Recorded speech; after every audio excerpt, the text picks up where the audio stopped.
Say hello to the camera. Hello, motherfucker. Say hello to the camera. Hello, motherfucker. Say hello to the camera. Hello, motherfucker.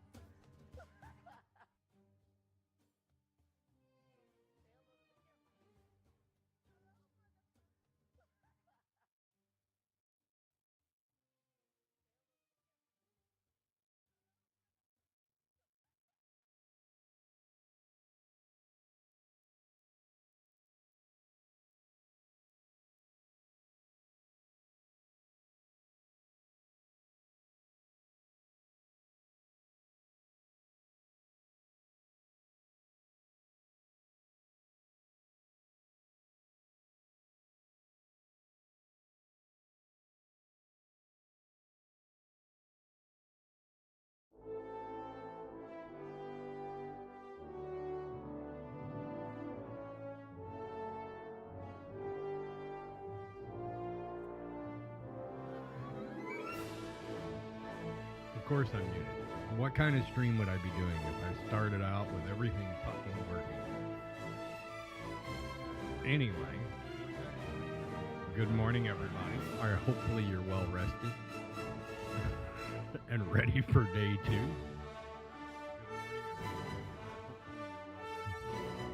Now I'm quiet? Are you sure? Are you sure?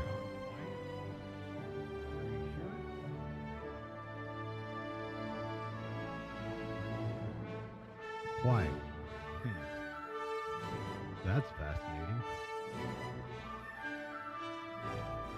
Test, test, test. 1, 2.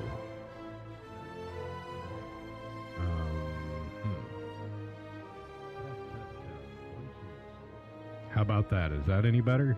Yes, no, and different? How about that? Is that any better? Yes, no, and different? Oh, I bet I know what it is. I bet it's this little bastard, right? There. How's that? Better? Worse? The same? I bet I know what it is. I bet it's this little bastard, right?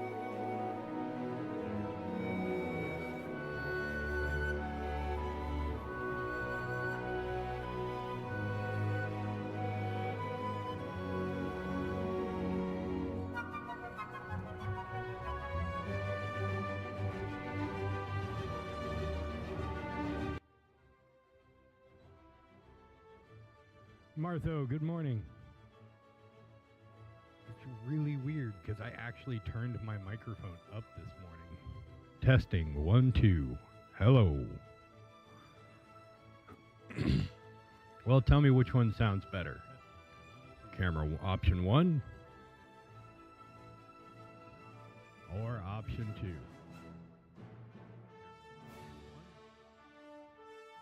2. Testing, 1, 2. 2.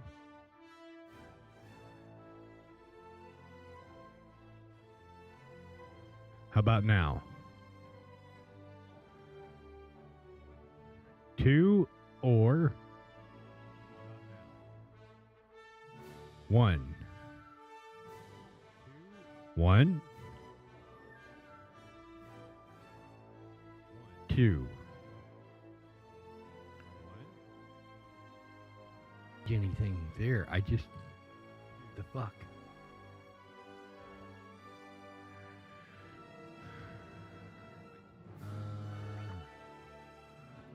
How about that? Is that better?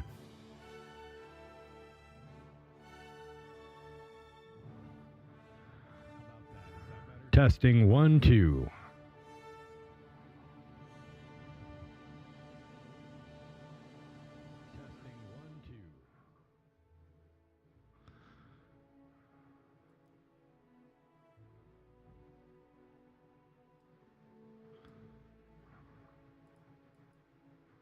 I'm going to flip one of these switches and then everybody in chat is going to be fucking deaf. That's what's going to happen.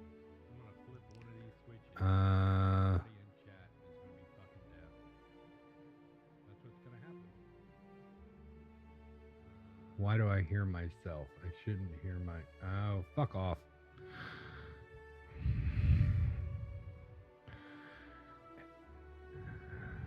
Which is better, this or this?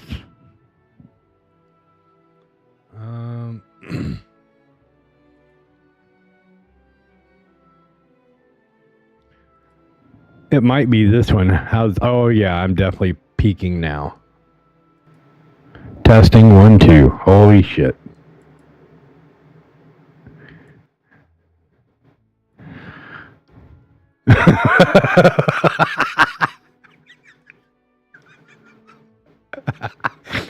Uh-huh. All right. I got to go in and adjust that particular little bastard. Moist.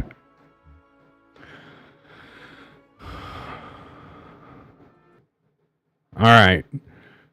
So, let's see.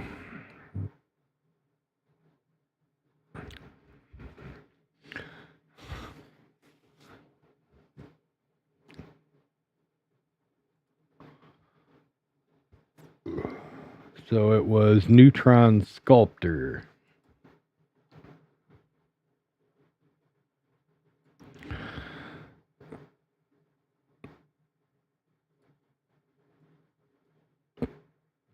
Test. Well, isn't that just test 1, 2? Ladies and gentlemen. How's that sound? Better? Worse? The same?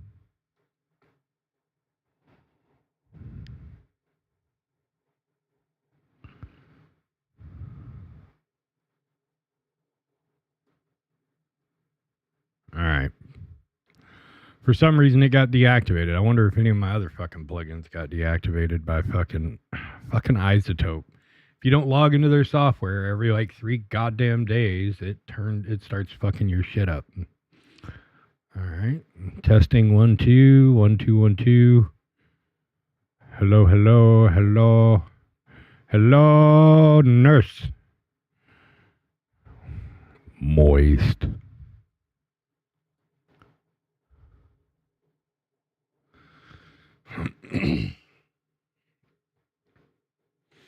Well, I mean, most of the stuff that I have on there is just bad fucking words. You got to be able to talk for the audio layers to even be worth the shit anyway. Most of the stuff that I have in there is for eliminating background noise. Jesus Christ. All right. Give me like I don't know, 3 minutes and I'll be right back.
I know that wasn't quite 3 minutes.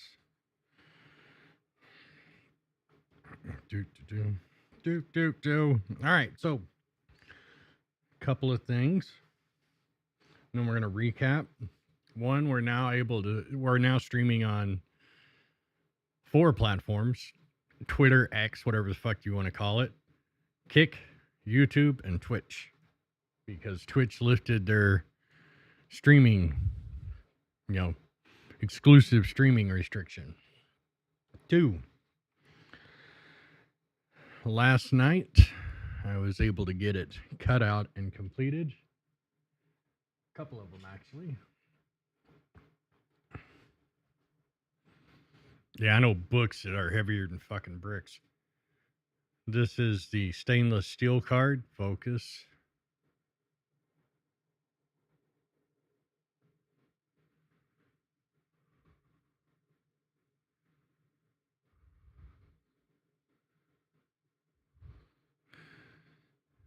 Thank you, BlingBot. Welcome. I'm glad everyone liked them. I've been sitting here anxiously waiting to see, what Sigalian thought, what everybody thought about them, how they liked them.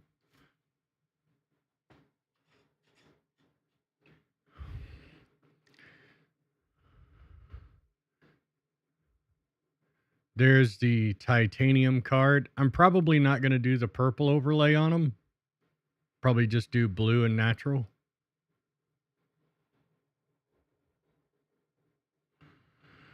Oh, trust me. Try and control it because it gets out of control very fucking quick. Ask me how I know. And then the aluminum version. The aluminum versions will be done on an 8 mil thick card. Or 0.8 mil.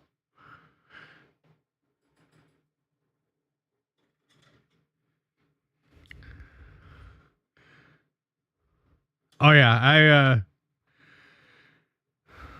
the titanium cards take the longest, but they have kind of the best fill, in my opinion. I've got the one thing I've got to do before I finalize the titanium card is figure out a coating on it, because right now your fingerprints will affect the surface of it.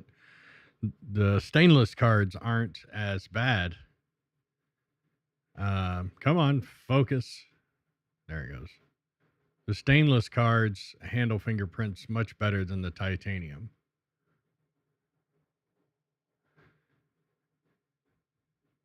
So, and then again on the back, you'll be able to put trade information, whatever we decide to put back there. But we're still fine tuning those, but I wanted to show people what they would look like. And then one of yesterday's CITCON coins we did live on stream.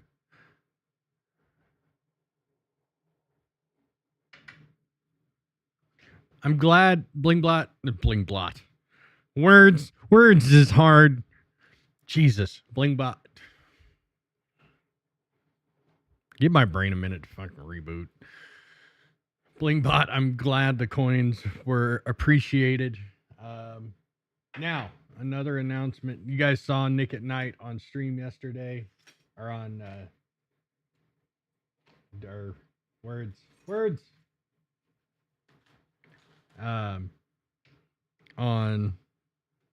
the CITCON stream. Yeah, oh my God. If you attend a bar citizen in the United States that Nick at Night is going to be at, you will probably be receiving, let me switch back to the other camera.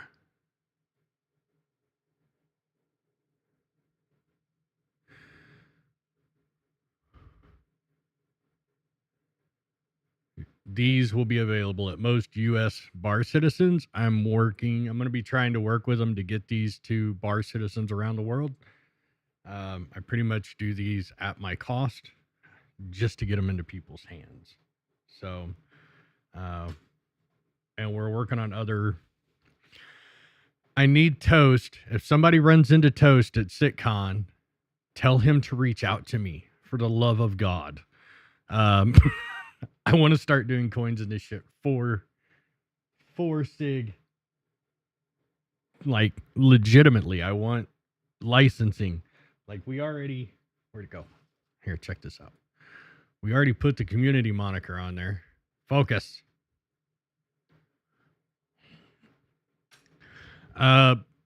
Blingbot, after the event, reach out to me and I will make sure you can get a pin. Because I have, anytime I put in an order for product, I always over order. We can get you an ink pen. But I figured those coins would probably fly off the shelves pretty damn quick.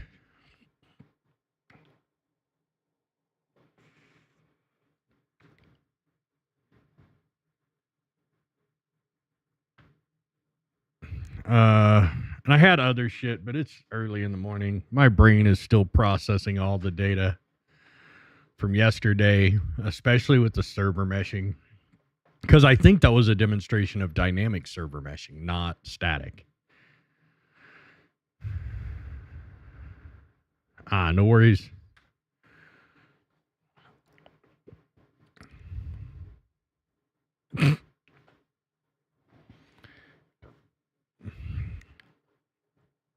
Ad breaks over in 1 minute and 7 seconds.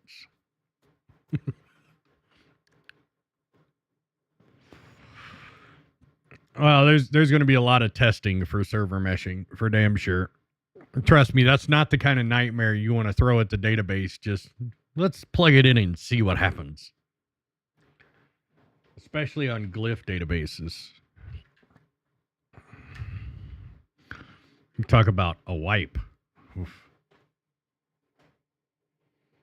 All right, so we'll probably get the first instance of server meshing Q4 in the PTU.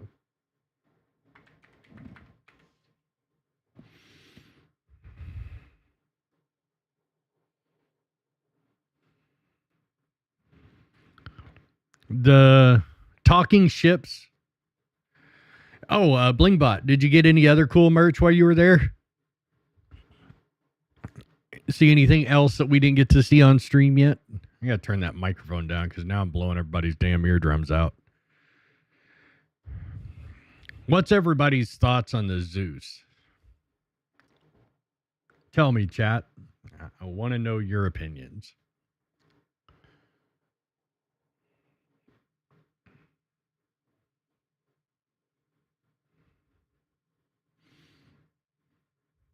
A Ninetales pin?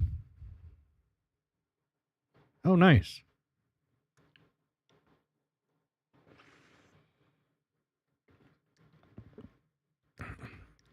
And Blingbot, if to add on to your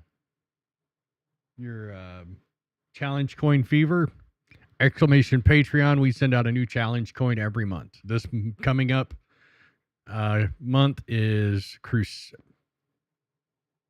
Crusader. We haven't picked a ship yet. We're waiting for the end of the event today to put it up on the poll.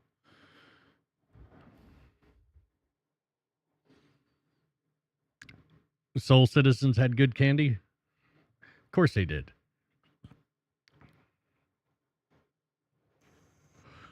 The $25 and up tier gets you a coin every month. We do a different one. It's designed on stream. We start the production. I have them put up safely, but here's last month, September's. No, that's not it.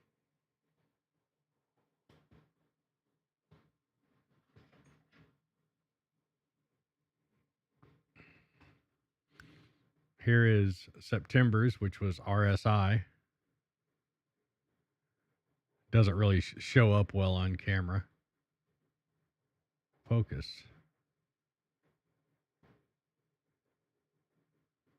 So you got the Connie in there with the 4 variants around it. Doesn't show up well on camera, but trust me, in your hand, it looks really, really good. Yeah, the cargo on the Zeus doesn't, what's the word I'm looking for? It's just a little bit less than the Connie. A lot of people called it the Connie killer, but I don't see it.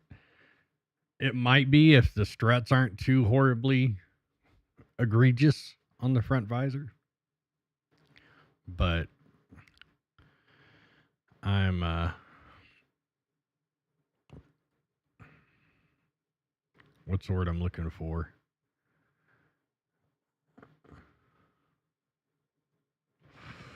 Four size 2 shields.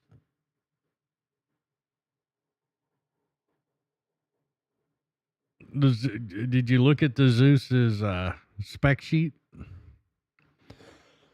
Let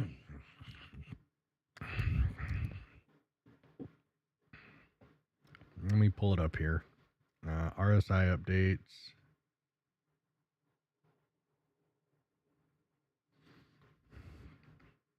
No, not the Matrix of Lies.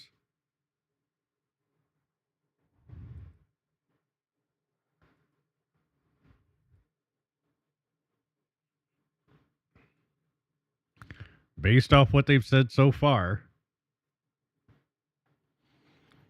All right, if we look at the ES, which is the Zeus Mark II Essential. Where'd it go? So on the Essential, you get 32 SCU of cargo, 1 S3 fuel tank, 3 suit lockers, 4 size 2 shields, 1 size 3 radar.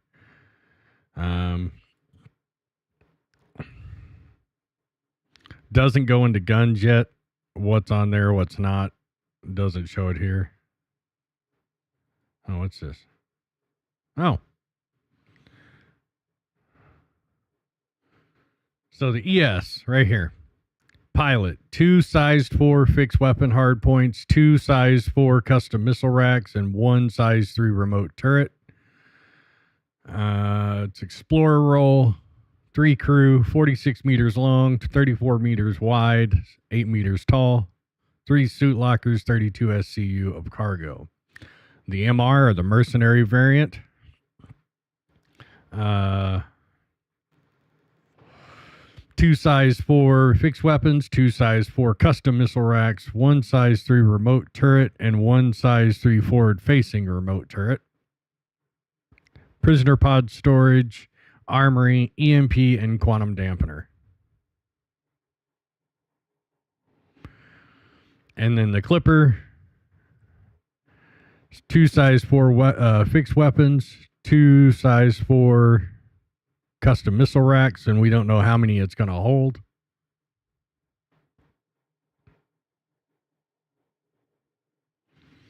One size 3 remote turret, and 1 size 2 rear-facing tractor beam. 128 SCU. So it's going to be interesting. Very, very interesting, to say the least, on how it handles. While I have a Scout, and so now we'll kick over to the Scout. I'm not. It's all right. It's not. It was low-hanging fruit, in my opinion. Very, very low-hanging fruit. Especially considering, like, radar gameplay's not even in game yet.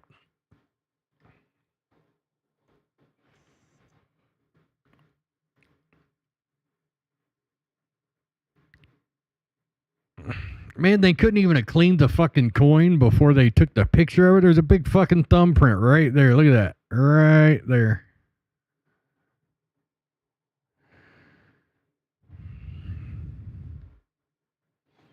Let's see. Jesus. I lose my fucking mind if there's a thumbprint in the middle of my photos.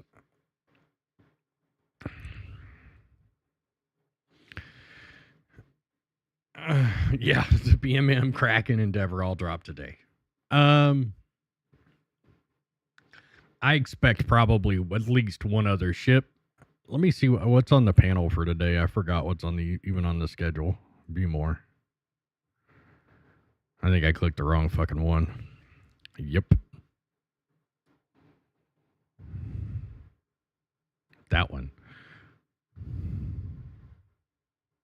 They're not even that. They're fucking. From what I can see in the picture right there, they look like they were dye subbed on the top of them or UV printed. I'll post. It's in under RSI updates. I'll post it in general on the Discord there. Speeding. Give me just a second. Or here, I guess I can.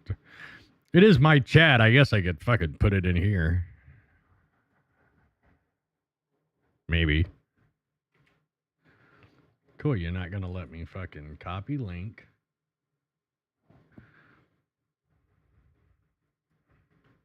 There it goes. There's a link for the spec stuff on the Hoozawig on the Zeus. And then I'll post the PDF in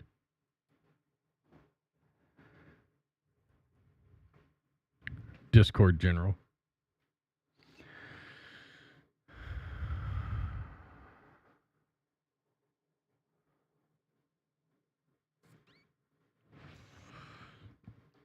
If when I get those in, they're actually dye subbed, I'm going to be very disappointed, but I wouldn't put it past them.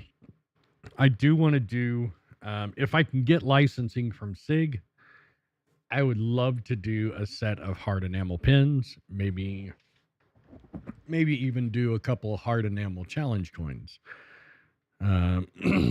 We would have to work on the artwork for that.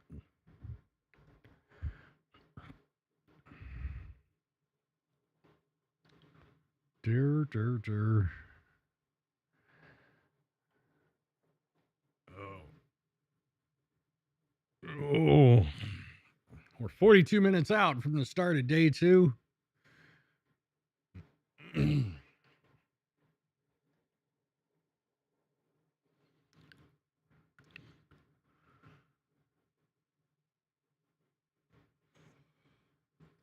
Let's see here.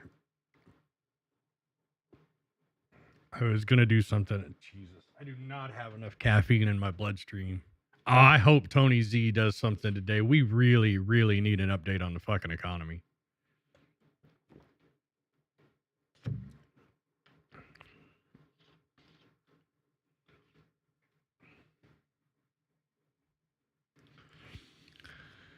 I will get my Carrick out of buybacks as soon as they put functioning armor racks back in game. Just straight up. Oh yeah, we was looking at the schedule for today.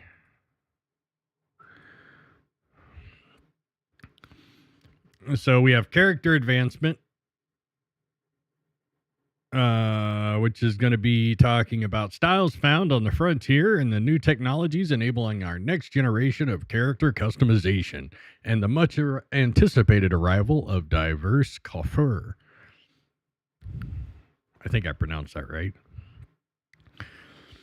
Then we have that's going to be an hour-long segment. Then at noon, we have life in the first person. Get an up-close and personal look at upcoming major improvements to first-person gameplay, diversified combat AI behavior, overhauled weapon handling, and how we're shaping a more immersive and dynamic universe through seamless and tactile interactions.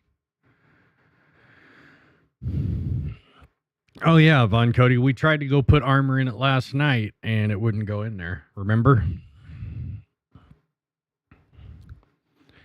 And then we break for an hour at 2 o'clock and come back at 3 for Living on the Edge. We delve into the living conditions and environments of outlaw and settlers trying to carve out an existence beyond the safety of the UEE, megacorporations, and other confines of the 30th century society. So that's going to be on settlements, building and maintaining your own settlement. That one I'll be watching for. We're going to get Tony Z. It's probably going to be in there.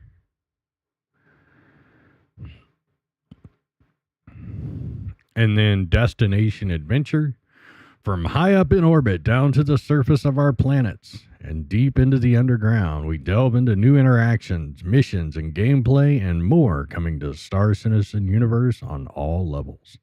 Ooh, he might be in that one too. They really need to get Tony Z out of cryostasis and get that economy thing fucking rolling.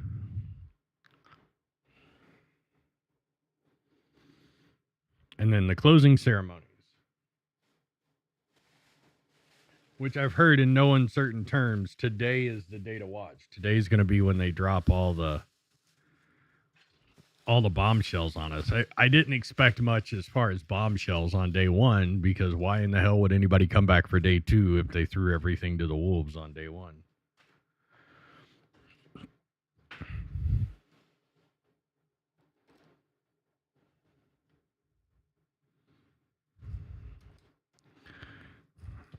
And then there's going to be an after party from 7 p.m. to 11 p.m. at SIG's LA Studios. I don't know if they're going to be live streaming that. Who knows?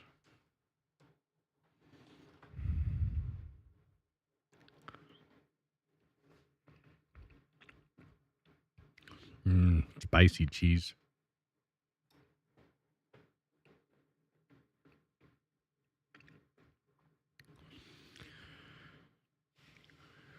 Do I think the other thing is do I think we're going to get any Crusader ships today? All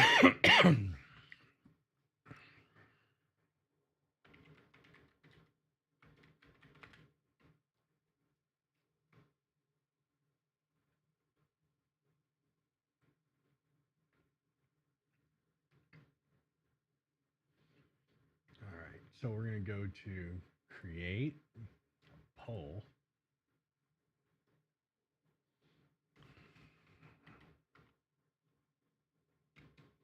C2, M2, A2,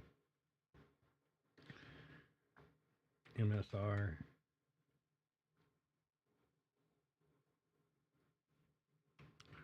A1, or C, C1, A1, E1.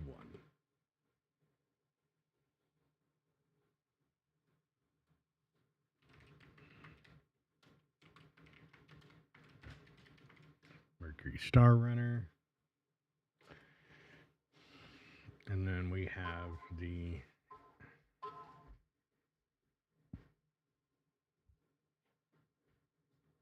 Inferno.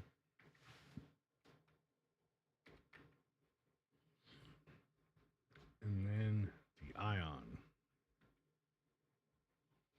Is there any that I'm missing out or forgetting?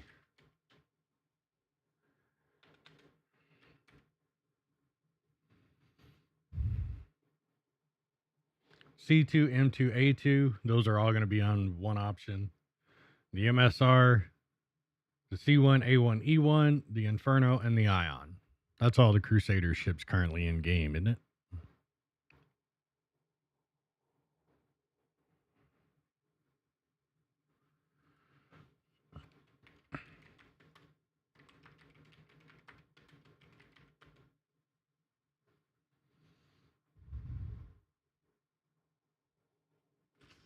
Pretty sure that's all of them.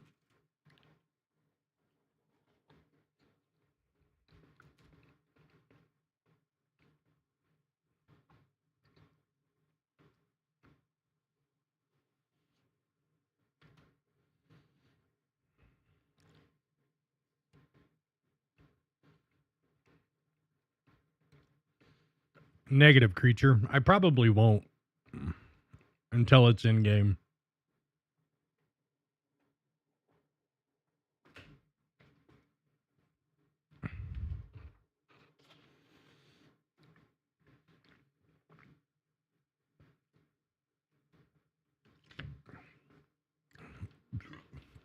I'm hearing bits and pieces of it coming out. I think a blanket NDA like that is going to be a bit hard to enforce, if I'm being honest.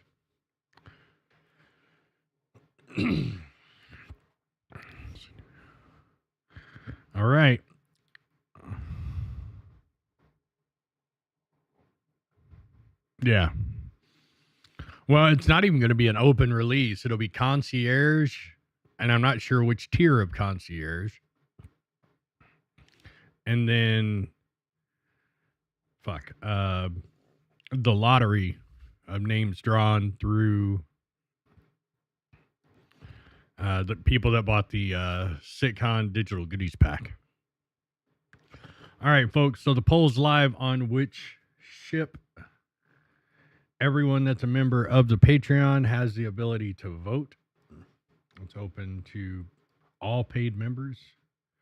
Should we do all paid members or everyone? I need to ask the community here. I think we should do it paid members, but I don't know.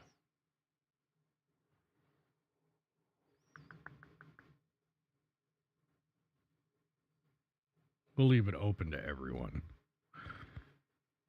You can be a follower.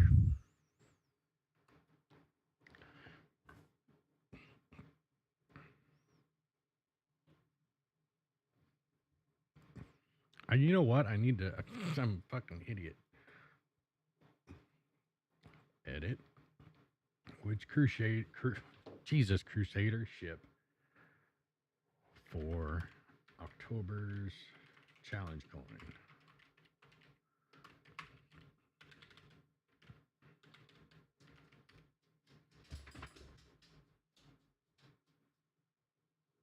There we go.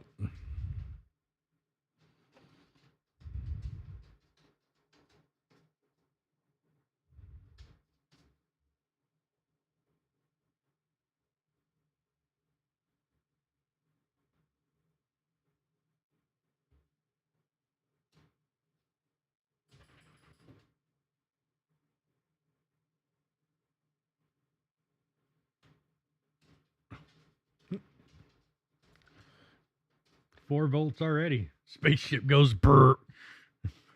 I think I know which one Yawk voted for.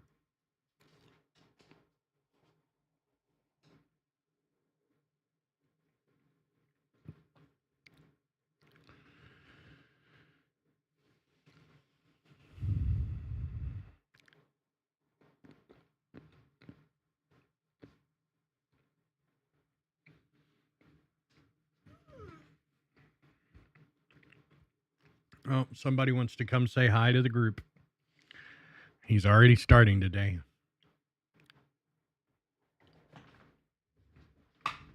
Come on, come say hi to the peoples. Oh.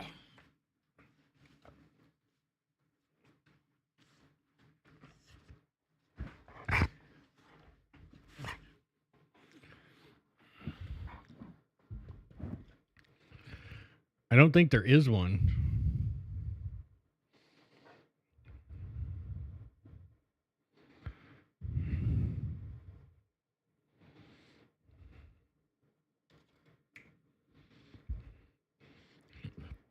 I'm sorry I can't give you those beef jerkies. They got jalapenos in them to make your butthole burn.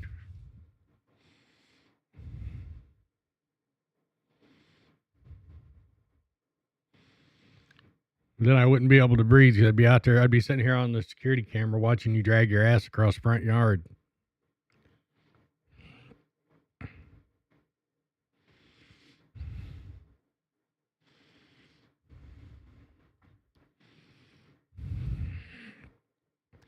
I would, but he's currently occupying my lap. Oh, there's the dirt button.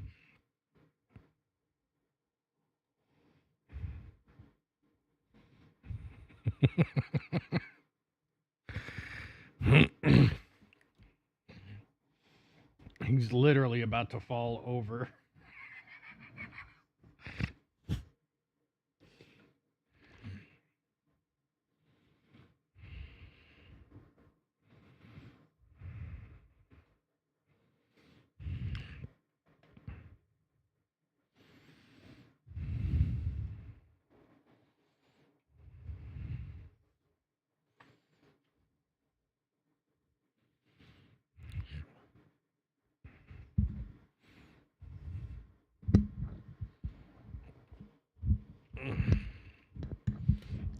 Oh, God.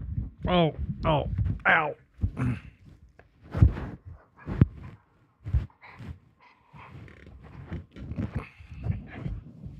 Do you mind? Jesus, Willie.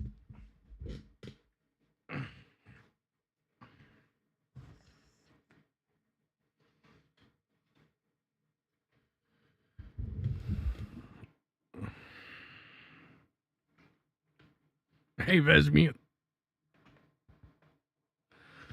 No, apparently he does not.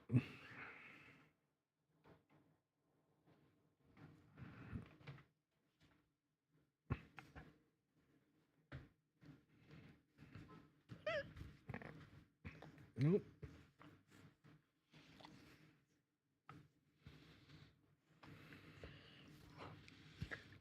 Oh, God.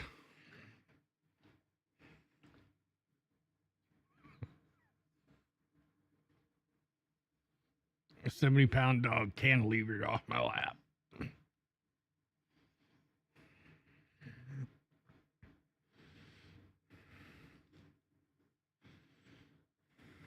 Can I have my lap back? Pretty please?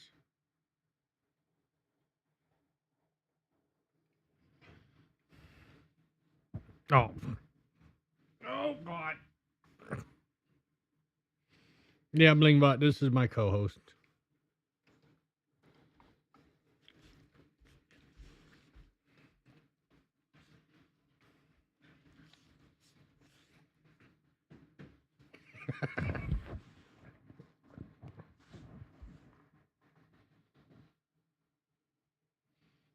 He sees her getting the TREATS.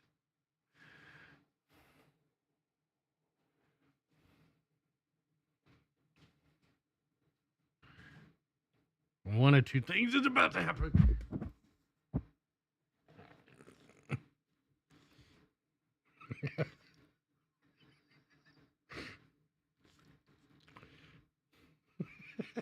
That razor light. Oh, God. Oh, God. Oh, God. Oh, God. I'm trying.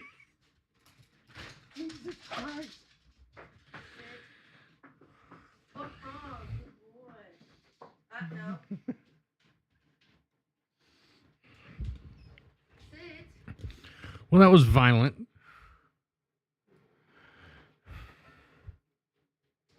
And now he goes to go hide it somewhere. Don't fucking hide it somewhere.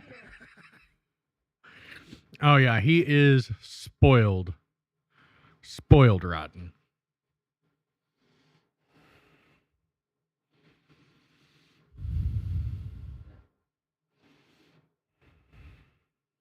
Can't eat or treat like normal people. Has to go lay on his pillows. That's because he's bougie. 24 minutes. Who's ready for day 2? Hopefully we're not bored to tears by Senor Roberts at the end.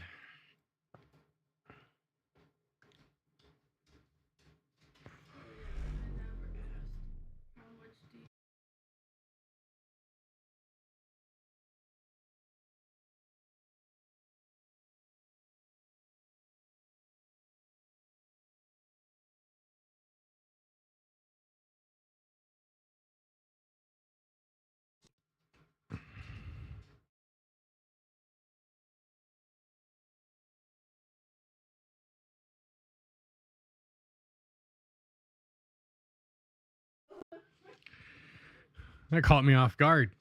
I forgot the kick chat the first time you chatted my kick chat. It messes with the lights.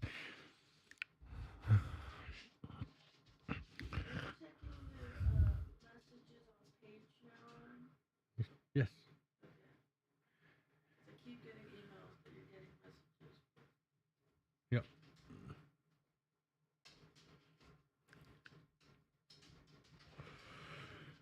So what do they vote? Well, Is it still running? the vote's still running. It literally just went up. What are they voting? Which Crusader ship? So we have the C2, the M2, the A2, the MSR, the A1, the C1 and the E1, and the Inferno and the Ion. Which Crusader ship? For the challenge coin for the month of October.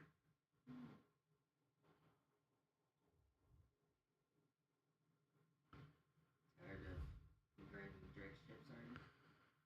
We do a different ship every month. Tired of engraving Drake ships, are you? I know your love-hate relationship. I don't have a love-hate with Drake. The old Drake stuff, you look at it, an engine falls off. Yeah, the audio kicked off for a second because my wife was asking me a question. But so I've got to finish up the RSI coins to get those out to everybody for the month of September. And then tomorrow's stream, since CITCON's over, we will start designing the Crusader coin. And I've got to figure out, are we going to do another 3D engraving on it? Are we going to do another one like the titanium? I've kind of grown fond of the 3D engravings. They give me better detail, and I've learned some new tricks to make them even clearer. So we'll probably do that. And then if you're on the $60 and above tiers, when we do the 3D engraved coins, you get one in pure silver. I feel like it should depend on the ship if you can engrave it. Pretty much the color engraving like we did on the RSI coin. You have to do a wireframe design. I know, but I'm saying it should depend. Like, if it's gonna look better on a deep engraving, then do a deep engraving. If it's gonna look better in color, do it in color. What's that? Kick. Why are TV lights not working? They do work. Oh, I have one strand that's acting funny. I need to fix that. No worries, Juliet Cat. Thank you for the lurk. I greatly appreciate it. My hair's a mess, but I'm saying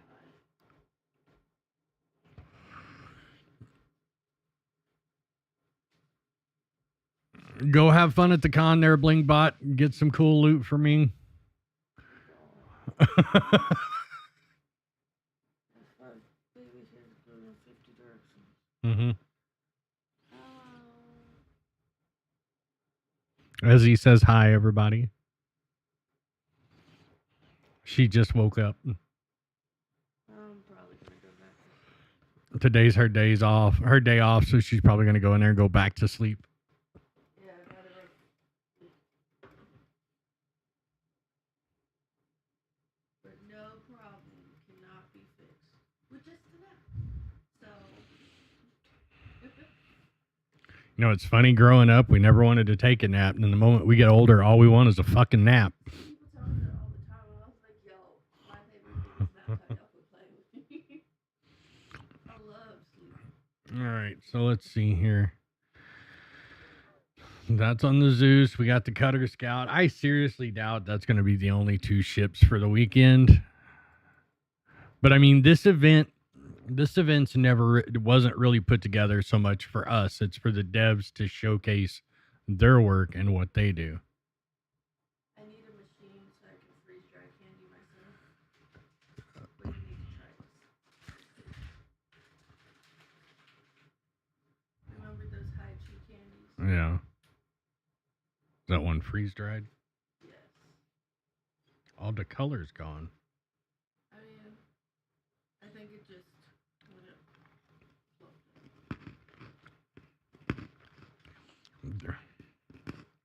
That is some intense flavor.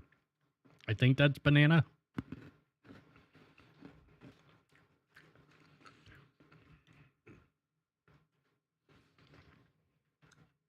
Wow. They're good, but that's intense. This was $6. And I bought ideas from other people. I just need one so I can make my damn soap. I will see what I can do to find you a freeze drying machine. That's all I asked for Christmas. And a fucking wagon. A fucking wagon so the police can stop making fun of me characters.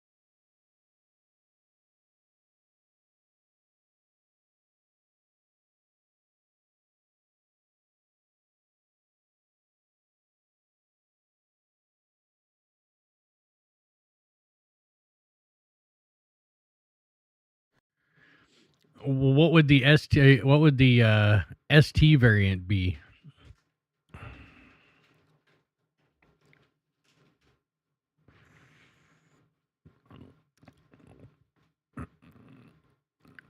Because we have the ES, the mercenary, or the essentials, the mercenary, and the cargo variant. I mean, there could be a scanner version. That cutter third variant is probably, I don't know. If it's what I think it is, it's going to be for the back of the reclaimer. No.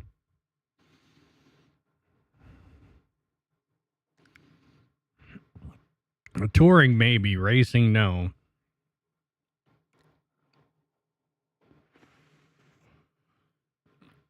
That ship's too big. It would be too big for a racing ship. I mean, don't get me wrong. They have racing in all classes. But the tracks that are currently there, I don't think it would fit.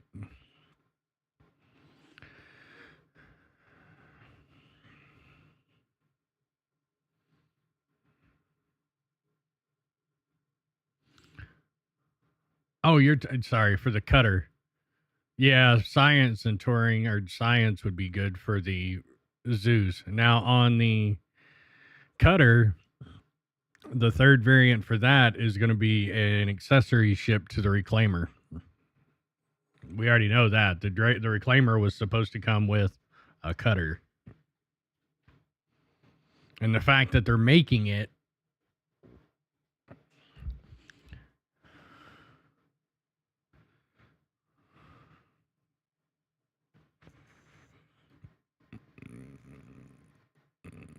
Yeah, if you look on the original marketing material, there was an accessory ship for the reclaimer.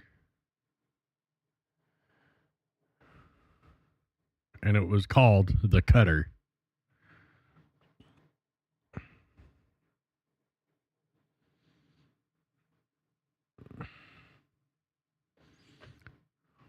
Let me see if I can find it. Man, it's a good thing I have so many screens. So, Chad, I've got a question for you. Should I upgrade my GPU to a 4080? Should I go with a single ultra-wide, a 39-inch ultra-wide monitor? Or buy another generator? Or an Asus ROG Ally? I have a decision to make today. Let's see. Drake reclaimer.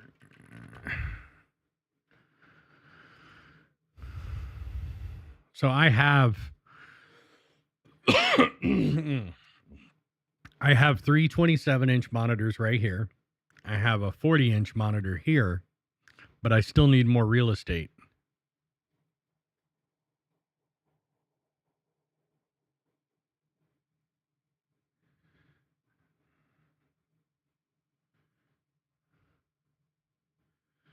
All right, so let's go to the wiki. That's what I have right here is a 48-inch 4K OLED.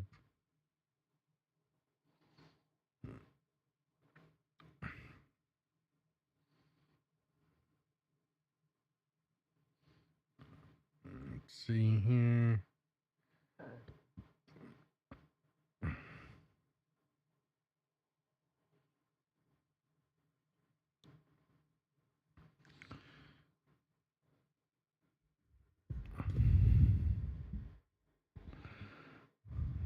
Where is it at? There it is.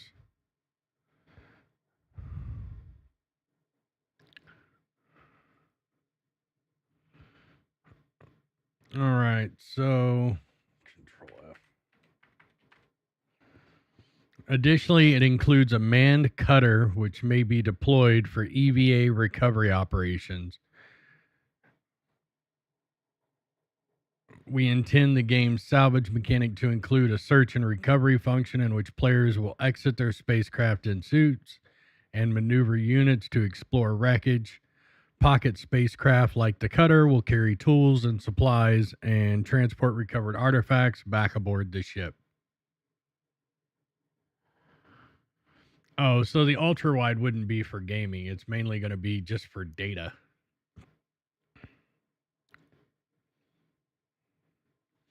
But with that also being said, a lot of games are going, hey, Blue Saber, thank you so much.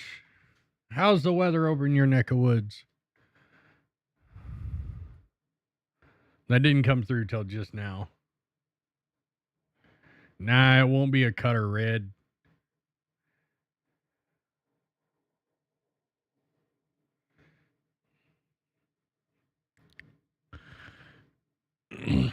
It's gonna be it's gonna be an accessory to the reclaimer. The cutter has always been an accessory to the reclaimer. It was just initially launched as a standalone ship.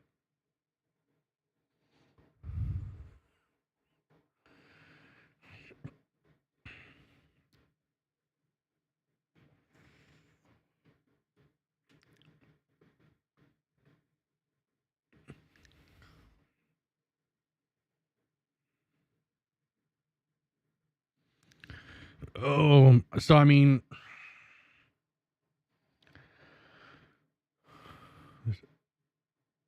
so let me go back to kind of recap yesterday. So we got server meshing, which they're saying within a year.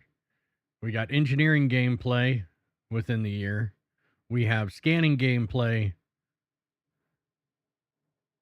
within the year.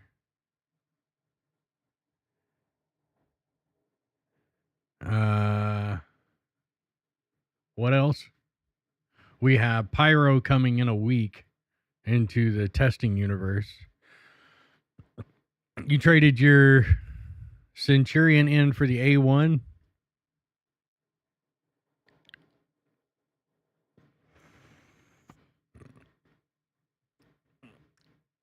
Oh yeah, I don't have that chat turned on, so chat can't, or you guys can't see it. Hang on. Let me turn that overlay on so you guys can see it.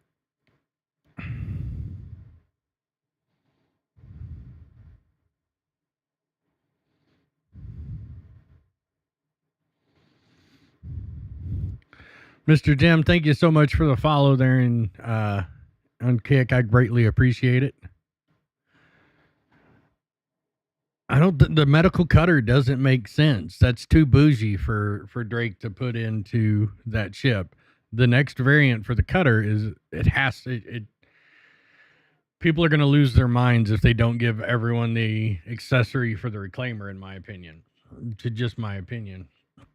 And then we have the Idrises series coming. Well, it depends on the squadron announcement. We're going to be getting the Idrises around that same time.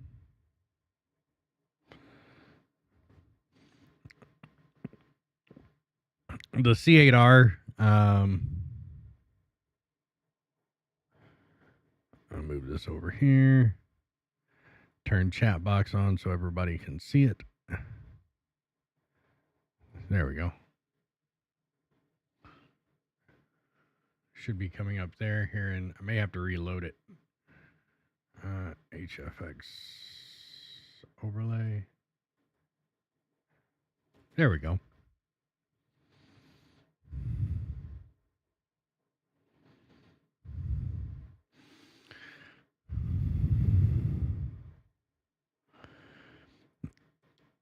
The Apollo is going to be the next variant or the next med ship in.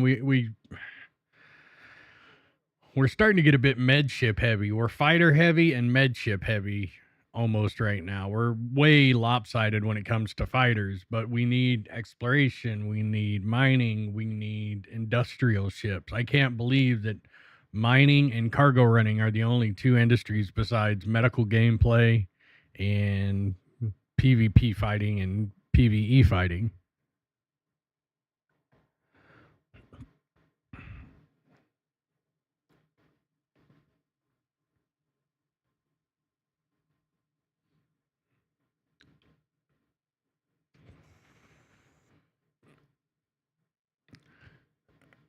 So we actually get a talk today on outpost building. That's going to be, I believe, Living on the Edge or Destination Adventure is going to be talking about player outpost, UGFs, etc.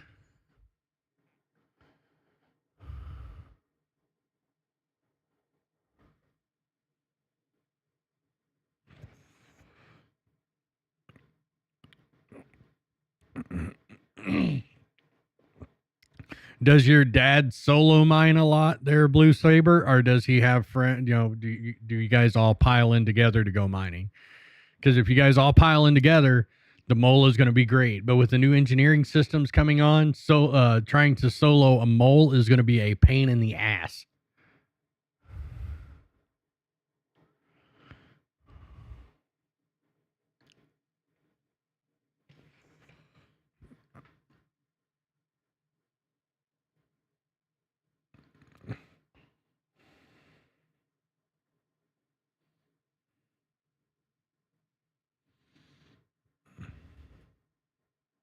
So this is supposedly the leaked cutter variants.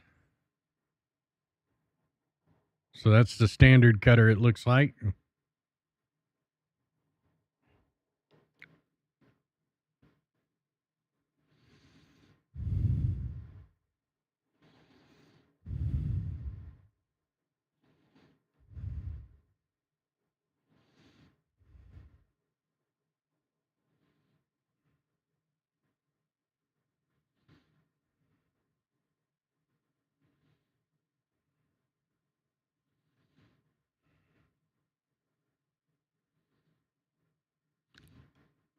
They splashed that up on the screen for what? How the fuck am I supposed to read that?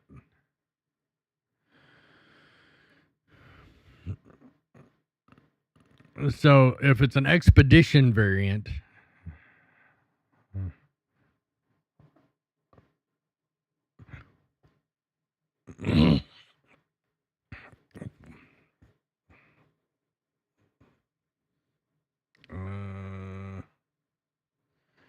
yeah, I really don't see an expedition.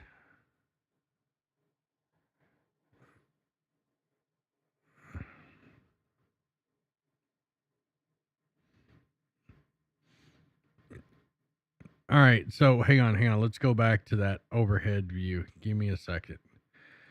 All right, this isn't an expedition variant. That might have been what they named it, but if you look at this right here at the top, that's a clamp.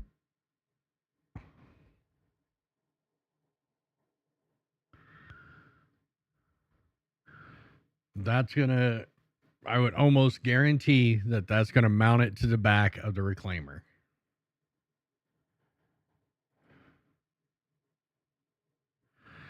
Because, I mean, on the reclaimer, just for you that don't know, the entire ass end of that ship is supposed to open up.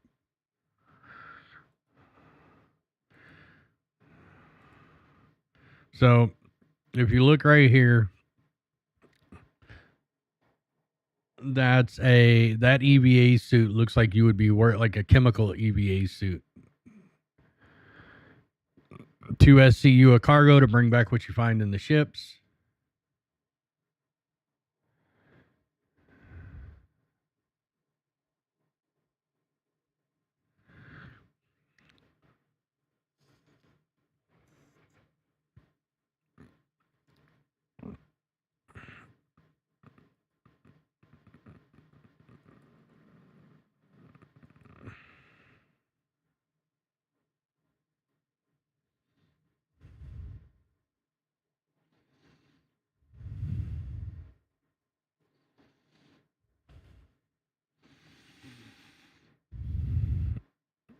Starter.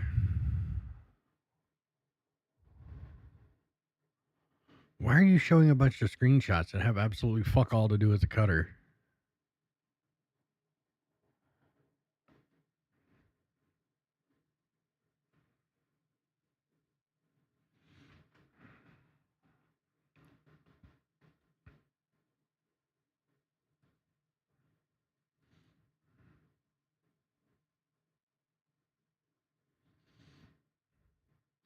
Which starter ship do you have, Blue Saber?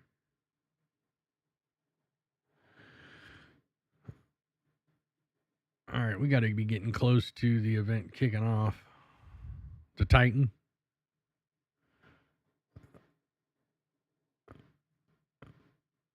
$4,847,575 players have joined.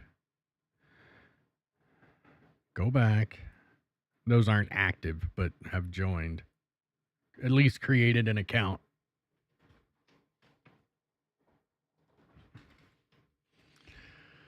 All right, here we go. It's about to kick off.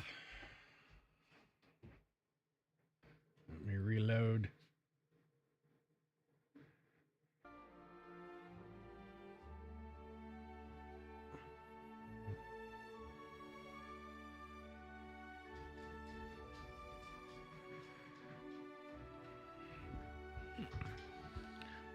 Oh, nice, Blue Saber. Connie's actually our ship of the month for September. We're actually finishing production on that challenge coin as we speak.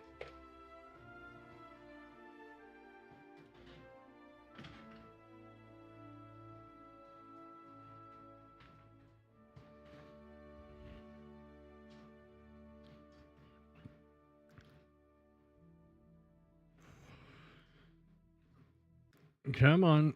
It should be kicking off here any minute.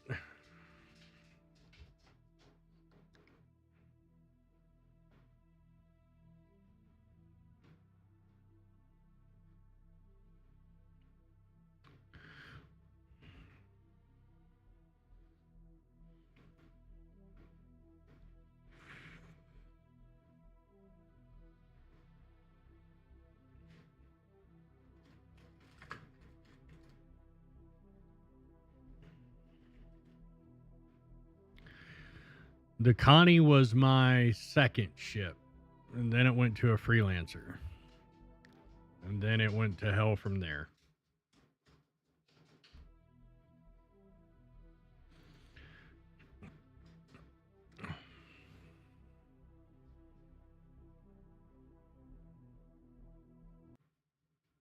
All right, here we go. Let me...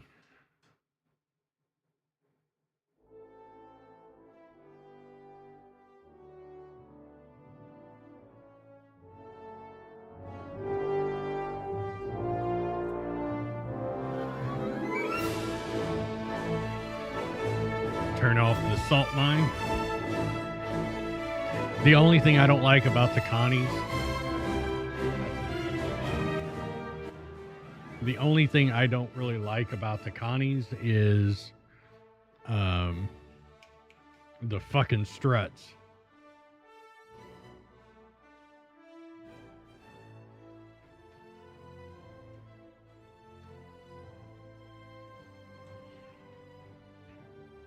$5,000 people already viewing the channel.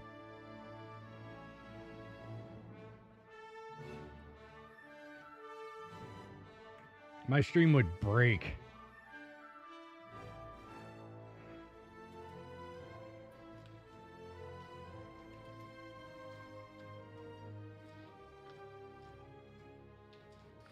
The Connies are going to get another pass. They're far from finished. Like, there's so much shit wrong with the Connies. I mean, they're good ships, but right now there's so much wrong with them. They're still going to have to get another pass.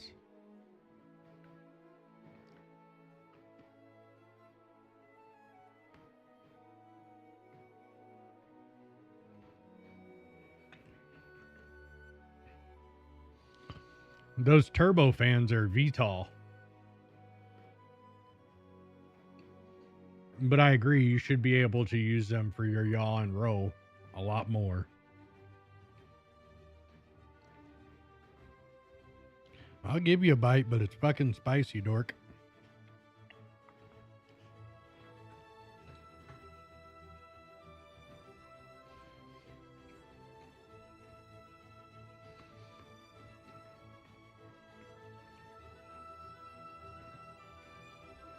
It looks like it was a design choice that was made and then scrapped on the Aurora.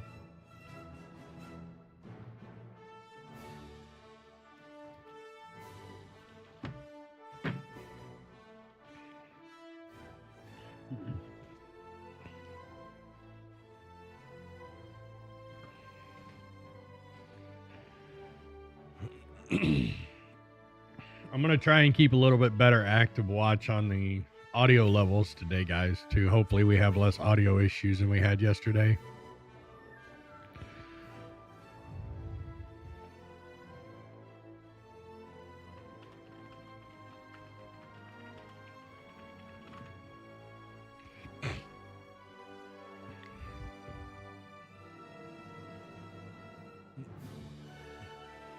My Budamus hair.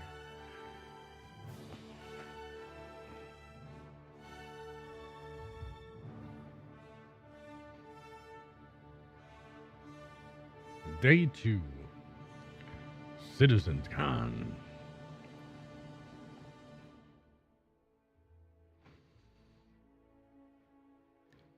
You should stop seeing their messages. Are you having a Von Cody DM me who if you're having an issue with someone or you're trying what's going on?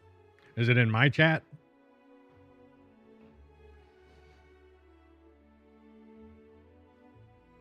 Oh, okay. If you have trouble with something, let me know and I'll try and give you some guidance on how to block it. Yeah, it's Speeding. We know you're an asshole. It's okay. We've accepted it at this point.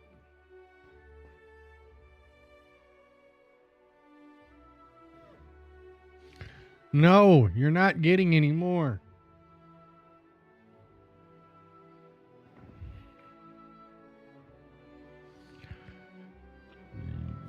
Excuse me.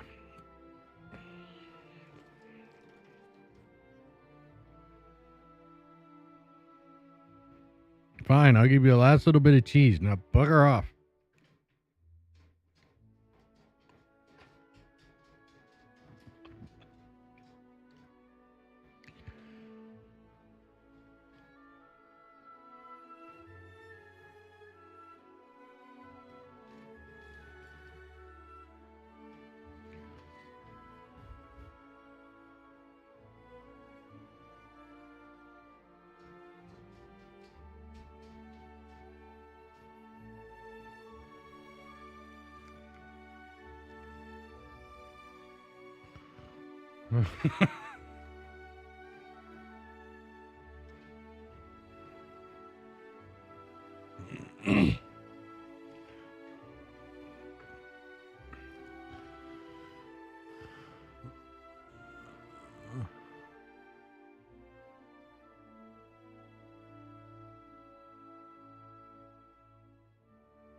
Yeah, if you block them, I'm pretty sure it hides everything they're saying on any platform you're on. Twitch just gave us the ability, like, if we block someone, they shouldn't even be able to, like, on my stream wise, if I ban somebody, like, they can't even see the stream any longer.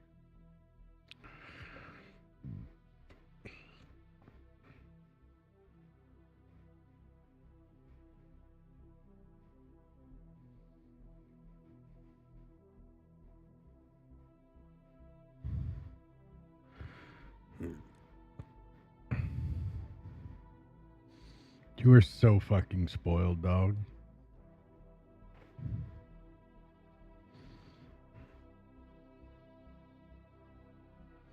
Yeah. You're the goodest boy, but you're spoiled. Yeah, it's fucking spicy, dipshit. He kept whining that he wanted a piece of that jalapeno cheese that came in the beef jerky. And now he's sitting over there. All I see him doing is going...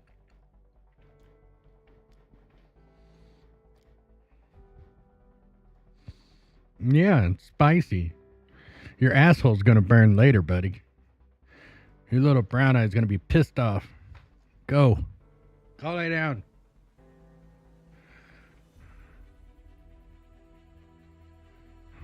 You'll be dragging your ass across the front yard.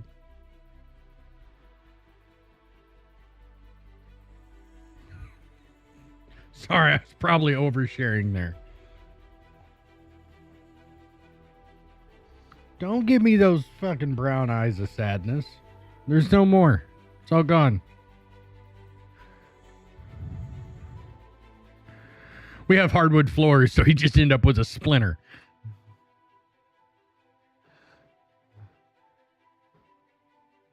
I know he wouldn't. Our floors are covered, but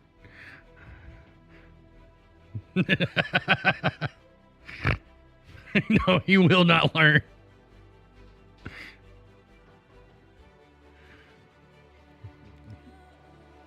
So, like, I told Credo and them about this last night, and it's a running joke. He is notorious. Like, I I every so often, every couple weeks, I will buy, or every few weeks, I will buy like a big pack of pre-made sausage patties, cook them, make a bunch of biscuits, and make me up microwavable sausage, egg, and cheese sandwiches. And twice now I have done that. The last time, and I always buy the hot sausage patties. But one time I accidentally grabbed mild and I cooked them all up. I had them sitting on the counter cooling off while the biscuits were finishing so I could put them all together and start vacuum sealing. I got on a work call and ADD kicked in, and this fucker ate all of them. Like, all of them. Like, the biscuits were on one side, the sausages were on the other. He ate all of it. Like, 16 fucking biscuits, 16 sausage patties. And he was comatose for like an hour. Yeah, because you're an asshole. An adorable asshole, but an asshole. He's literally, like, you can't see, but he's right there on the floor staring at me with these sad little puppy dog eyes. Yeah.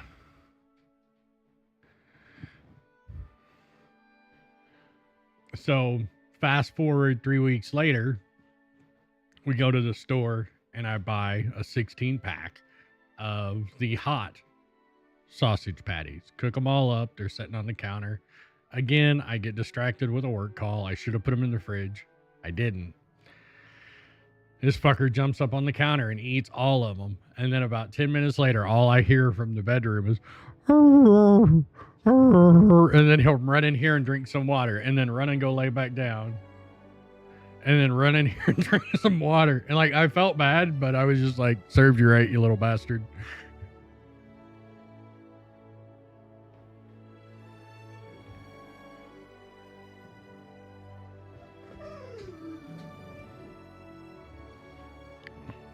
Let's see if I can get it to where you guys can hear him. Let me turn this down a little bit.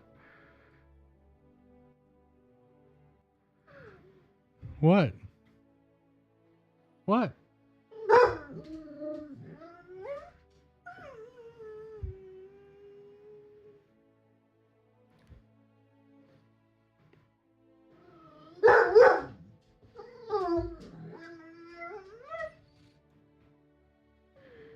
Is that coming through, or is the audio filter kicking it out?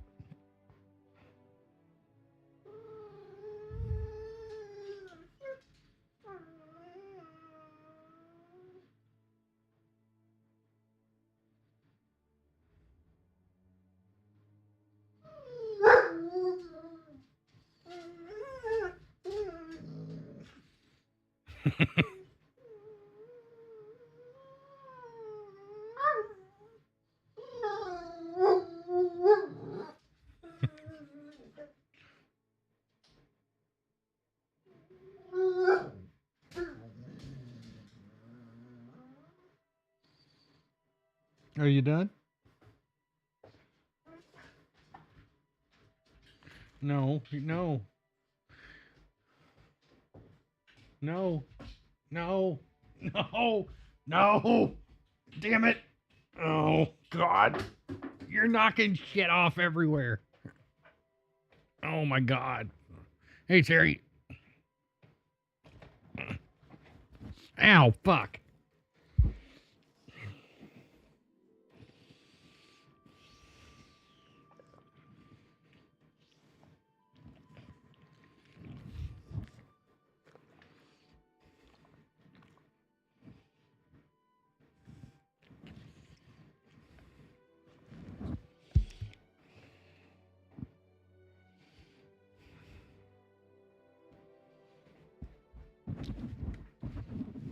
Ow, that's my ear. Oh, my God.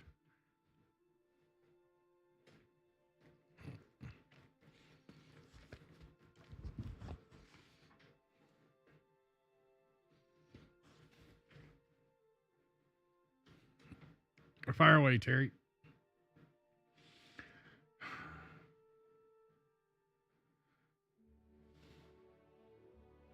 Hey, call me Gerb.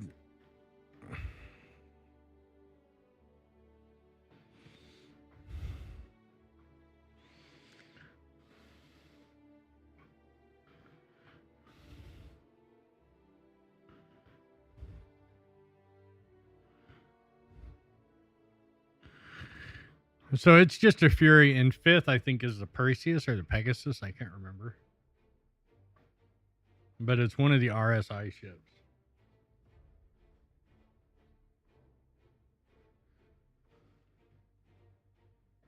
Oh my God. Okay, lard ass. Stop! I've seen where you put that tongue. Quit it.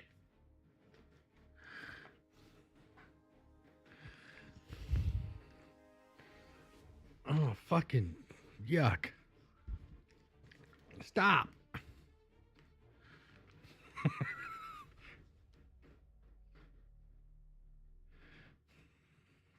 Oh. Sure it can. Just like in a single camera image, I can look 3 feet tall or I can look 9 feet tall just by changing the camera angle. And you have nothing to reference for scale. Stop it. No, that does not mean challenge fucking accepted to lick more. Knock it off.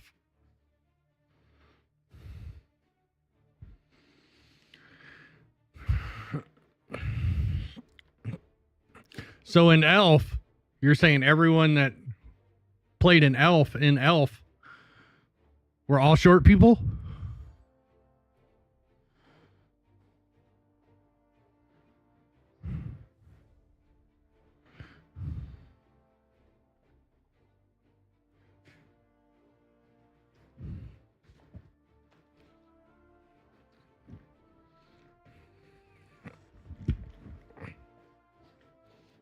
Yeah, but you have a silhouette to go off of. Off of a silhouette, you can't ascertain any depth to give any proper scaling. Stop.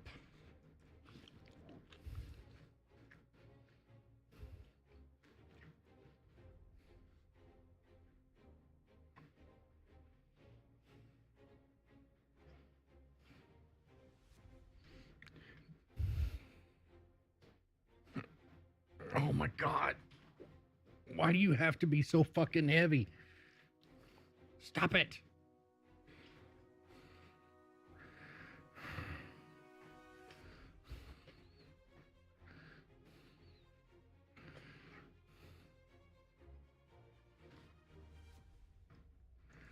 Are we going to start the event or what the fuck is going on here?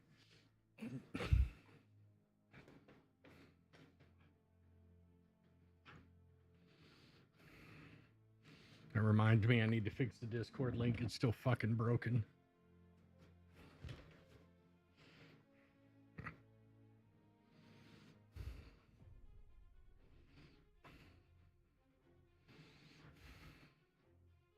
Hang on, I'll post a new Discord link. Would you...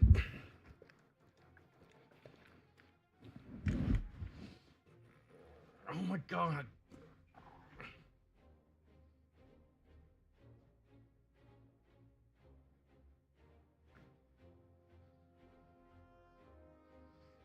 No, stop. Stop.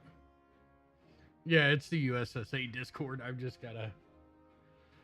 The discord.gg/USSA link has been broken for a minute. Stop. Okay. Buddy, I love you. I love you to death. Get out.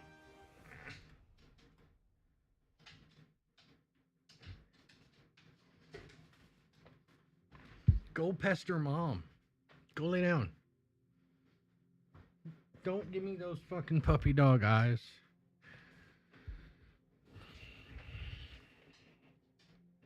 Jesus. Everybody's leaving my stream to go watch the live feed, but fuck, there's nothing there but a CITCON logo.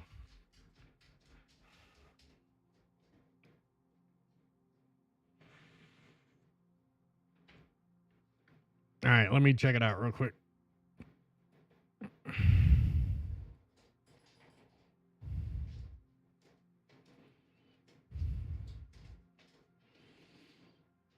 Okay, so let me show you something here.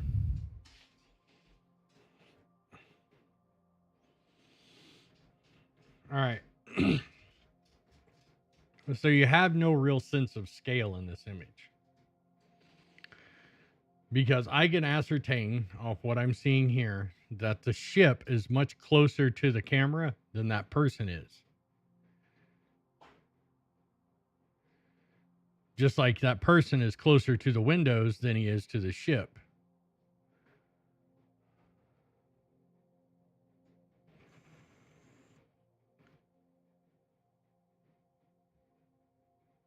Oh, and that's fine, Store.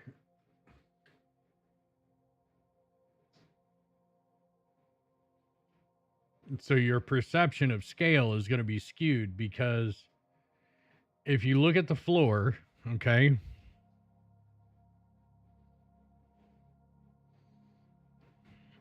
look at this, the rough size estimation of the tiles, right?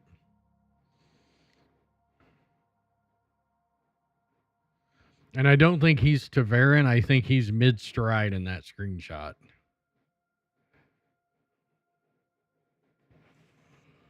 Yeah, I'm fixing to rant.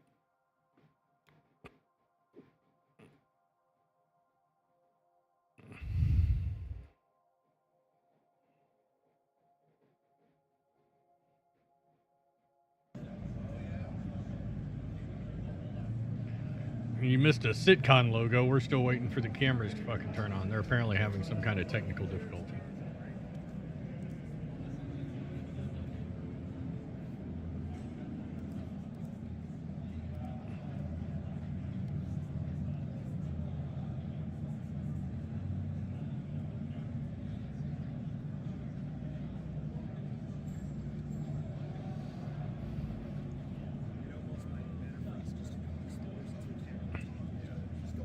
Oh, yeah, there it is.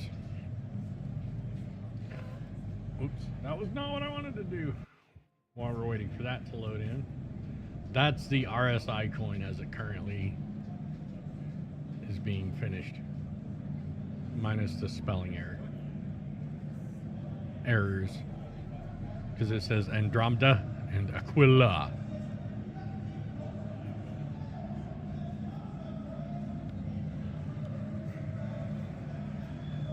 A larger version of the Fury doesn't really make sense to me.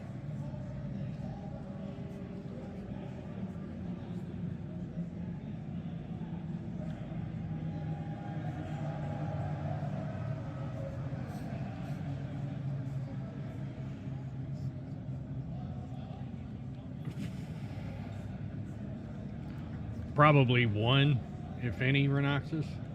By the way, for those who Renoxus, if you haven't already, the Patreon poll is up to vote on October's ship from Crusader.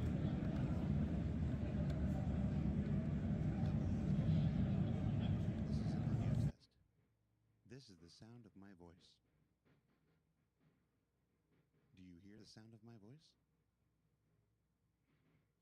Let me move this over here while we're waiting. Sound of my voice. In Twitch chat, please type "Happy birthday, Jake."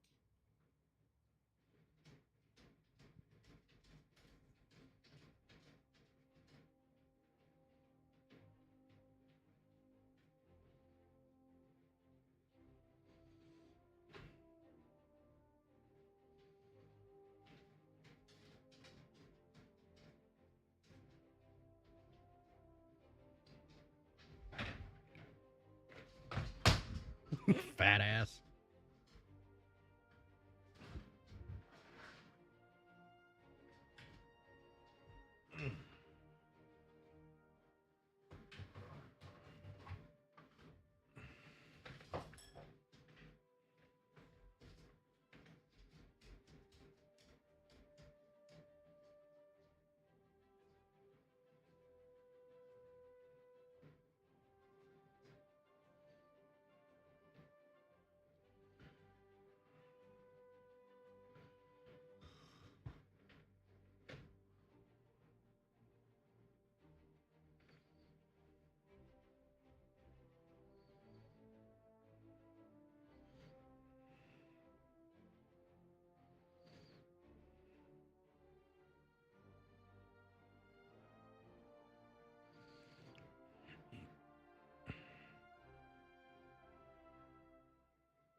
Do we need to start up another hair dye challenge?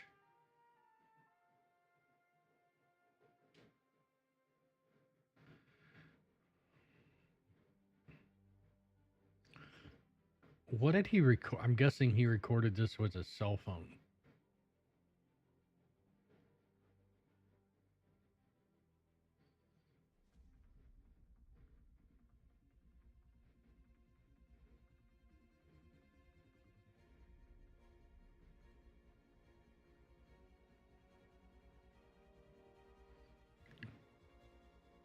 POSs.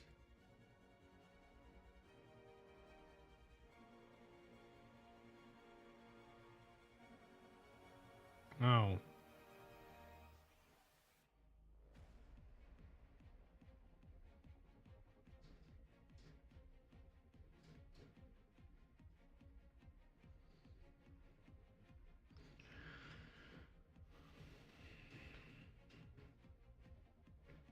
Well, we're going to get a talk today on player-owned structures and underground facilities, etc.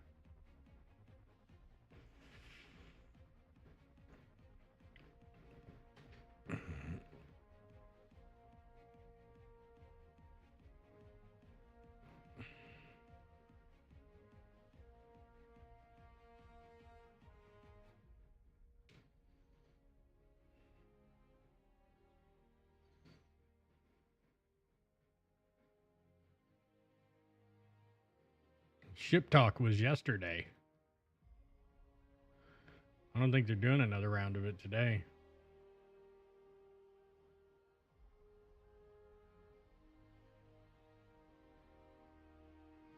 And it was rather underwhelming. That's where we got the scout, and if they talk on actual flight dynamic stuff, I will be really impressed.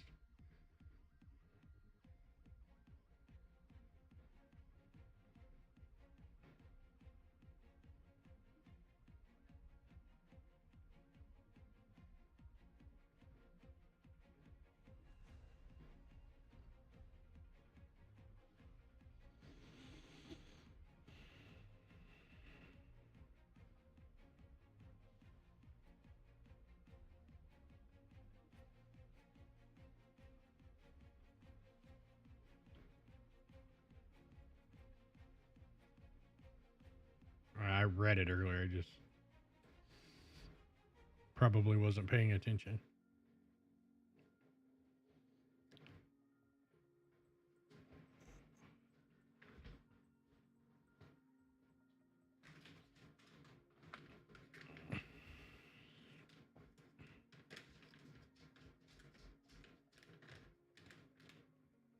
You sure as shit can't have cashews, bud.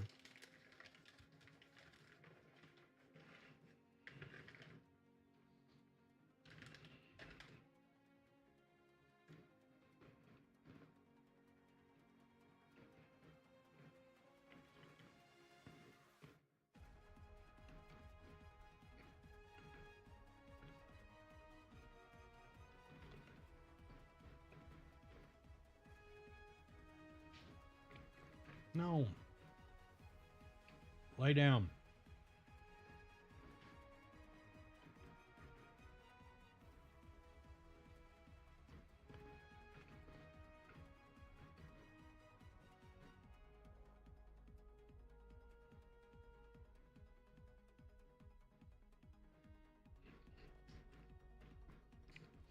Oh, seeing the clusters in the star map there. It's kind of interesting.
The fuck?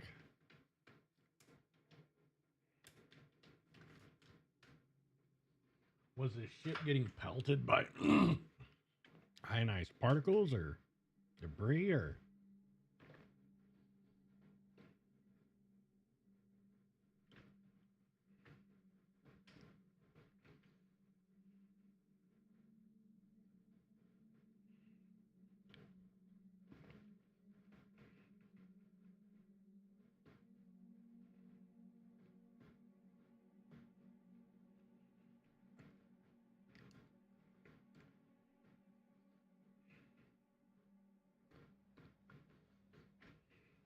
No.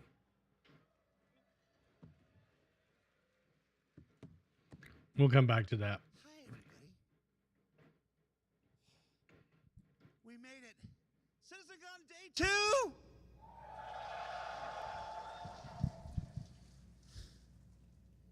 How's my mic? Is this where you want it, Anthony? Is this good? We were given notes after yesterday. I apparently had the mic too far from my mouth, and Dan was like, so they said split the difference. So we're gonna see what we can improve today. Hi everybody, I'm Jared. I'm the creative content lead for Cloud Imperium Games and Robert Space Industries. And as I said, welcome to CitizenCon Day 2. As one astute user on social media put it, yesterday we laughed, we cried, we doubled our dogs.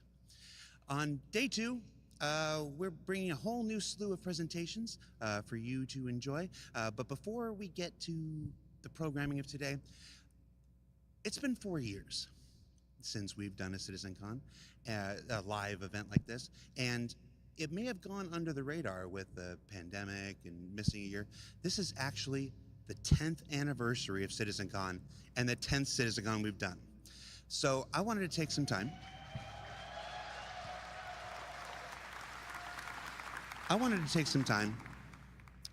Here on the pre-show, where I can do pretty much anything I want, and shout out some of the pioneers who came before us to make this event what it is today. So CitizenCon actually started, the very first one was back in 2013, back in the Alamo Roadhouse in Austin, and it was the brainchild of Sandy Gardner, Ben Lesnick, and Pete Mackey. Now it was in a little theater, down in downtown Austin, and it was, for some it was an excuse to watch the Wing Commander movie in front of a crowd and in a big theater, but for others it was the birth of our annual convention and the introduction of Aaron Roberts and the Foundry 42 team at that time to the CIG family. It started out small, had some humble beginnings, but over the years it's evolved into this massive undertaking that we have this year. In 2014 and 2016, CitizenCon was here in Los Angeles at the Avalon Theater, just in downtown. At 2014, we introduced the vision for the persistent universe, which was not yet playable. Arena Commander had only come just earlier that year. And in 2016, we followed up on those procedural planets with a visit down to the planets and the introduction of the Sandworm. And Sean Tracy, if you're watching, when my Sandworm, man? Can we hear it? When my Sandworm, man? He goes on stage in the first presentation. He's probably not happy right now. Between those 2 years in LA, we took our first trip to Manchester and the, what was it called? The Runway Visitor Park, which was presented underneath a glorious Concorde, fantastic aviation craft that our chat users at the time really thought we had built a giant spaceship for this stage. I can remember sitting in the chat and like, no, that's not a spaceship. That's the Concorde. Get a calendar from 1988. It was like January. 2017 was where things started changing. 2017 was where we started to adopt the format that you see here today. It was our first trip to Frankfurt in the Avalon Theater, where we started breaking apart multiple presentations, multiple teams. We started really diving into the depths of Star Citizen's development after the first several years of building up, having to build 4 studios around the world and lay the groundwork. CitizenCon had evolved to becoming the true showcase that it is today and showing you as many different aspects of our development as possible. but it reached its final form in 2018. Going back to Austin at the Long Convention Center, the Long Center in Austin, that's where CitizenCon exploded. 2 tracks, 2 competing theaters of presentations, the mocap stage. We introduced the Xi'an language, which changed Chris Harrow's life forever. Shout out to Chris Harrow if you're watching. And then in 2019, the biggest CitizenCon we had at the time back in Manchester, which parallels what we're doing today. Huge screens, huge exhibitions, huge panels, huge discussions, huge reveals. I'm sure we all remember that Carrick trailer. Yeah, that was a pretty big one. Also, it was a Carrick ice sculpture that didn't melt all day. So I lost $50 on that. I got 5 minutes? Oh, cool. Sorry, the person in my ear. Guys, I've never done a day 2 before. I'm running on fumes. How are you guys feeling?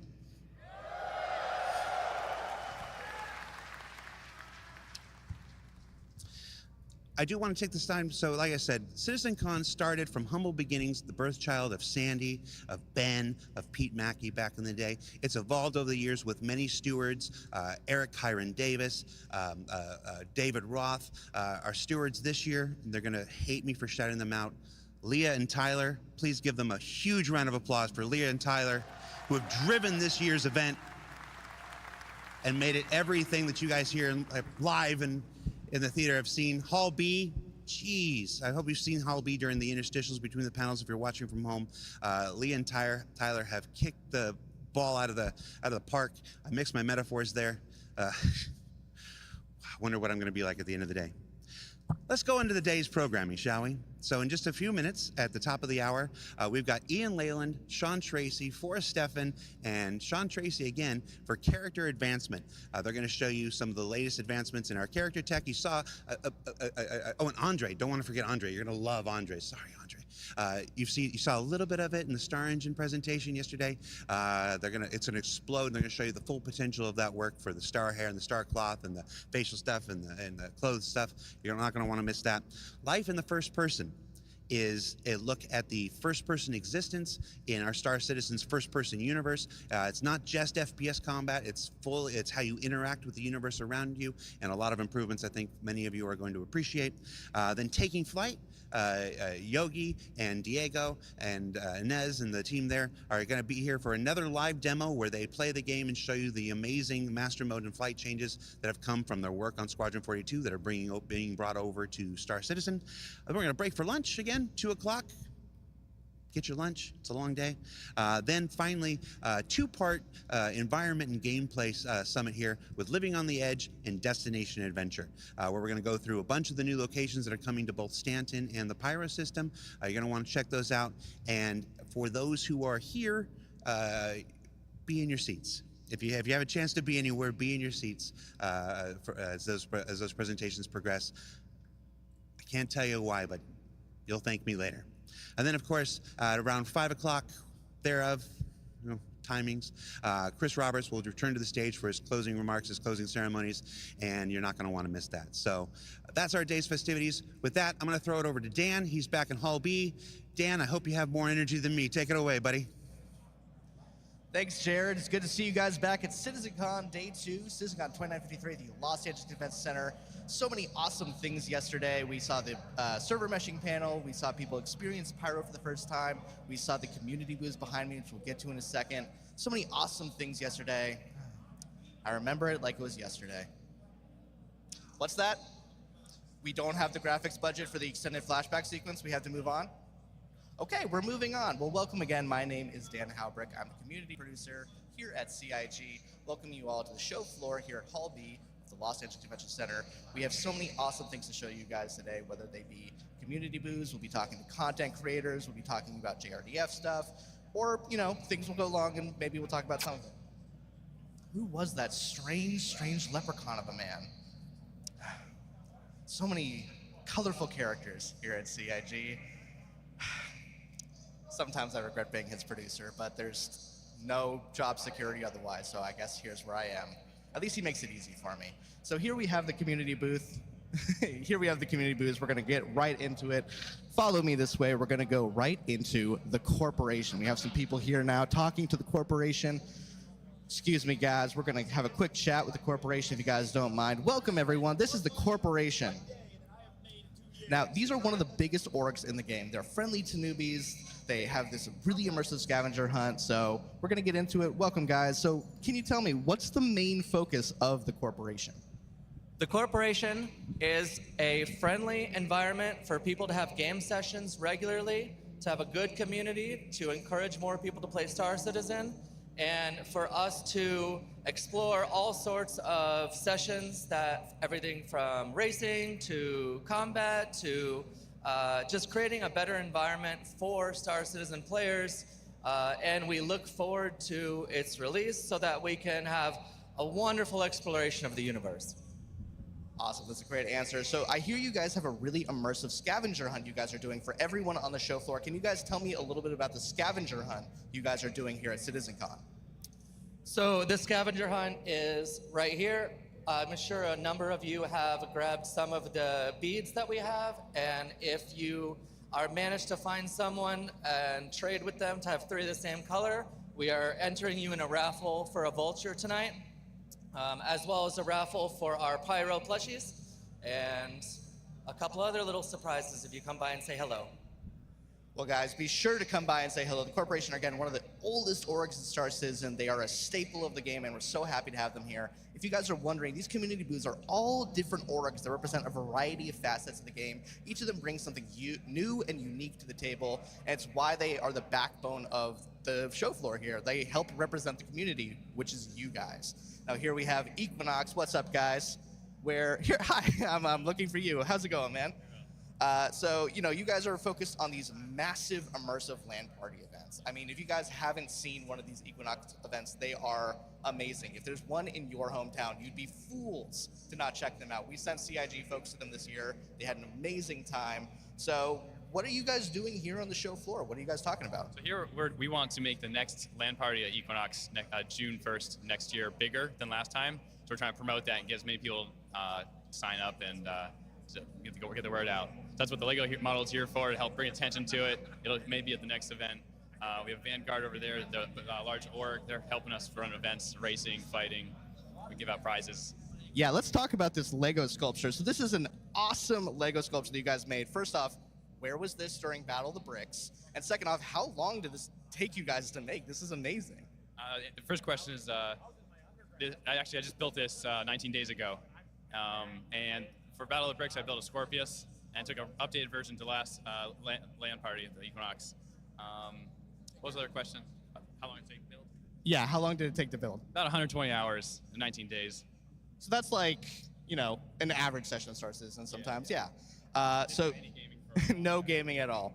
So I think you answered a little bit, but what can people expect from Equinox in 2024? Equinox, you bring your own PC, a lot of computers to pick from, big swag bags, and a lot of giveaways. Yeah, any cool events that you're able to like tell us about for 2024? You mentioned the June one. Is there anything else you guys are doing? Like activities during the event? I don't think we have anything pegged out specifically yet, but like last time we had racing, PvP, fist fighting in Origin jump, or 890 jump. Just some rich people boxing. You love to see it. Well, thank you guys. If you guys are here on the show floor, again, come check out Equinox. Come check out this Lego sculpture. Missed the It's question. the coolest thing I've seen in probably 5 minutes. I have a very short attention span. We're going to be making our way now over to the Walkers of Sigma. Now, these guys are the forefront security org of Star Citizen. These guys provide security for major events like the Daymar Rally. They are the forefront runners, like I said, of security. So how's it going, guys? Happy to be here. Happy to be here. I love that. So how do players or other orgs go about requesting security from you guys? What's the process for like getting the Walkers of Sigma to be security? Sure, absolutely. The best way to get a hold of us is to join our Discord. You can go stop by our booth Evasive and pick up a maneuvers. business card where you have our Discord link on the back of our card. We may. Let me see that. That looks so cool. Look at that. That's actual wood. Is this like laser engraved? Yes, sir. Laser engraved. That's awesome. This looks Oh, phenomenal. I can do Look at that. better. Here you go. I'm gonna have you hold. They that for should a have called second. me. So, what's it like running security for things like Daymar? Like, obviously, that's a huge operation. There has to be so much that goes into it. What's it like running security for it?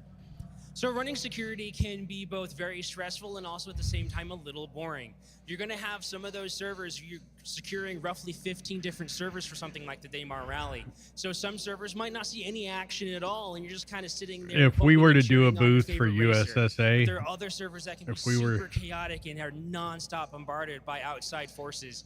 And those are the ones you really have to St. keep Louis, your eye on. Make sure they have enough people Dallas, to secure as or many people Austin, as near their possible. Austin. It'd probably They be get near any their Austin reinforcements if studio. needed. But if Yeah, that sounds like a logistical nightmare, but luckily they have the if walkers they and Sigma the to help next make it one all they have in possible. the states, So let's try kind of last and question. put Jared together and other a people have booth been harassing me throughout do at the next one in the convention. US. How do I get you guys to follow me around? I actually have one of my best guys here. This is our combat branch officers. He's going to keep you nice and safe. All right, well, I now feel safe and secure. Oh. Come follow me, guys. I got a big bodyguard now. I feel on top of the world.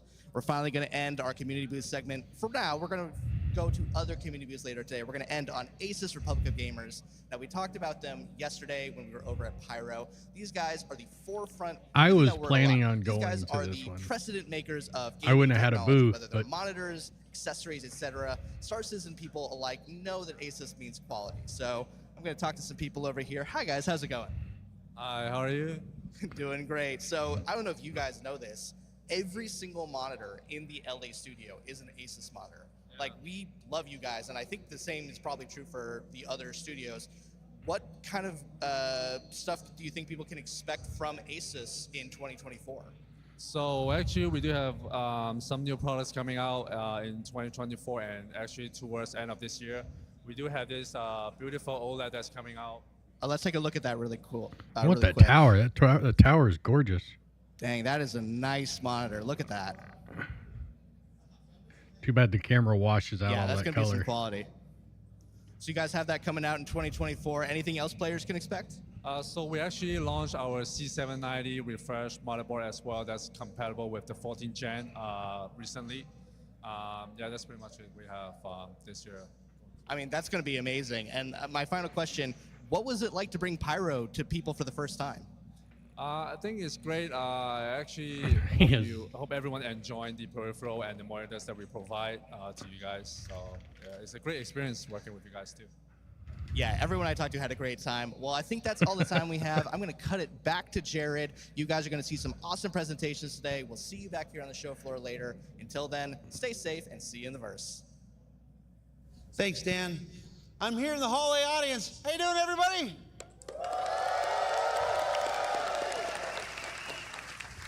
I've not spoken one word to this individual next to me.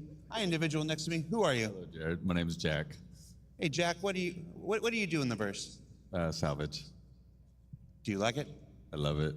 Are you good at it? I'm good at it.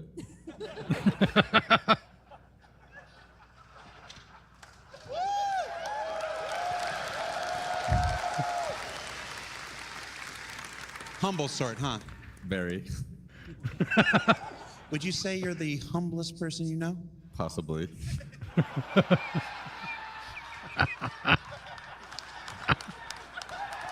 Could there be someone more humble than you? Probably.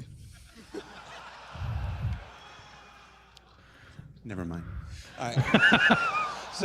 So a couple more housekeeping things. As Dan said, Asus is one of our amazing partners here to make this event possible. We also want to shout out our teams at IX Systems. They helped build the amazing server technology that we're using in the Pyro Playground. We are not connected to the internet. We have our entire environment replicated here. It's back there. You should go check it out.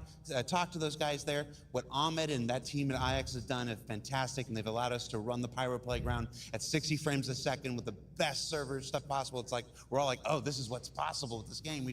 It's really exciting. I also want to shout out VKB, who have been amazing at helping us with the control surfaces for the Fight or Flight exhibition going on at the Atmo booth. Be sure you go by there and check that out. Yeah, he's got to get And then, back of to work, course, CLX, hauling all that the shit custom back to the computer ship. maker who made all 150 computers for the Pyro Playground. The 2 computers that are operating on stage, the box that's running this live stream right now, I can be out here, it's there, I don't have to worry about it. So thank you to all of our partners, and I feel like I'm missing one, and I expect to hear about it from Tyler later on. I didn't bring my cards. So, Bone. yeah. I got to You know, reprogram all when my we voice start? We control start at stuff to 11? Bone. We got 5 minutes. How should we fill the time?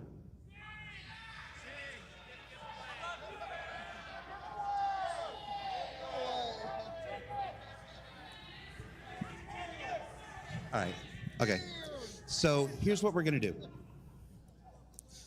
Back in 2013, we attempted to sing Star Citizen Happy Birthday. And at that time, there was a weird legal kerfluffle. It was believed that the stream got muted because we sang Happy Birthday on stage, and Twitch automated content said, no, don't. It's our birthday. It's a little late. It's also Jake Acapella's birthday, so if all of you would join me in a rousing edition of Happy Birthday, we're gonna test the stream gods and see if we don't get muted. So ready? All right, everybody. 1, 2, 3. Happy birthday to you. Happy birthday to you. Happy birthday. He actually has a really good voice. Dear Star Citizen. Happy birthday to you.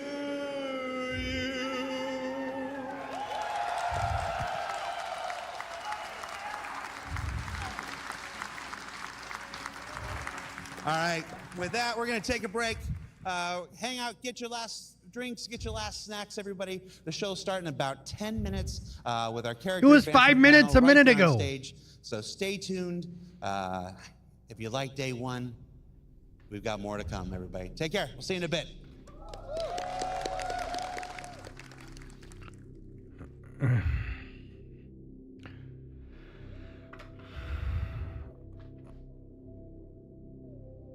The break should really be them walking around the booth.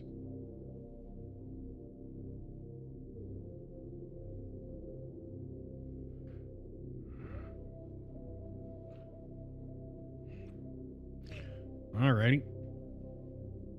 Well, let's do this then.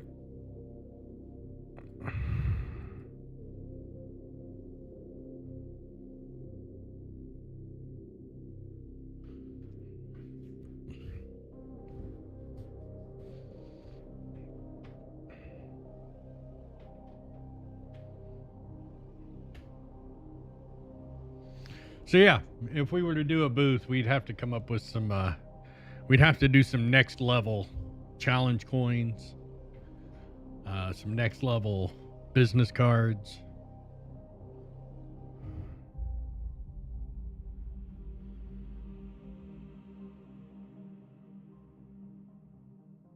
Shit like that.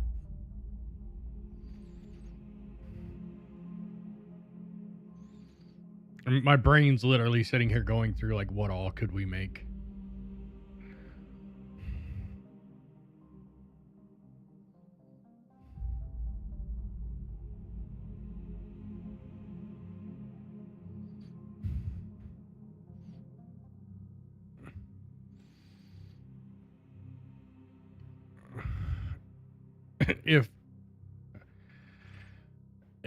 Damn it, now you got me looking. Now I gotta look. Robert Space Industries. You know what's funny? Asus is it an anagram? We have the same letters in our org name. USSA, Asus. Yeah, Asus is actually an org now. That's fascinating.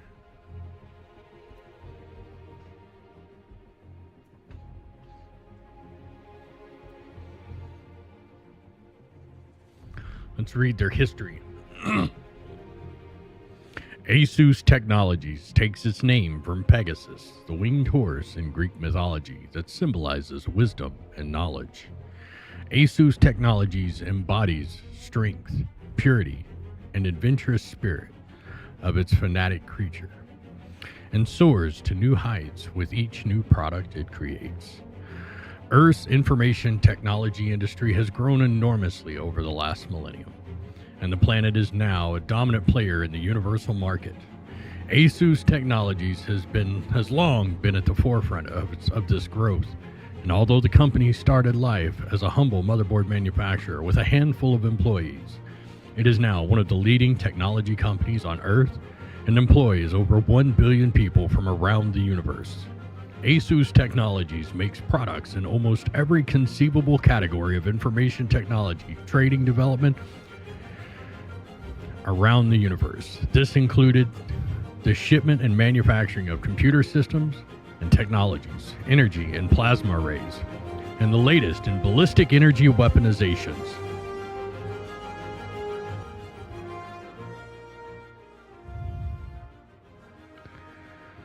Innovation is the key to success of ASUS Technologies, having unveiled one of the best quantum cascade laser cannons to a rapturous audience at the 2347 Hurston Dynamics Convention.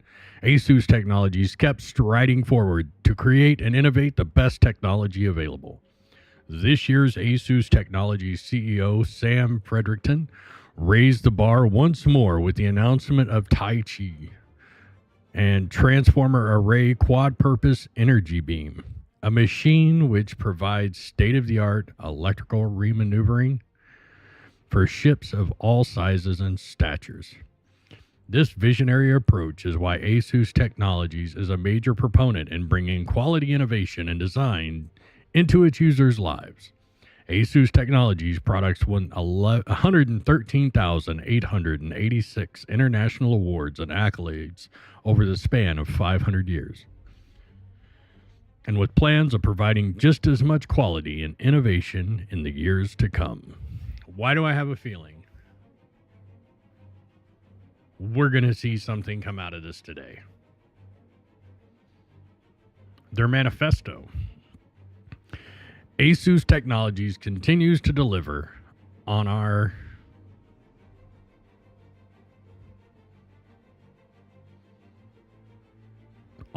In Search of Incredible Promises.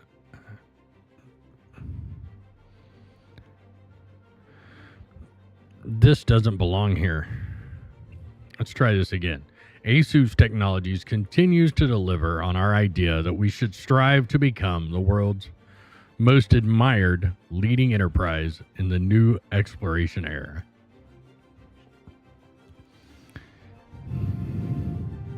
Who the fuck proofread this?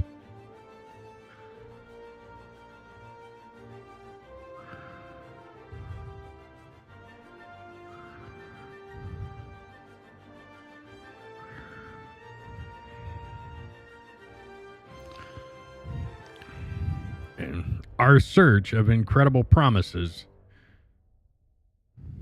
The fuck? My brain broke. What's their charter? Oh, they actually have a charter. The ASUS Technologies Rules of Enlistment. No members are to engage any aggression against our allies, our factions that ASUS Technologies has diplomatic relations or discussions with.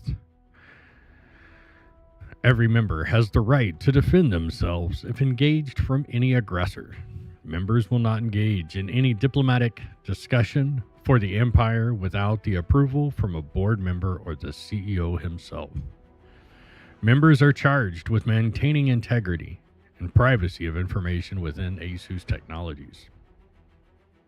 Members with the rank of board member, director, or manager cannot be part of another organization.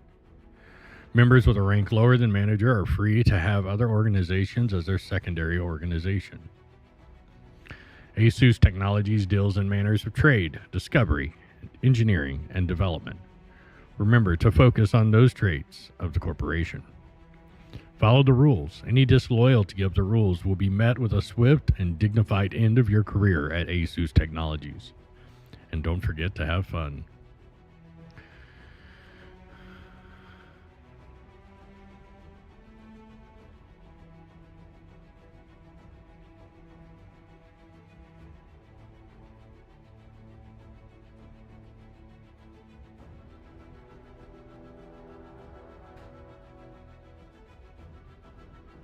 When was this org founded?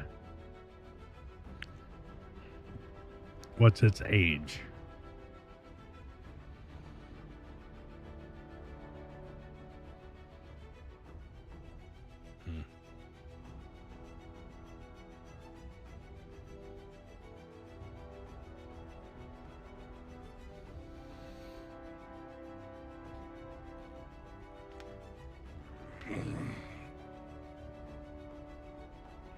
Well, I mean, I use text to speech on a daily basis, and it doesn't read like that.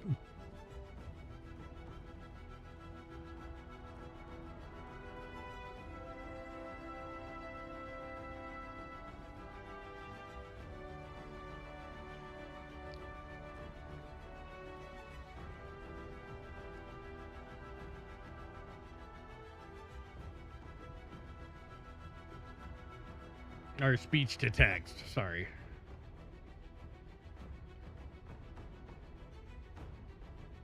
Yeah, obey us. Have fun. Good day. You are the weakest link. Goodbye. Ladies and gentlemen, Here we go. welcome to the stage, the person who forgot to create himself an intro, Disco Lando! Woo-hoo! He also had caffeine in the last 10 minutes. Welcome to CitizenCon Day 2, everybody! Are you pumped? What the? He must have took a Colombian shot. Two dogs? Get in your seats. It's about to start, ladies and gentlemen. Welcome to Day 2. I'm not going to take up any more of your time. Up first, character advancement with Ian, Sean, Forrest, Andre. Give it up. Bone, start the show.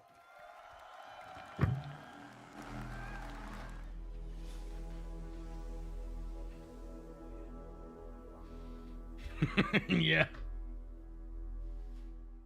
Hello there. For those of you that don't know, there's a reason why Colombian brew comes in a cup that big. So I'm Ian. I'm the art director for Star Citizen. We're going to kick off the first ever Day 2 of CitizenCon by talking about some of the awesome work done by the character team. All right. John, it's up there because So I'm first, connected let's to talk about multiple life in a platforms, frontier YouTube, system Kick, like Twitter. Pyro, They all and show how up this there. influences the character designs. So we wanted to create something unique compared to what we've seen in Stanton already. We wanted to give a wider visual palette and a feeling of historical age between the different solar systems. So this chart describes the fashion pillars for humanity. We can see where all suits, armors, and fashion items should belong. In terms of material use, manufacturing technology, and novelty. So you can see Earth fashion on the left, Terra fashion on the right, and Frontier fashion right in the middle with a little bit of overlap of Earth. So essentially, Frontier fashion is function over form. They are repurposed and repaired, and generally are misfits rather than sets. Outfits are purposeful by having storage solutions. This implies survivability along the frontier. Okay, let's take a look at some of these assets in the game.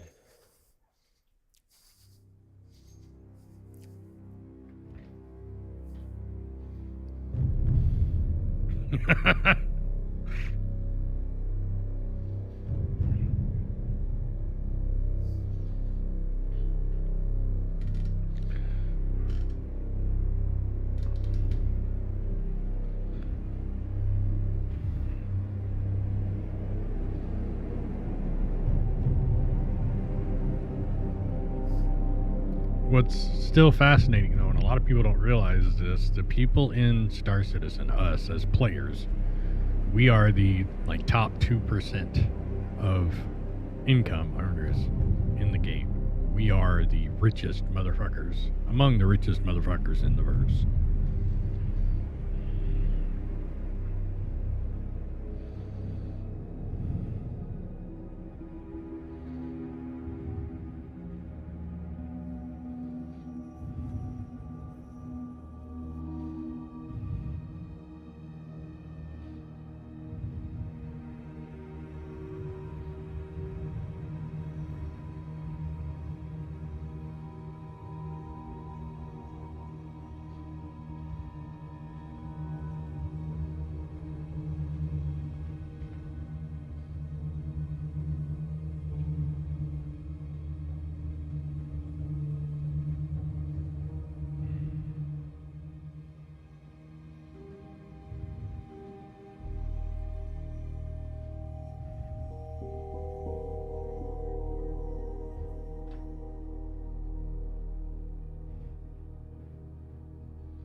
The fuck?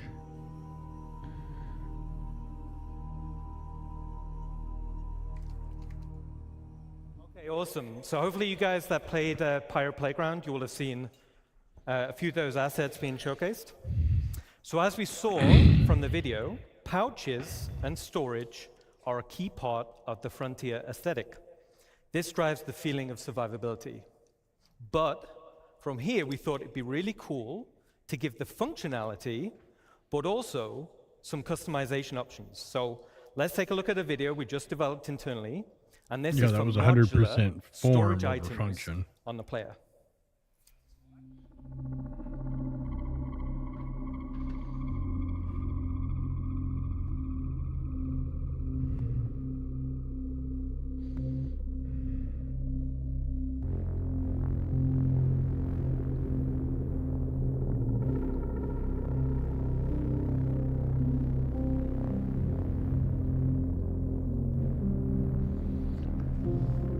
Oh my god.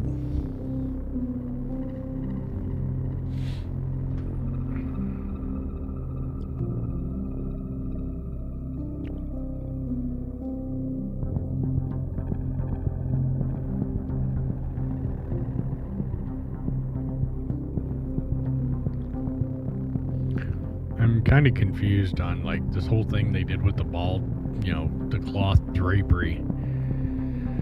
Yesterday, why are we not seeing this here? This pouch is magically floating through this fucking jacket.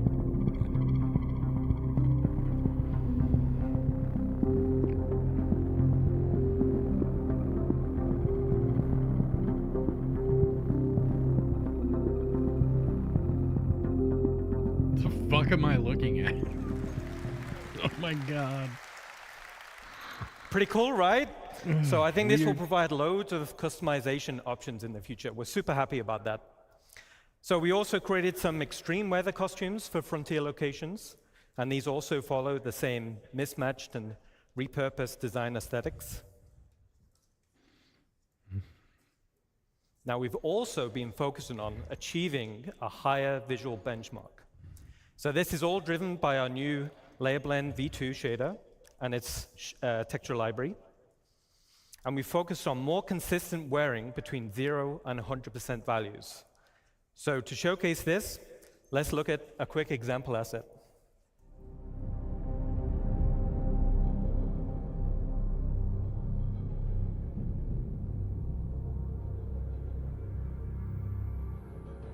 We're just getting started, Putt-Putt. You haven't really missed anything.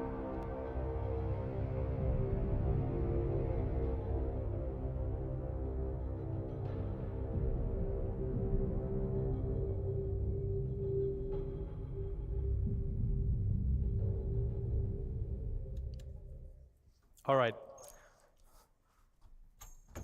So as we saw in the video, the insides of the helmets are looking fantastic. Now this is us getting them ready to animate with put on and take off.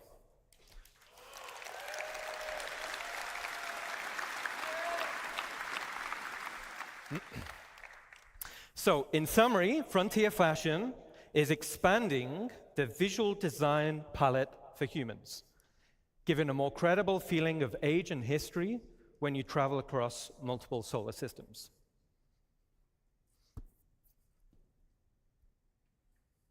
All right, now let's talk about something different. Now we're going to talk about some of the gangs in Star Citizen.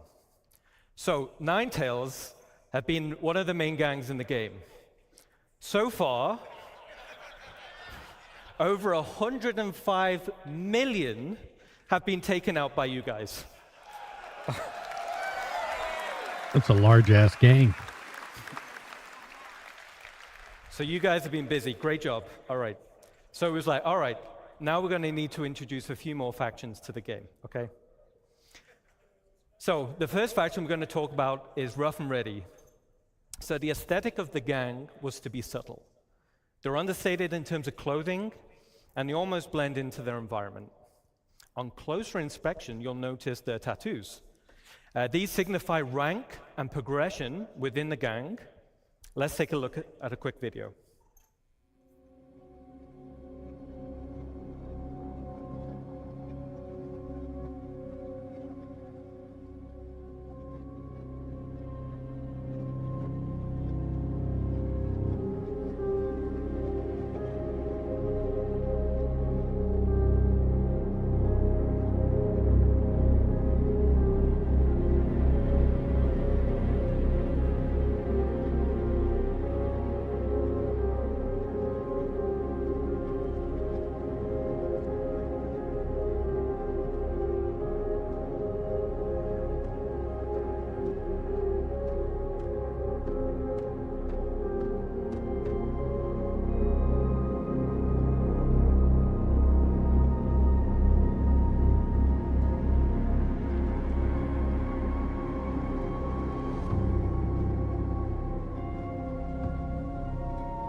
I think they look absolutely fantastic. Okay. So the Rough and Ready can be found in some of the space stations around Pyro. Now the tattoos, like I said, the tattoos form a progressive design. This illustrates the hierarchy within the gang. As a player, you'll be able to earn these tattoos and apply them to your character.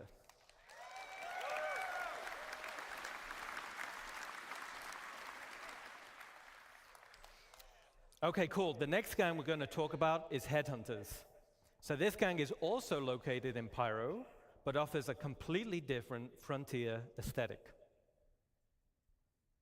More of a wasteland vibe with lots of personality, and this will translate into the behavior types. Now this gang is currently in production, but let's take a quick sneak peek.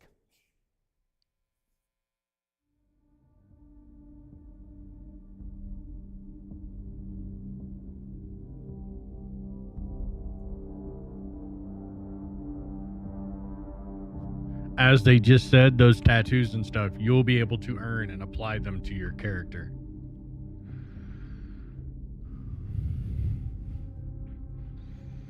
As you earn the rep.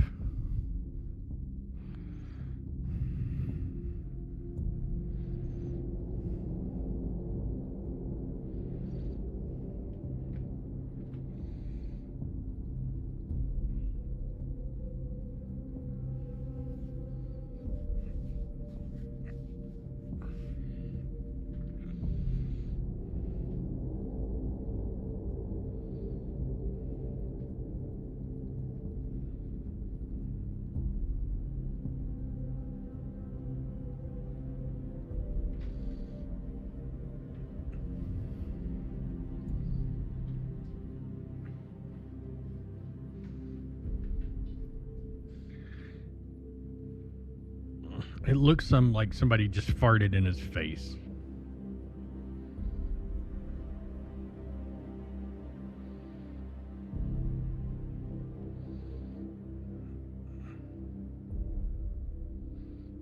Or he stuck his head over a diesel stack. I mean...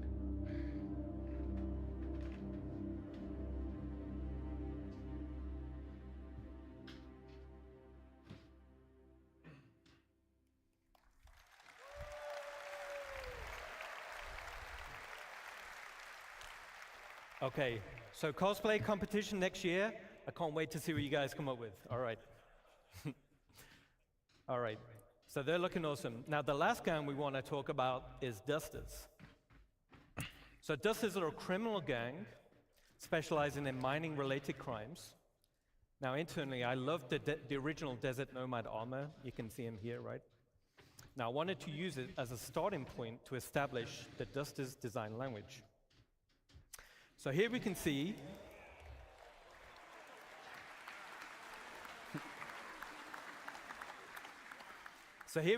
the Dusters gang lineup showing armor leveling and rarity. So as a player, you'll have horizontal armor progression. This will define your role and playstyle. Then you'll have vertical progression. This is your progression within that role and playstyle. For example, a common bounty hunter armor set will be weaker than a legendary, and as armor progresses in strength, it's harder to acquire. So harder missions, rarer drops, higher reputation. Now, as we're talking a little bit about armor sets, let's recap a little. So the goal is that players should consider which armor to equip based on the role they wish to fill and the scenario they're heading into.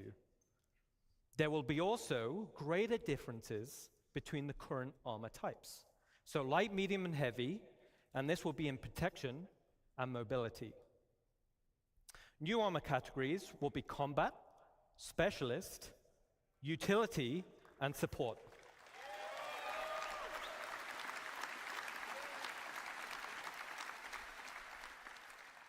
And these will define the type of items that are quickly available on the slots of the suit. There will also be additional functionality to assist in your chosen role. A matrix of armor type versus category will provide a variety of roles, with each providing best-in-class benefits. There will also be hindrances to out-of-role gameplay.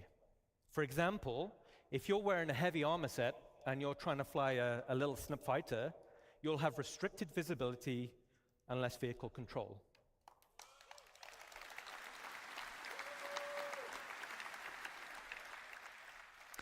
So in this scenario, like a flight suit armor type with resistance to milder G-forces would be preferred. Okay.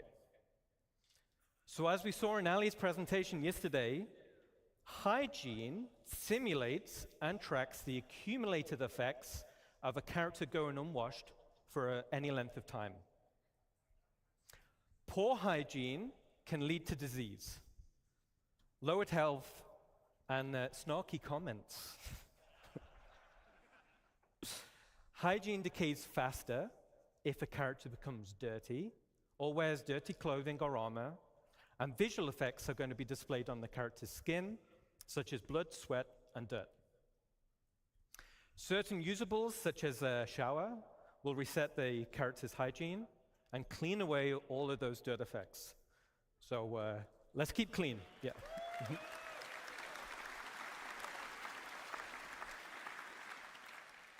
Okay, so that covers a quick recap on armor sets and hygiene. Let's get back to a video showcasing the dusters. And the tattoo shows your rank that you've earned in the particular org. I mean, yeah, while it's not necessarily character advancement, it kind of is and kind of isn't.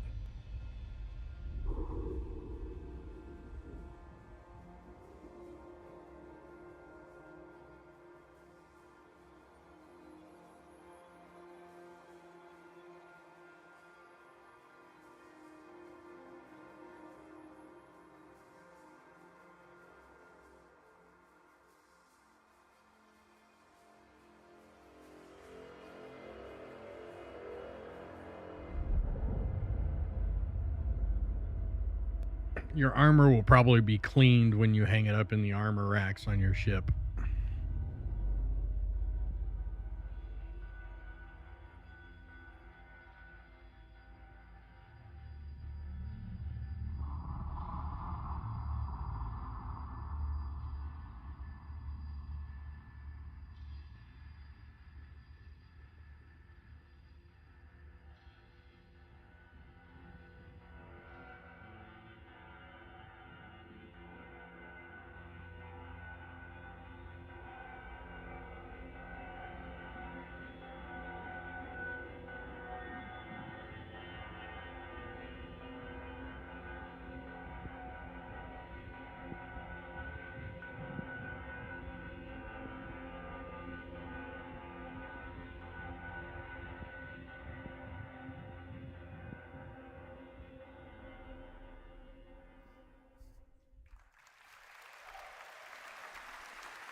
Awesome.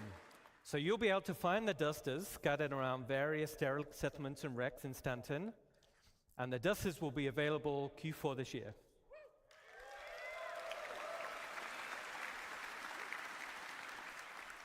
And with that, I'll hand you over to Sean Tracy.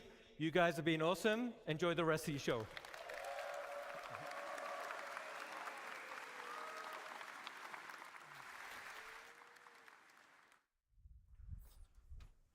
Hello, everyone.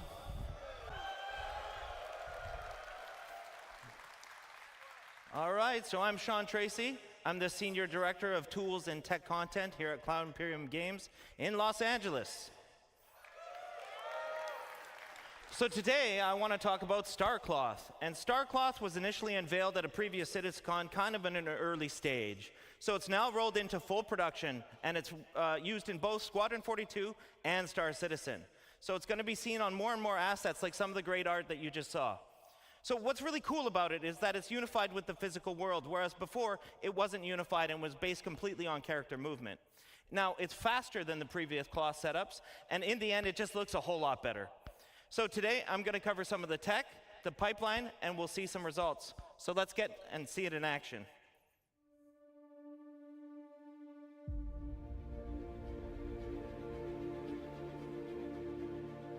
Trench coat. Cloth is hard. Guys have to run upstairs, they have to crouch, they have to prone. It's got to collide with the environment.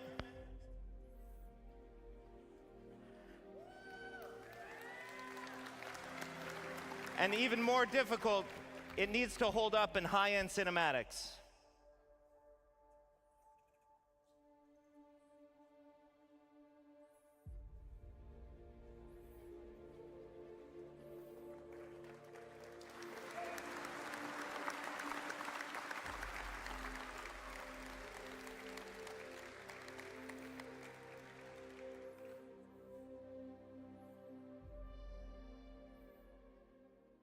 Cut that one just before some good spoilers, so yeah.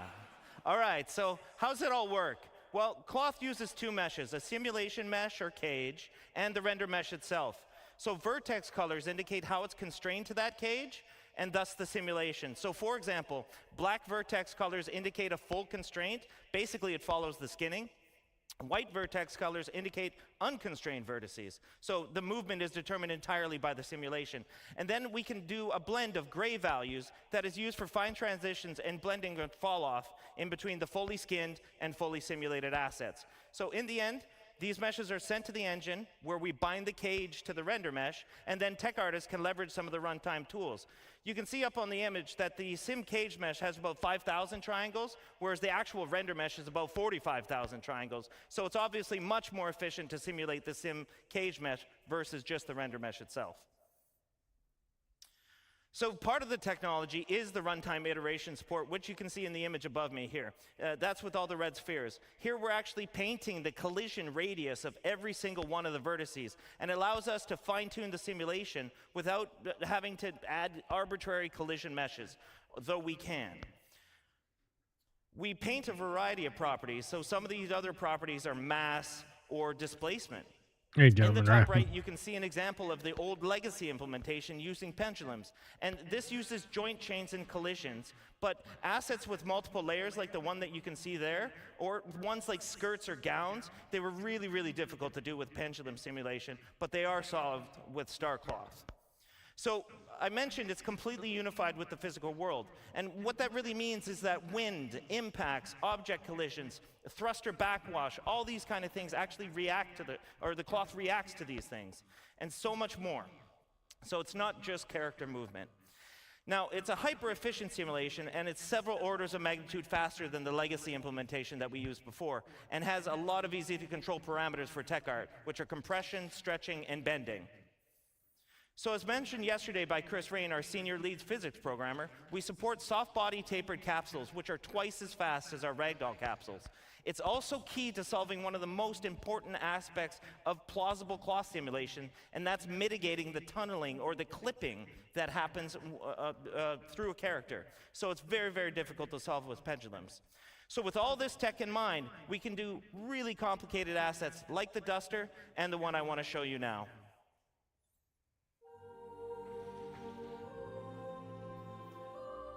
So here you're seeing about 5 different layers of cloth going on and self-colliding between each other.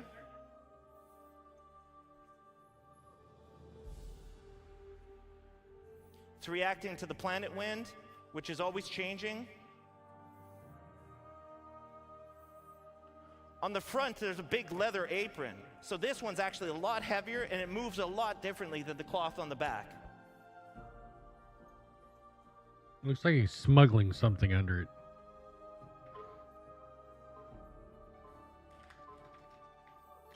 So he's walking into the wind here.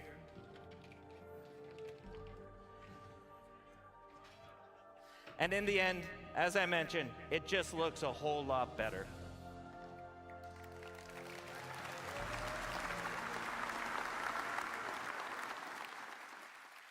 So with that, I want to hand you off to my friend, Andre Piers, who's going to talk about hair. Thank you, man. Hi, everyone. So, nice to be here in LA with all you guys. So, I want to start with a question, okay? How many of you are actually excited that we're getting new hair into the verse?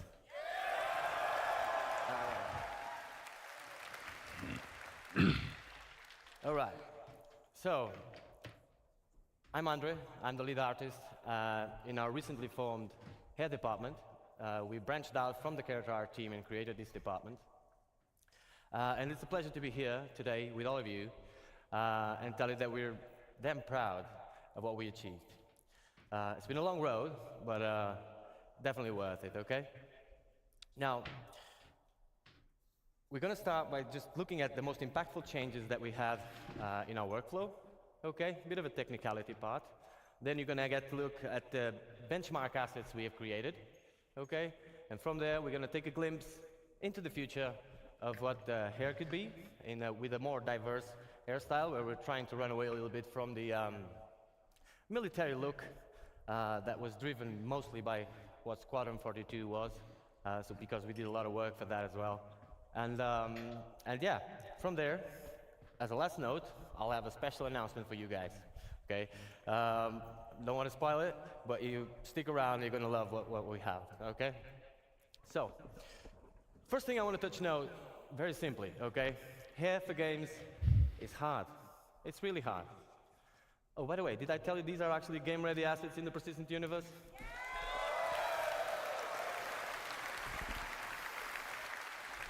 Fully rendered in our engine, okay? Game-ready, performant, ready to be shipped, okay?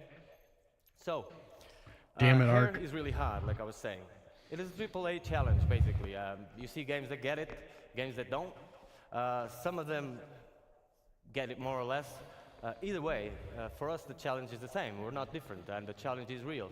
With the scope of Star Citizen, like day-night cycles, all these light shafts, all this MMO, people running around with the hairs, a lot of motion, a lot of fast-paced movement.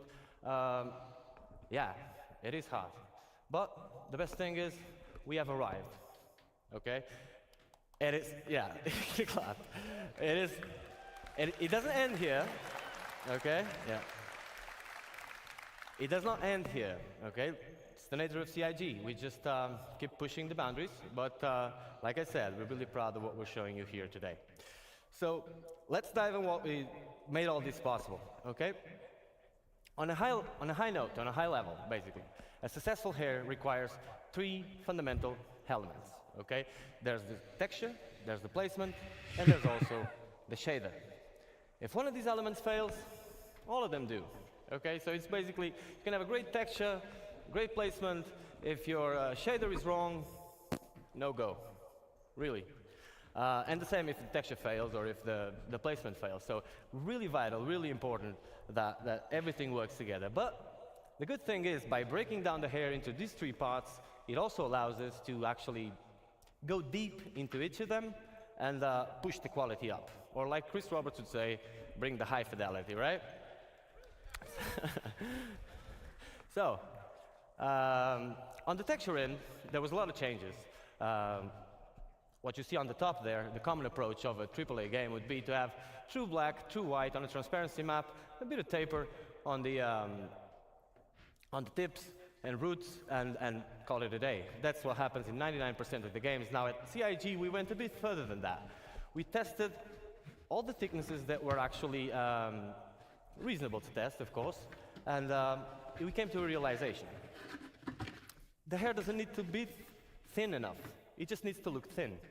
We do need it to be thicker enough, thicker than the real life hair, because if you take one of your hairs, you'll see it's really thin, right? So it does need to be renderable. That means if it's really thin, it will be sub-pixel rendered at some point. With the motion and all that, we will get a lot of artifacts. And so that would be a no-go. We do need it to be thicker than in real life. But can we make it look thin? That was the question. So we came to the realization that from hair, or from scalp to hair, and from hair to the background, so these 2 points, the transition points, are the most important ones for the hair. So we aggressively tapered the tips, which is what you see over there, and added a gradient to it. So no longer true black and true white. Now, this is a lot of technicality. You will see practical examples of this, but that allowed us to have smooth transitions and basically achieve the result we expected. On the placement side, we came up with hair libraries, basically. Now, I could be Pubic here hair all day 29. talking about hair libraries, Pubic okay, hair, because I'm a very technical person, and if you see me God. around the venue, feel free. I'm Andre. You can just come and talk to me about this. I'm not going to bother you all that for 1 hour about this. Fucking but words. I'm going to give you a very quick example that you all can relate. So imagine in real life, you have a construction business and you could make one wall, one roof, one floor, and one window. You make it all work together, and from there, you're not only building your house, you're actually building the whole town, and then the whole state, and then eventually the whole universe, right? That's what air libraries are. Obviously, the result, if you could do that, it would be much cheaper, much faster, and above all, you wouldn't have a fruit salad of assets. Store, I don't want to see characters running around with a matted muff. It's just no. Artists working through the years, each one of them applying their own workflow. Everybody's at different levels of quality, of course, different minds, different ways of seeing the same problem. So, at the end of the day, fruit salad, right? And we wanted uniform quality. So for that, air libraries are a great solution. We also decreased the time of production of hairs. So it was taking us 20 to 40 days to create one hairstyle per artist, okay? Right now, it's going from like 3 to 5, 7 days per hairstyle, which is great news, okay? So yeah, that was a major achievement.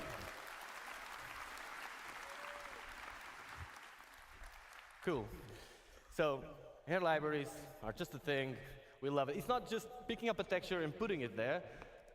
If you do that, like, you need to actually see the scope. Gladly, we have some of the best artists in the world on hair working with us, so we managed to achieve this at the scope that we wanted. Now, on the shader side, there was plenty of changes as well. Some of them are very techy, very, very cool as well. I'm going to run through fast through some of them so you guys can understand the scope of what we're dealing with.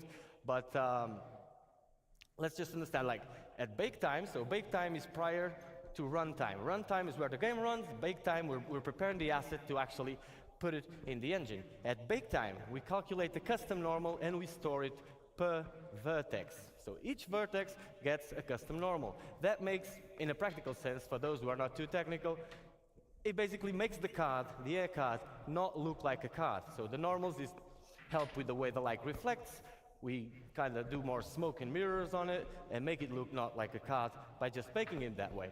Now, on the ambient occlusion, we store two baked ambient occlusions onto the color channels of the vertices as well.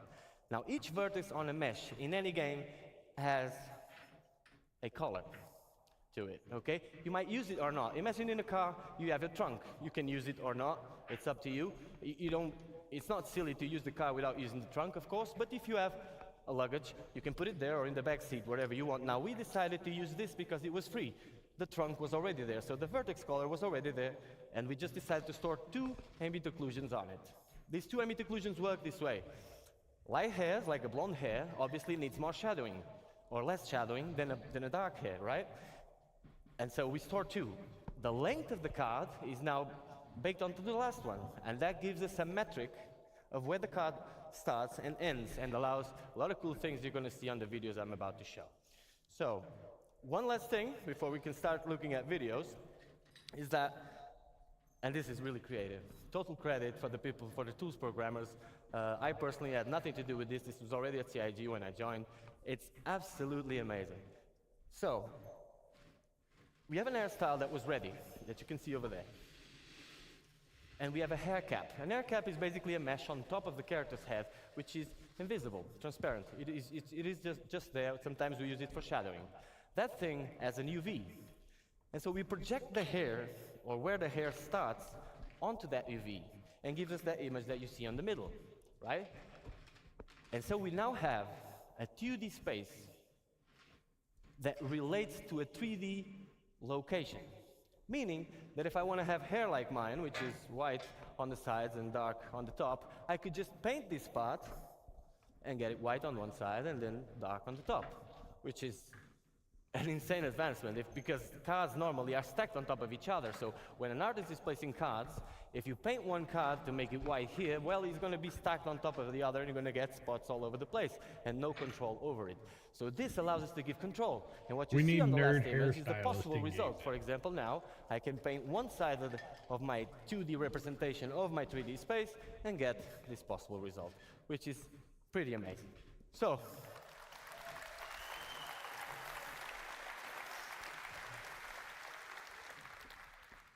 next video, what I'm we're hearing. going to take a look at our tools, okay? This is not the way it's going to be exposed to you guys in the character customizer. You'll know more about that later, okay? This is the tools we use we are able to actually create the hairstyles. So let's take a look at this video.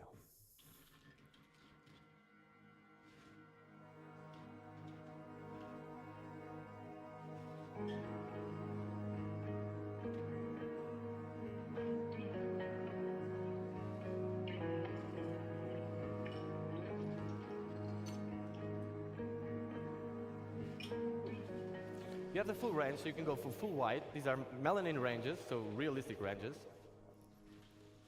Fully white up to black.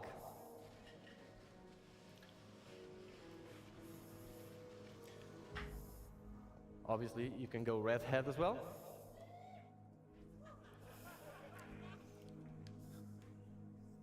Get out of the way. You also have the dye feature where you can see all the things we talked about implemented. You can go a bit more wild on this. Don't forget ear hair.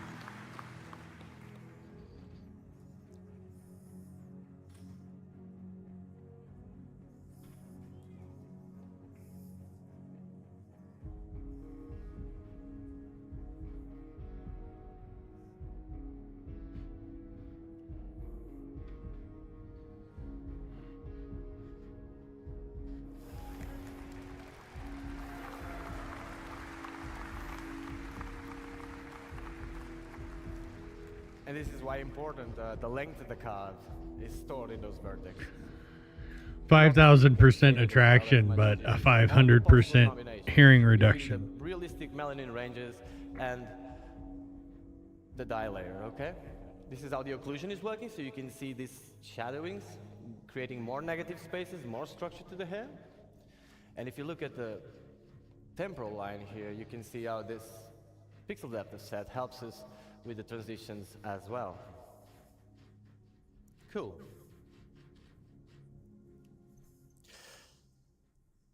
By the way, did I tell you these are actually game-ready assets, ready to go to PU?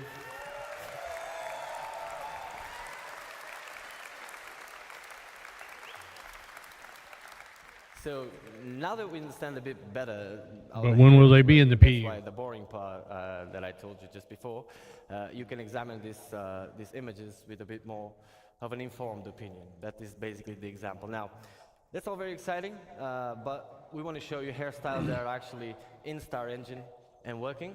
So that's the video we're going to take a look at next, okay?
I would probably fall over laughing the first time I saw a mullet in game.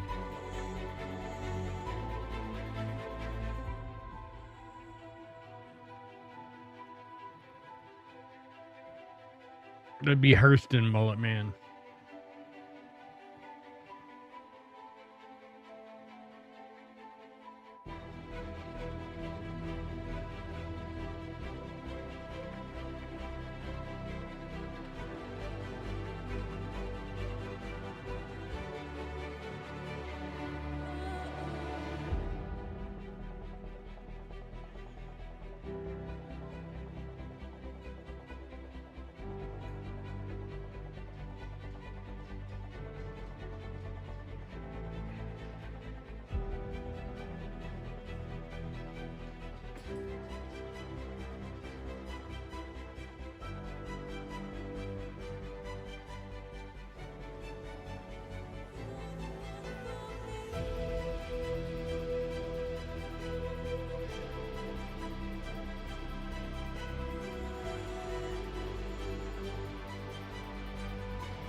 Great, guys. So I can see by your feedback that you really enjoyed the die, so I'm going to try and direct things that way next time.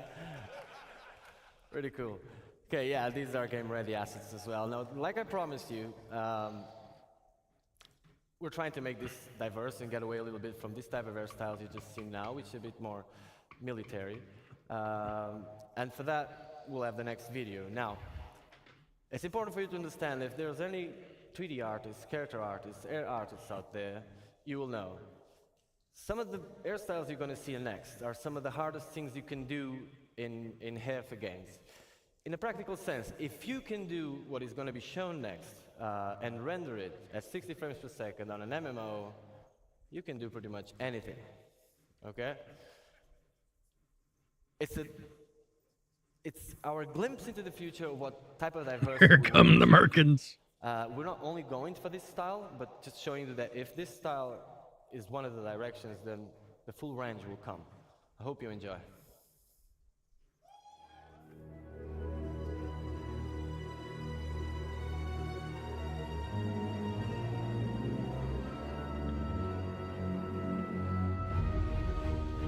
Okay, that's kind of impressive. Not gonna lie.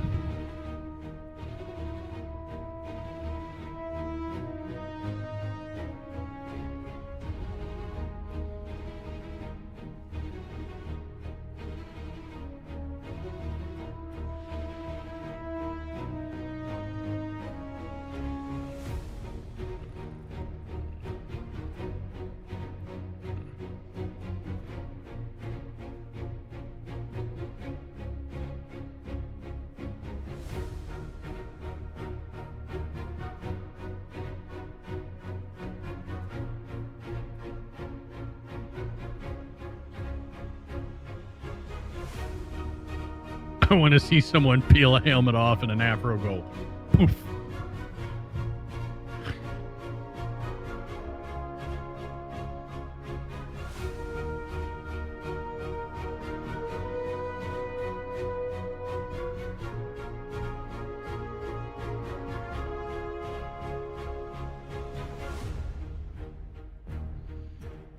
Yeah.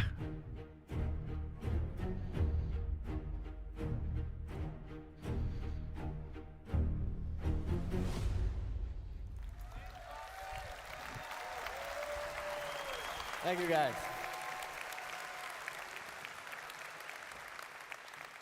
So yeah, like I've been saying, these pictures you see here, they are all rendered as you see in real time, depending on the light conditions and stuff. but there is no tricks here. This is actually how it looks. And that's why we're really proud. Like I said, it doesn't end up here, okay? We're pushing this forward. This is just to replace the stuff that was there. I'm pretty sure you guys were tired. Nobody at CIG was happy with what we had. I can assure you that. Yeah. Especially as an artist, right? So, but we finally arrived. Now, we've seen all this.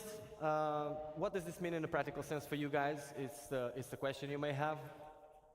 Well, let me tell you really fast. We made over 75 hairstyles since like 6 months ago. On the last 6 months, we made 75 hairstyles. That is a lot. That was possible with all the changes we made. Yeah. Yeah. That is a great achievement. Now, we cannot hand them all to you right now. It's very simple. It's very simple. It doesn't end up here at the artist end, okay? After this, there's a tech art pass where they need to skin it. They need to make it work with hats, with goggles, with everything that needs to work, right? So it's a process that takes time, but we wanted to have a certain amount, a quantity that would be enough to replace all the stuff that is there, give you enough variety for you to start, and that's what we're going to see next. Now, it also tells you when are you getting it.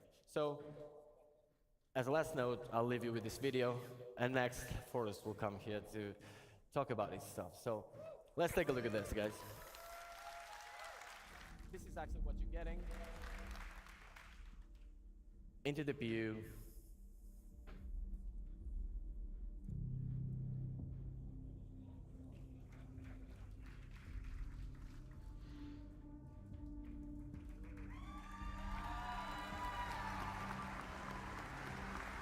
So they're getting some actual female hairstyles now. Nice.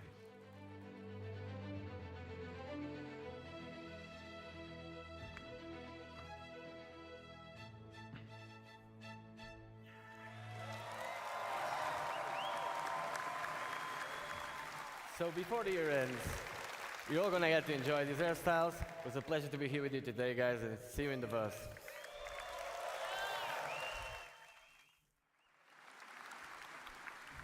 Another round of applause for Andre and getting new hairs into the game. I can't wait to put new hair on my character, I'll tell you that. And for Ian and his awesome character team and the amazing characters they showed us earlier. Absolutely fantastic. I'm gonna run through this, we don't have a lot of time. I'm gonna talk to you about character heads. We've talked about hair. We have talked about outfits. I'm gonna talk to you a little bit about the heads and our pipeline and getting us from the actors that we hire to do the photogrammetry all the way to the game characters. I'm not so we sure. have a I'll have DNA to play pool, that back. expansion, and customization. I'm going to be taking you through. We made a data-driven pipeline for adding new heads. So what is a DNA pool? DNA pool is just a bunch of heads that we put into the game. That way you can modify the ears, the nose, the chin, the mouth, and you could interpolate between all the different heads. A DNA pool. We want to expand the pool and allow for more selection and range. So we scanned 60 new heads for our DNA pool, 60 new heads. And we processed them internally. We also added customizable facial features, skin tones, complexion, makeup layer on top, revisited the eyes. These characters look new and they look great.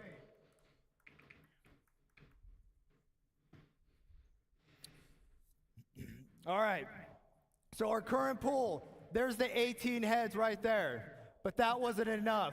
We need more. That is our new pool.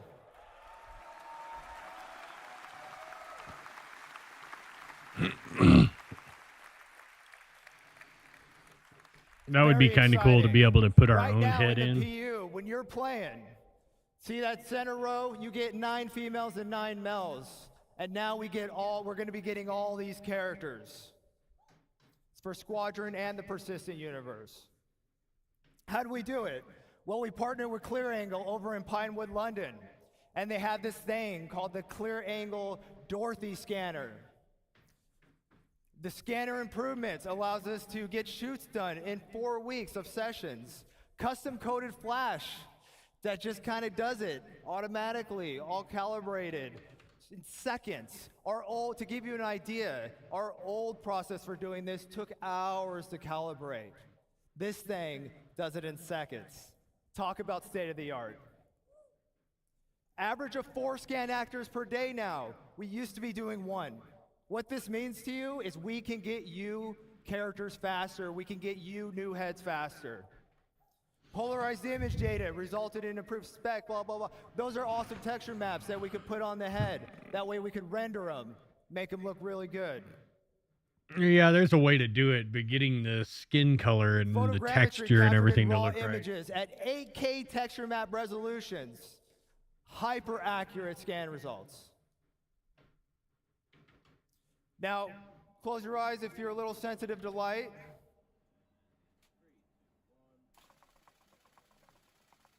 This is the process we use to get the pictures, to build the photographic. Hope no one in chat was epileptic. Holy shit.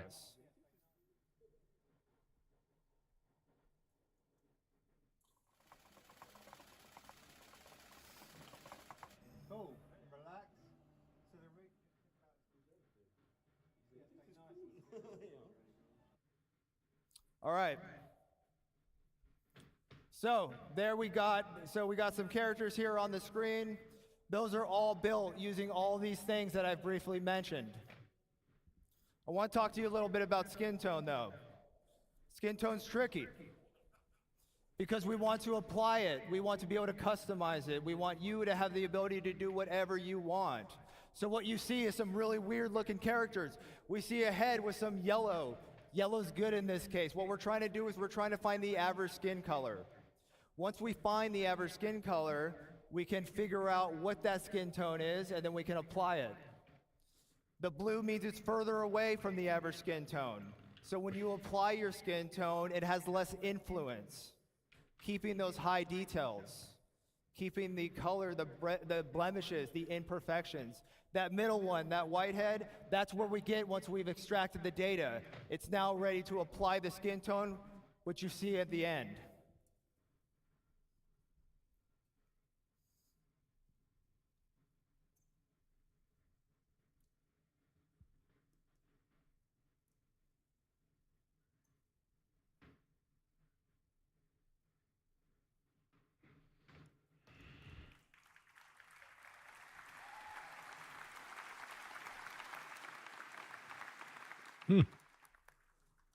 All right, so here's a little more detail what I'm talking about. We knew that we were going to get a pool for these heads, this pool of all these different awesome shapes, noses, ears, lips. But now, with what we're doing currently, you can see that we have calibrated all of our source photos of our actors. And with that, we could figure out exactly what they're supposed to look like.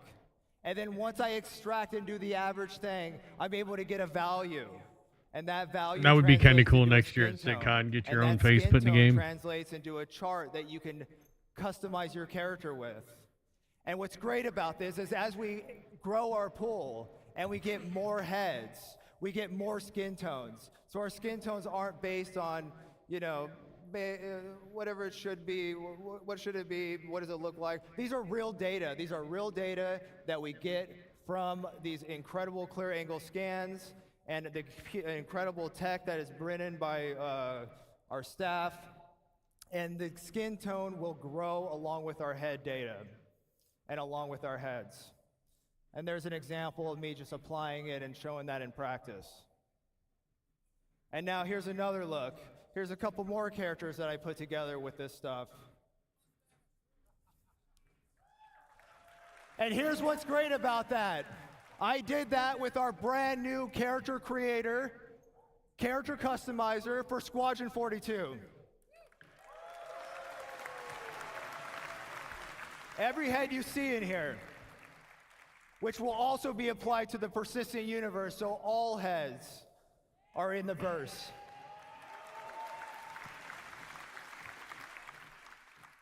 And as you can see right here, here's a little scene I put together using the outfits, using the hair, using the skin, using the heads. And I did that all with the new character creator. And here to show you that, if the live demo of the character creator, I'm going to bring back my good friend Sean Tracy.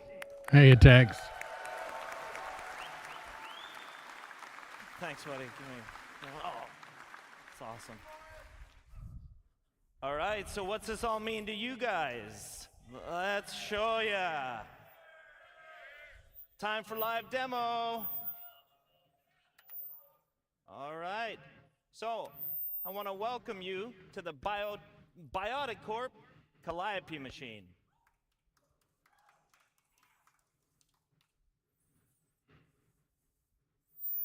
All right, so here you can see we've got the, whoa, I'm getting feedback. You can see we've got 2 body types that I can select from at any point in time. So we're gonna start in right away.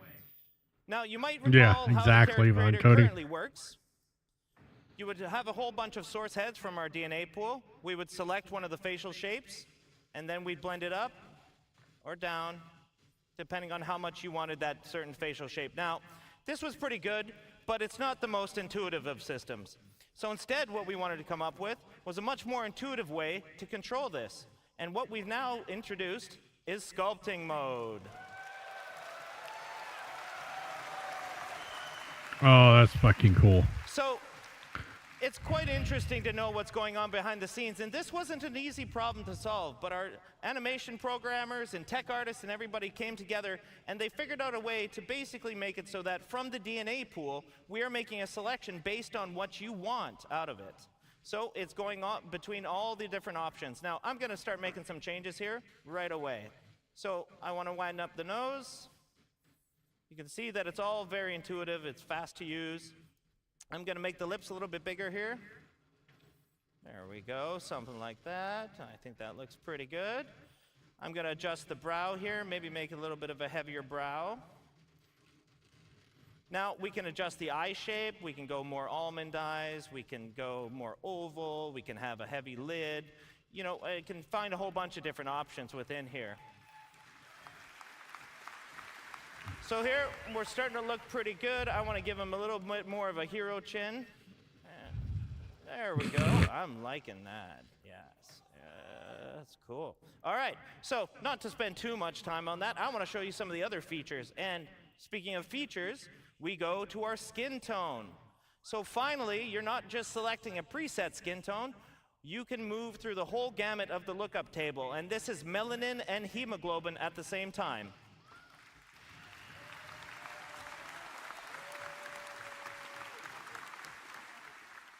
So at the very top of it, I've got a texture slider. So instead of the whole head sort of selection, we can go between all the different textures. Now, like Forrest mentioned, we're going to have 30 of these for one body type and 30 for the other body type. So here, I'm kind of liking, what am I like? Oh, I like this one. So here, and I'm just going to set a skin tone that I kind of like. Something like that. That's cool.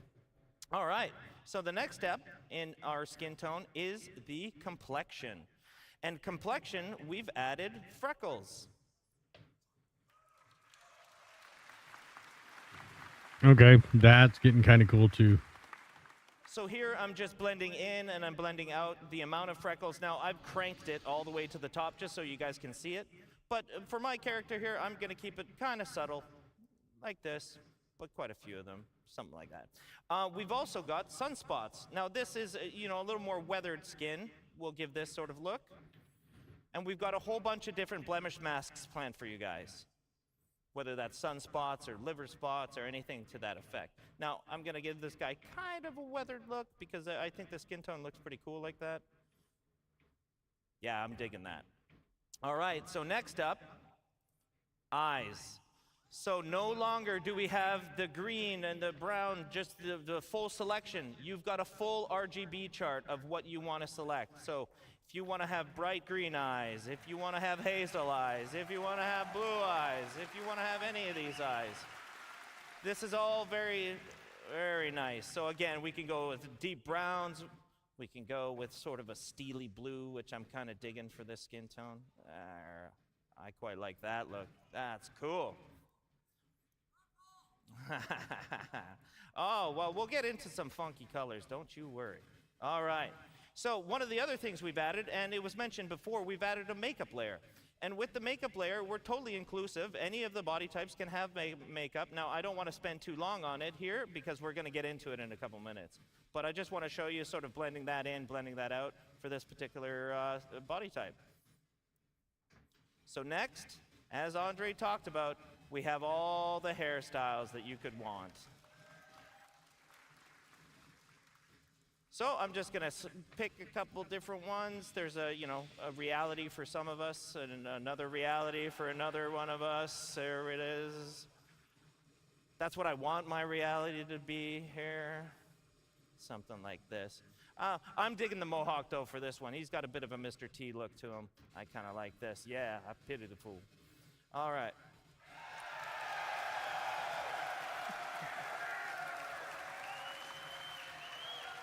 So it might go without saying that we've got beards now. So if you want to select a full beard, you can select a full beard. If you want just mutton chops, you got your mutton chops. You want your handlebar, you got your handlebar. All right. So we've got all the different beard types that you could want, and we're going to add as many as you guys really want. So I'm kind of digging the full beard for this guy. Yeah, I'm digging the full beard for this guy. Even further to that, we've got eyebrow selection, which is, I mean, you could go with no eyebrows. That's a very real. You could have bushy ones. You can have a little bit more, normal, kind of straightforward ones. We finally feel it was represented. mentioned before during the hair and with Forrest's discussion that we've got the hair dye as well. So with the hair dye, you can affect all the hair at once, and right now I've got all selected. Q4 this year. Through the gamut of all the different hair melanin that you can set. So here I'm just going to darken it up a little bit, and if I wanted to dye the facial hair, I could just dye the facial hair all by itself. Setting a dye color here. So what's the? But in the end, I'm really digging the jet black on this. I think we're getting pretty close to a 4.0. So I'm gonna frost these or tips 1.0. a little bit. I think that's gonna look kind of cool. Let's set a bit of a blonde here. Turn up the dye amount. And then what's really cool about this, and I'll show this in a minute, is that we can actually control the fall off of it. So again, if I just want this on the tips, I can just blend it right about here. So there we go. He looks a lot different than how that started, and I think that's actually pretty fun. Now, there's a lot of stuff in here, and I can't wait for you guys to explore it and spend as much time as you want customizing and expressing yourself as a character. So once you're done, you've got to sign off. I hereby acknowledge that the changes to be made to my body were chosen by me. The UEE and the Biotic Corp will not be held responsible for any challenge or unwanted physical appearance. Nice. So I'm going to go to town here real fast, right away. And you might think it looks a little off or so, but I don't know. We're going to get there. Let's make some changes here. Going to adjust the bridge of the nose, maybe a little bit of the cheekbones here. That's maybe a little extreme. Let's go back here, something like that. And I'll make the lips a little bit smaller here, and I'm going to lengthen that chin for a little more of a triangle kind of face here. So you can see, you can tweak to your heart's content. You can spend a lot of time doing this. And I don't really like the brows. I like a little bit softer of a brow for this particular character. And that's looking pretty good to me, actually. So next, just like we did before, we go into features. We can do the skin tone. I'm going to select a certain texture here, just because we got to get going on time here. Let's go. Something around here is looking pretty good to me. Cool. All right, we go into the complexion the same way that we did before. So we start with the freckles. And I kind of like a real freckled appearance on this particular character. And I'm going to turn down the sunspots. So we move forward to the eye color again. Ooh, I'm really digging the green. Yeah, I like the green kind of look. And we get to the makeup. Now, this is where I wanted to spend more time. Now, I'm arguably not very good at this. but I will do my absolute best to show you guys how you can use it. So first is the eyeliner. So the eyeliner, we can do any color. You can go as crazy or as chill as you want to go with this. But for this particular, I'm going to go quite dark here, just in the dark sort of fuchsias and purples. Here, we'll do in the inner lid eyeshadow. And that, I'm kind of keeping the same theme, I think. Yeah, and we're going to do the same thing with the broad eyeshadow. So again, we can go as crazy or as calm as you want.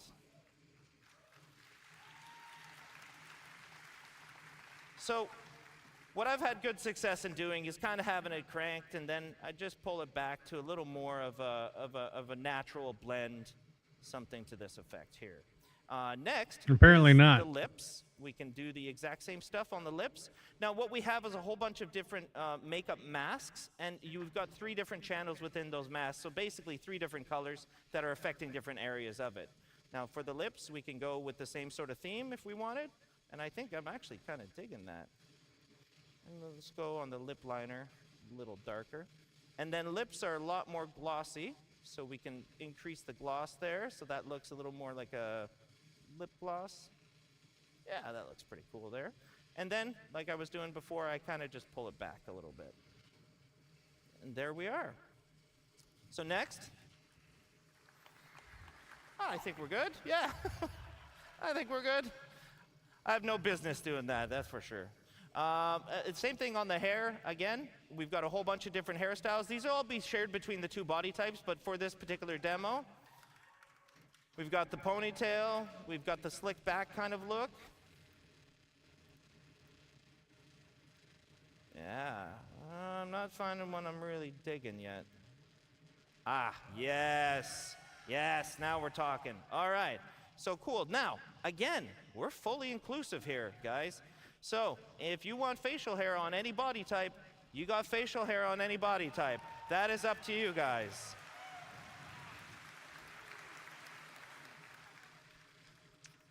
So on the eyebrows, I'm just going to leave them because we can't really see them anyways. But for the hair, I really like dyeing this hair a certain color, sort of, you know, something in the darker range. Gonna turn that down. I like the nice jet black. Look at the makeup bounce out. That looks cool. I'm gonna turn up the dye though, and I'm gonna try to carry my same theme forward here. There we go. And then I'm gonna give it a bit of a fall off, as we can do. So it's just on the tips there. So let's see that in action. Oh, wow. All right, so now, you know, at first, we weren't sure about that character, right? But in the end, I think she turned out, definitely. So, you go to a review, sign off your declaration again, and head to game. So, you know, I'm really lucky to be able to sit in front of this, and again, it was a huge amount of work from tech art, engineering, designers, and specifically the squadron feature team that has done all this work. And one of the cool things to note is that we use this now internally as a tool. That's why it's me up here demoing this. This is our tool internally for creating all these heads, for creating all the NPCs in the verse. Because as Chris put it one time, he doesn't want his NPCs to look lame. He wants them to look cool. And this gives you cool looking characters. Thanks a lot, guys.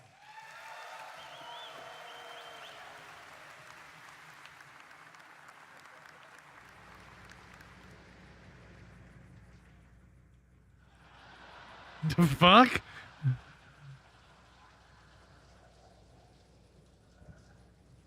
It works. All right, we're behind on schedule, so let's welcome the live from the first person crew. Take it Oh away. my I'll God. be here. I'm busy. What the fuck did I just...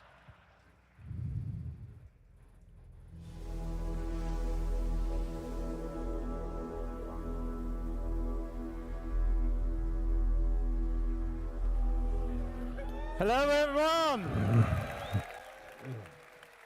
You know, it's a... I'm still trying to figure out what the fuck I just witnessed. No. It's a real pleasure to be here at CITCON in person. I've had so much fun. Thank you all. But my name is Jens. I'm here from Manchester. And I'm going to talk to you about some improvements to play traversal. So we're going to start in 0G, where we've been rebuilding the EVA experience from ground up.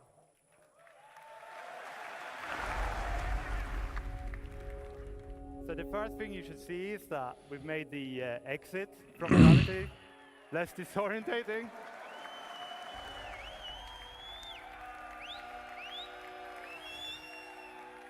Oh, we're gonna face plant. We made it. All right, so we made the re-entry much more forgiving. But so I this, liked watching EVA characters has a face. new prone lateral Oh, pose, wow. and this is really important to us because it allows us to get close to surfaces. Well, It we allows saw us to this move last year, across. though. So we can see that in this video here.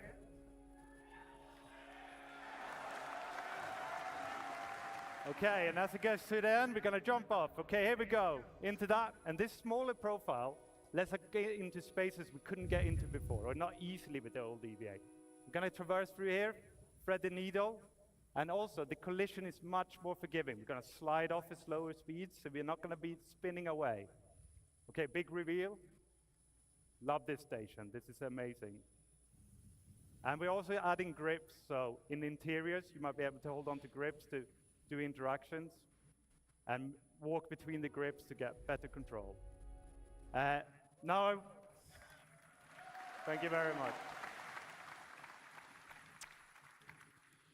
So now prone has long been a problem motion set for us, right? But taking these EVA posing solutions we saw, we can now rotate around the camera without any lateral translation, so we're not rotating around the hips anymore. And it allows you to aim much better. We're also not moving the body, so we don't need to worry about the external collisions anymore, right? We're not gonna get pushed around.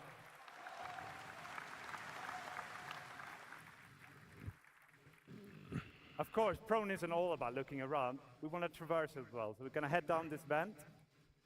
And here we put in a new collision style. So this is all about letting you have control in narrow, small spaces, smaller than this. We're going to be able to push around the corners, going to go around tight bends, and we're going to be able to reliably go up and down slopes. And this is where prone led the way. So we then took this and we put it into the EVA. So if I turn off gravity here, which I'm not going to do, but if I did, the EVA would have been able to traverse the exact same place. And by having these motion sets so similar, we can exchange success between them. And this could then be done to other horizontal sets, like prone light sets, for example, like the water wheel showed it yesterday. We might be able to take you swimming there one day. So, okay, we're gonna move from the horizontal to the vertical. So with ladders, we put in some new subtle and significant improvements. So we got midpoint markups that lets you enter the ladder as anywhere. We're gonna let you look around so you can do 360s. We're gonna let you lean on the ladders so that you can avoid obstacles or peek around corners. And this all got a full new animation set. It looks amazing, especially with all this beautiful star cloth. Shit.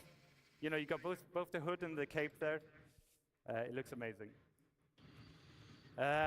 Okay, so with combat, we wanted to add more speed to the encounters. So what we've done is we've removed the weapon penalty, so you can move at the same speed with and without the weapon out. We've reduced the inertia, so you're going to be able to push up to your desired speed faster. And this is already in 320 and 321, and we've got more things like this to come. Right, so I didn't just want to talk about improvements. I've hinted at swimming, but I'm going to show you a different feature, right? So, sliding. So, with the power slide, you inject a burst of speed. This doesn't just take you from A to B faster. You're going to have a reduced profile. You become a smaller target. It doesn't come for free. You know, you're sprinting, so that's going to cost you stamina. You're sliding, that's going to add some stamina cost. And when I do it back to back like this, my heart rate is just pumping, pumping, pumping, right? So you got to be a bit careful. You can't just slide your whole way from the hubs to the spaceport. Okay, so another thing that is really important to us is that with the slide, it's a short duration, but we want interactivity as soon as possible. And that's true for all our motion sets. We're going to go through all of them and give you interactivity. So with the slide, we want you to be able to aim around as soon as possible. The moment you hit the ground, you're going to be able to aim around, all right? And the direction is locked. So if I was to slide from one end of the stage to the other, I would be sliding this way, but I'd be looking this way, right? Look at you guys, hey. But while I'm sliding, I can hip fire. And as I come out in the exit, I can ADS, I can lean. I could go back to sprint right away. So I could do back-to-back slides, like we saw in the last video. Okay, so moving beyond traversal, just to finish this section, I want to talk about new hazard. Now, you saw this yesterday in the UI demo. I lost my phone. Bone, can you press the button? That's it. Okay, radiation, right. So radiation, for that, it's a new addition to this active status system. And we need to look at the bottom left here. So in the middle, you got the amount of radiation that being pushed on your body. If you have a directional source, it's based on your body surface and your distance to that source. So by going behind the cover here, I can completely cut off all the radiation. So I can use that. And then on the left, we have an icon that has a shield around it. Now, that shield works in two ways. So first of all, it comes from your outfit. Yeah, Renoxus, you need to be careful. You're going to end up or less accurate shield, right? dividing and conquering a few it has poles. threshold. As long as your radiation doesn't exceed the threshold, the shield will hold true. It'll scrub all the radiation off, and you can stay there as long as you like. But as the shield starts peeling off, when the radiation gets higher, the shield will peel off. And you know the radiation sickness kicks in right at the end of the video here. And my health just deteriorates super, super quick. So yeah, that's not great. Okay, so we're gonna see some more radiation in the next section. So I would like to welcome Inesh up on the stage. Thank you very much, everyone.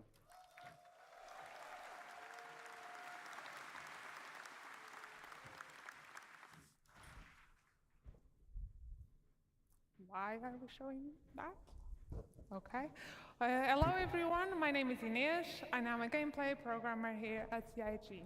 And I'm here today to tell you all about, thank you.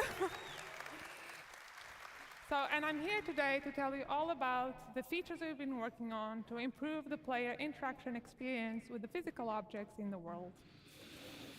So let me start by telling you I'll play that oh shit here in a minute because it's turned off with the overlay off. We have introducing the new interaction prompts, which are AR cards that appear over the objects as the player gets near them. These, combining with scanning, will help the player to easily identify the interactable objects in the scene. So we have improved the algorithm that our interaction system uses to determine the current item in focus. So you'll have a smarter detection and selection as you move around and look around the scene.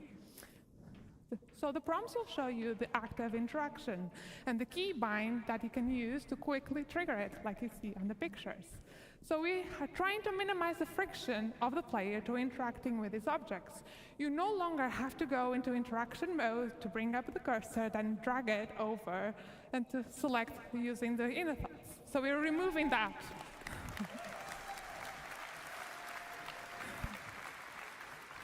So what happens if an object has more than one interaction? Well, for that, you can just simply hold F, and this will bring you the new interaction wheel. So this is our new interaction wheel. It will be focusing on the item. And you can see that up to 2 of the interactions have a star icon. So this is related to another system that you are bringing to you that we call in the default item actions. So this allows us to have a primary interaction, that's the one that shows on the prompt, and a secondary interaction. So these are default actions that you can easily trigger using shortcuts. So these actions will change based on the combination of the item, the player, and the environment state. And although designers do choose the default actions that we bring to you, you are fully able to customize them to fit your preferences and playing style. So let's take a look at this in action. Here you can see the prompts that change depending on your focus. So let's bring up the wheel. And you know, I really like my plushes, so I want to inspect them when I find them around. So I'm changing that to my primary. That's kind of cool. And you'll see that does not affect only the item they're interacting with, but any item that falls into the same category.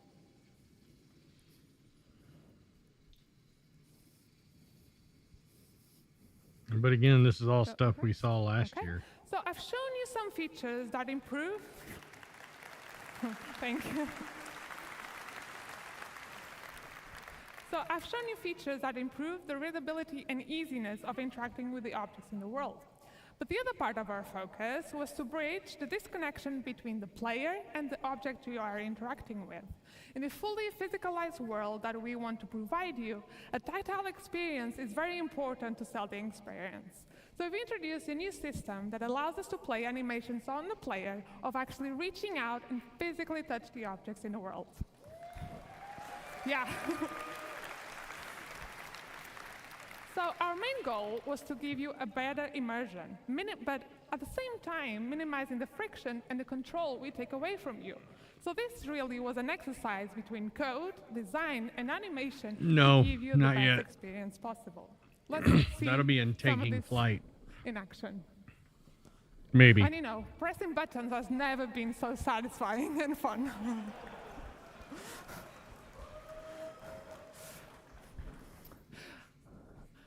And you know, I just kind of like go.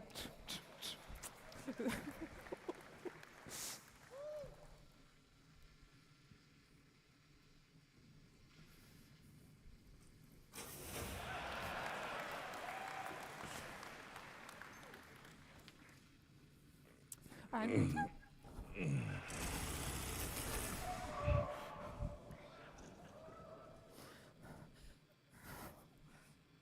okay, so let's continue with this theme of tactile experiences. The next thing I want to talk to you about are usable interactables. So usables are objects that have existed in our game for a very long time. And you know, designers have had a variety of tools to build these really interesting and complex sequences for the AI. But up until now, what we could do for the player was very limited. So this past year, we've been building up our tools that provided for designers, that designers could build these really interactive experiences but for the player. And the advantage of using the usable system is that anything that the player would be able to do, the AI will also be able to do. So let's have a look at a simple demo that one of our designers put together to see what we can now achieve. So in this scenario, the player has to go forward but can't go forward because of the toxic water. So he has to go over to the valve to turn off the water. So before, we could maybe play a simple animation when you interacted, but now designers can give full manual control to you. So you, by pressing the specific inputs, you will be driving the system. So, but this is not enough. We needed to be able to give designers a way to translate what the player is currently doing and affect other objects in the world in specific ways. So this is what is happening here. As the player is turning the valve, is controlling the flow of the water that's coming from the pipes. And what should happen when the player is no longer in control? Do we want to keep the state, revert back to the initial one, or maybe trigger something else altogether? Well, it's up to designers to define the type of experience they want to bring to you. So You didn't miss much, Speed. finally turn off the water. This is kind of turn off cool, the though. valve, rush over before that broken valve starts turning off, and then see another small example. Oh, let's go. So yeah, you'll see another small example where you won't be able to open the door by a press of a button, but you have to manually interact with that pump and manually open it. So you'll have to time your inputs that's kinda to cool, slowly too. open the door. So this is just a small taste of the level of interactivity that we can now have with these objects. We had really nice results for Squadron, for the mess hall line, and you know, I can't wait to see what the PU designers will create and bring up to your hands. Thank you. Thanks. Okay, let's quickly talk about kiosks and terminals. And let's be honest, it's really hard to interact and get a good view of these ones. So we made a small little changes to make it easier for you. We've created a new focus mode that will walk the player to perfectly align with the kiosks. So we can better perfectly frame the screen on the viewport. At this point, the I mean, I entire probably screen will would too. steal the input focus until you actively chooses to leave. So let's take a look at this in action. And look at that when you trigger it, and like, yeah, so this is a very small quality of life improvement, but it will make it much easier for you to interact with these kiosks. And finally, let's talk about looting. This is our new looting screen. It's not replacing the inventory, but it will be used when you're looting a body or any other lootable that you find in the world. It was specifically designed to improve this experience. So since looting is a common action during FPS combat, especially if you have a fully sexy. head, we wanted to make it as easier and quick as possible, so you could spend the minimum amount of time to grab any items you need from your target. So it displays the current loadout and a simplified version of the inventory. Looting favors speediness, while the inventory is there so you can fully manage your loadout. So we're still actively working on it, and this is especially on the UI and art, but I want to give you a little sneak peek how this all works.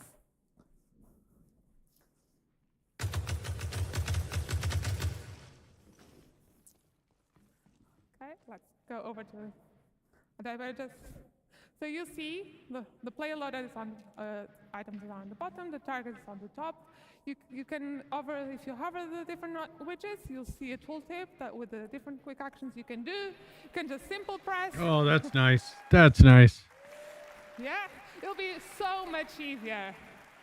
So yeah, you can quickly press to just equip or swap. You can even use your mouse wheel if you want to change the target. You can drop anything, store anything, just really quick actions. And you'll see in a minute that we also can trigger ammo repooling. So this will grab all available ammo, either from your target or from your inventory, and will fill up the magazines in your loadout and get rid of any empty magazines. So yeah, it's looking really good. Yeah, so it's looking really good, and I can't wait to see the final art. So that's all from me, so thank you so much for listening, and I hope you have a great time.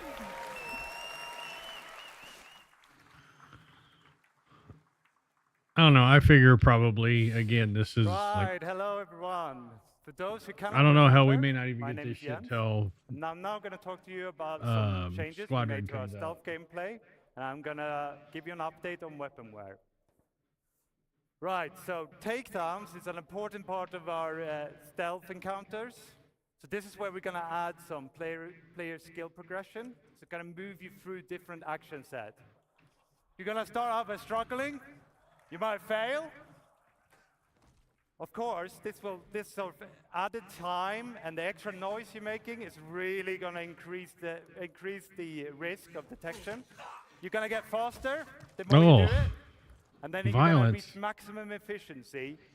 Check this one out. So he's so fast you can barely see him do it. And then he guides the body to the floor, so it makes almost no noise, right? We're going to explore some more variation beyond our unarmed and our knife takedowns, like sedative injection pens and contextual takedowns. So this guy on the railing here, let's see what we can do about him. So by using the environment, we can do a more efficient takedown than maybe our skill level would have allowed. And it certainly looks a lot cooler. And we're going to be able to use this to get to enemies that might be otherwise difficult to get to with our normal takedowns, like a pilot strapped into his pilot seat, sneak up on him and take him out. Okay, so in that last video, we incapacitated that enemy a lot. I'm going to introduce you to a new weapon, a new item, sorry, and that's the restraints.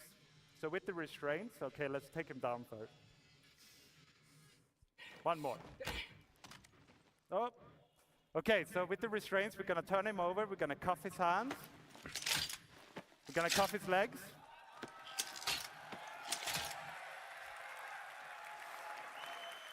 That's an interesting set of cuffs. Now, if he wakes up, he can't chase us down, right? But he could call out for help. So what we're going to do as well is we're going to add places in the environment where you can stash a body. You can hide them, either unconscious or dead. And that way it should be easier to remain undetected and keep you in that stealth bubble. Now, this is another thing we talked about in the UI demo, which is the ping. And we saw it in Inesh's presentation, how she did a short ping to highlight a door pump.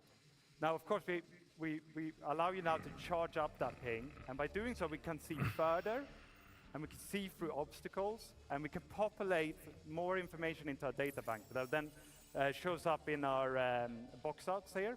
So you get the name, and you maybe get the race, and maybe the faction.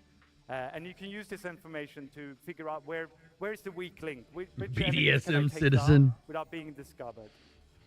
There's a risk here, okay? So there's a charge-up time. Means you can't do it all the time. It's going to recharge slowly. Well, if you think about it from a dragging perspective, like if you're grabbing them by the legs and dragging them, it's easier to deal with that, the arms in front than them in back, because if they're in the back, then, you know, they have to deal with like a breaking arm kind of thing. Let's move on to some talk about weaponware. So here we're going to see a simulation of a weapon getting more and more worn over time.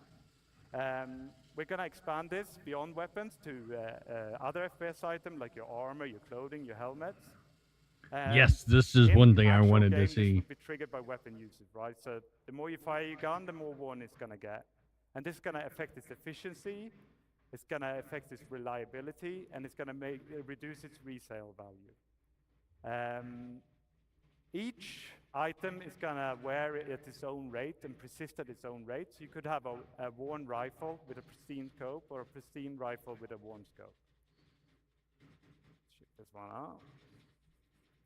There you go.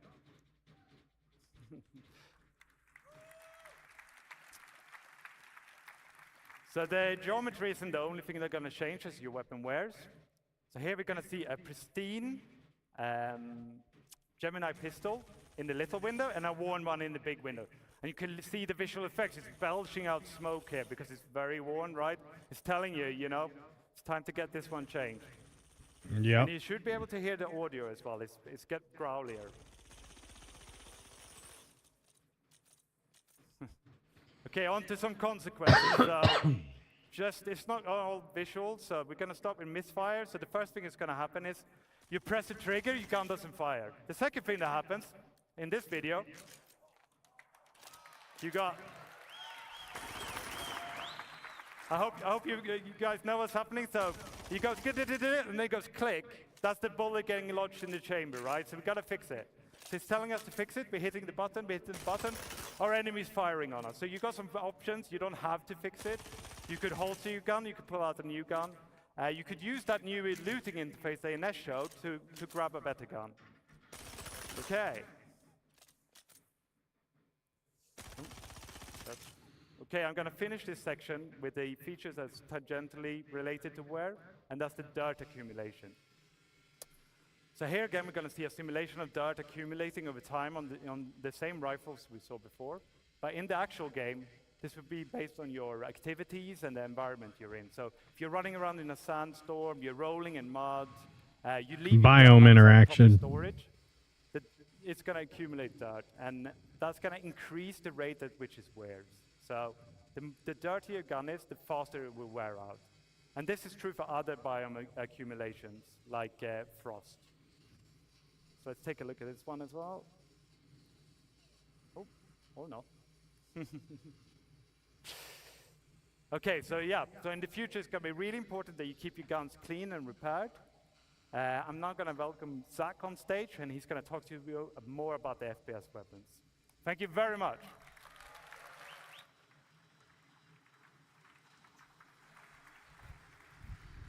Hello, I'm Zach Priest. I'm a senior FPS game designer. I'm here to share some of the new, interesting FPS things we have to bring you. So if you play modern shooters, you'll have noticed the quality bar has gone through the roof in recent years. Things from visual recoil to VFX, just overall general weapon feel. And as you know, we recently did a pass on our weapons to get them a bit more up to speed, but we couldn't hit that quality bar that we really wanted to. Because guns are violent in nature, and we couldn't portray that as much as we wanted to. So we made a new tool. And it allows us to show the violent nature of weapons while, creating greater weapon-to-weapon variety, So, and this new tool also integrates better with other systems. For example, you just saw like wear and dirt and things like that. And I'm extremely proud to show you the new weapon recoil. So this is the old P4. It kind of falls a bit flat. You're not really getting that like oomph that you want, but you've probably shot this a million times. Now the new P4, it has these nice little bop downs, and you feel it getting close to the camera, and the overall aggression of the weapon is a lot more there. It feels a lot more visceral when you fire it. This new tool gives us granular control over the movements of the weapon. So essentially what we have in one of our tools now is almost an animation tool where we can control the rotation and the location of things. So this is the old PA SMG. This is a new one. And in general, it's bringing the house down now. So recoils are just, in general, easier to tweak now. And they're a lot more impactful, and we can create weapon variety in the just far new, more and interesting ways. Cool.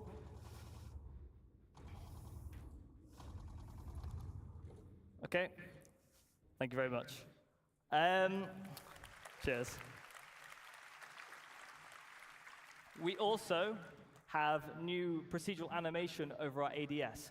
So previously, as if you play right now, you basically have a linear pose-to-pose transition. And sure, it's there, but now we layered some of this procedural stuff on top. So for example, if you have an SMG, it can come up a lot quicker, it can flick up, you feel really cool. LMGs can be a lot more heavy. So before it basically just do, move from pose to pose, but now we can keep it longer down here, bring it up slowly, and overall it just feels like you've got an LMG, or it feels like you've got an SMG. We're just using things like, ease in and ease outs, and just give more life to the overall weapon. Oh. There we go. And we also have new iron sights. So sci-fi weapons are chonky. They're full of detail. They look really cool. But a lot of that detail can potentially get in the way sometimes. So you've seen, this is a change to the Kana, where we have raised the weapon sight and given what we call the target acquisition window more room to breathe. So if you're aiming at somebody, you can just generally see a lot more. So optics aren't a crutch anymore. So you can see this on the Ravager. And you can see this on the Custodian.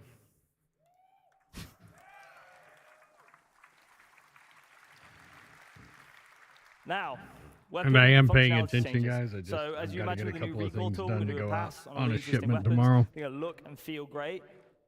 But while we were looking at our weapons, we also realized that some things don't necessarily, align with their manufacturer, right? You look at something like a Gemini pistol. Now, Gemini overall is rule of cool. That's what Gemini is supposed to be. So the LH86 pistol should be fully automatic, realistically. So we have a video to show you of the pistol. Oh, dear God. See, it goes ballistic when you fire it. The magazine count has also increased to allow for that just crazy feeling that the pistol gets. Cool. Cool. Thank you very much. Right, and moving on to our new Vault weapons. Oh. So, it's the other video. That's the optic one. There you go.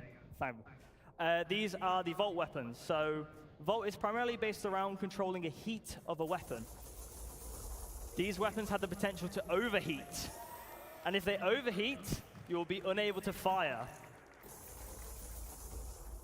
And they will enact differently. So some weapons will just basically be beams from the get-go. Some will go into beams. Like you see, this one goes into a beam once it reaches a certain level of heat. And it's really fun. All right, because, this gun's kind of cool. These quite powerful weapons, and you basically want to manage the heat and keep it in that ideal spot. Okay, cool. And scope improvements. Now this was shown yesterday, but I want to dig in a little bit more with this one. So, to get if anyone plays a modern FPS, they know that optics are just gorgeous now. In all modern shooters, they look fantastic. And as you can see, we have zoomed in optics in the center. So and then we have other things like parallax, like you see in real life. And they look gorgeous. And so in general, all our sights and scopes have been overhauled to be more realistic with things like parallax, pincushion distortion, and things you'd expect from having a scope in general. And it differs manufacturer to manufacturer, right? So some things are purely digital, some things are purely physical. So if you get hit by an EMP grenade, for example, or using something like a television sight, like something like Cluey might have, then your optic would turn off. Right. Thank you.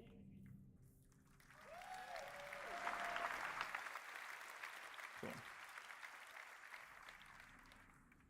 And weapons are ultimately as only good as they sound. I'll be quiet for this next bit. But as you know, we've done a lot of work on our audio propagation systems and just in general how guns sound. We've also switched out some noises and made them feel a lot more beefy.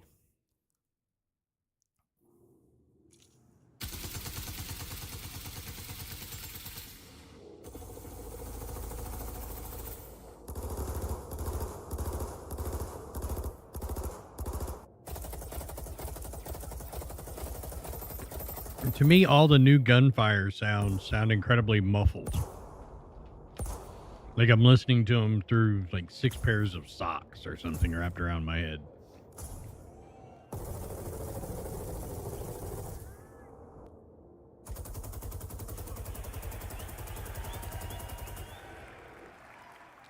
Fantastic. I think all of California heard us there. So, backpack reloading. In real-life combat scenarios, you often grab. Yeah, but if you're going to show off the sound of something, show it off out of what it would sound like in real life with nothing in between you and the weapon. To show you this, we have something called backpack reloading. If you run out of ammo in Star Citizen, you have to open a menu, put things on. It's a little bit clunky, it's a little bit awkward. So if you have magazines in your backpack, you will now be able to grab them at the price of a longer reload animation. You will also be able to tell when you have a backpack reload coming up because it will be displayed on the inventory with the backpack symbol. So there's no surprises, no catching of. You have all the information you need. And this has been shown, and it has been teased a little bit, the dynamic crosshair. Now, no more third-party dynamic crosshairs now. So, if you have a look at this, this is our new crosshair. It's a crosshair that fits the aesthetic of Star Citizen. It's a crosshair that follows the barrel of the weapon, so you'll see exactly where a bullet is going to land. And it's projected from the visor using AR. Some visors won't have access to this crosshair, but some will use modified combat lenses. So if you don't want to use the crosshair, you can just use a different visor. As you can see, it works with recoil, and overall, it just looks gorgeous. Cool. Cheers. And on to more data things. We're going to provide an improved PvE experience. The accuracy calculator for NPCs is coming over from Squadron 42. Some people have been playing it in the venue and here, and I've been harassing them, whoever's doing the hangar mission, to get their feedback, and it has been overwhelmingly positive. We also have new NPC archetypes, what we're temporarily calling the Juggernaut, which is basically a very high damage resistant enemy that has an LMG or a shotgun. As soon as they see you, they fire, they walk up to you. And overall, it's been playing amazingly. And I'm really happy for you guys, I'm really excited for you guys to get your hands on it at one point. PvP, we want to increase the time to kill. This allows for more varied weapon balancing. We can lay into different aspects of the element more. It leads to higher skill ceiling and less unfair deaths. It will no longer be a game of whoever shoots whoever first. Speaking of which, force reactions. We're reworking them. We're aware it's frustrating, and we are going to rework the system to work beautifully. And we're also working on some other highly requested PvP changes. I'm very happy to say a lot of this work has been dialed in for Squadron 42, is in a very good state, and we're bringing this to you soon. Now, over to the AI director, Fran, to share some exciting updates on combat AI.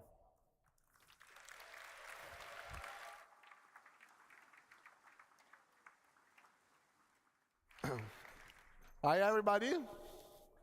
So, I'm Francesco Roccucci, as you said, and I'm the AI director in CIG. It's a great pleasure to be here with all of you guys. It's fantastic.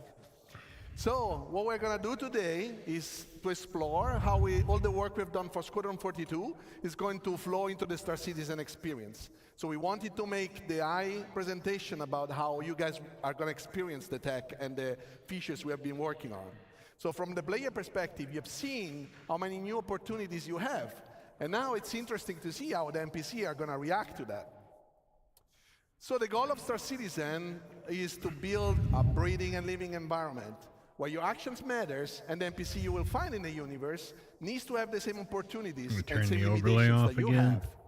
So when we play a game, we want you to spend the time that feels memorable, that feels special, right? Something you can remember and talk about. So we want you to give you a challenge to overcome, but also a challenge that is fun and doesn't feel repetitive and boring. So when we look at FPS Encounter, we want to build variety. We want to give the designers, like Zach, the ability to craft combat scenarios, not just to put NPC in the level. And we need to make sure that he can tweak something such that he can experience the unique play style and the play space that you have. So Star Citizen can benefit from tons of unique environments. So for those environments, we want you to have different type of fun. So what we look at today is some of the tools that they have to achieve this goal and bring the eye to the next level. So the first tool we're going to look at today is the NPC trait system. So we spoke about this in the past, and we have now available for designers the initial set of traits they can use to influence the behaviors. So those are some of the ones that are available to the designers. Today we're going to focus on the combat traits, because we have traits that also apply to the peaceful situation and the social environment, but those are the ones that influence NPCs during a combat scenario. And traits, you can imagine them as characteristics NPCs have or don't have. So through the usage, we can make sure the combat feels different from one encounter to another. Traits aggressive, undisciplined, trigger, are just trigger traits discipline, and reckless. tags that we can apply to character instance, Sounds like those could be character fun. classes, but code can also apply them automatically based on specific rules. For example, if you see somebody with a rocket launcher, those will apply, an example, the sentry trait automatically, because those weapons are weapons that work well at range, so you want them to not push forwards to you. So they allow to block, or actually, they allow or they block specific section of the behaviors to run, but they also influence the likelihood of some logic to happen, or they modify the outcome of specific actions. So let's imagine we want to model a pirate faction, something that you can actually experience in the Pyro playground. So we want them to feel aggressive, but also not very trained. They are not very military. So how do we do it with the traits? We can start adding to this faction either the aggressive or reckless trait. Those are traits that increase the risky behaviors. So for example, fighting more in open space or expose themselves longer when they are in cover. We can then assign to some of those pirates the ignore fire obstruction trait. As you've seen, for example, in Chris Rain presentation during the CTG demo, we have now destructible environment.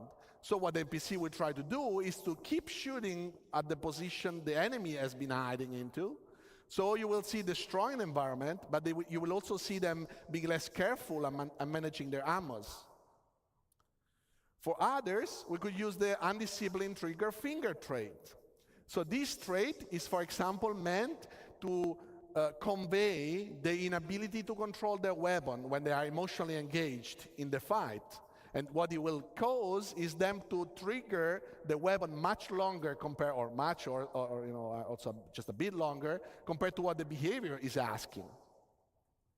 So being bad at preserving their ammo means they will That's also going to run be out of probably bullets under much the quicker. more tab there. So this offers interesting opportunities for players because they can now shoot at them while they reload or while they scavenge the environment. So traits are building blocks we can use to define how character, faction, or encounter should feel. And designer can now create a wide variety of encounters for you guys to enjoy the game. So I want to paint a picture for you guys. So this is the bunker mission in Pyro, right? And we have a set of enemies that are defending an environment. So this is imagine an infiltrate and destroy mission. Those guys are there defending the bunker. You need to take it over. You need to basically kill them all. You are now fighting against enemies that they defend the environment. So before we go to the next slide, imagine the same environment, very similar enemies, but different traits, same behavior. So now you are defending an environment, and they are aggressive towards the environment. They want to take it. So what you will see here, Zach created a mix of enemies, some equipped with, for example, shotgun and aggressive traits. Now they will push towards you. They will force you to take actions and to react to them. They reload. Some will cover up. Obviously, this is with God mode on, so Zach was not dying. So this is possible to set up with a tick of a box. But this is not just enemies, because in Star Citizen, we want you to hire your own crew members. And those crew members, those characters, will have different personalities, different traits, different training level that they can build up. But when you look at their traits, we want you to see their strengths, crew, yeah. their weaknesses, so that you can pick the one that either match your playstyle or compensate your playstyle.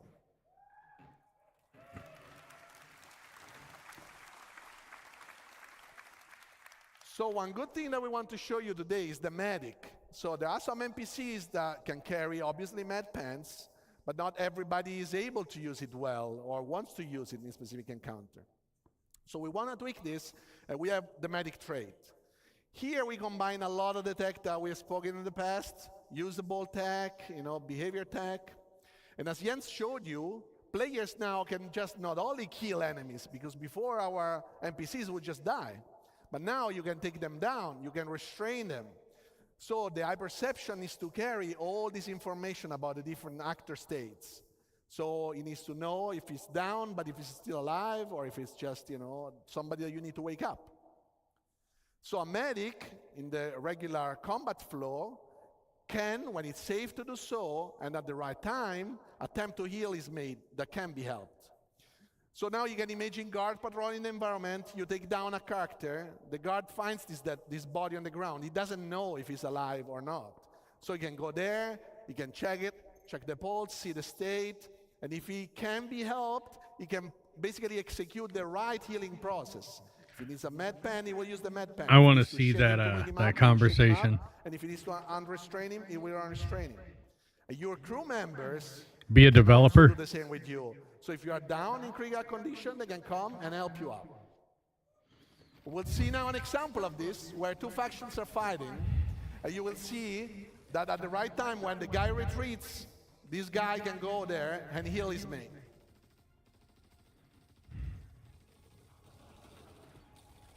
Oh, nice. And obviously, he needs to pick up a new weapon because he just dropped it. So as we mentioned before, and as you've seen here, NPC can run out of bullets, but can also lose their weapons. So what we have to do right now is that, first of all, we want NPCs to have a concrete ammo pool to use. We don't want infinite ammos anymore. So the ammo pool is actually constructed by the ammos the NPC carry in their weapons, the one that they carry, the one that might have, and all the magazines they carry. They don't have any more bullets out of them. So NPC must properly use those items to fight, and the longer the engagement, the more likely it is they will run out of bullets and they will have to scavenge the environment. How do they do that? It's through the NPC, the usable system, as you've seen with Ines as well, Ines' presentation. You see that anything the player can interact with, the NPCs actually can, the same exact way. So the dead bodies can be looted, same as dropped weapons.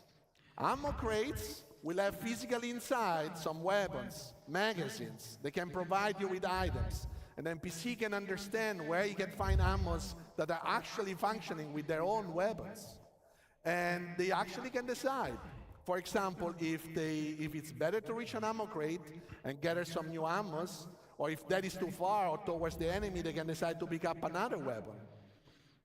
So you will see that. Also already in Pyro, you might see it.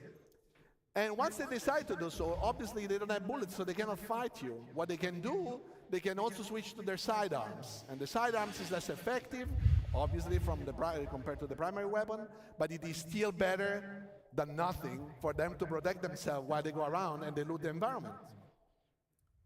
So we'll see here an example where some NPC run out of bullets. Obviously, in this video, we give them a chance to go and loot as well. And this is a proper ammo crate that allows them to get back magazines. And another NPC arrives, and he will loot the dead body. This is the same dead body you might be able to loot, and you will not find ammos after that. But you will probably find it in the other one once you kill it. So, last but not least, another tool in the FPS arsenal is grenades. Grenades are a great tool, and PC can now When you can throw react 'em. and use grenades in the environment. So grenades are a great tool, especially when an NPC needs to counter a player that is camping or a player that is hiding or say in a location that the NPC cannot reach. So grenade force the movement and keep the action going, but they're also very dangerous. You've seen in Ali's presentation and my presentation that a grenade can make electronics explode, ignite a fire, and then the fire can propagate in the environment. So NPCs needs to properly understand the environment and not jump into the fire and not get Yeah. damaged. So how do we do that? Is we have a new full system to handle hazards. Basically, a hazard on the technical side can create a navigation volume modifier. And the navigation module modifier gets registered in navigation system, and our basically mesh can be modified, and it will carry semantic about if that is a danger, something better, and how much costly it is to go through. Because maybe you have a suit that allows you to go through the fire, so that is fine. You will not, the NPC can understand that. But if they can't, they will try to find positions that are safe for them to position themselves, but also paths that will avoid. Yeah, but apparently there's now fireproof suits. This is a safe environment, still fighting, but safe, safer. And what will happen now? Fire ignites and propagates. This is fully dynamic, so it's fully controlled by the fire system. The fire system modifies volumes in the navigation system, and we really know where we can and not pass at any given moment.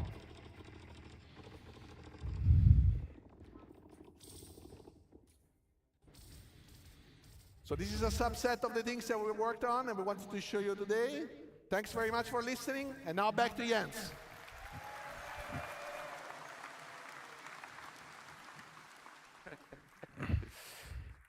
Right, I want to thank Ines. Maybe there's fuel on thank there or Zach, and I oil wanna or thank something like that. Francesco for joining me on stage today. That's really the only way I can justify it. Massive thank you to everyone who contributed to, supported us, and made it possible to show what we showed today.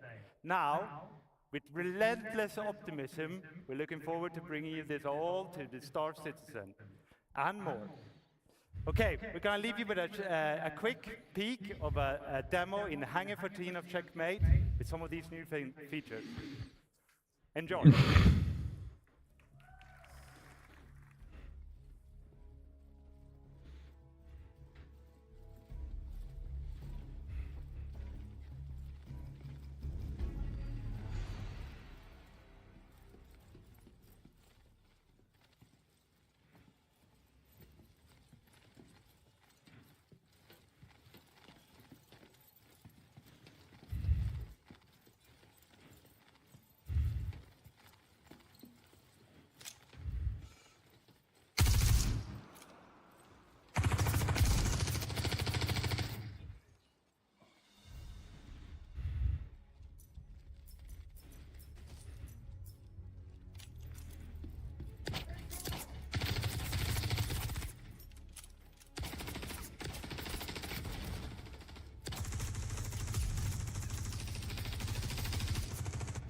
Jesus Christ.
when SIG starts sending your tax returns every year.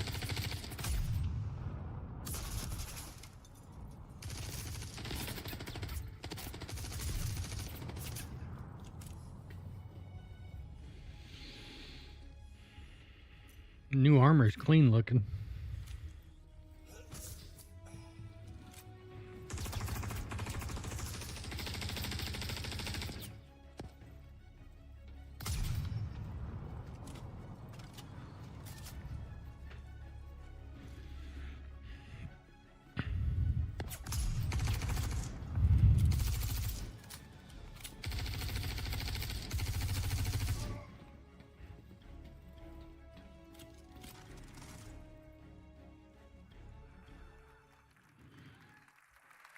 Right.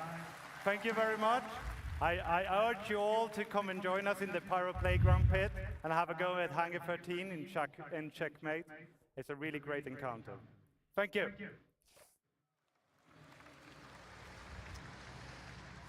All right, so that was live from the first person. We're keeping this train running because we got a lunch to get to. Up next is Taking Flight with Yogi, Inez, and more. Let's get Okay, here's the started. ship stuff.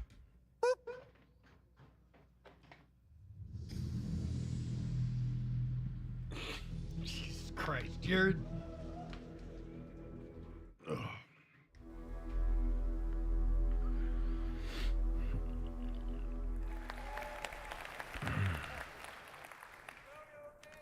Hello, everyone. Is my mic on? Okay. Can you hear me? Fine. These are the wrong slides. Hang on. Well, hello, everyone. My name is Yogi Klatt. I'm a principal vehicle programmer at Cloud Imperium Games, and I focus on space flight and space combat. I really love my job, so this is why I'm really excited to show you the progress that we did on Squadron 42 in the last 2 years. So there's two things I need to say here. First thing is, we're doing a live demo, and the build is about 12 hours old, so there is a good chance. There is a good chance for bugs, which, well, if you see them, just look away. It will be fine. The second thing is, I'm not flying myself today. It will be Brent Gunzinger.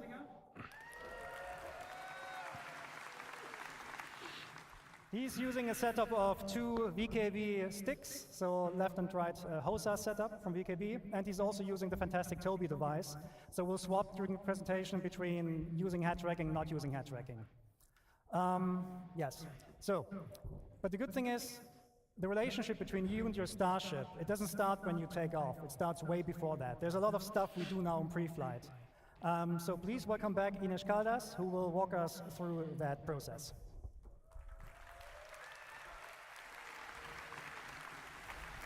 Is this working? Yeah, okay. Hello everyone, it's a privilege to be here back on stage to tell you all about what you can expect about the player interaction experience inside your cockpit. If you, like I've told you before, how we've been working towards improving the player interaction experience all across our game. And we wanted to bring these improvements to what happens inside the cockpit. So we wanted to give you a greater immersion and okay. Vulcan's Okay. coming. They Yeah, actually slide on discussed that. all that Sorry stuff about that. yesterday. Yeah, so you want to give you a greater immersion and give you a closer experience to what pilots go through in real life, not only when you're flying around your ship, but the moment you take your seat at the cockpit. So to achieve this, we've created, when you enter your ship, you'll be put in what we call a new relax pose. So in this pose, you'll have free look enabled, so you can easily look around the cockpit and your dashboard. The prompts will be showing over the buttons, so you can easily find the ones you have to interact, and you, the pilot, have to press all the different buttons to get your ship ready for flying, and the character hands will be lowered away from the control stick. So all of this blends neatly into our new player animated interaction system, whereby any button is now physically pressed.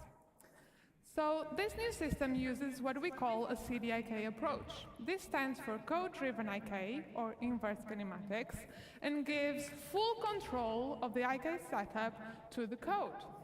So this, among other things, allows us to record the path of the hand relative to its target. So we can have more detailed animations than just simply blending the hand into position. So for example, Vulkan, the rendering engine. And then press the button. But you know, enough of me talking. Let's go jump into the demo and see all of this in action. So now. So Brand very kindly will get us into the shape while you'll see the new enter sequence. And you'll see the new animations we have been working on.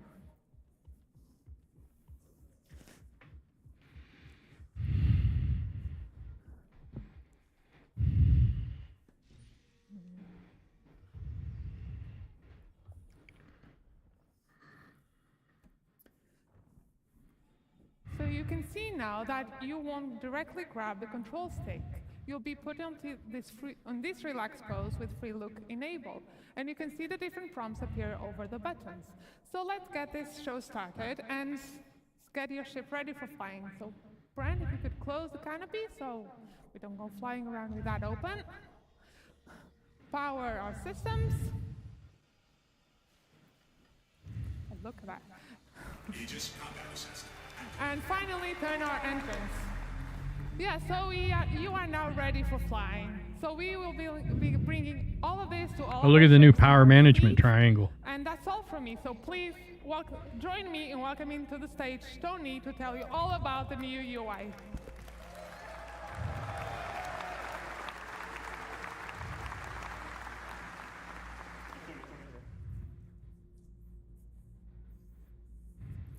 Hi everyone, my name is Tony. I'm Senior UI Programmer here at CIG. And I'm here to explain some of the spoilers that you saw yesterday about our new ship UI. So, are you ready to see the ship UI in action? Right. Bone, play the demo. Brand, continue with the demo. So, as you can see already, this ship has less intrusive UI, with more space to enjoy the stunning vistas that planets can offer, and less cluttered views so you can focus during combat. This also means that the UI elements are now more relevant to the situation, linked to the operator mode. For example, when we change to scan mode, the crosshair has scanning information about your target, and even the MFDs have changed. Some of these elements can be customized, but we'll see more about that later. For this demo, we're showing the UI developed for this Gladius. Basic information related to navigation will always be available on your view. Yeah, and this very, Gladius very displays all nice. of that with holograms around the dashboard. But other ships may have different layouts and styles, on brand with the manufacturer. For example, the Drake, that makes more affordable ships, rather than fancy and probably expensive holograms, may use physical screens, dials, and light indicators. This dashboard shows your current speed, the remaining afterburn, and some decoys available. On both far sides, we have status indicators that will show things like if your landing gear is on, or any other flight systems. Worth mentioning that we have prototyped these for the demo, so right now they're holograms, but on the final design, these are going to be physical screens. On the far left, on the top of the dashboard, we have the indicator of which master mode and operator mode are you on. So let's change that to combat and talk about these new MFDs. So we have reworked all of these MFDs from scratch with brand new views using our UI technology building blocks. We can still navigate through these MFDs using the classic mouse interaction, holding F and then moving the mouse. On the left here, we can see the scanning view, which is going to show information that you obtain when you scan a target. It may show information about the ship name, the pilot name, or even the current operator mode of your target, so you know if they're just chilling around or they are ready to fight you. Cycling to the left one, we have the target status, which will focus on emissions, damage, and orientation of your target. We'll see that in action later.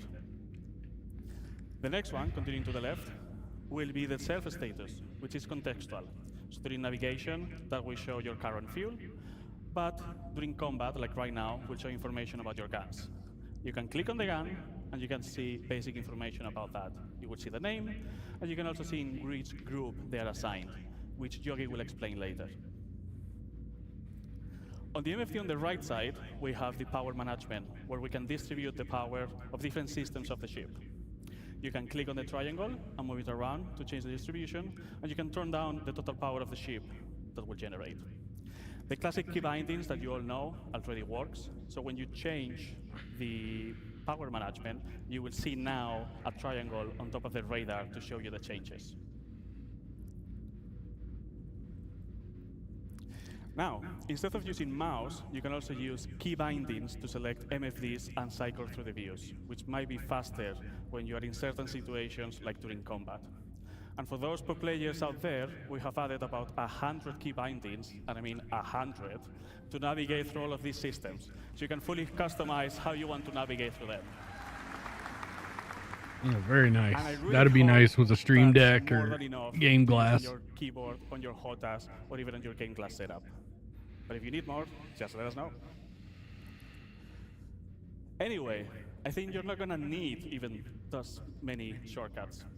For each operator mode, we now persistently save which views are shown on each MFD. So you can customize what's important to you for every situation. So as an example, during combat, you might want to have target information on your MFDs, but maybe when you change to quantum travel, have your current fuel, spend some time on the configuration screen, for example. Let's talk about this configuration screen. We're going to have now here a variety of options, from customizing UI elements to enable systems of the ship. We may see some of these later in action with Yogi. These settings are now available on this screen, not in the global settings of the game, for quick access.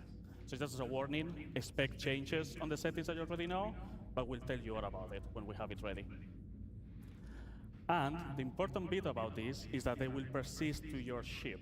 So you can keep different setup of which UI elements and even ship systems enable for how you personally use each of your ships.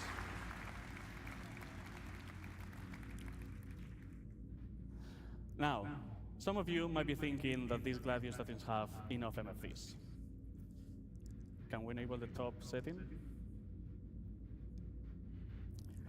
For those of you that you want to see even more information, you can now cast versions of these MFDs to your helmet.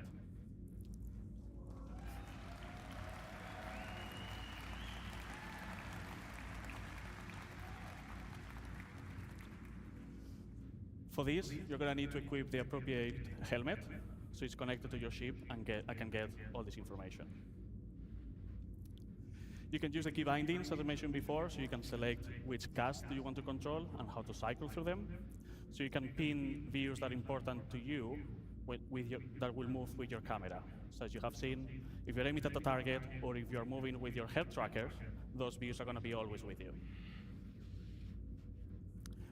With all these tools, you can customize your experience and have it ready for every situation that you encounter with your ship, always displaying the relevant information to you. So for example, This combat, is very cool. you want to have Very all the nice. elements enabled, all the pips, all the crosshairs, so the information of your ship on the physical MFDs, and maybe focus on the target information on your cast, so they're always on your view. But maybe when you go to quantum travel, you can turn those casts off so you can enjoy the vistas. That's all from me. Now we have MFDs ready, and let's bring Yogi back to tell you all about flying your ship. Thank you very much.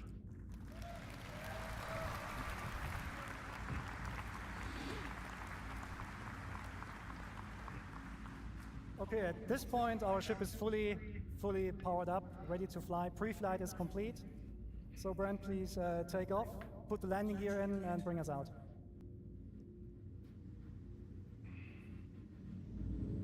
Have you seen the interaction? This is great, isn't it? Okay, so one of the problems we always have in space games is to produce a sense of speed. Space is big, and the sense of speed is always produced by, small things going around you. So although it's not very visible here, the VFX team has actually added space dust, so in the future you can tell where your ship is going, even without looking at instruments. Another thing we're focusing on as well is G-force reactions. So Brent, if you could come to a stop for a second. When your ship is sitting like that, and you strafe left and right, you have these small head motions. that basically make your head and your body react to the g-forces they're currently enduring. We're actually increasing them now. We also added rotational g-forces into the mix, so if Brent is now rotating the ship to the left, you also can see that your head is swaying a little bit.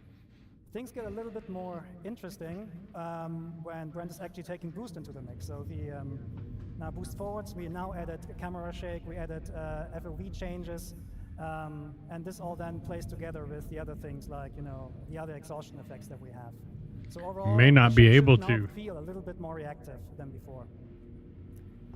The same thing, sorry. At the same time, we reduced the extensions that that look ahead code is doing. So we basically narrowed it down a little bit so it mixes better with GeForce reaction, so that even when you don't have a head tracker or something like that, it will still feel pretty good. But this is just a minor change. We also improved the flight controls themselves. So take a look at the speed gauge, for example. It's a little bit twitchy today. What that speed gauge is telling you, the number that's currently moving, is what kind of speed goal Brent is actually putting in. If he puts his stick all the way forward, the left one, you will now be able to see and read the number that you're asking IFCS to speed and forward momentum. This also allows us to bring back the sticky throttle we had pre 3.5, where now, if you play with mouse and keyboard, you can press W and S to increase and decrease your speed and let go of the key, and the ship will not automatically come to a stop. Of course, this is all completely configurable, so you can enable that or not if you want. Oh.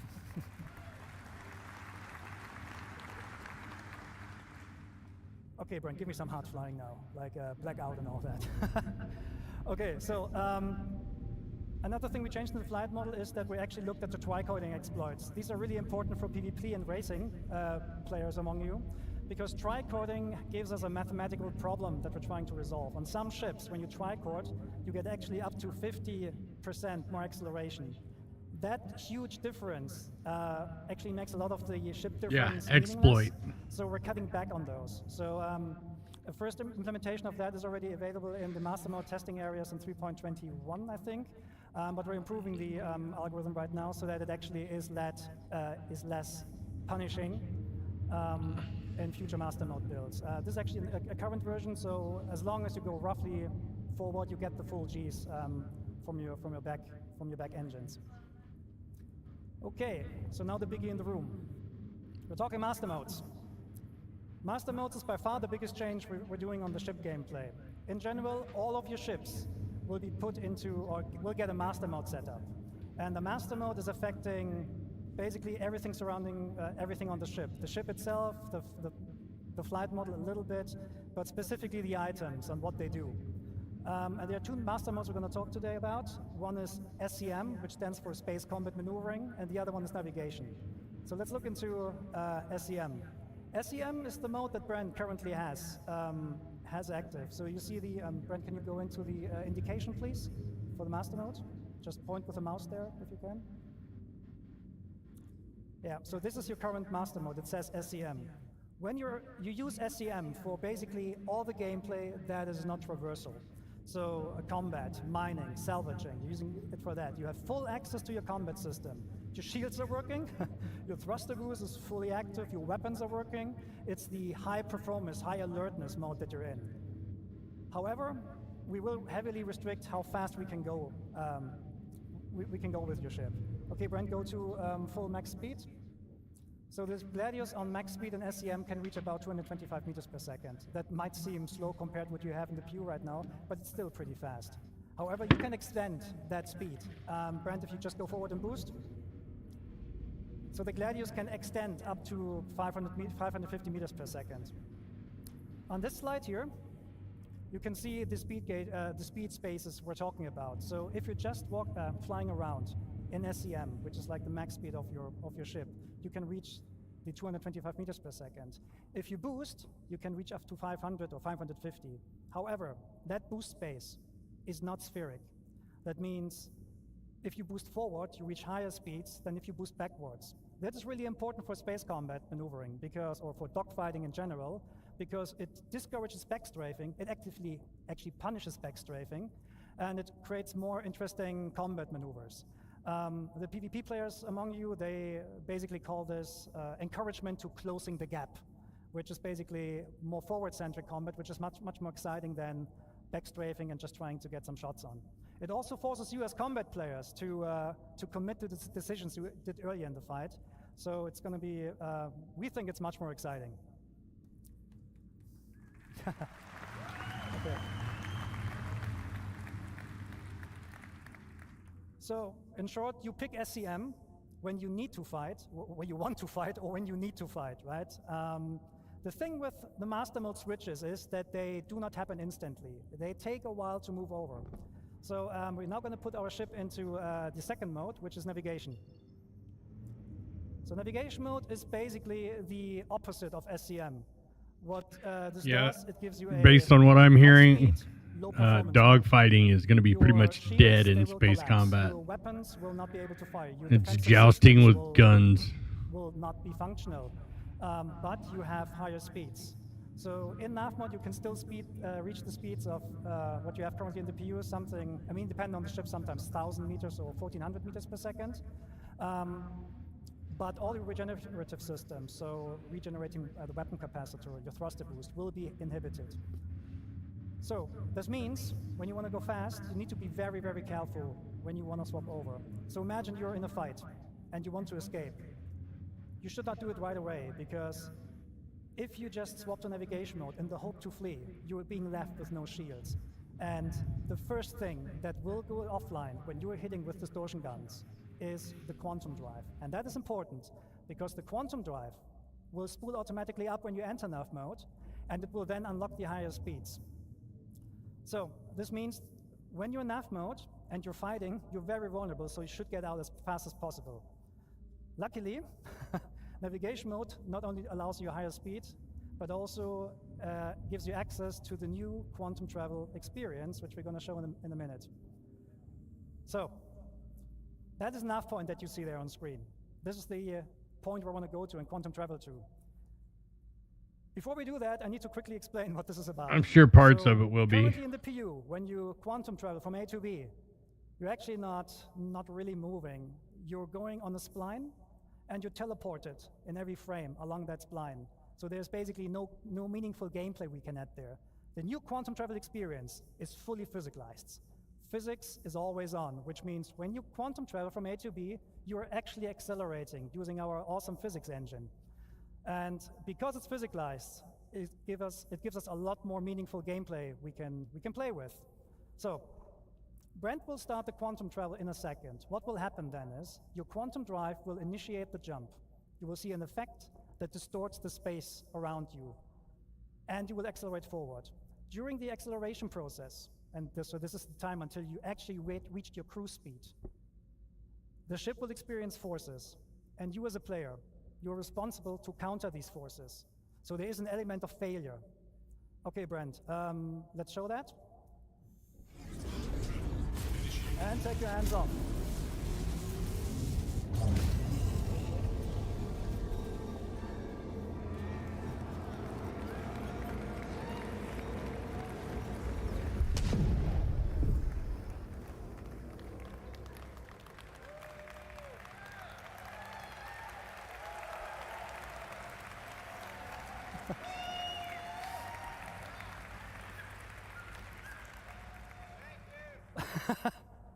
So what you just saw is basically the failed attempt to quantum travel. Brad wasn't countering the forces, therefore he was thrown out, the quantum bubble collapsed and threw you out. Your ship doesn't like that. IFCS needs 5-6 seconds to recover from that, during which time you're just tumbling, right?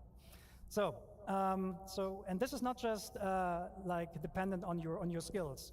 If you think selecting a proper quantum drive doesn't matter in the future, think again. You want to take care of your quantum drive, you want to repair it and keep it in good shape. So if you buy a cheap one, your travel will not necessarily be faster, but it might be harder.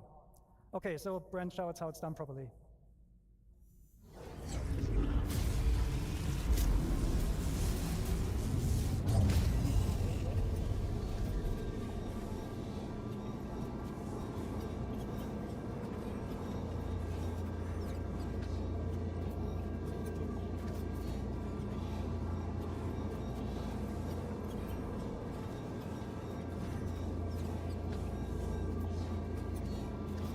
is locked. You can now go hands off.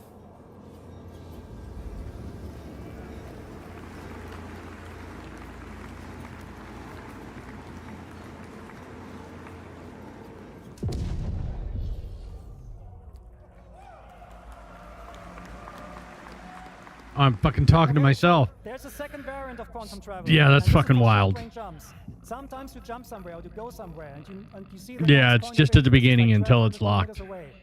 You're not Fuck, gonna I go wish I to would have anywhere had my to in-ear travel monitors that in. by hand. You will use a technique called quantum boosting. It's a quantum-based short-range jump for like something between a couple of 100 kilometers to like 30,000 kilometers or so. When you use quantum boosting, the process is practically the same, but the quantum bubble will not stabilize itself, so you need to be hands-on for the whole time, and the speeds are naturally, well, slower, but it's not slow, it's still quantum traveling, right? Okay, so Brent, can you boost to, oh, reinforcement needed. Yeah, let's go there, let's boost. Oh, actually, sorry. Thank you. Okay, so what Brent is currently showing here is, I think I forgot to mention, quantum boosting works in every direction. You don't need nav points. Oh, that's nice.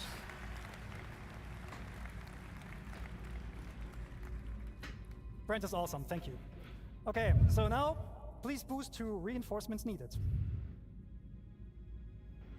So if there's a nav point and you boost, your quantum travel system will pick that nav point to go to. Welcome to Pyro 3.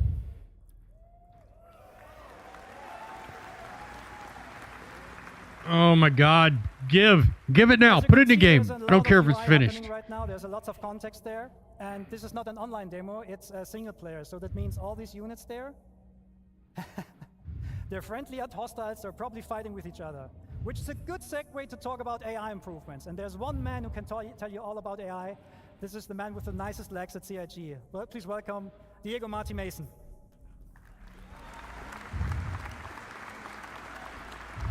Oh my God, I can't wait for this. So who's excited to see the new AI changes?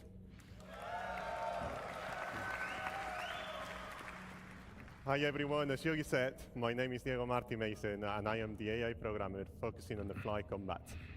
Over the past year, we've been working on delivering a thrilling experience to the AI encounters. Let me first walk you through our journey. We first started looking at the current AI behavior in the PU. We quickly realized how uniform fighting was and how we were not using all of the tech available to us to make a more interesting experience. We had the foundations and we wanted to learn more about how you, the players, do your combat encounters in the verse. So we did this by getting combat recordings, analyzing videos, and internal playtesting, where we were hammering each other for hours. It was fun, unless you went up against experienced fighters like they are. Anyway, with all of these data, we started crafting the first prototype, with the focus of bringing that human behavior into the AI brain. When the first version was ready to be tested, I handed it out to one of the best internal pilots in the team, Yogi. So Yogi, what do you think about my first prototype? It was an exercise of humility. It was an exercise of humiliation. I hated it, and I blame Diego. So this was due to the AI being able to keep a good range control and a perfect orbit around their target while maintaining a constant firing solution. Come on, it's a computer. We learned a lot from our initial prototype, and it really helped us to define what we wanted to deliver. A combat experience where the AI, yet challenging, makes mistakes, just like us, humans.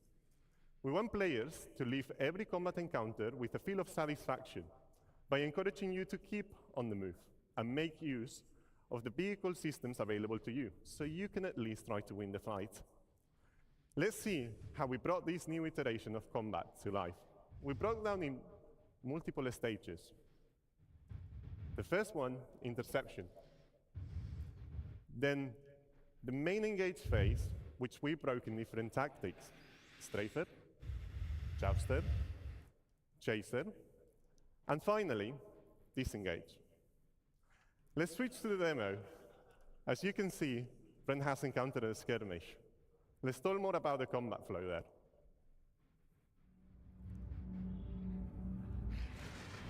Okay, we will start with interception.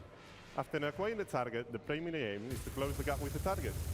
If the AI is already near the target, the interception phase is skipped completely. If it's too far, it will tell the AI to use the new master mode to swap into navigation mode and make use of the full speed to chase. Swapping back to SCM mode when we are in a striking distance. That leads us to our second phase, engage. Here the AI selects an adequate tactic based on combat environment. These are chosen via the traits and tactic selector system. You've heard more about them in the previous talk by Francesco. So let's talk about the strafer. As this is a 6 degrees of freedom game, it's the natural combat shape adopted by pilots.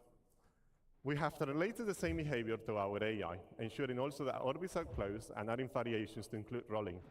Strafers will break combat if they cannot keep an orbit. So now we see how the Hammerhead is being attacked by Hornets. These Hornets are Jousters. Jousters consist of performing straying attacks whilst outputting a lot of firepower, blowing through, smooth turning, and repeating. We added variations for the more skilled pilots, like skid roll attacks, that provide a spiral-like flight path. Jousters are also good at monitoring for back strafers, so if they cannot get into strike distance, they will just break. And finally, the Chaser. Now, Brent is going to get there in a second, but the Chaser is going to be the Cutlass, which is following one of the Hornets and is allied with the Hammerhead. Now, we are really far away, 10 kilometers.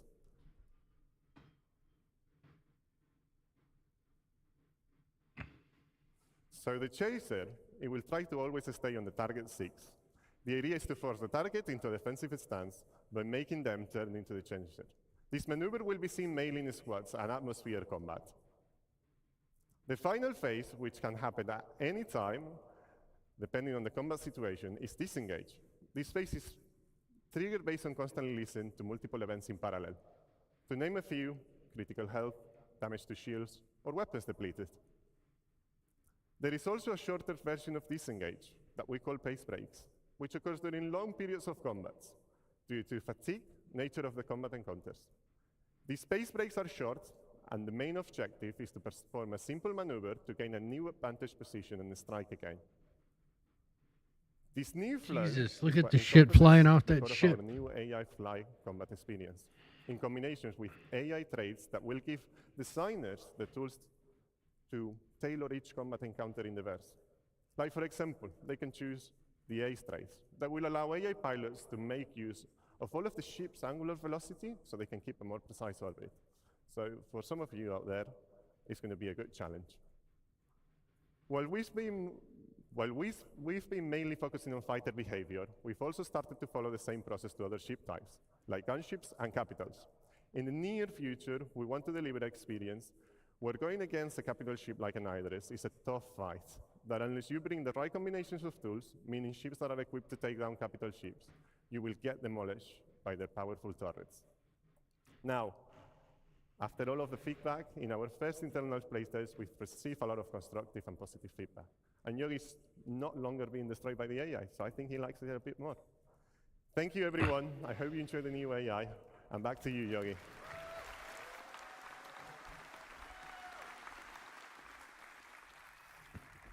Thank you, Diego. Okay, so now we're going to talk about, we heard about how AI makes my life hard. Now let's talk about how to return the favor. We're talking weapons. So, the weapon and aiming systems in squadrons, they went through a lot of changes. I can only mention a couple of them, so I will go through them relatively quickly. First thing on our to-do list is basically weapon tuning. At the moment, almost all weapons in the PU are practically the same. In Squadron, that's not the case. Almost all weapons have different properties. They have like different projectile velocities, different DPS numbers. But they're not just different in terms of these numbers. They also feel different. Remember the cinch cannons from like a couple of years ago? They were they were very powerful weapons, but they were extremely easy to use, which made them meta weapons. So we're going to bring the cinch cannon back. but we make sure that the amount of work you put into these cannons in order to employ them is on par with the other guns. So there's a lot of stuff that we're going to do to make sure that weapons have a lot of pros and cons and avoid meta. Specifically for this build, Brent is equipped with a I think a close and runner laser repeater. Can you fire it once? Yeah. And the other weapon he has is he has 2 weapons on the wings, which are Gats cannons, size 3. With 1 push, they're actually firing 2. So we're also gonna have burst weapons and so on. Okay, cool. So a problem we have in space games is controlling the engagement ranges, because we want to bring the fights close. But the problem is that, well, how do I put this? Weapons usually, in order to bring them close, what the game devs usually do is they just restrict the ranges. Like in the PU, a lot of the weapons have exactly a range of 1,400 kilometers, which means often the fights occur at 1,399 meters. This is not a good way for us to control the weapons. And we tried out things like damage fall off, so that bullets get more damaging the closer you are. But the problem there is, how do you communicate that to the player? So we're going to do a couple of different things with that in the future. Let's see when the graph comes on. Okay, so show of hands or show. Which of you has an Ares? Okay, as an Ares pilot, you might know the following problem. You have a target. You're going to aim at it. And then you... what the... Okay, I need to go back. Okay, there's actually some stuff not there anymore, I don't know. What happens when you aim with your crosshair over the pip is that you actually not aiming at the pip. The legacy system gives you a pip which does not show you where the weapon needs the pip. The new aiming system actually produces the pips based on where the weapon sees them and reprojects them on the target. That means the aiming information you're getting is actually much, much more precise. And this is a very interesting, sorry, I said the completely wrong thing. I'm sorry, I'm nervous. Okay, controlling weapon ranges, sorry. I'll do it now, sorry.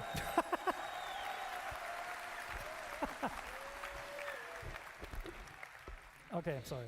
Okay, controlling ranges. In the future, all the weapons will get much, much longer ranges. Size 1 weapons will fly to up to 5 or 6 kilometers before the despawn. The way how we do this, how we do this is we're adding spread. Because spread is for us is a very good indication on how to control the ranges. This is not a one-to-one relationship there, so don't worry, you won't get like spread with like 20 degrees offset or something like that. Don't worry, right? But if we compare the spread of the weapon with the target size, we know when the weapon is in range. We know when you actually are close enough so that the majority of your hits can hit, and we're telling you that via the aiming system now. So, Brent, let's go back to the demo. If you get a green pip and a green crosshair, it means you have a high chance of your weapons hitting the target. If Brent takes a little bit of a step back and waits until the pips and the crosshair turn red, this does not mean that the ship is out of range. You can still hit it, but you might waste bullets. This also has the benefit that, I'm not sure if you saw that before, but if you look at how many bullets are in the air, you're actually getting a lot of bullets, a lot more bullets, and it just looks a lot better. Okay, Brent, just kill these guys now. Bam!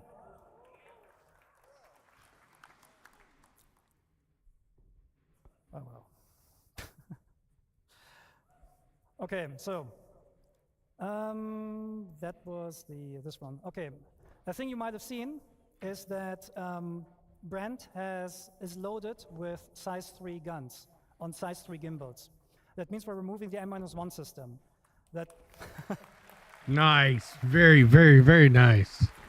The reason for that is the original intention of controlling the performance between joystick and mouse players just didn't work out, and the new aiming system is flexible enough to deal with these differences. So we're just removing it and keep going. So, next point, pip grouping. If you have different weapons with different projectile velocities, you will get different pips. Because merging the pips makes no sense for us anymore, because the weapons are going to have vastly different projectile speeds. So if Brent, for example, enables all the weapons now, you get separate pips. So let's talk a bit about pip optimizations here. And this is the thing I messed up before. Again, who is an Ares? If you aim at your target, you get a pip, right? Your Ares owners know that. You aim at the pip, you shoot, you miss. And this is because the pip is not being shown where you need it. In the future, we're actually offsetting the pip where the weapon sees it and then reproject this onto the crosshair. Like that. And when you then hit, you hit. No, when you then shoot, you hit. And this is, of course, also So it's target acquisition offset. When the pips turn green and when the crosshair turns green, just shoot. Okay, so now to the actual best part. We cannot take down this hammerhead. It's too big for us. But we can cripple it. The weak points on the hammerhead are the turrets. The way we're going to do this in the future is with precision targeting mode. Brent? Enable precision targeting mode. There we go. Oh. What this does, it does three things. You get this full zoom on the target. You get a lower RPM of your weapons, which increases or decreases the spreads for more precision. And you get the painting mechanic. Anywhere where you put your crosshair on that ship, it will tell the gimbal system where to aim at. So if Brent now attacks the turrets, your aiming system will automatically lead the shots.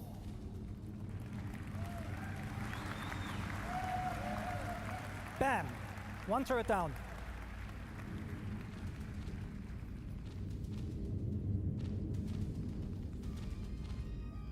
Okay, so this hammerhead now understood that it's not good, it doesn't stand a chance right now, but this will be the way how you in the future will fight against sub-targets and so on. The good thing about this, it also works even without painting the target directly, so you can do very, very precise warning shots, and there's no aim assist that kind of like destroys your aiming processes. Okay, so the fight is now over. Sorry, I need to rush this a little bit because I messed up stuff before. And we're going to look at Pyro 3. Okay, Brent, switch to nav mode and bring us down to that landing spot. So Pyro 3 is also called Bloom. It's a very big planet with a nice atmosphere. And, oh, something wrong with the throttle. Oh well, something's wrong with the throttle. We'll try to go down as fast as possible though.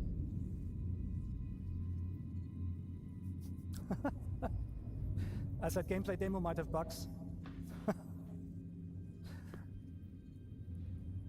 Okay, gonna go there now. Okay, yeah, steeper angle, that works. Okay, so the thrusters on your ship, they do not like they do like the vacuum of space. Well, we're talking spaceships here, right? And we have thruster efficiency curves on these thrusters. So at some point, especially the MEF thrusters, they will cease working because they don't like atmosphere. They will overheat very, very quickly. So there's the question, what happens when you go down to a planet and you want to rotate your ship with your thrusters off? Well, we'll see. Flight control system? Can you waggle your tail? Oh, yes! Flight control surfaces. Finally. Okay, back first person. Okay, so what you see here is the new aerodynamics model.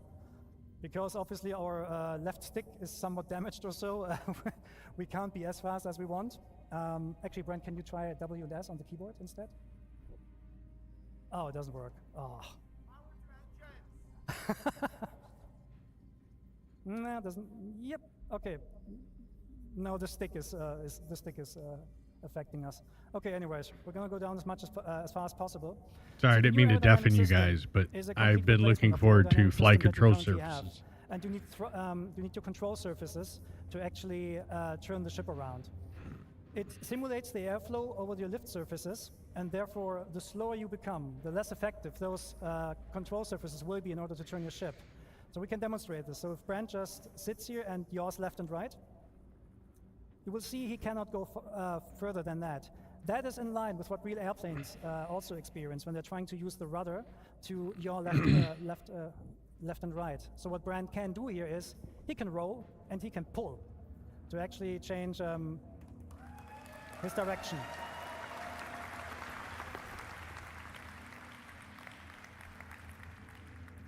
Okay, so just for this demo, we added a button.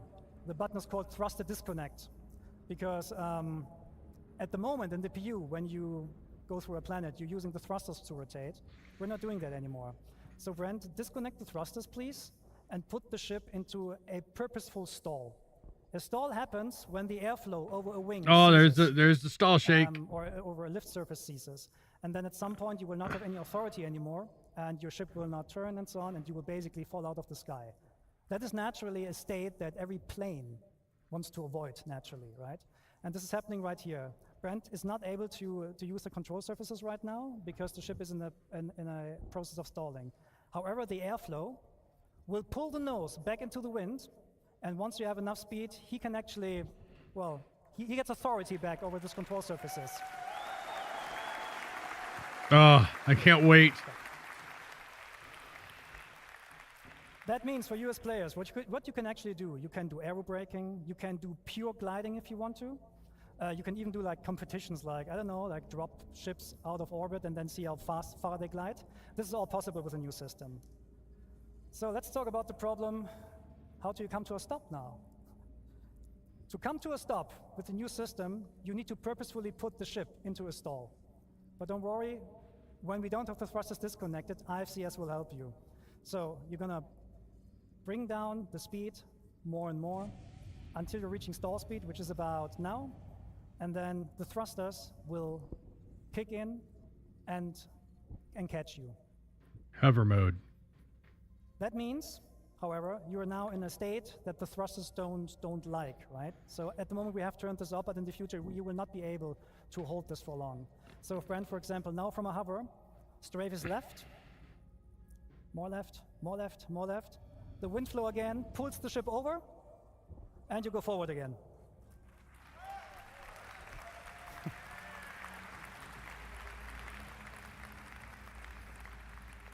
Okay, so now Brent, show us how to come to a hover, and do we have some water here? Oh yeah, there's our point, okay.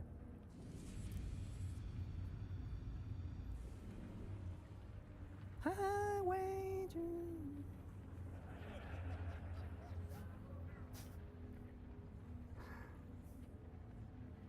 Okay, so there's our landing point.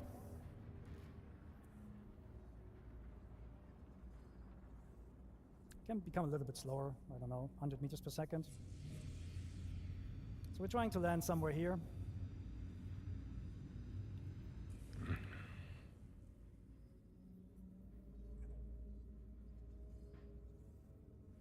Whoa, look at this.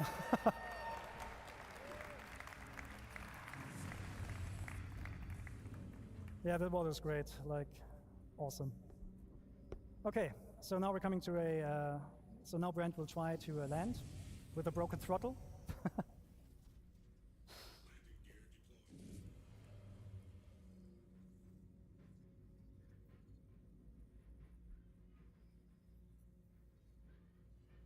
And yeah, he's aided a little bit here by the landing gear, so he has landing gear out, I think, because that automatically enables precision mode at the moment, so that you're a little bit slower, but you can of course like turn this off as a player. And then you come smoothly down to a landing. The best way to land your ship is in decoupled, because you can just like very smoothly land it on the surface. And clunk.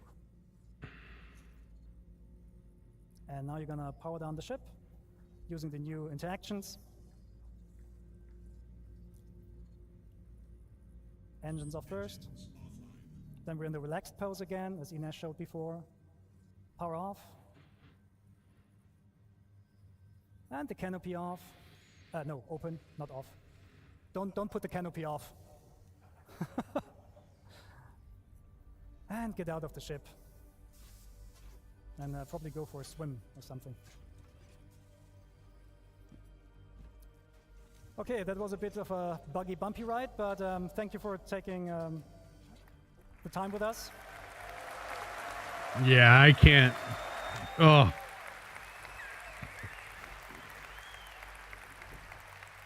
And we'll see you in the verse. Thank you.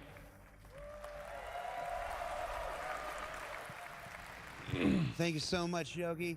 Everybody, it's time for lunch. We'll be back around 2:45, so get yourself some food, get yourself some drinks, give yourself some snacks, stretch your legs, and then be back in Hall A when we come back, because from this point forward, you're not going to want to be anywhere else. We'll see you at 2:45, everybody. Take care. All right. I'm going to go use the bathroom really quick. Let's, now's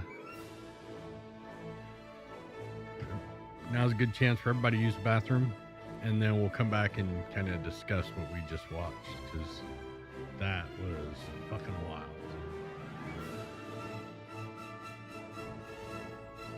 I'll be right back.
Fucking hell.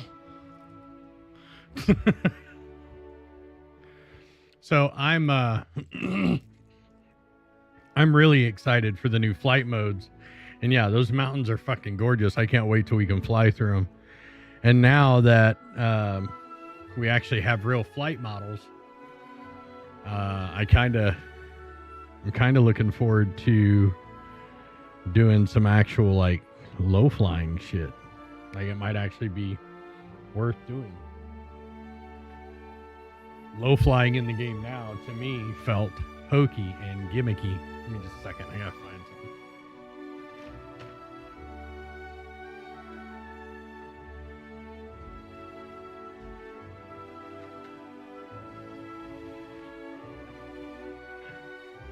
The other thing that's going to be interesting is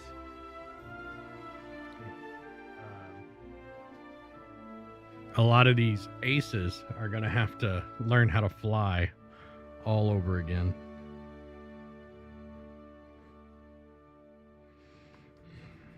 Give me just a second, and I will show you guys kind of what I was doing while some of those presentations were going on, because I have to get these ready to ship out tomorrow, because apparently a bunch of people decided to order, or whatever the fuck Etsy does, Etsy did, and it caused a really fucking high demand on my store this weekend. So here's what I was working on.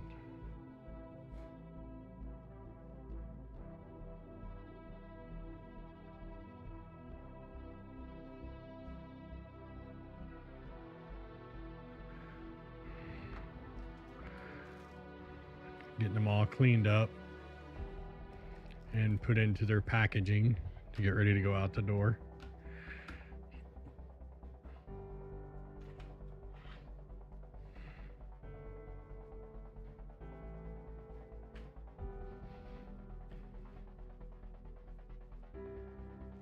Oh, nice. I'm personally, as someone who flies in real life, I'm kind of looking forward to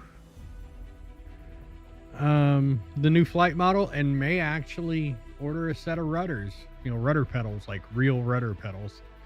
I'm kind of fucking stoked about them. It's going to be fun. Based on what I saw, dogfighting is going to be an actual thing in Atmo, not in space. Space will be fucking jousting, but in Atmo,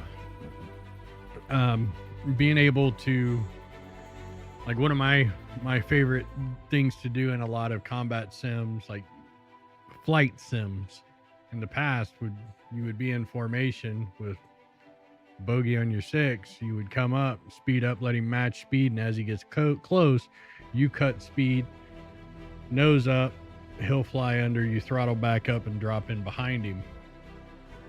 It's one of my favorite maneuvers to do in most of the flight sims that I used to play.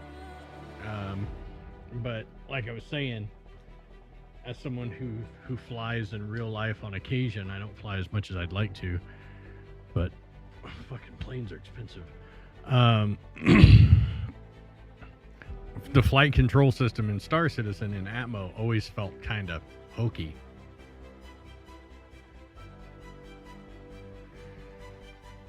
Like very, very, very, very hokey. So yeah, I'm looking forward to it.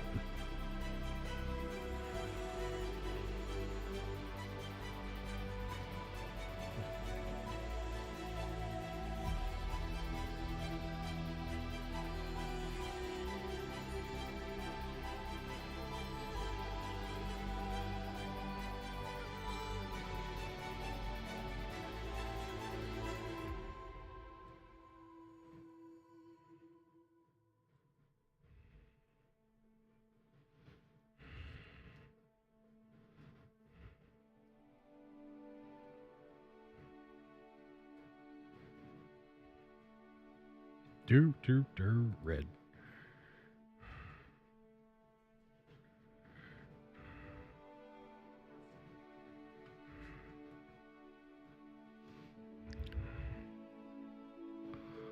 Let's see here.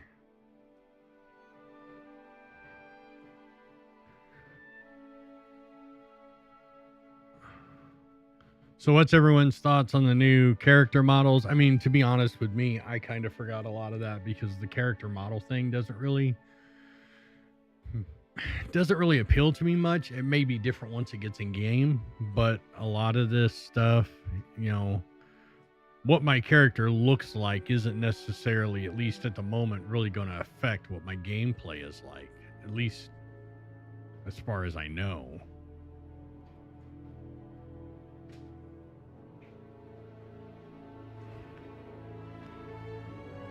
So for kind of, you know, it does. It looks really good. Not to use their favorite buzzword, but the fidelity on it, the clarity, the overall image quality, it looks fucking amazing.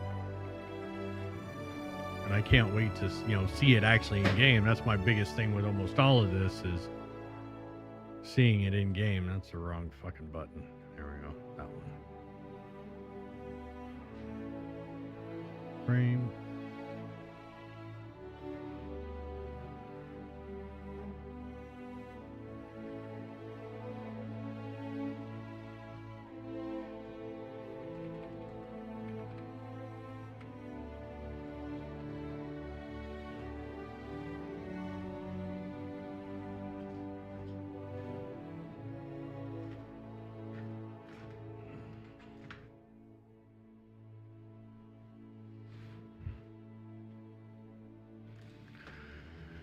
Team mullet. What we need is like all of us to get like either mullets or fros. I still, like I said, I want to see someone peel their helmet off and this fro just explode out of it. I think it would be hilarious.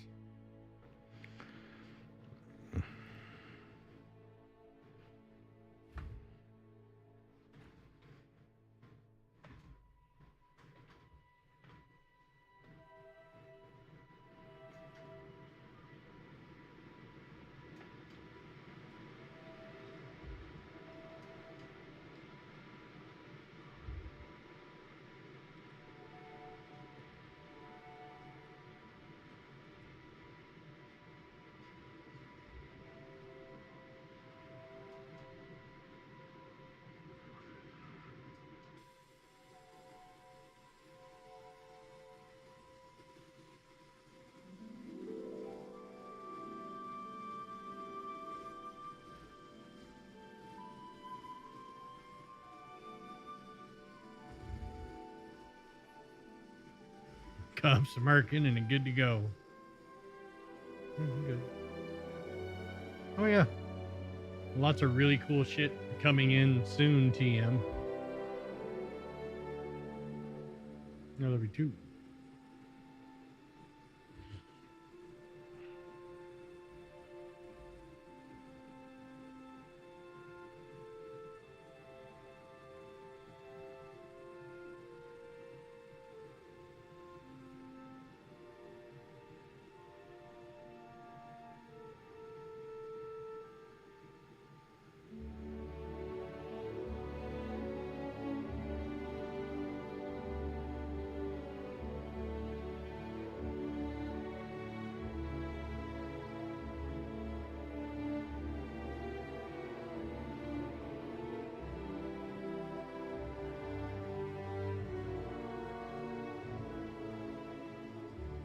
I mean, there's a lot of stuff that I'm kind of excited and stoked to see. Like the first person interaction stuff, like you said, that's going to be interesting. The gunplay in first person combat is going to be fun. All that stuff's going to be really, really nice.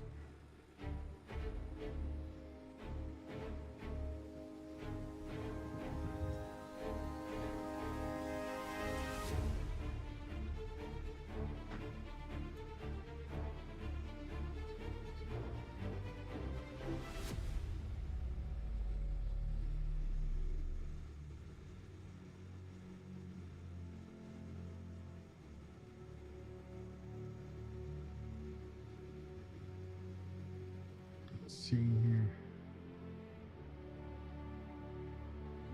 It's visible.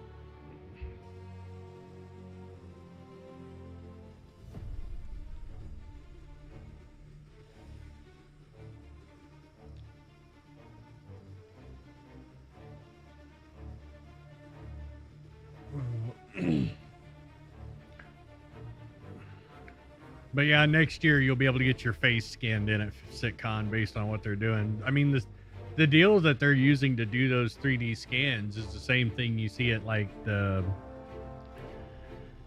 well, it's almost the same as the deal you see to get the little 3D statues of yourself made at, you know, malls.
No shit, wrong button.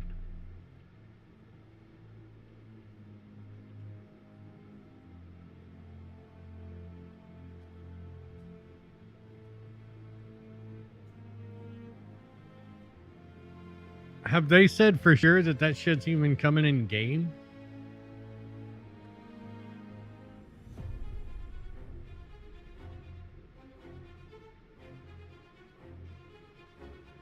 Yeah.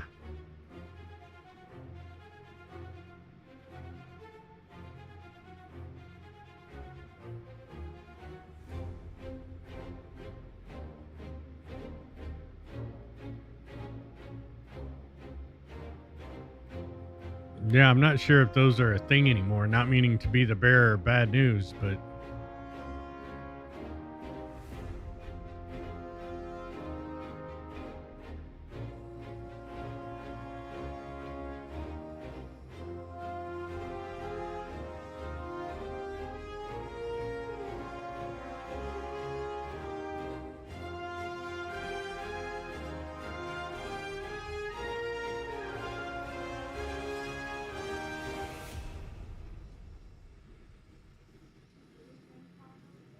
no, we're just on a break.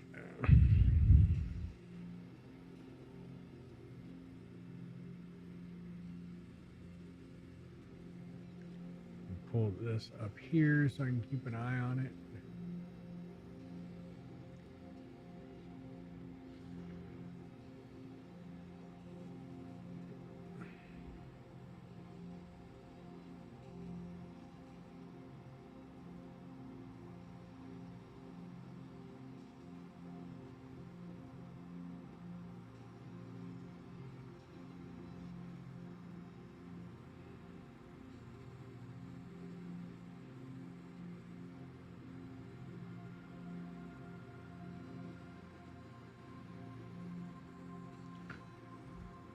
Hey, Myark, you watching the laser on the screen?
It happens.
That's Titan armor.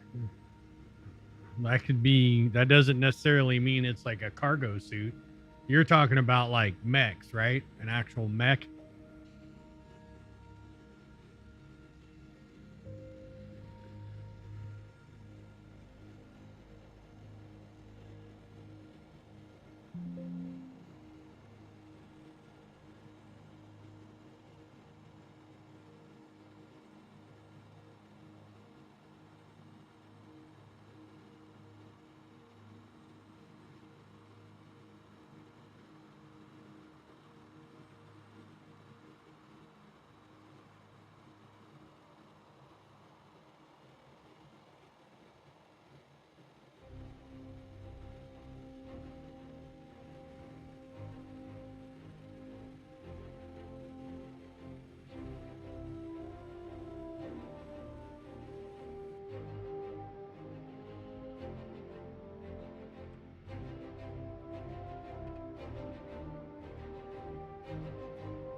We shall see.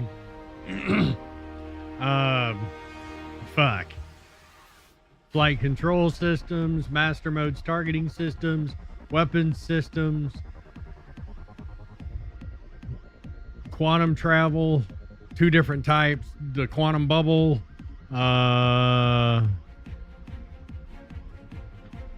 everybody's gonna learn you have to learn how to fly all over again.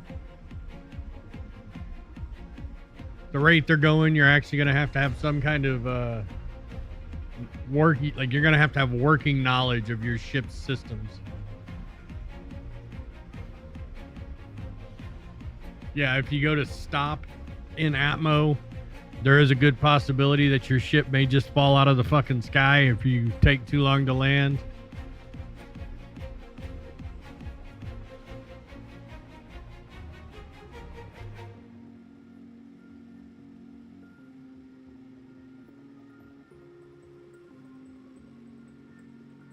See, I want to like DCS, but DCS has yet to find that balance between arcade and sim. Like, give me an easy mode that I can sit in the plane, turn it on, have control of the switches if I want to take control of the switches, but I don't have to go through the full fucking startup procedure of a goddamn F-14 Tomcat or F-14 if I don't want to.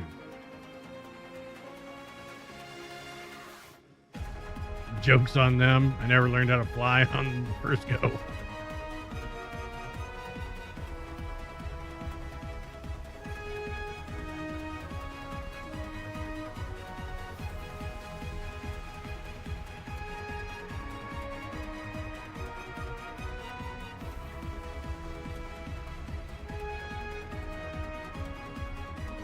Now it's hot.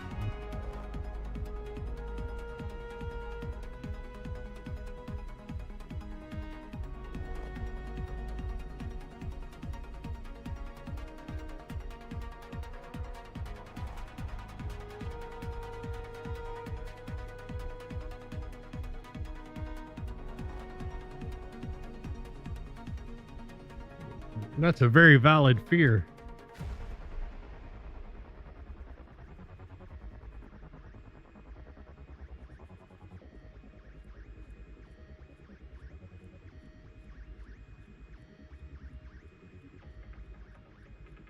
And it's probably a good one to have.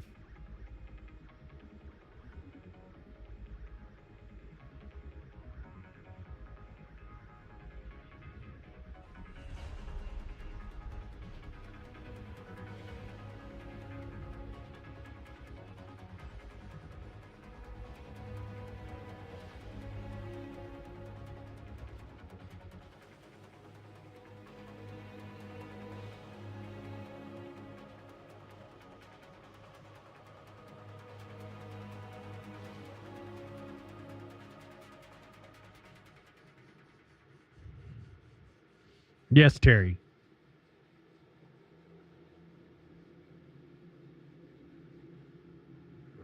No, it was a buck.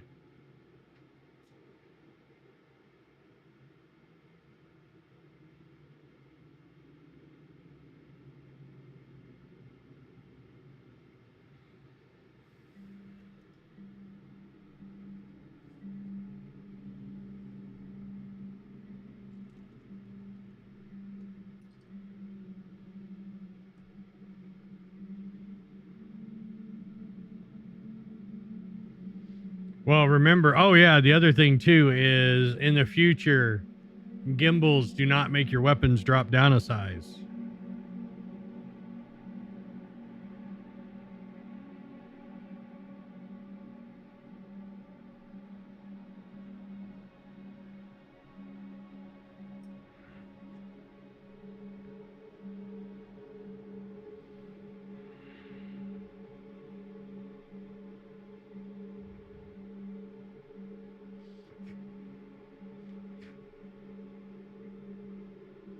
My arc does not want one of my mustache hairs or beard hairs permanently mounted inside his coin.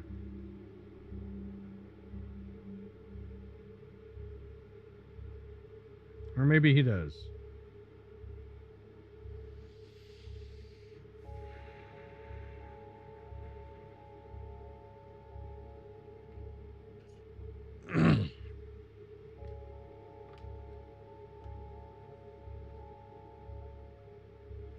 Yeah, DNA to use in the bank robbery. All right, my art. Here you go.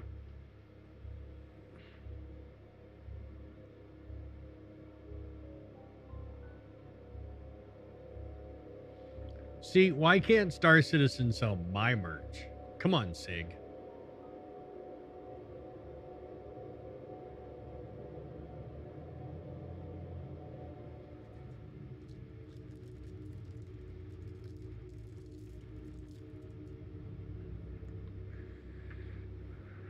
My art.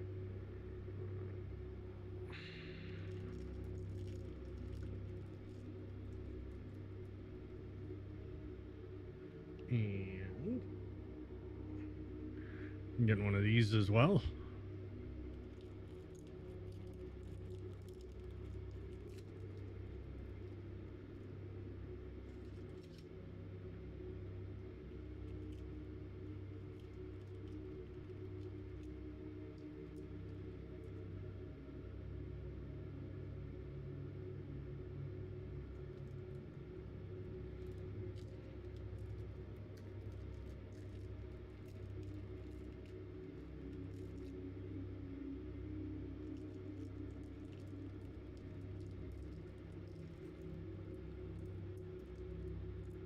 Get a design together.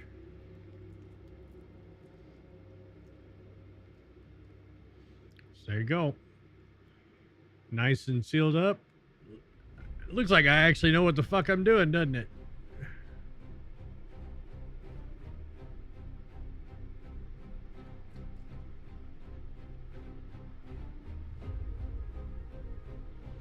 That's some high quality merch right there.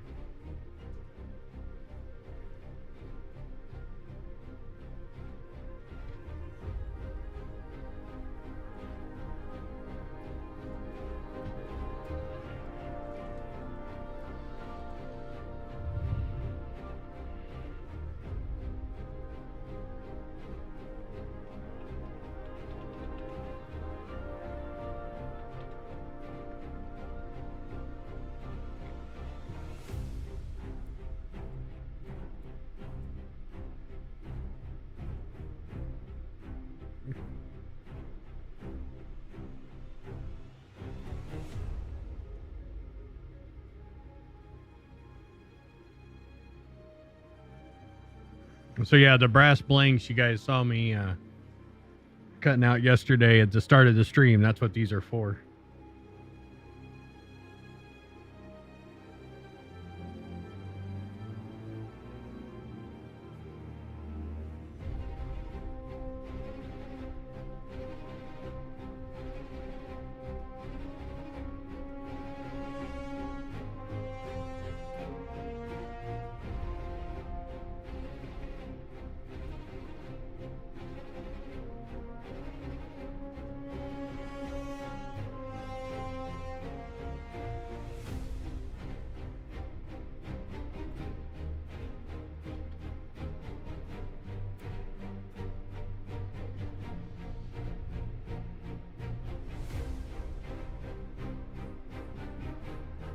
Two.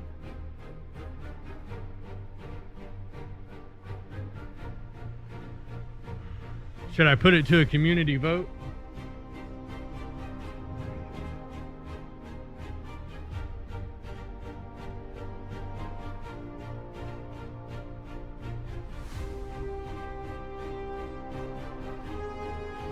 It will end in a tie. You're probably not fucking wrong, Renoxus.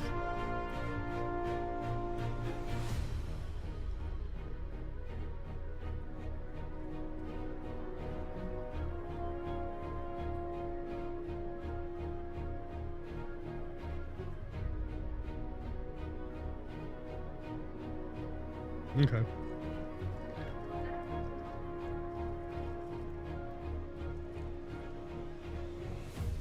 Damn it, that dog tag fucking turned. That is unacceptable.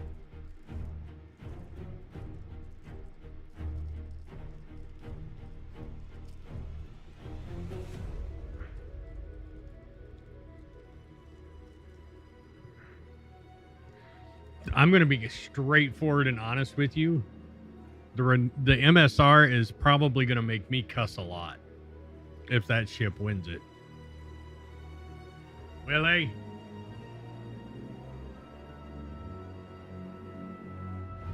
Yeah, I gotta try something.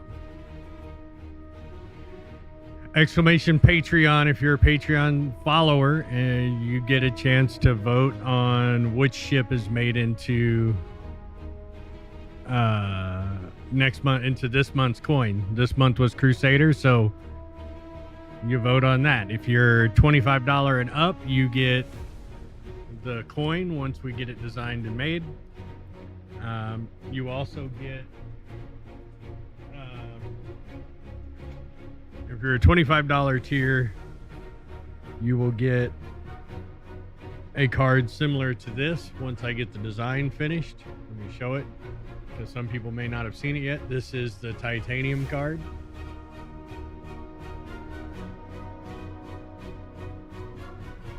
With your name and everything on it. Well, we'll wait till ads are over.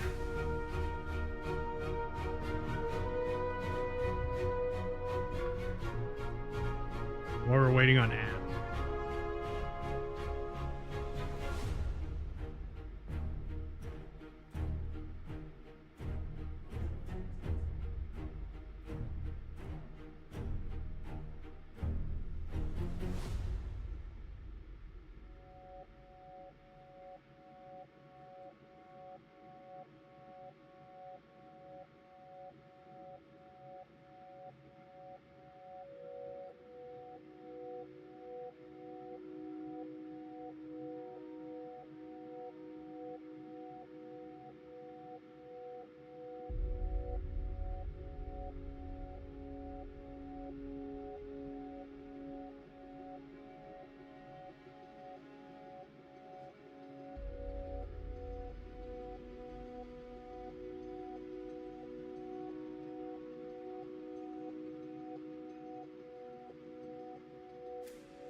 Okay, gotta get a heat gun so I can shrink wrap these fuckers up.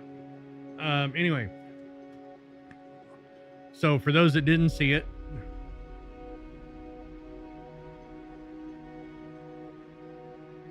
if you're a subscriber on any tier, you get a card with your name on it, your QR code, and your member number if you're a member of the USSA org. If not, you'll get your subscriber number from Lore Masters.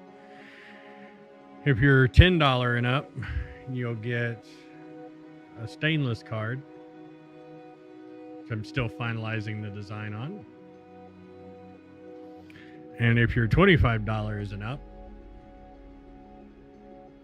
you get the titanium version. I'm probably not going to do the purple back. I'm probably going to do the circuit inlay in purple, and then all the lettering in blue with a natural titanium look as the card. The purple isn't quite contrasty enough for my likes.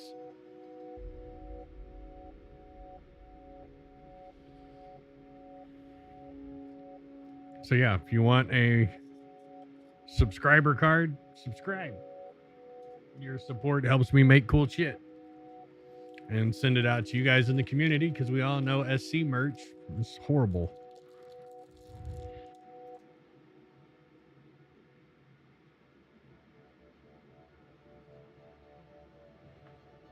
Mm-hmm.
Why am I not surprised?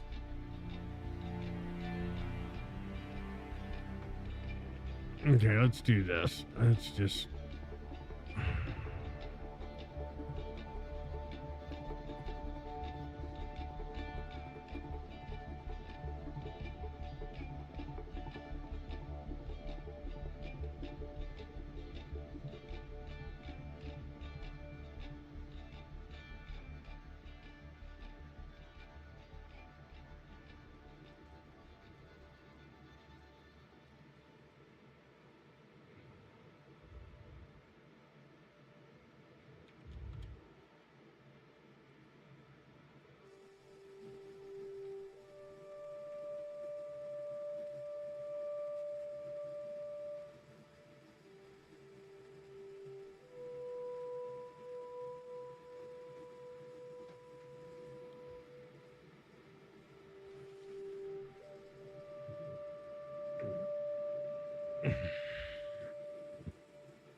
God damn it, give me the coin. Fucking...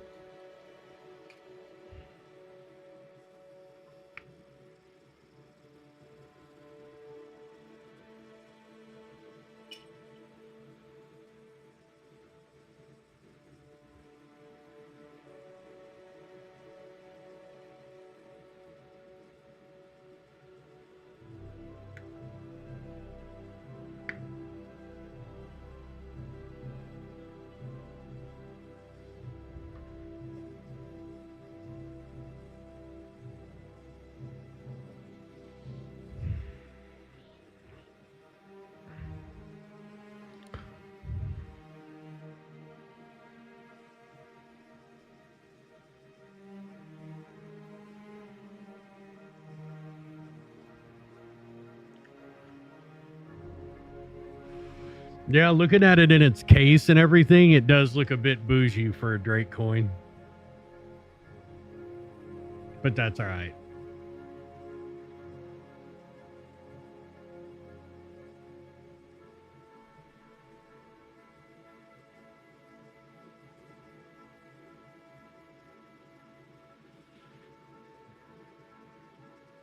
Your fucking nose.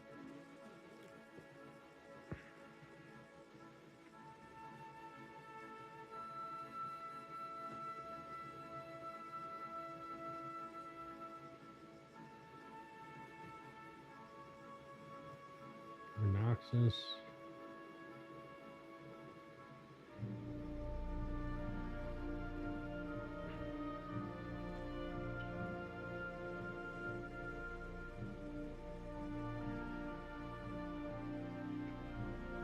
I'm gonna give Putt Putt the slightly dented one.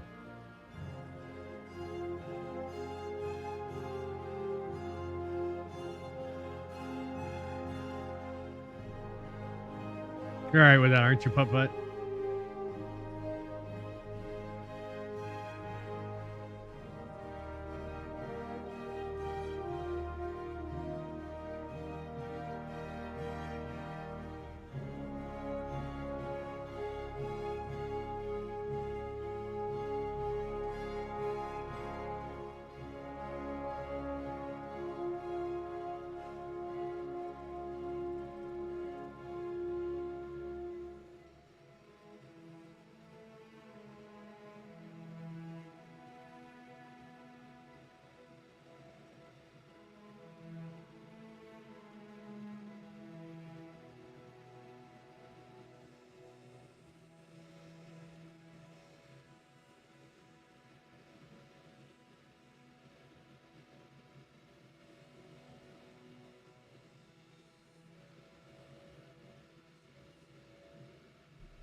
It's annoying because I didn't realize it until after I cut it, but it's got focus, you fuck. It's got tool marks in it.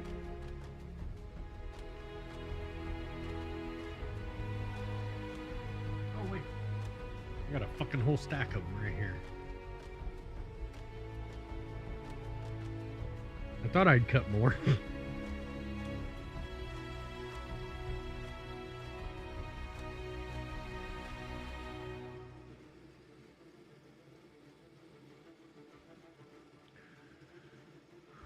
I'm just glad that they're actually doing stuff because I'm excited about playing the game again. I just want some fucking content. I mean, really, that's all I want is just some content.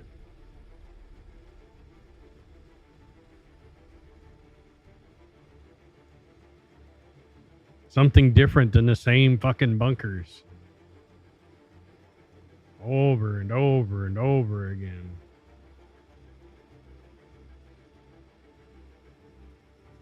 But Renoxus, she showed up just in time because this is the stuff they've been saying that you don't want to miss that's coming up. I mean, the stuff they just had was fucking great. But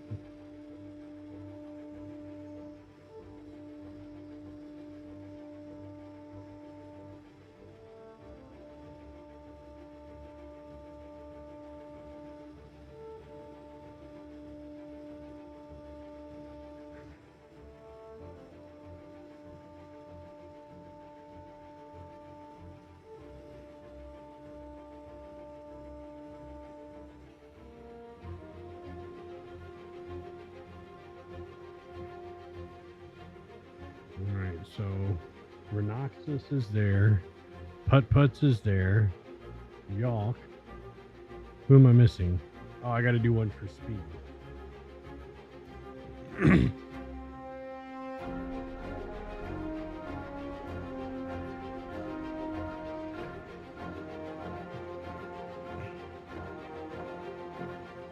Renoxus is gonna be lucky because I already have his card done. Well, not his final one. I've got a green one done. He likes green. I like totals. I don't even think Renoxus, are you still in chat or did you already bugger off?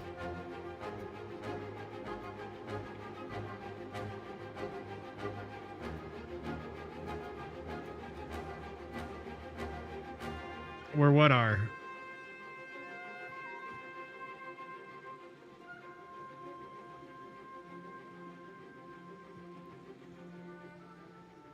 Oh, the totals? They're on Area 18. I'll show you after the thing today. I'll show you where you can find them at, if they're there. You just have to find a server where they haven't been raided already.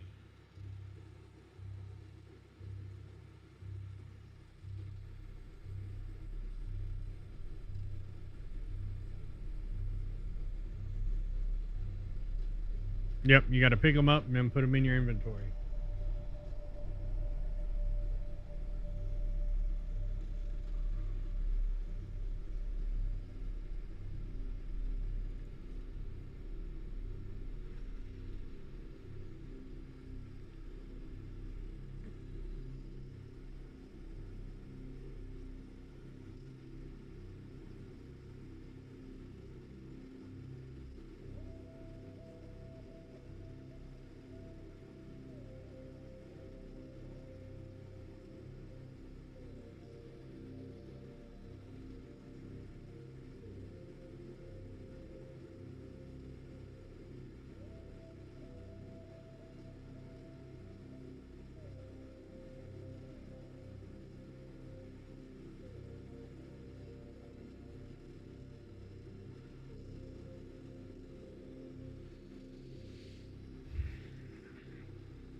For the totals, to find the to get a total in the game, they're at Area 18.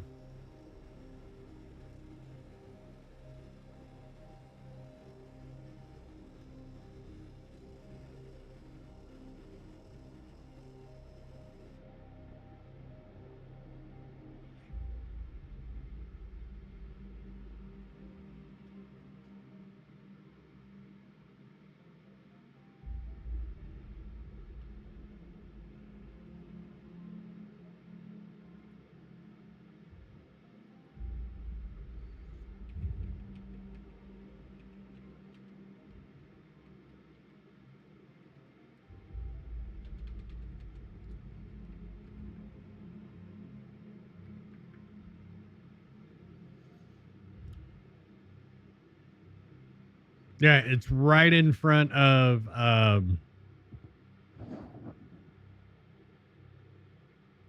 the parts store. What the fuck is the name of it? Oh my god. It's down from Astro Model where you go to buy the parts. Jesus Christ. Dumpers.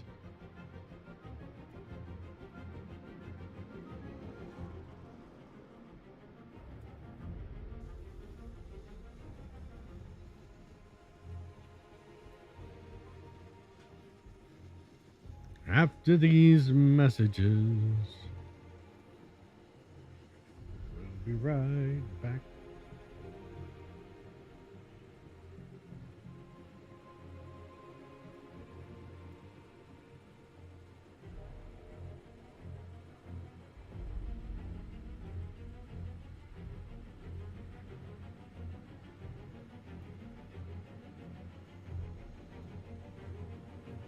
I think I'm gonna do an enamel fill on the Crusader coin, on the back of it.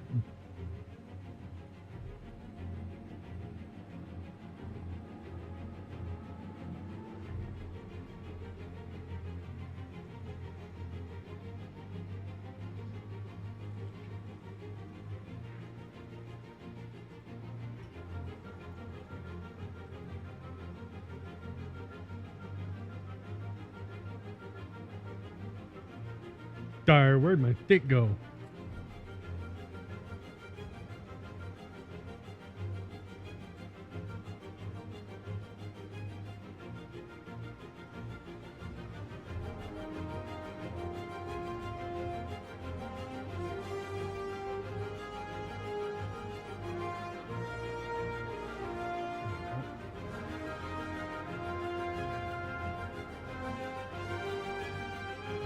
I think Rhinoxus is still confused.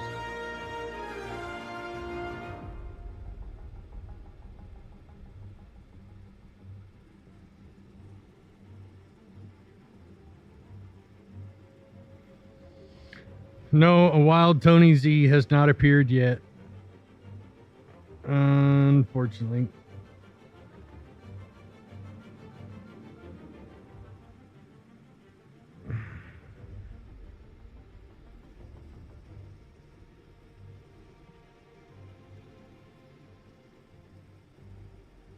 It's okay, Rhinoxus. We still love you.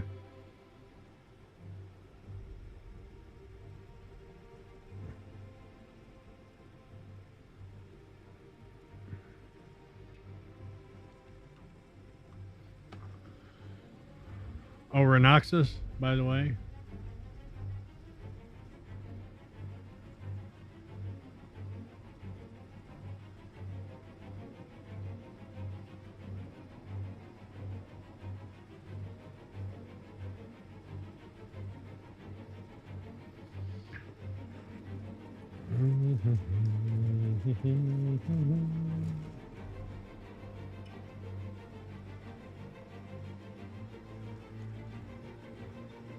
You're also getting... Now, this is not your actual... I mean, this is your actual card, but it's not the one for the tier you're in.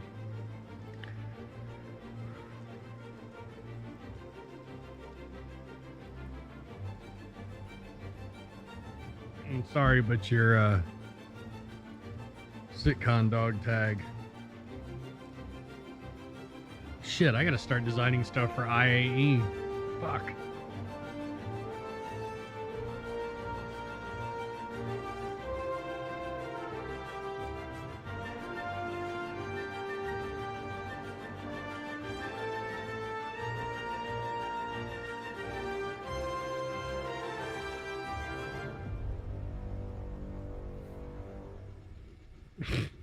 Fucking ads.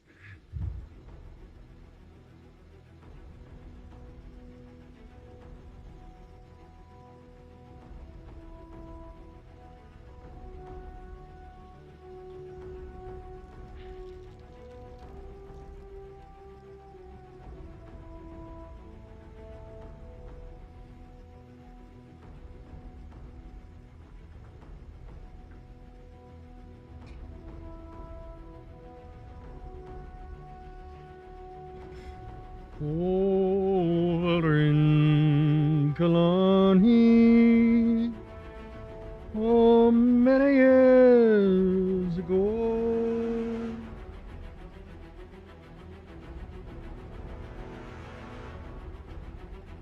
My mother sang a song. Welcome back from lunch, everyone. Hopefully you had a good meal. I missed you guys so much. Dogs howling out the door.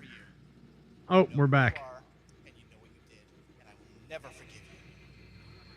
But for everyone else, I hope you had a good lunch and welcome back. We're back on the CitizenCon show floor here to do our last little bit of the community booth. It has been a phenomenal. I gotta say, I'm not really a fan of this guy. Everyone who has been here to give us the love and support as you guys have been watching the show. Whether you guys have been here on the community booth floor, whether you guys have been in the theater, it's been nothing but amazing smiles on faces, and that's what we love to see here at CIG. And so we're gonna go over to a place that makes everybody smile, Soul Citizen. Now this is a group that is all about diversity and inclusion in Star Citizen. You know, gamers, maybe not the most polite people sometimes. So we want to have an org where diversity and inclusion is forefront in their mission statement, and no one does it better than Soul Citizen. These guys are phenomenal. We got my man Griff here. Griff, how is it going? How are you, man? Doing good. Awesome, man. It's so good to see you guys. You know, what's been your experience having Soul Citizen be this huge org that is a safe space for gamers of all colors, genders, sexualities, orientations? What's been your guys' experience being that safe space for them? Well, first off, we're not an org because people want us to be an org. What we are is a group of gamers who back and support the game, but particularly of diversity. When Fast Cart and I first got this going, we talked about being able to bring African American, because we would go to the conventions and see 5 of us out of 600, but we knew we were out there. But ultimately, there's Yo-Yo we decided Meg. to expand diversity into not only just being African American, but LGBTQ, straight, age. I'm 60. We have 20-year-olds in our group, male, female, and everybody pretty much has a different feeling about the game and very supportive of the project. Fantastic. So even Jared Huckabee could play this game, is what I'm hearing. It's you guys are going for like the elder statesman, so that's fantastic to hear. What giveaways are you guys doing? I hear you guys are doing a really cool giveaway at the top of every hour. Is that correct? At the top of every hour, if anyone comes to our table, if they're the first one to come here and they say what our table number is, one of our partners or our friends are the folks with Star Jump Station with Grim, Ender, and Starlet. They couldn't be here, but they donated these posters of their work of the Fleet Viewer. And so we have signed this for everyone. For all the members here have signed it. And if you come here at the top of the hour, if you're the first one, we will give you one of these signed posters specifically from Star Jump Station because we love them. They're a great group and they've contributed so much to the community. That is awesome. Thank you guys so much. Soul Citizen, come check We need to do some coins for them. Of any race, creed, nationality, you guys will find a home here. Thank you guys so much. We're going to move on now to Quantum. These guys are all about the medical gameplay loop. These guys are, oh my goodness, I almost needed them for a second. That was disastrous. How's it going, guys? You guys are the forefront org designed to help with medical gameplay wherever gamers may be in need. You guys actually have a really interesting Discord tool for anyone, even if they're not in your server, if they're not in your group, to get your services. Tell us about that. Yeah, so the Abe spot that we designed is to be in other people's Discords. One quick, easy command will actually send the ping to our Discord as well as all of our partners through the Alliance Initiative. Oh, we need to get that in the Discord. Well, And say that one more time, just so everyone's clear. What is the name of that bot? The Alliance Initiative Beacon System. The Apes bot. I love that. Where you can go ape for the Apes bot. So what can we expect to see from Quantum in the future? What do you guys have next on the horizon as your guys' org is expanding ever greatly? So every time we get any type of information, we always try to think about how it's going to affect us. Yesterday, we saw the fires on the ships and everything, and we already started talking about a fire rescue unit. Firefighters in space is the coolest thing I think I can think of. What the fuck was the name of that? Quantum, you guys rock. Everyone here has been phenomenal so far, and we are going to end our last community booth segment for the day with Imperium. Now, when I say these guys have an amazing set piece that has wowed everyone at CIG, I mean it. Let's take a look at this amazing Bengal carrier. Like, guys, this is phenomenal. Let's see if we can get a good shot of that. Make sure we get a great shot of how detailed that Bengal carrier is. It is sleek, it is sexy. God, I just want it for myself. So, man, that is just so cool. So with me are some Imperium guys. What's up, guys? So, you know, let's say a young, charismatic host named Schman, for example, wanted to steal that Bengal carrier. Where exactly is it going? Well, if you live in LA, it's actually going to be staying right in here. It's going to be down to the Santa Monica office, so it's going to be present inside their studio. If you go check it out after CitizenCon, it's going to be there in perpetuity. Yes, suck it, Austin. LA wins, finally. So what has your guys' CitizenCon experience been so far? How have you guys been repping Imperium here on the show floor? Well, I mean, obviously, very well is the answer. So it's been fantastic, man, having everyone here. This is about half of the people we've had present, so it's been a fantastic showing from our organization. It's been a labor of love putting this together, being present, answering questions. It's been great to see everybody coming around, showing support. It's been fantastic, so thank you. Yeah, we've been seeing you guys build this throughout the past 2 days, and to see it finished finally, for those of you at home, there are no easy words to say how cool this thing's look. The level of detail here is immaculate. So thank you guys at Imperium. I know that everyone at the LA office is going to appreciate this so much. All right, we're going to toss it back to Jared momentarily. Thank you guys again so much for checking out the community booths. We'll see you guys back here again. In the meantime, stay safe and see you in the verse. Oh. Alt what? Function F4. There we go. Hi, everybody. I'm at the Pyro Playground. I said, hey, at some point during the 2-day event, I want to get out from behind backstage and, come see what the thing's all about. So I'm here in Pyro. Why don't you come around here and see? I am, of course, an expert Star Citizen player. Come on over here. You see what I'm doing? I am attempting to open a door right now. How do I open the door, Daniel? It's not this door? That's not the door? Also, you're not Daniel, are you? You're Adam. All right, so we are here. What station is this, Adam? No, remember. No, put the mic in. Oh, this is Checkmate. This is Checkmate. This is Checkmate Station. So this is where the demo starts. And what do we do when we're here at the demo? This is where your habs are. So, yeah, you can't go back in. Okay. You want to go straight. You want to follow the exit signs. So left. And those are your elevators. Are these ones going to kill me? No, these should not be the death elevators. Not even in Pyro? No guarantees on that. I want you to go on record. Look at that camera and say the elevators in Pyro won't kill you. I'm going to say no guarantees that the elevators on Pyro won't kill you. All right, so we take the elevator, and where do we go next? You're going to go to the entrance. All right. Push the button. Look at this guy. So one of the other players will do it for you. There you go. So, no, show the screen. Show them Pyro. Let them see Pyro. People are tired of seeing my dumb face. There we are. So where am I going now, Adam? You want to make a left? This way? No, you went too far. You got to follow the exit signs. I don't see anything. Yeah. All this environmental storytelling. This is the experience that you just walked through. All right, up here? Yep. And another elevator. All right. So what does this say here? Do you know? I can't read. I know that's Rough and Ready for the top part. All right, yeah. So Rough and Ready are the gang that runs the Checkmate Station. All right. Well, everybody, I am not going to subject you to my first time here in Pyro for any longer. We're going to throw it to the first of our two-part environmental presentations, starting with Living on the Edge. So take it away, everybody, and I don't know, watch it. It's good.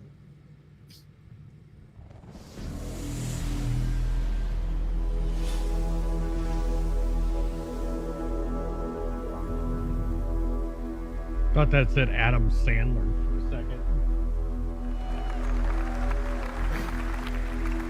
Hi, everyone. My name is Colin Chuckett. I'm the lead level designer for the PU.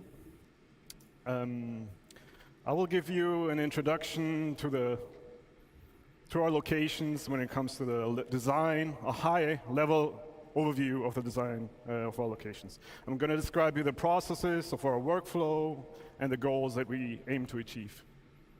So, to break down our process a bit, this is very high level, but it starts out with a pre-production phase, an ideation phase. Here we Everything starts out in the mind. We bring it down to paper, sketch, write, formulate a plan based on our overall design goals. And then it moves on to the blocking stage. You might have heard of this, like the white box and gray box phase. This essentially contains all of the gameplay that you would see in the final product. Basically, the way it's meant to be played, and we test this out with a lot of iteration and, yeah, a lot of testing. And it's basically, the white box is not in a stage where it's presentable, but that comes now. So on the right, as you see, the food court that Adam is going to be showing you later. Yeah, this is the final product, VFX, lighting, everybody had their pass on this.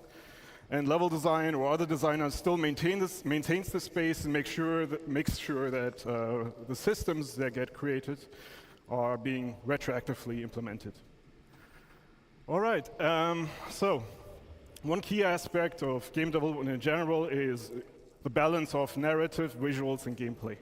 So all these interplay, they interconnect, and it's the foundation that runs through all game environments. So it's important to communicate context. And here in this draw over, you see that narratively, we see sort of a dangerous environment. The spiky shapes here are sort of threatening. We see defensive structures. We can expect some enemy NPCs here, but it's also an old village. Maybe there's some exploration, some loot to be found. And then what's also important is communicating goals. So goals can be the pathways that you take, the gateways that bring you from one step to another, and so on. Okay, whoops. Yep, there we go. Okay, since we're a sandbox game, accommodating play styles is pretty important. You can hear he's nervous. Play styles meaning going guns and blazing, shooting at everything and everybody, going more of a stealthy, infiltration-y pathway if you wanted to, but also all the social aspects that you know from Stanton. And to do this, we established, so one of the core design philosophies is granting the player the freedom of choice to do what they want to do at any point throughout their experience.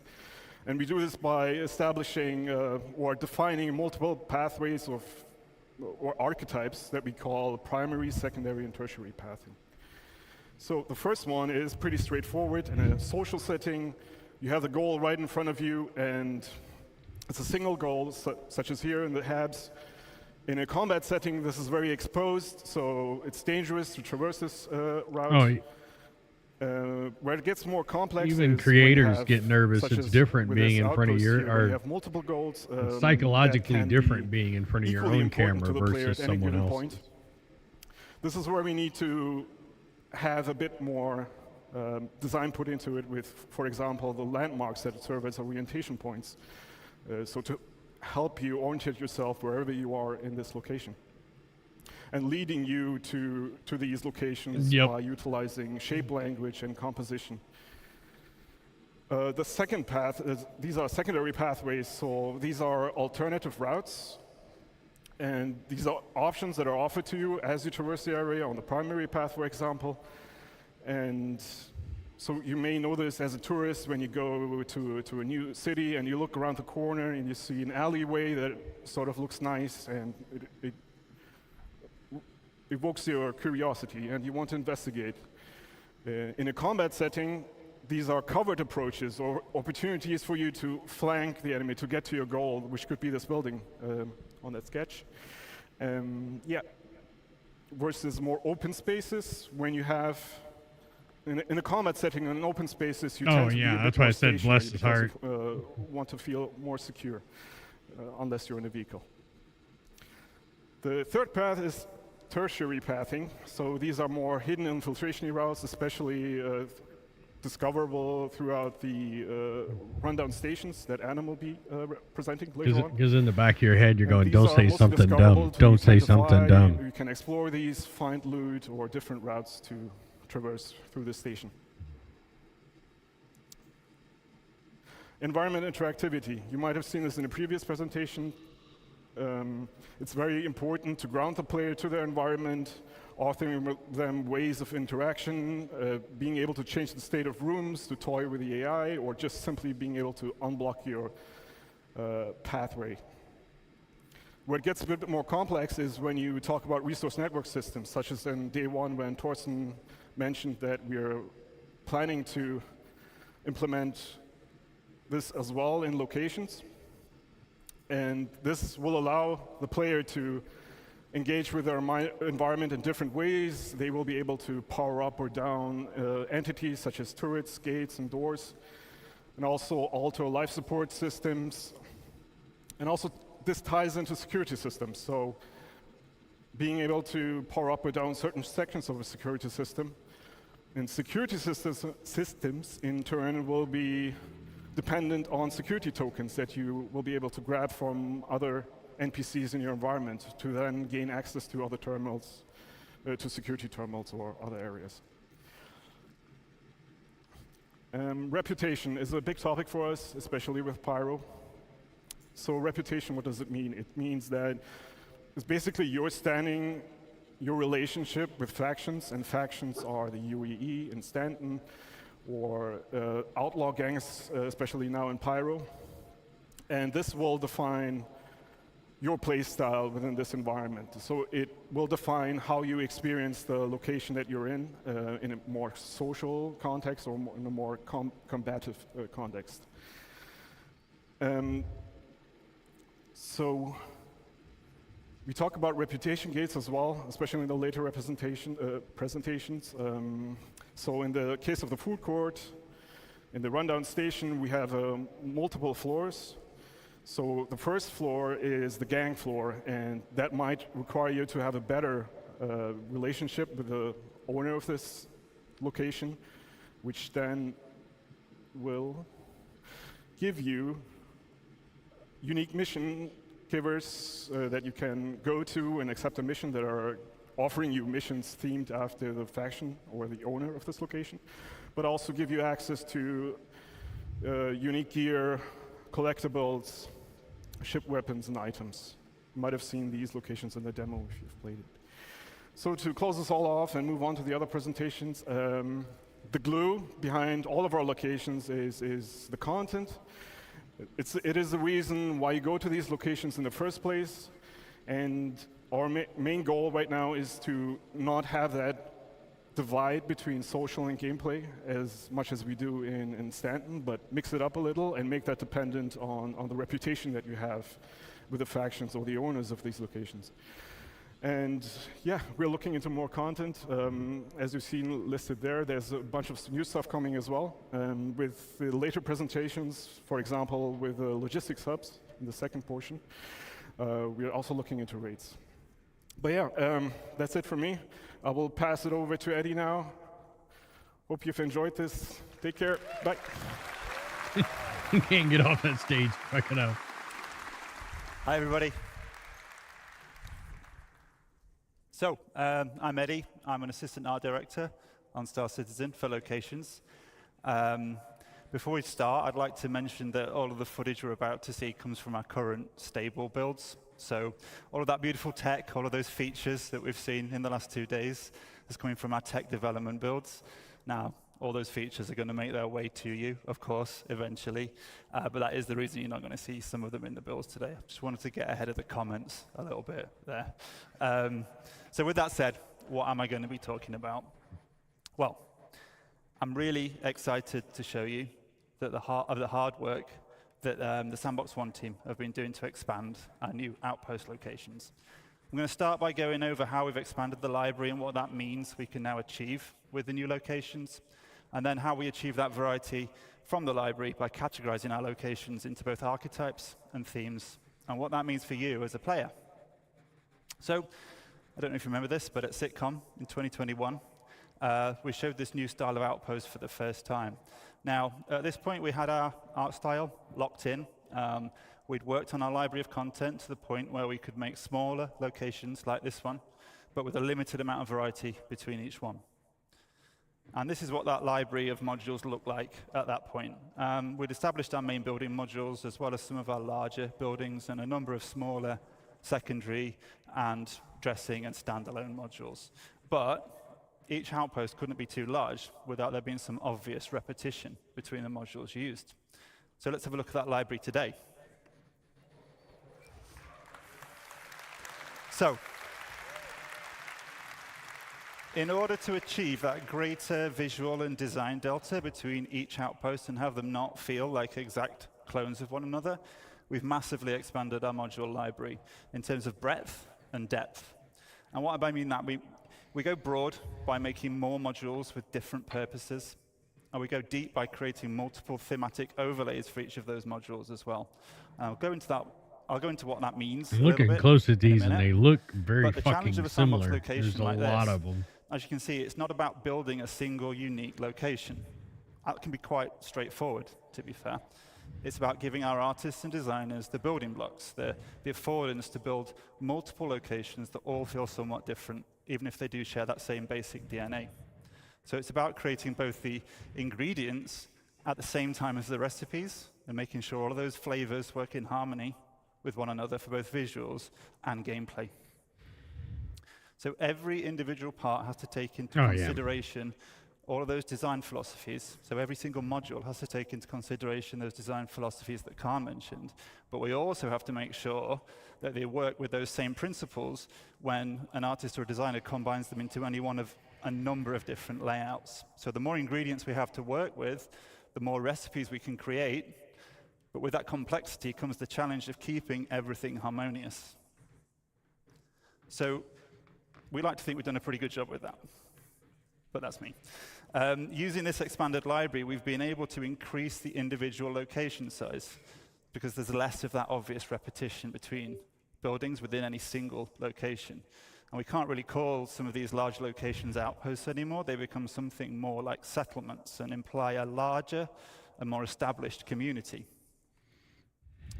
Now, as a player, it will mean a lot more to explore and do at any single individual location with a localized and personal feeling mission types that might see you moving around a single settlement to complete objectives, or doing short hop missions between clusters of settlements on a single planet. So you might head up to a ridge to repair some wind turbines. You could counter an outlaw attack from a neighboring outpost, or on the opposite side, you might be stealing or destroying vehicles for the criminal gang that you're working for. But in the art department, we always say, show, don't tell. So let's stop looking at slides and let's have a look at some of the locations in game.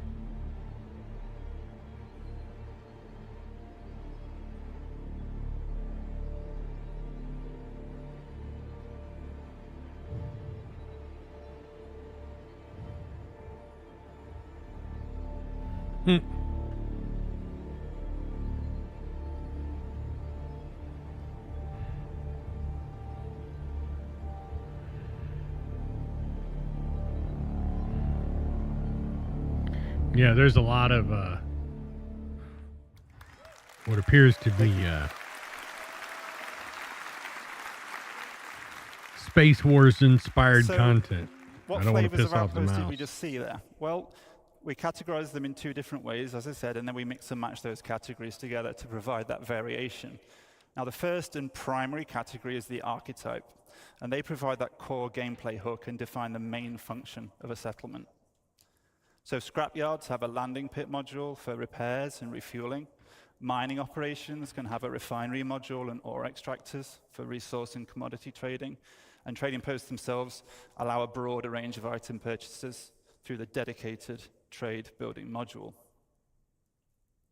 And I mentioned earlier some more like general mission types that you might find that would be agnostic of archetype. And the archetypes themselves reflect that primary gameplay function of a settlement, but there's also a middle layer. Of course, we don't want these locations to just be a glorified shop or repair station. So there's to be more secondary activities to do locally to an outpost that are also defined by its archetype. So you may find scrapyards can offer salvage-related gameplay and missions. Trading posts can also offer delivery missions or hauling and cargo gameplay. And farms can offer crops and fauna as resources for gathering or trading. So with archetypes as our primary category, in addition, we mix in a secondary category, and these are the thematic overlays. Now, at the moment, we have two main themes. Internally, we call these independent and outlaw. So themes offer additional variation on top of the archetypes to inform the look and feel of a location, not just visually, but which people you'll interact with there, how they'll respond to you based on your rep, what types of missions you'll have available to take on. So themes don't change the fundamental architecture of a space or the archetype of a location, but they do drastically alter the mood and feel, as well as altering the gameplay experience significantly. And again, let's take a look at the first of our themes, our independent theme.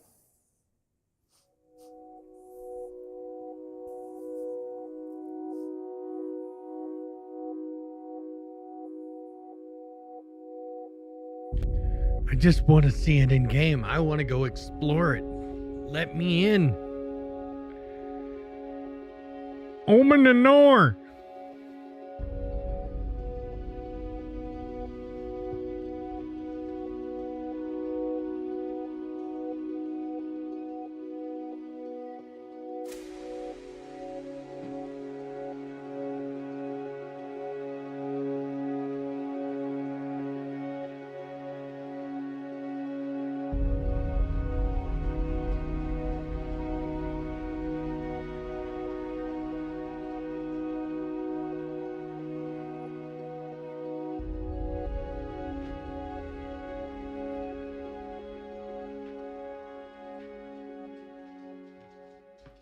On the 31st, you can, if I have access, you can bet your ass I'll be streaming it. So, as a neutral player, the independent theme presents a much more social, visual, and gameplay experience. The primary visual read across both themes, so across both Outlaw and Independent, comes from those common architectural forms, and they're generally all more rounded and soft in shape, and the building manufacture techniques are more robust and primitive, with single-story dwellings built from stucco and bare metal. But for this theme specifically, we use soft textiles, warm lighting and color palettes, foliage, decoration that layer on top of those utilitarian structures to give that sense of home. And I use the word home for our independent theme quite a lot because we really want to get that feeling that this is home for the people that live there despite those harsh realities of frontier life. And in contrast to that, we have a theme that lies in a direct opposition to the independence, which we call the outlaw theme. So let's take a look at that now as well.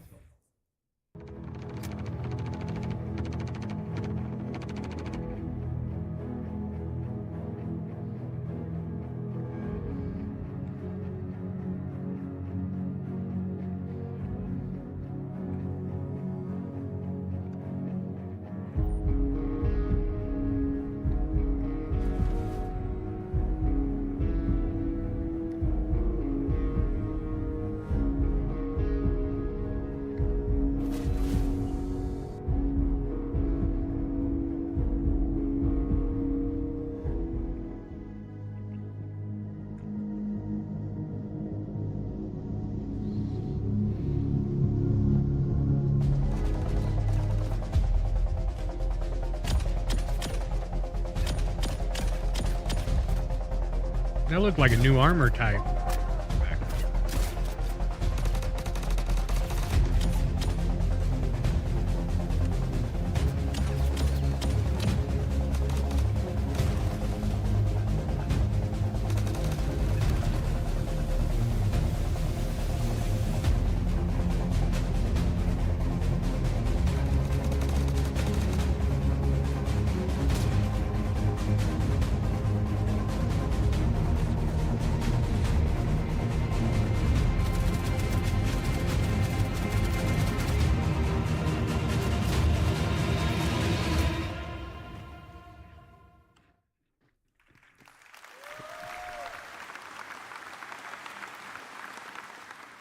So the outlaw theme tells that story of these once functional settlements being completely overrun by the various criminal elements that inhabit the system.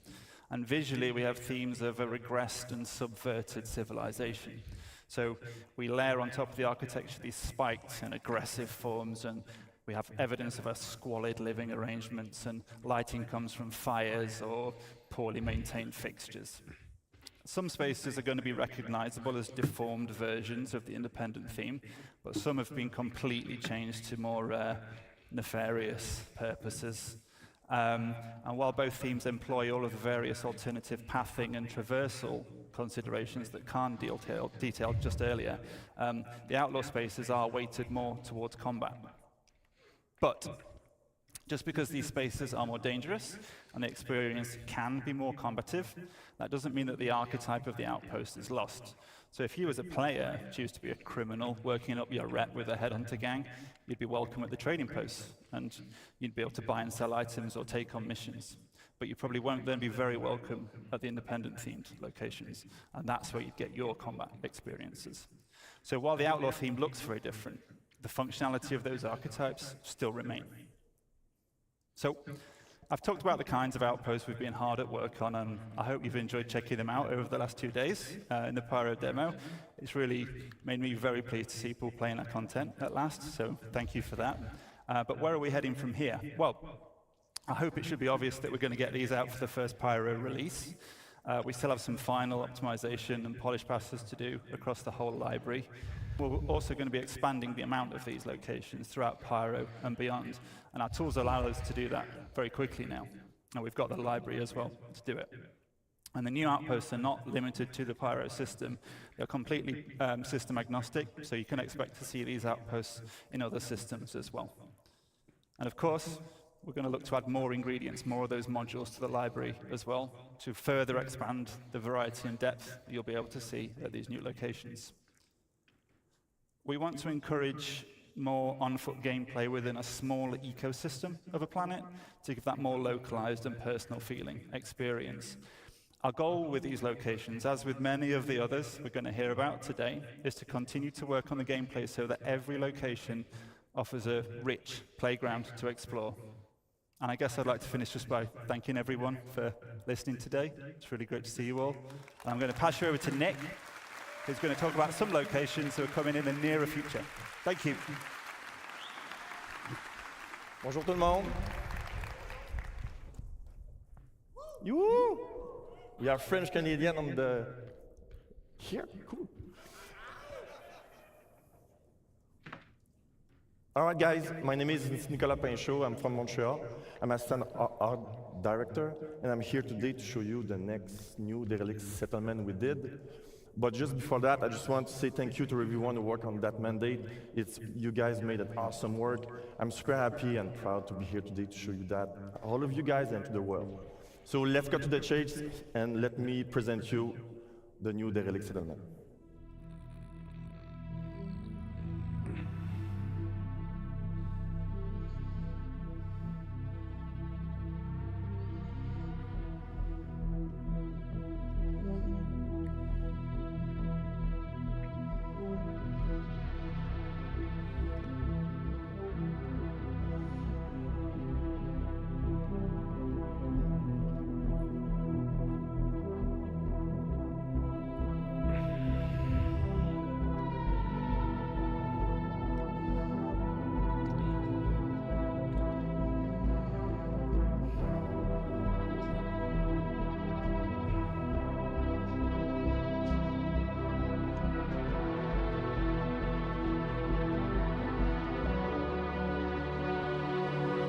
I can see my house from here.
It's actually kind of impressive, though. Really good work. Oh, by the way, we made more than 4. It's not just 4. We made more than that. So we split those settlements in 2 categories, social and hostile. In the social one, we will have drop-off mission, shops, food, loots, and drinks. And hostile one, obviously, will be more focused combat. Let me show you what it looks like.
Oh, that was cool.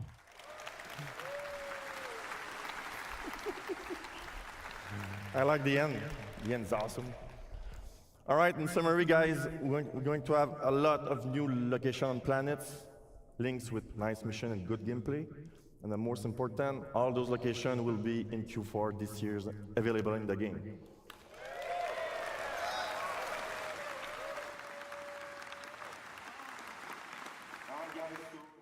So thank you very much. I will let now Adam to show you more good stuff. Thank you. Well done, mate. Yeah.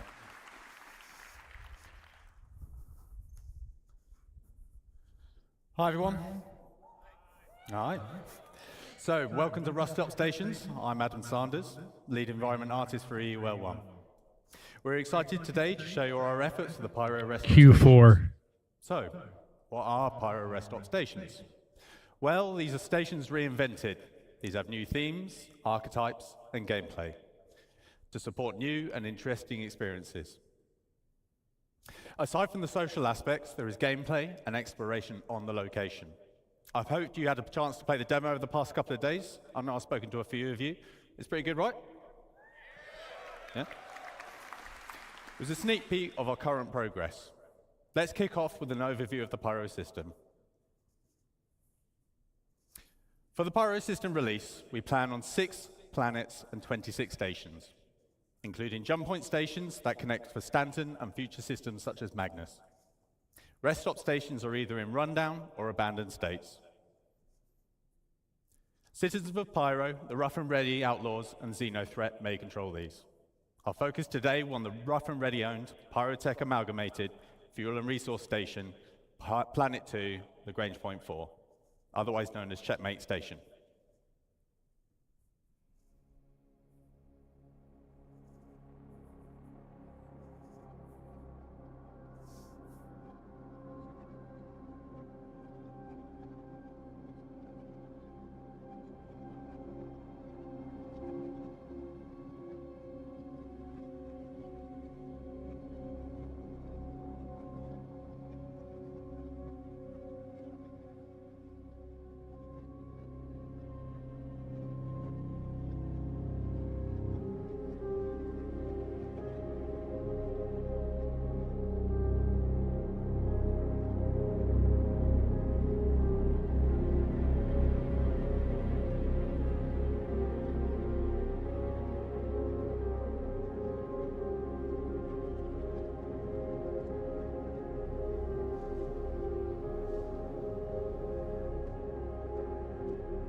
So to create a richer experience from rundown stations, we have 3 key points. So increased reputation gives you access to new areas, unique gear, and mission givers. It also relates to basic functions such as the hub clinics, which need at least a neutral standing with their owners. Combat can take place anywhere, including social areas. Numerous options for environment traversal and enhanced environmental interactions. We aim to include new substation areas such as the workers area, lower deck, and maintenance areas. These areas will offer unique content, more environment interactivity, and interconnection between areas. Our journey begins when the player arrives in the entry deck view room. The entry deck serves as the first barrier between the outside world and the interior of the station. Some inhabitants are prevented from going inside and are stuck here with no means of getting out. Slums are formed beneath the bridge, smuggling routes established. Some shopkeepers will sell you water and food on your way into and out of the station. Let's have a look.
Oh, that's kind of cool.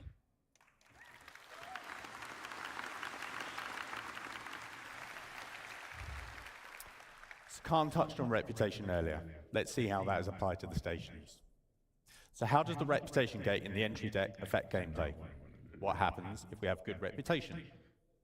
So if you had good reputation, you could go straight through. This is no fuss, and it's the quickest way to maneuver through the station. However, you've got to put the time and the effort in to get to this point. What happens if you neutral reputation? So you might be waved through, maybe you have to pay a bribe, and you don't want to pay, so you're going to have to find an alternate pathing. Or you're going to have to build up your reputation. If you have bad reputation, and for all you naughty ones out there, I know some of you exist, this applies to you. In short, you're going to have a tough time, but you have options. So stealth via other pathways might be one of those options. You build your reputation up from scratch, or you can probably fight. Let's focus on those alternate pathways. The modules on the station are broken up into several traversal areas. As with the other location archetypes, we define these spaces as secondary or tertiary routes. What, hobo? As opposed to the more official primary paths. Most modules are interconnected with vents and maintenance shafts. These reward the players with infiltration and exploration paths as well as potential loot. So what alternative routes exist to access the station? We'll offer the opportunity to access the station through multiple EVA points on the exterior. It gives you the choice on how to tackle missions and reputation issues. These alternative entries allow the player to circumvent the ATC loop completely. Useful for when your reputation with the owners would normally prevent you from going through more official ways. These serve as spaces that provide content aligned or against the owners of the station. The maintenance hatch access points are a new common sub-location to the stations. The stations are planned to house maintenance areas that increase the interconnection between all the different sub-areas of the station. They act as alternative pathways the player can take to traverse from the entrance area to the Galleria, for example. Now let's have a look at our main social space. The market. A central location for the controlling faction, it houses all their nefarious activities. You can participate in their endeavors if you have the right rep. Let's have a look at some of those key features.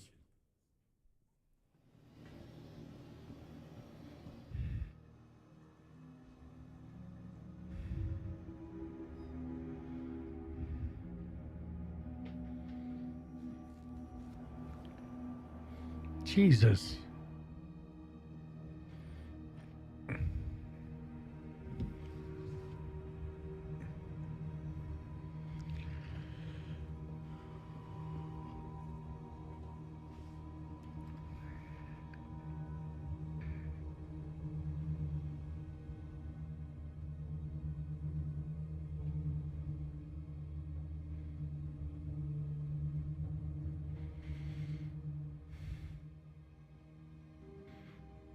Eat.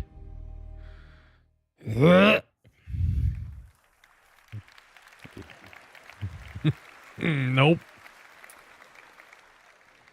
So the market is a social hub, and a good example of mixing social and gameplay space, as mentioned by Khan earlier. Another reputation gate can be found in the market. The ground floor is open to the common public. The upper floor is reserved to rough and ready outlaws and their associates. If you have increased reputation, you can access this area which gives you access to premium items, top-tier mission givers, and access to new areas. We plan to house mission givers in both tiers that will give you unique jobs to further your reputation and fame across Pyro. Now let's have a look at another theme. Abandoned is a new, non-social location theme. Let's have a quick look at the current abandoned area on Checkmate.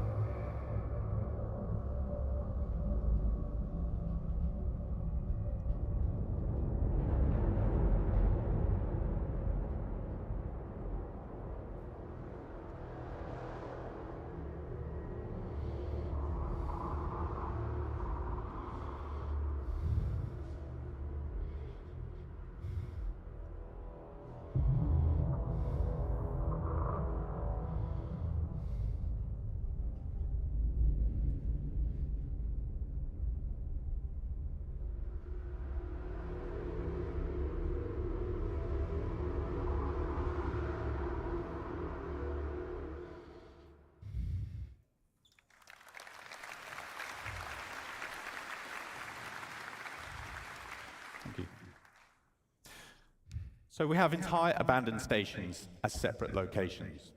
On top of that, there are abandoned areas within the rundown stations. much like the ones you probably see in the demo. There will be around 15 of these around the Pyro system. These are accessible through airlocks and breaches or other means. We aim to enhance all the space locations with a lot more gameplay content. Loot runs, exploration, creatures, missions of various types with PvE and PvP content, just to name a few. We're also laying a focus on environment interactivity with potential retrofitting of occupied stations.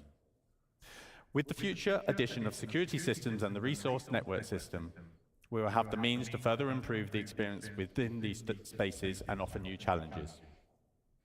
With power, life support, and gravity playing a key role to give the player a unique experience, especially in abandoned stations. So, what do Pyro rest stop stations bring to the game? So lots more variety in space stations, with more gameplay opportunities within a station location.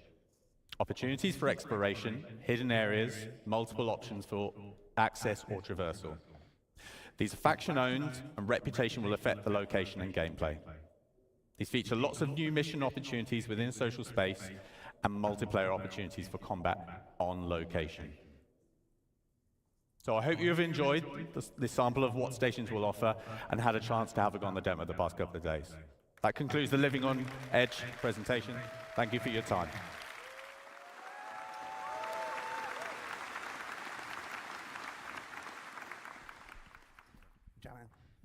Hey, everybody. We are almost to the end of CitizenCon 2953. Can you believe it? 2 days? Pyro? Star cloth? Star hair? Star citizen? All right, we still got one more presentation to go, but I have a couple announcements I have to make. This was just handed to me by the facilities team, so bear with me. Astropub, you're gonna need to redo your lore video on the history of the Zeus. Geo, you need to get some money. Authy, I need to be invited to the next ladies' night. Burks, this just says get good. Is he even here? Fastcart, slow down. Gabby, just thanks for my bracelet. And Salty Mike, don't forget to pick up your check on the way out.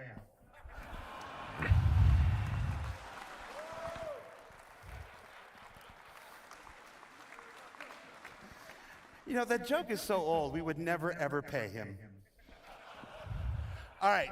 So the only real announcement I have is that Hall B is closing at 4 o'clock. So that's approximately 15 minutes. So if you wanted to get merch or anything else, you wanted to peek at one last community booth, you've only got about 15 minutes left to do that before we close Hall B.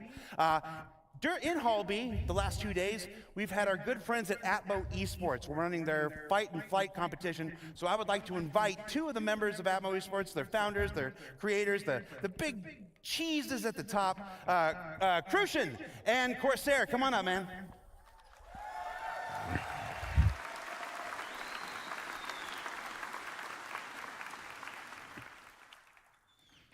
You got 90 seconds to tell people about who you are, what you're about, and how the event went.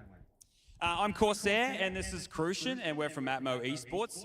And we've just run Fight or Flight, the first live tournament experience here at CitizenCon 2953. We'd love to thank the staff and competitors.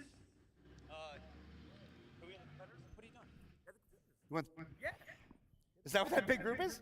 Yeah, these guys. Yeah, just get them. Yeah, come on up, guys. Come on up. Well, I just want to give a big thank you to the competitors who made this tournament happen. We have Lizzie B, Avenger 1, Verity, Cobra, Herbadiza. We got Sin, Astropub, G.I. Jew. We have Comet 15, Bognagus, Ms. Gabs, Schwang, Zero State, New Cabbage, Detox, and the Format. These guys have gone through adversity throughout this tournament, and they've done a fantastic job. So I just want to say thank you to the community who keeps supporting what we're doing. We'll love to be back in the future, and this community is the best community in the world. Thank you. Take a bow, players.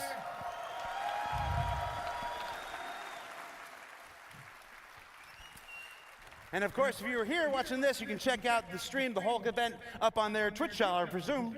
Yep. I should have checked beforehand. Thank you very much, everybody. Watch your step on the way down.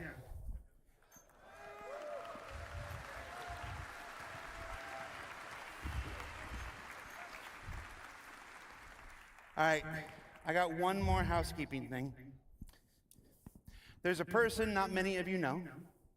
He's an associate producer in our LA studio.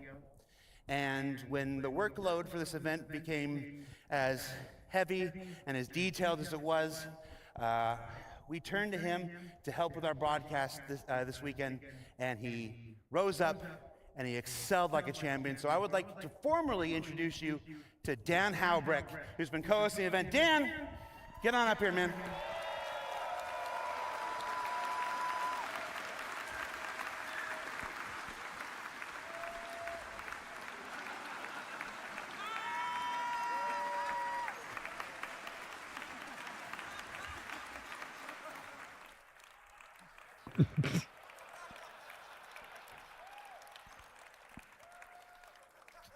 Keep walking.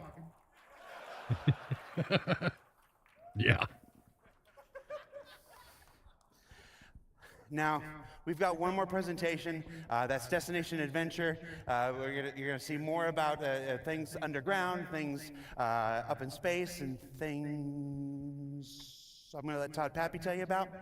And then, of course, we'll let Chris Roberts come to stage, return to stage, and close out the event proper. So this is a sign-off for me. Thank you so much for being here at CitizenCon. And on behalf of Tyler and Leah, if I may, thank you for making this event possible. And you're going to love what you're about to see, everybody. I've got the website pulled up already, waiting to start spamming F5.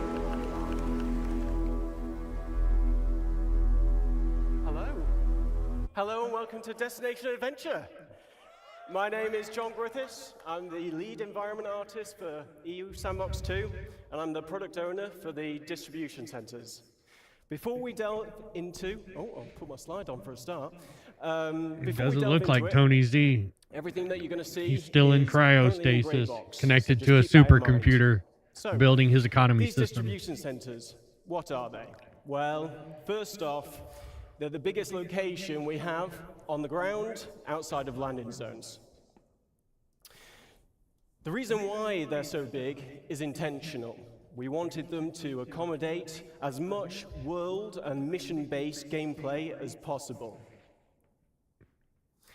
Each location supports multiple landing pads and hangars, making them accessible to as many players We're about as to get some possible economy at any stuff. one time.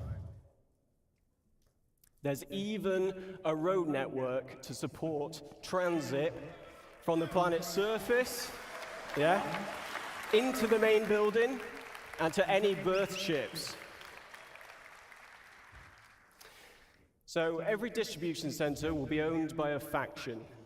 Depending on the faction and where the distribution center is located on the planet will determine its specialism. Now, each specialism will lend itself to different missions and gameplay opportunities. So let's talk about some factions for a moment.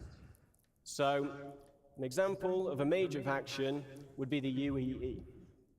Now, at their distribution centers, they're likely to be more specialized towards military supply, research and development, or communications, depending on which branch of the UEE it is. They will have a much stronger military presence in the area, and missions here may be more hostile with combat-orientated, team-based raid Store, I'll get right on opportunities. picking up whatever it is. Other My luck, it's examples out of of my hostile budget right gameplay now that we're anyway. thinking of is hacking and stealing, searching for and destroying a specific item, tracking and eliminating any VIPs, and everyone's favorite, eliminate all. Grey Cat Industrial would be an example of a minor faction. So their distribution centers will be more specialized towards gathering resources, manufacturing, assembly, shipping. There would be a security presence here, but it won't be that as strong as a major faction. Our missions here would be more suited to friendly gameplay loops, though we won't be ruling out hostile missions like corporate espionage. Some other friendly gameplay types. Cargo hauling, like I said, resource gathering and mining, maintenance of the location. But you know, that's enough of me talking about it. How about we show you where we're up to with these distribution centers?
That's the story of my life here lately.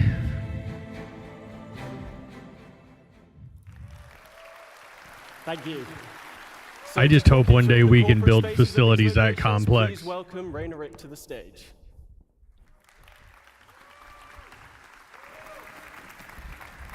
Hello, hello. So my name is Rainer Rick. I'm a lead environment artist at the Montreal studio, and we've been working with John's team on the distribution centers. So John just showed how massive these locations are. He also presented the industrial sections on the ground level, and I'm here to present the administrative area of these facilities that the Montreal team has been working on. So they're located above ground, just below the tower highlighted in the picture. Inside, you'll be able to explore the corporate office space and interact with the administrative personnel. Accessible via the lifts in the hangars and also the industrial sections we saw earlier. In addition, we've added also landing pads in front of the lobby, specifically designed for smaller ships and ideal for short stays like pickup or delivery missions. And we can't ignore the fantastic views we have from these platforms. A reminder of the vastness of these facilities. Now, let's step inside the lobby. You'll find the atrium, which is a central point of the administrative area, providing access to various locations of the corporate space. Within this space, you'll find the reception desk, and as a newcomer, you'll be expected to report here first. So here you can hand over your deliveries or pick up packages and earn reputation points with that faction. So also expect to see corporate ownership reflected through branding, color schemes, and product placement throughout the corporate hub. And with the use of overlays, we'll be able to swap these out depending on the ownership. And here's an example with Grey Cat showcasing their vehicles and some shiny armor. And back on the topic of reputation, as it grows, you can expect to gain access to the executive office spaces. From here, you'll meet with unique quest givers And depending on your reputation level, you'll receive various mission types, either friendly or hostile. And finally, the distribution centers were designed as an evolving location. We've built this with future expansion in mind. And in the back of the lobby, for example, doorways could eventually lead to additional office space. So, enough talk. Just before I show our progress so far, I want to give a big thank you to the Montreal team for their work on the administration area. Thank you. And as John mentioned, we're still in gray box phase, so just keep that in mind. But let's take a look.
Thank you very much. And now let me welcome back John on stage. He's going to continue the presentation.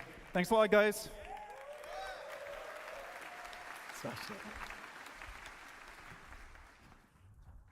Team did a great job with that video. Okay, so something we've been working on that's unique to this location is raids. So yeah, Tony Z, according to So raids are LinkedIn, team-based missions with a focus is still there. on high-risk, high-reward operations. As Khan mentioned previously, you'll be able to choose how you gain entry to these locations. Coming prepared and geared up will make the difference between success and failure. Ultimately, you'll need to work together in order to succeed. So these raids will have you breaching the interior of the main structure, highlighted here. Now, I'll each explain interior after will this comprise of rooms part, that Renoxus. reflect the location's specialism. For example, a shipping-focused distribution center will have rooms dedicated to the storage of cargo. Looking to the future, we're planning on having distribution centers with subterranean levels that will be accessed from this interior space. These will expand upon and increase the difficulty of these raids. Now let's take a look at one of these raid missions in action, but please note that this is early gameplay prototype of a raid.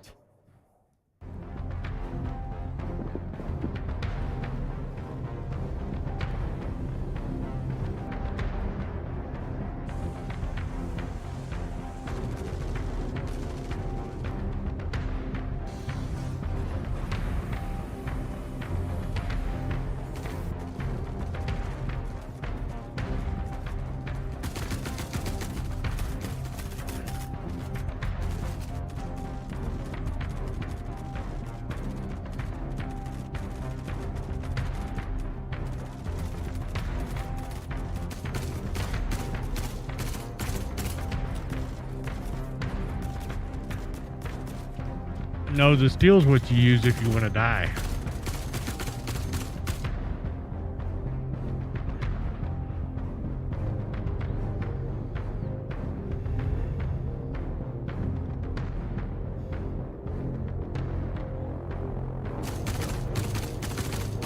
Oh, those carts are going to kill so many people.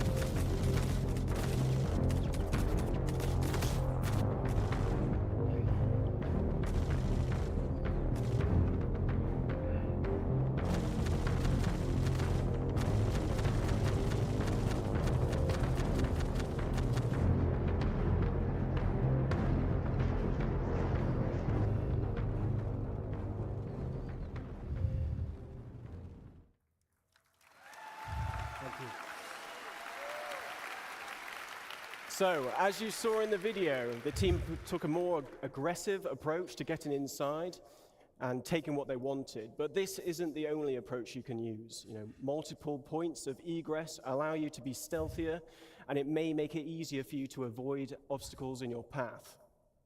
Now, reputation will also tie into these raids.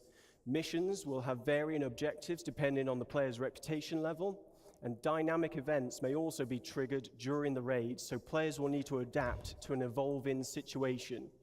This could range from dealing with additional security personnel to other players arriving to defend the location against you. Something else we've been prototyping is how we can utilize the multi-tool to create gameplay puzzles.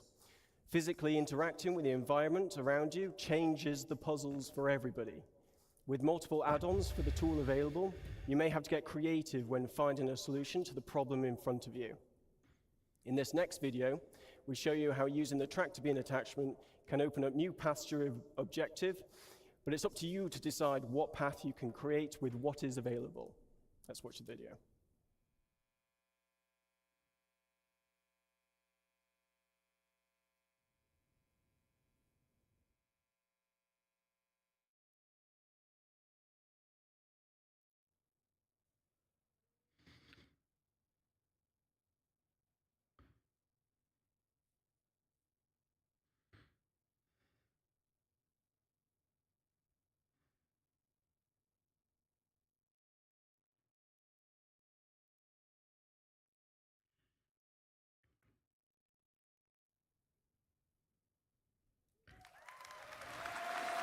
That looks like it's just annoying for the sake of being annoying. Now, obviously, it was, you know, this location would be possible with several people at CIG, so my thanks go to Manuel, John, Jack, Martin, Farouk, Luke, Chris, Mustafa, Sam, Tom, and Rob. You've been excellent. Thank you to Rainer and his team in Montreal. You know, none of this would be possible without their efforts. And yeah, thanks to everybody here and online watching. Really appreciate your support. On to the next one.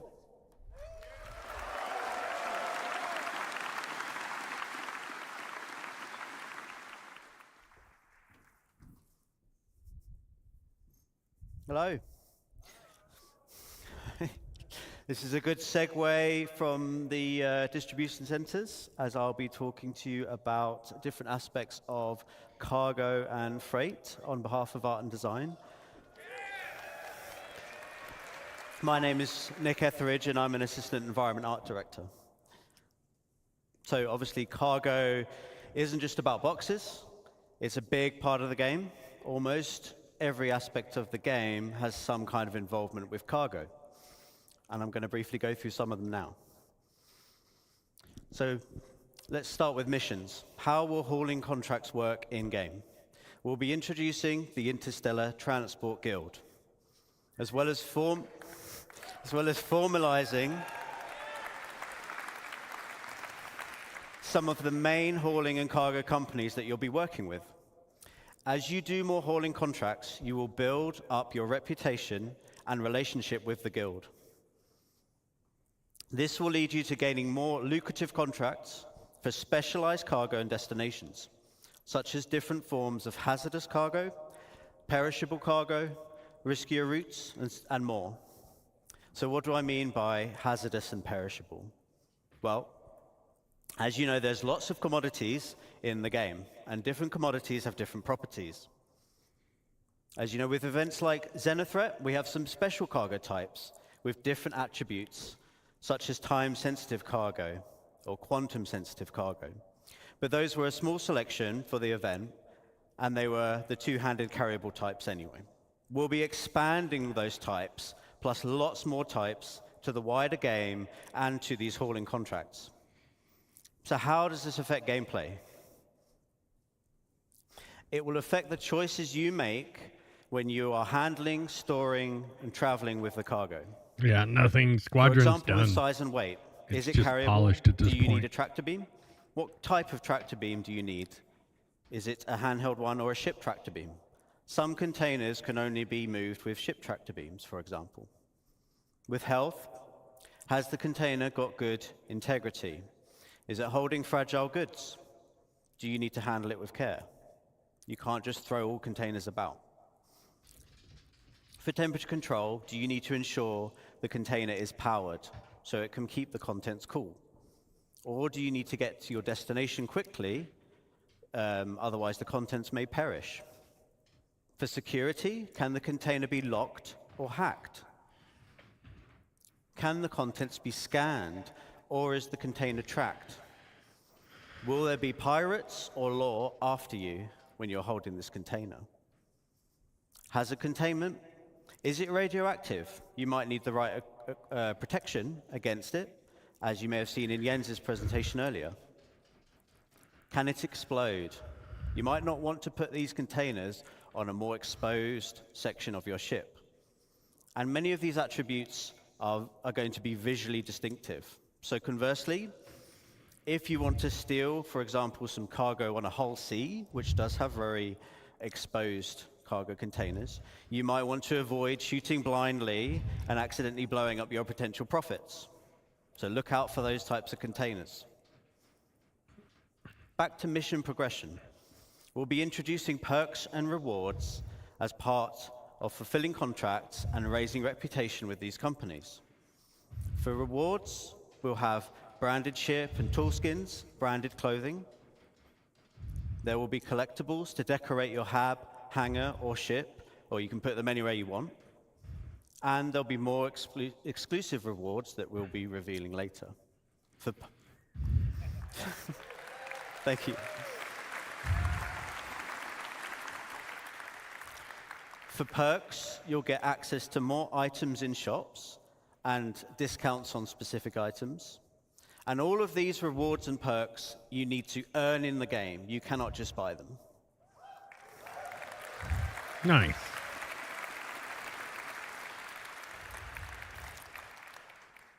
Next, let's have a look at freight elevators and hangars. I knew you'd be excited for this. Come on, persistent hangers. I'd like to show you a short video to demonstrate how freight elevators will change how you view your hangars and how you use your hangars.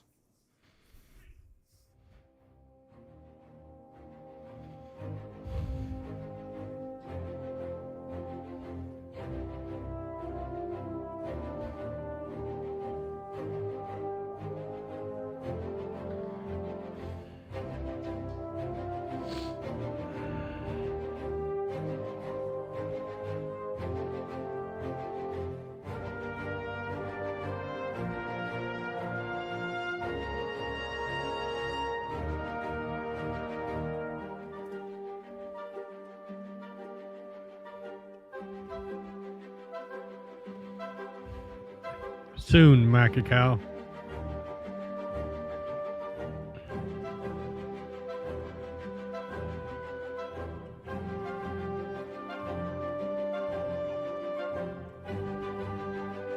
Yeah, TM.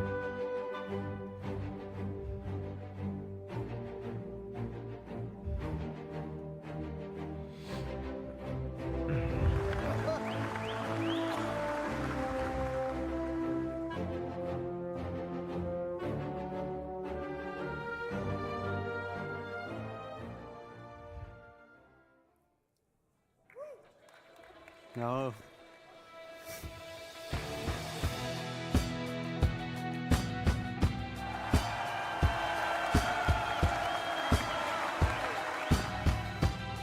Nice.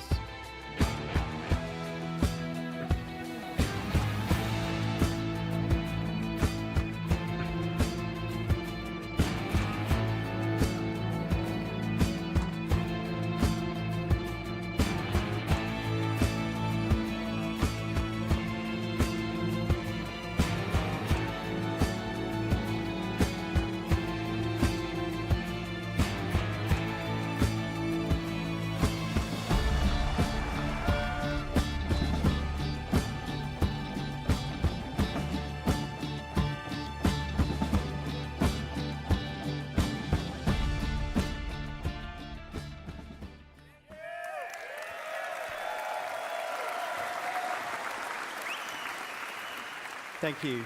Thank you. So, as you can see, hangars, they will become persistent and personal, meaning you can stay there as long as you want. Whatever you leave there will persist and will be yours to use as you see fit. Your hangar won't just be a place that you leave from in your ship. It will become a key base of operations to handle your inventory and storage needs, and you'll be able to request your ships from an ASOP terminal from within the hangar itself. Win. Win. Location inventories won't be magic and instant anymore. This means that the freight elevators will be one of the main ways you interact with your local inventory.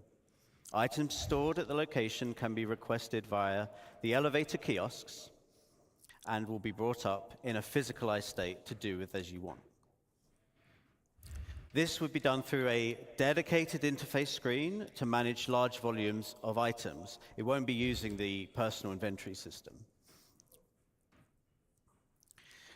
The change is obviously a really big quality of life improvement to retrieving ground vehicles. No longer do you have to travel thousands or millions of kilometers to specific places in the verse to get your vehicle. You will get them straight from your hangar.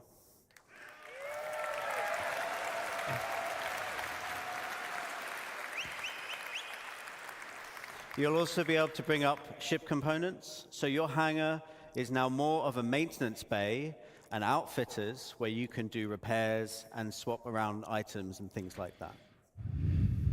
So in short, persistent player hangars in combination with freight elevators will dramatically change what you can do in your hangar. Oh yeah, that's been known for a while, Speed and Demon.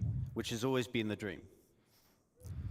That concludes my presentation. Thank you very much for listening. No. And I will pass you over to Todd Pappy. CITCON. Come on, I can't hear you. All right, there we go. So, we'll be talking today about something special. It's an update on something that we talked about a little while ago, but we feel it's the future of Star Citizen, and it's the culmination of multiple different game systems coming together. So why don't you play the video? What?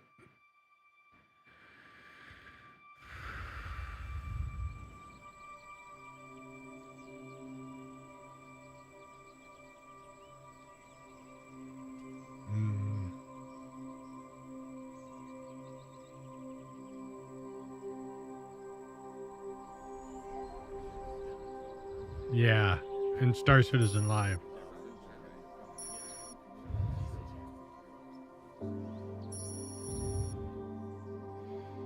No. Land claims.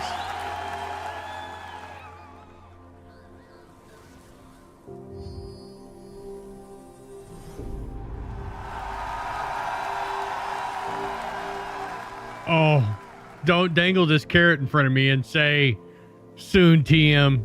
You motherfuckers. Don't you do it. Don't you do it. I'm at, like, my heart is beating right now. Come on.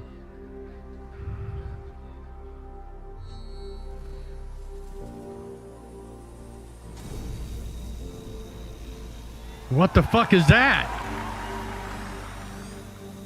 Is that that's mining?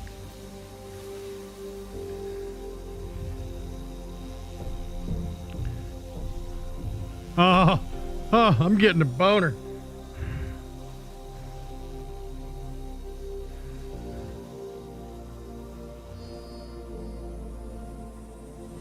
Vin, damn you. Say in game. Say it's in game now.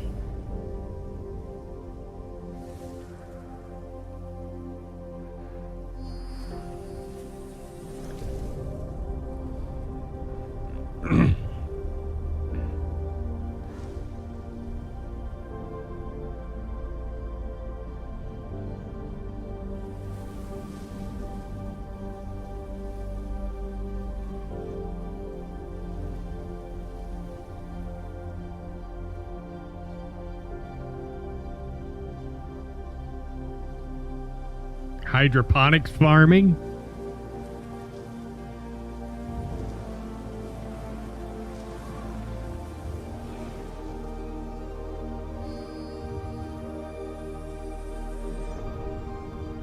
Medical.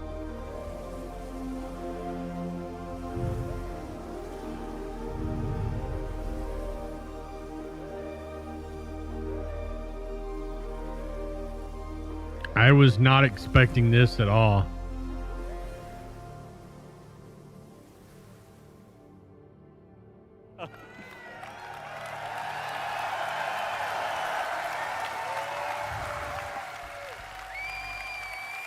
All right, so base building.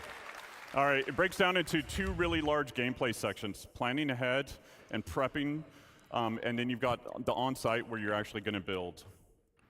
So with that, you need to figure out what your goal is. Is it to have a home with a nice view and relax? Is it to have a trading post where you want to create and sell items? Is it to gather resources available and move on to the next area? Or is it to be off-grid and be completely self-sufficient? So with that, with your prep and everything like that, we've got blueprints. So the recipes. Everything in the game is fabricated from a blueprint. Players acquire blueprints via reputation rewards, missions, or rare NPCs. With any blueprint, you can actually do research on it and then create different variations. With materials, ranging from the common to ultra rare, you might find them at the local shop or have to travel around the universe to collect them. Unrefined, Yeah, that's what refined, he's hinting at. simple materials, or even complex components will all go into the fabrication. With this, then you've got location, location, location. First area is high security, so you must purchase the land. The base is actually invulnerable because of the planetary shield tech. A security will show up to protect it as well. You pay for the privilege, you're taxed. So at this point, you won't have the best resources available. You won't have access to the best resources available on the planet. If you don't pay your taxes, the shields will go away after a period of time, and the base will become derelict and will collapse. But this is low risk, low reward. Then you've got low security. So again, you must purchase the land. It's owned by an independent corp, gang, or faction. Again, you don't have access to all the best resources on the planet. The base is vulnerable. AI NPCs will show up and protect the base if it's attacked. The protection will escalate over time. Player can also build defenses to help mitigate this as well.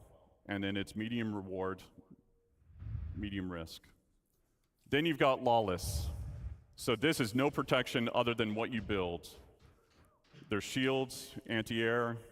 Players can disable the shields by getting close to them and destroying them. High risk, high reward.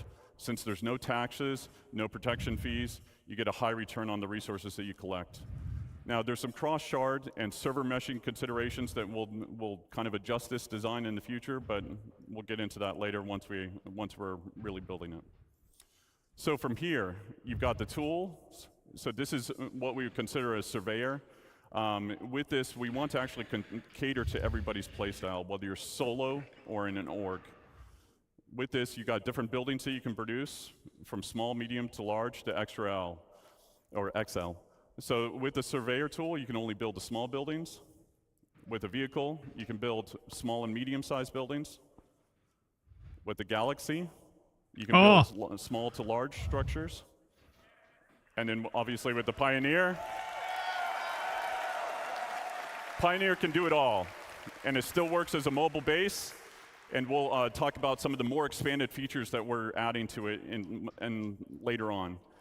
So, and then it's also, we're exploring what can be done in space, not just on the planet. Oh, space stations. Nice. So from here, you set off on your journey. So with the land claim, you put your tool down where you want. Yep. You launch the drone that is built into the machine. And then from there, this allows the player to access the base building and also land claim mode. With the land claim modes, the player can actually change the size and position of what area they want to claim, and it also shows you the cost and taxes associated with it. If it's in a taxable zone and you don't own the land, this interface will default to it. So if you own land or it's in a lawless area, it'll automatically go to base building mode. So with the overhead view of the land, you can actually place down buildings exactly where you want. You can see the resources beneath the surface, and then you can also place multiple buildings before you actually build. So you can see how it will all kind of come together. You'll see the resources that are needed for it. Yep. And then you can also switch back and forth between different modes, which are showing off the resource network and how you link basically power generators to consumers. And then the player can move or deconstruct existing buildings right now with no charge. Fabrication. So when you basically build these buildings, they don't come with any furnishings. And if you didn't bring any with you, then you want to build a fabricator. So depending on what you want to build, there's different sizes of them that support buildings from decorations, armor, weapons, components, and even ships. Wait. You can fabricate your own ships? So like base building mode, you need blueprints, resources to craft what you want. Everything fabricated is produced from it produces a physicalized entity. Stats and quality will depend on the quality of the materials actually used. Once you've done that and you've built your decorations, now you can actually fill the room the way that you want to fill it. So furnishings can be purchased at different locations, or they can actually be fabricated. You can do that via first person or in a dedicated mode in the Surveyor's tool. With that, you've got different types of buildings. So you've got utility style, which would be garages, freight elevators, landing pads, storefronts. And then you've got extractors. Storefronts? So with extractors, we want to make sure that nothing in regards to resource gathering is fully automated. A level of player engagement is always needed. So as Nick talked about before, there are different types of commodities, radioactive, perishable, etc. What you'll be doing is pulling out full containers. Then from there, it'll be repairing, or there's wear and tear associated with it, or even misfires like you saw in Thorsten's talk and Guillermo's talk yesterday. There's also upgrade paths for making them more efficient or resilient. Power generators. So with different types of power generators, there'll be some that are more cost-effective as well as effective in different areas. Solar panels will not always work in darkness. Fuel generators will need to be filled up every now and then batteries to store excess power. Then you've got producers. So things that will require the players to combine different resources to produce new items. And then you've got defense. So anti-air, anti-personnel, and then shield generators. And then the big one. We start development Q1. So. Nice. That's me. Thank you all. Thank you for coming. It's wonderful to see you.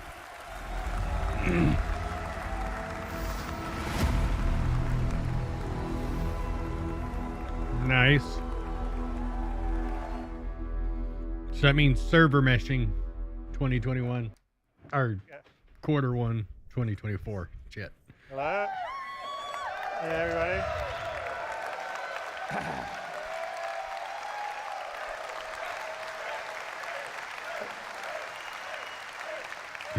He's got the OG Squadron 42 shirt on. I hope you've enjoyed everything you've seen in these last 2 days. We were really excited to show you a lot of it. And I've sort of seen some online comments about, okay, well that's very cool, but when are we going to get it in the game? But one of the real reasons why we wanted to show you this CitizenCon is because we've hit an inflection point on a lot of the features, as in they're either finished or they're in polishing stage, which is why we're showing them. So everything that we've been showing you here at CitizenCon is our intention, not making 100% promise, just so everyone remembers that, to get them into Star Citizen through next year. So it's not going to be gated on having to be after Squadron 42. So we are.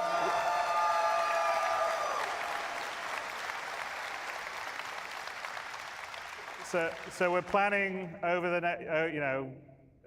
Q1, Q2, Q3, Q4 of next year. Hopefully, everything that we've shown you, you will have in your hands playing inside. That shirt is as old as the game.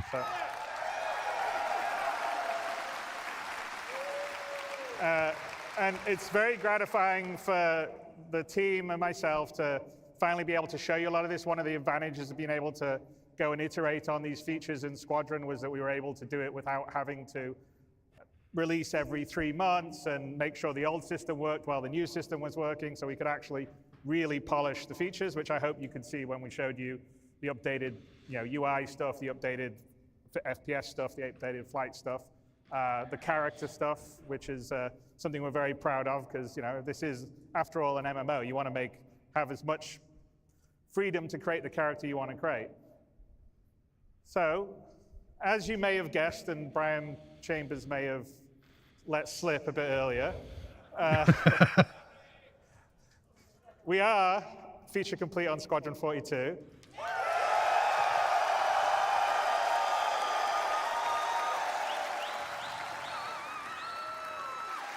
Yeah, that's the OG shirt he wore. I am not, you will not get a release date from me today because, first of all, you always get very angry at me when I give dates.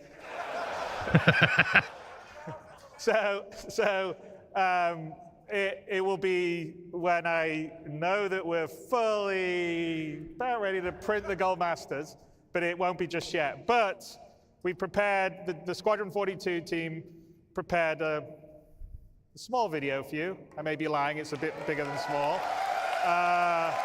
To give you a glimpse of everything we've been working on and what the gameplay looks and feels like. So let's roll that.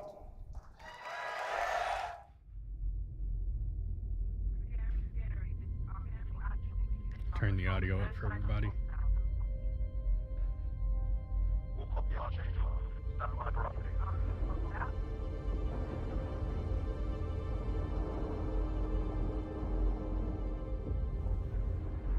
Archangel 6, come in. Go for 6. I'm getting a faint contact on bearing 287. You picking that up? Yeah, got it. Scanning now.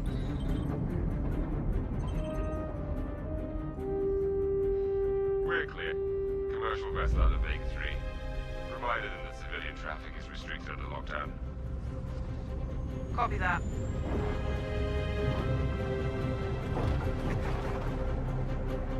Archangel, this is Krugeri.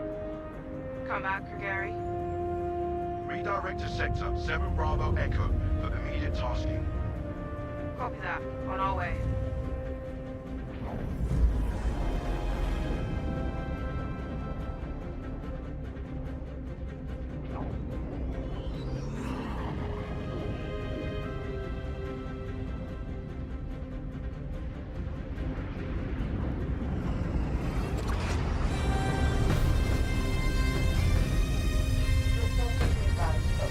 Oh my god.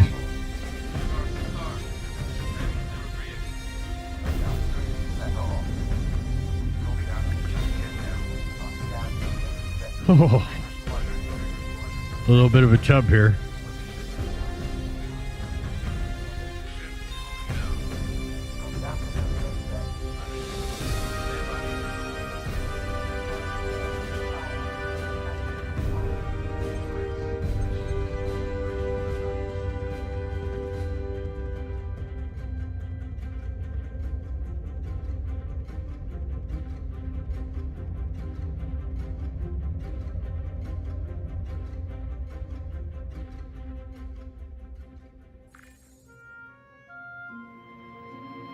I know I just wrote you, but a couple of hours ago, proximity sensors on the other side of the jump got twigged.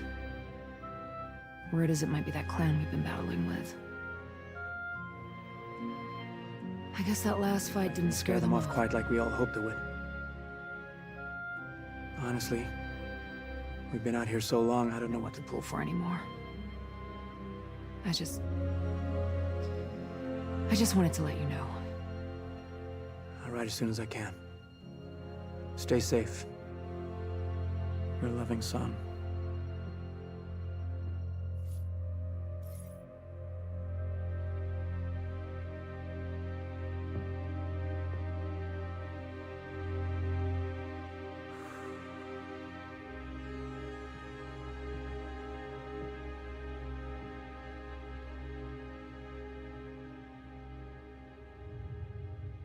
Never gets old, does it?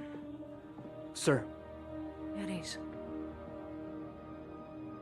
I used to do the same thing when I was first coming up. Post up to the flight deck whenever I could to watch the launches.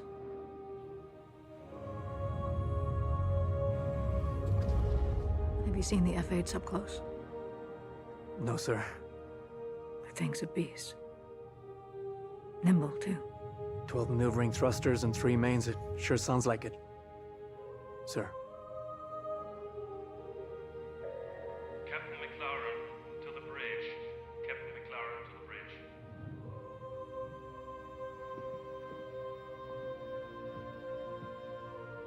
I saw you apply to the Flight Academy again. Yes, sir. Keep your head up. Took me a couple times before I got in.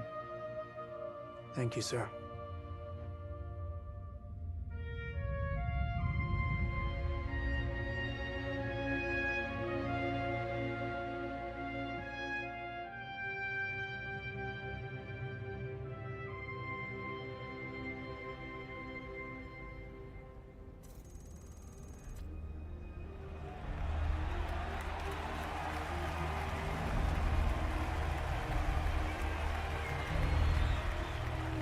Welcome to Cloud Imperium Games Manchester Studio. I'm Chris Roberts, and I'm pleased to announce we have just passed a major milestone. Squadron 42 is now feature complete and has entered its polish phase. To celebrate this milestone, we've gathered some of our core leadership together to share what this means.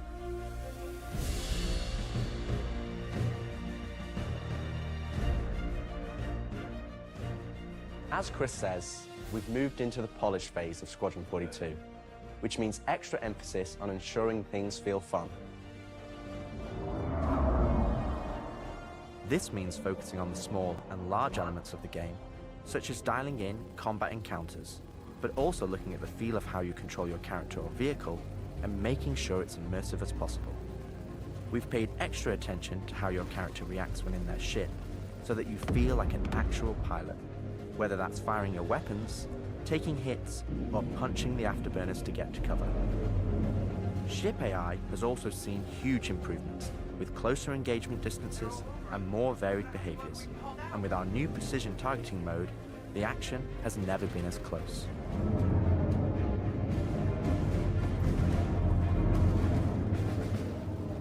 With the aim now on polish, we've organized the project into self-sufficient strike teams, so we can focus on individual areas to deliver the best experience.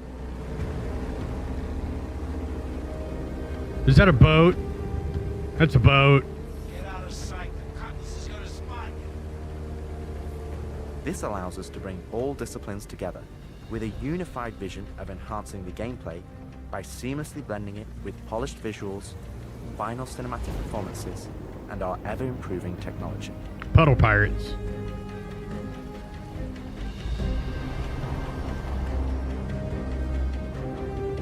You didn't see the boat, kid. You're good to keep going.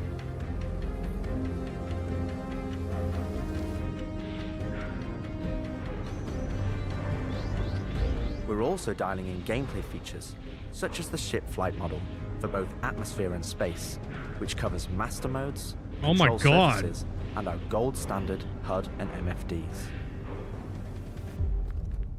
Our interaction system for both the world and your character have also seen additional improvements, allowing us to hone and craft environmental puzzles unique to each location, while allowing us to tell the story of the world around you.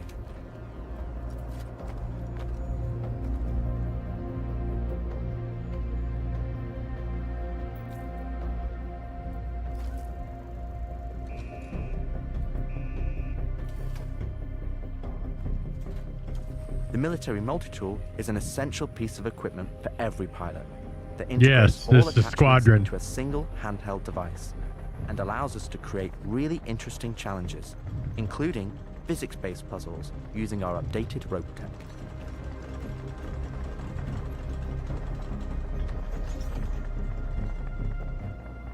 Unidentified vessels, this is the UEE Navy. Power down your ships and stand by for processing. Here you go. F*** off. The coil's ass. Our scanning, targeting, and marker system has also seen an overhaul, allowing us to highlight only the essential information that you need, such as key objectives, mission targets, and high-level scan information, while keeping your overall view as clean as possible. Damn skank!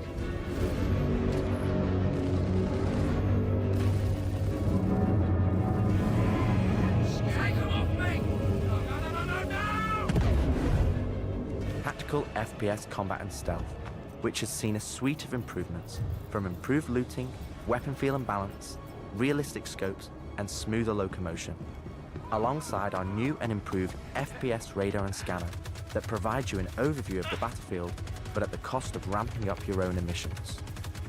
We've also seen the introduction of our Maelstrom-powered destructible environment, which adds a layer of dynamism to the experience, alongside our improved AI, that can now have hundreds of combinations of traits that allow us to create unique and challenging combat encounters that really push your tactical awareness and skill.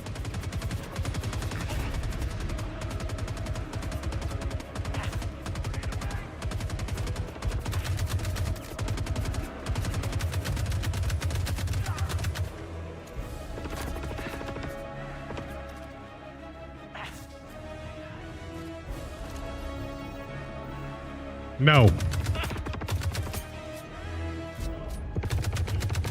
Accuracy by volume.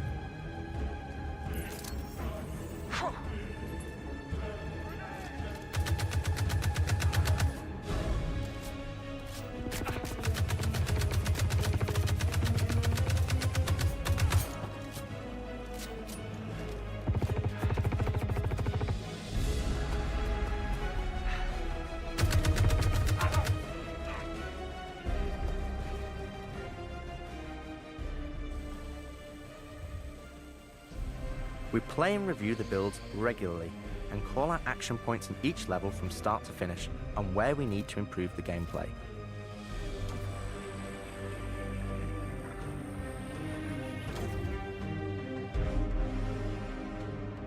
This is an incredibly rewarding stage of development for me and the team, as the ultimate vision of the game is realized, allowing us to craft an experience that we can be really proud of. One specific area that I'm excited to dial in is the feeling of the player interacting with the world around them. Patching you in. As it's a core component of Squadron and really grounds the world that you inhabit. We've made sure that any interaction in the environment is physically represented by a character animation to keep you in the moment and fully immerse you in the experience that we've created.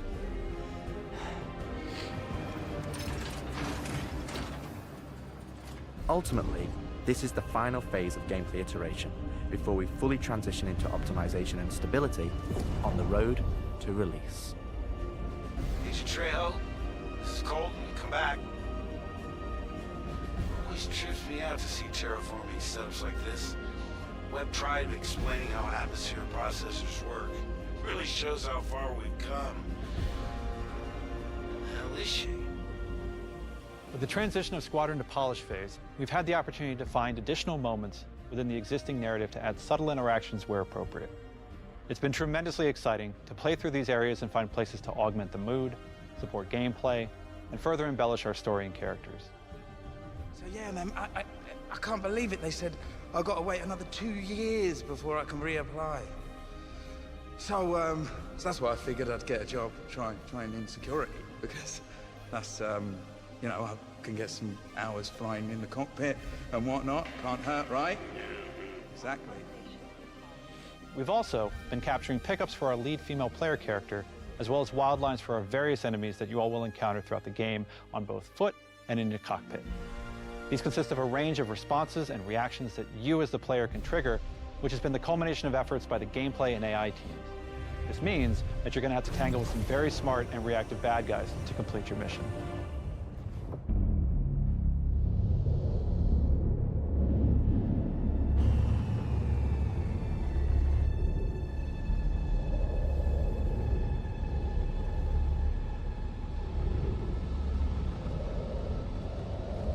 At the heart of this immersive adventure, you'll find cutting-edge cinematic storytelling, thoughtfully crafted to fully immerse you into your story.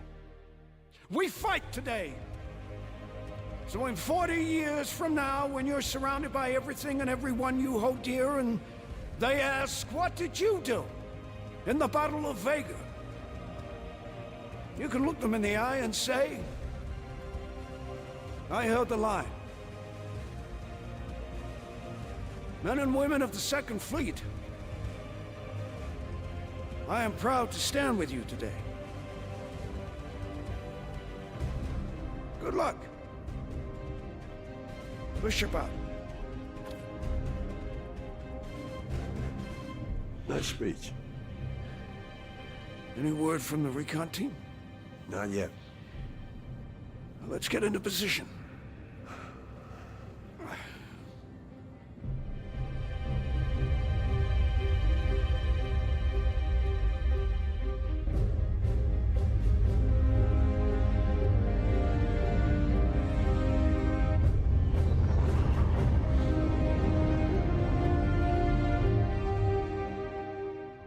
Throughout the polish phase, our team is taking every opportunity to push things to the next level. Tell me you're expecting company. This is not good. The Cine team is focused on finalizing edit lock on all of our big action as well as all smaller character sequences. I could have pulled this off of the Galactopedia. Yeah, probably, but I think their solar mass calculations are wrong, though. Well, this is ridiculous. How so? We are now able to adjust our shot composition to final cameras thanks to recently crafted space vistas and level art being content complete now. It'd be nice to know how much of a shitstorm we're flying into. More like a hellstorm, Blue. One you ain't gonna fly out of. Shut up. Now, I hadn't seen another ship that wasn't trying to kill me in days, let alone a hauler, let alone a Jean. So you can imagine my surprise. Detailed lighting passes can be done on hero sequences so we can show our cast and convey their emotions in the best light possible. And we're making sure our cinematics are triggering as fluid as we can craft them so they form a coherent concerto with the rest of the player's narrative experience. Mr. Wexler, this is Lieutenant Commander Colton. Oh, Commander, hey. Julian Wexler, I'm the field manager of this little operation. Welcome aboard the Archon. What brings the Navy to this little corner of the universe? We got you flying with Lieutenant Commander Colton. He's one of our best. As others will share, this is the most rewarding chapter of the Oh yeah, Brotherhood, they pulled out which all the allows us block. to truly experience the visceral and oftentimes All the emotional A-listers, moments holy that shit. our narrative provides. How did you handle it after Vega? I'm not sure I handled anything. It helps to remember that stuff like this is supposed to hurt. I've never been good at dealing with problems I can't fix. Well, this is one that you don't have to do alone. That's good to know. For the animation teams, polish phase means refining the social aspects of Squadron 42 that occur between the various missions and getting the behaviors implemented across all of its chapters. Here we're dialing in the hangar to make it as immersive and believable an experience as possible. That'll do it. Done. Okay. All right. Pardon me. Let's do this. I have to switch out some of the interchange on the next deck. You're getting a weird airflow. Turning out to be another stuff.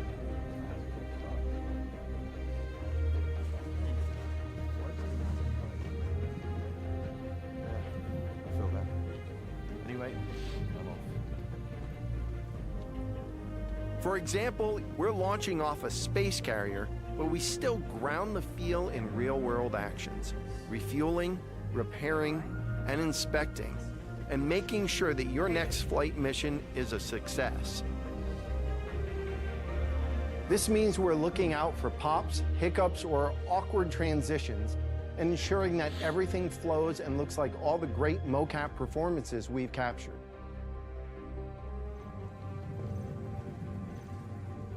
Let's ready some extra ice packs out of storage. Whenever gunners are on full rotation, you can always count on at least one of them getting hurt. We also have you covered in everyday life. The medical staff work diligently for their patients, whether they're players or crew. So you can play different roles in the game? We really want you to feel part of an authentic crew, an important part of the UEE Navy in an enormous universe of people going about their everyday lives.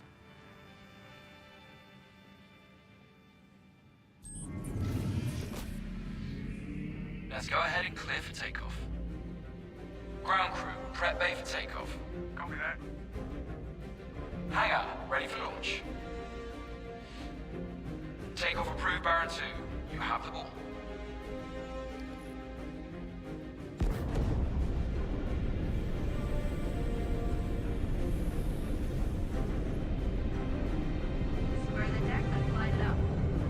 Ready and hold on as you're launched off the deck of the carrier.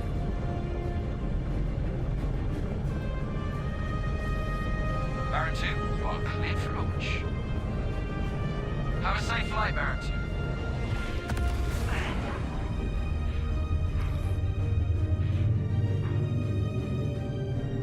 We want you to not only decide how you play the game, but to feel as if the people you interact with are in that world with you. Bert Gummer, eat your heart out. Shotgun could be so pretty. Damn, this R97 is sleek as hell. Like a lot of other weapons in Gemini's arsenal, it has a higher rate of fire than most guns of its type.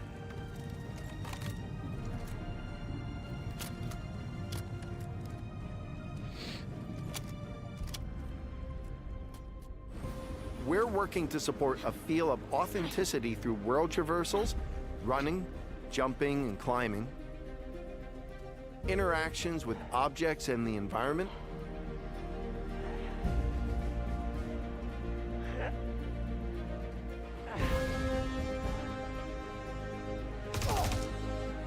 solid weapon gameplay and enemy reactions, as well as combat realities, such as weapon malfunctions.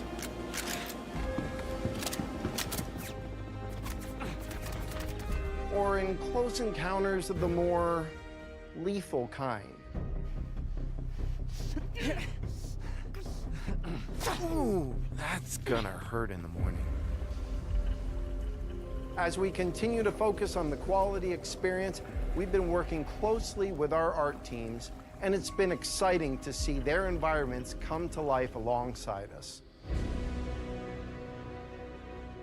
While animation and design have been populating the locations, polish phase for my teams means making huge advancements in the quality of our characters and environments.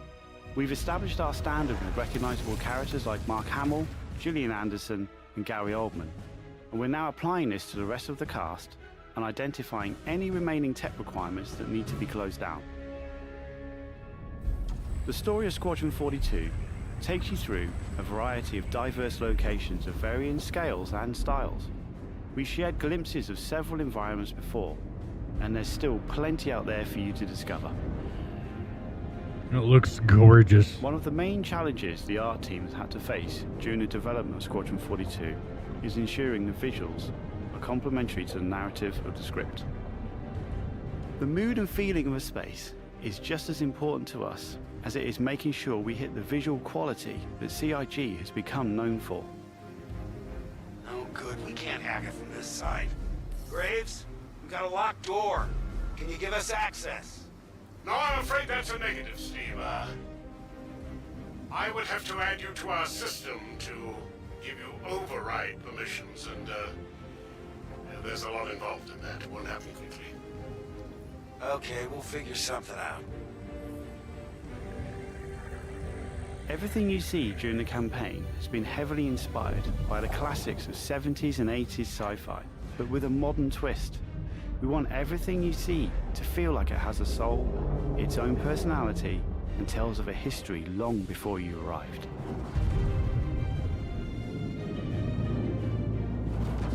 Crafting interesting flight spaces and their connecting tissue has been one of the more unique challenges we've needed to overcome for Squadron.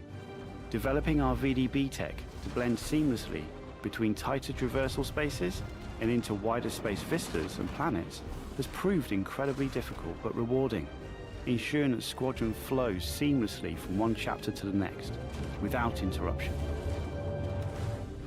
Creating a diverse array of locations is essential to us. Our environments need to work from a variety of scales, We need to pay close attention to detail, whether we're working in a dirty engineering vent or navigating the debris of a dying star, wondering what may be around that next corner, or even who may live there, how would they have survived, and what state of mind may they be in.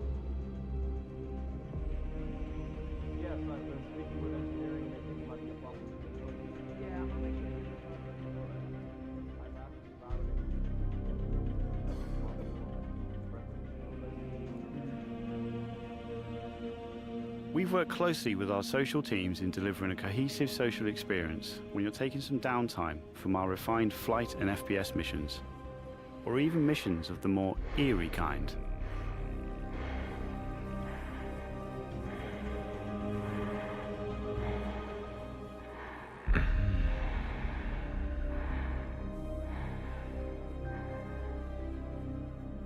We'll be introducing new space stations on a massive scale, all brought together and designed to be as tangible as possible. We've thought about their function, their age, and tried to ensure there's a progression in artistic style with each station as you progress through the game.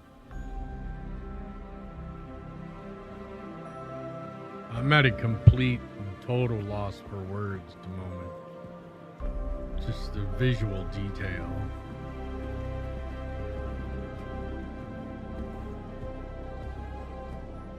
As you can see today, the teams are working incredibly hard, ramping up the detail and quality to match the breadth of our vision for Squadron 42. 10 years. Now, I know you're all asking, when can I play it? When can I play it? When we have the locked release date, you will be the first to know. Now, we're in polishing phase on Squadron 42. You will start to see a lot more things coming to Star Citizen, as well as overall progress on the persistent universe. The polish phase can take some time. We have come this far, and we want to make sure Squadron 42 delivers on the promise of being this generation's wing commander. Now, even though there's only a few of us in this video, I'd like to extend a big thank you to all our staff around the globe who have been putting their heart and soul into bringing Squadron 42 to life. And I would like to thank everyone in the community for your patience and your support. To paraphrase Admiral Bishop, when people ask, what did you do in the development of Squadron 42? You can look them in the eye and say, I held the line. I'm proud to stand with you. Thank you for making this game with us.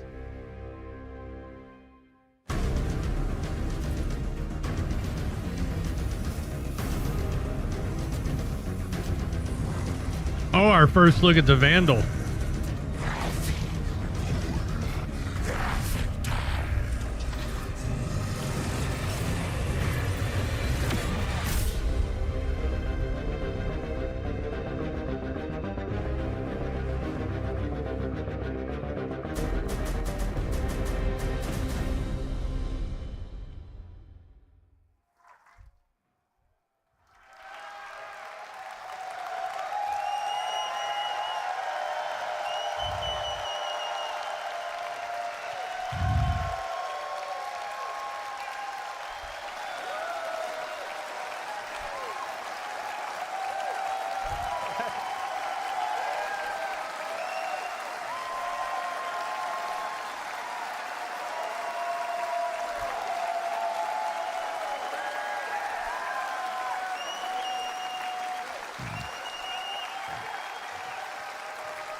Oh, he's tearing up.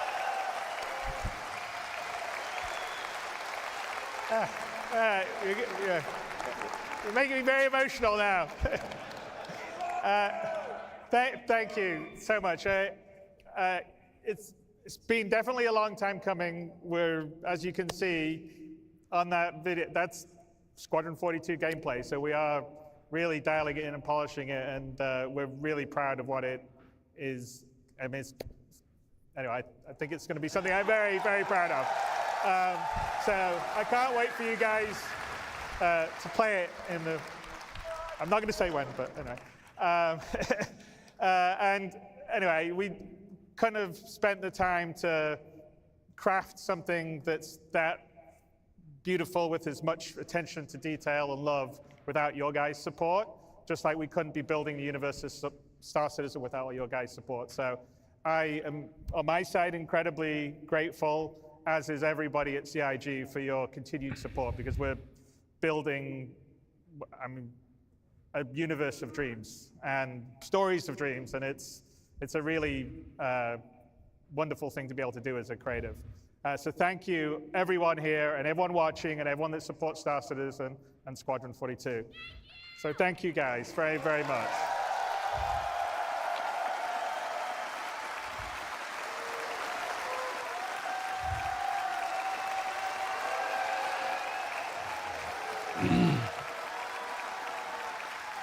And then I'd like to call out everyone that's put the show together here. It's been an amazing job. Tyler Whitcomb headed up, but there's a lot of other people. I mean, obviously Jared's been doing his great job emceeing. Leah has been organizing the show, and there's 1,000 other people that are part of our community and marketing side that have been doing it. There's been volunteers that have been helping to do this. The companies that we've had, like Envision, have put the video and stuff all together. So everyone's done an amazing job of the show.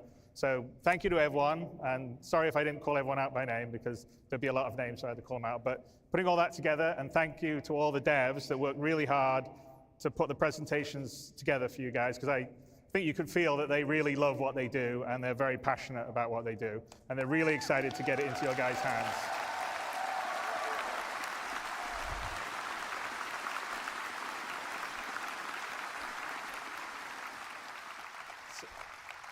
So anyway, with that, I think I would say thank you, everyone. I'm really excited about what we've got upcoming in the future, because a lot of the foundational tech, the persistent entity streaming, and you saw server meshing earlier on yesterday, enables a lot of the stuff that's going to come to the PU, like the base building and the persistent hangars.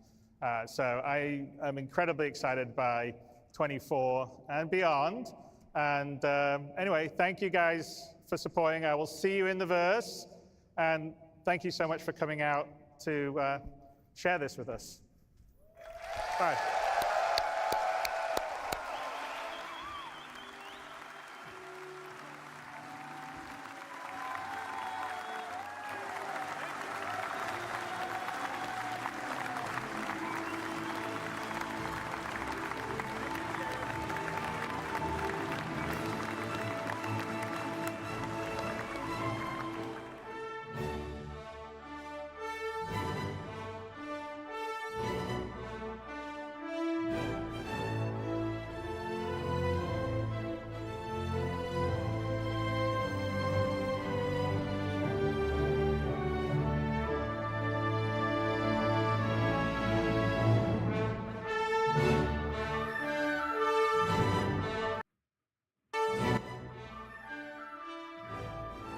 Well then.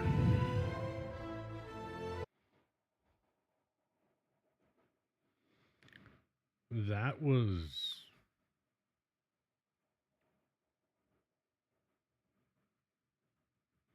interesting.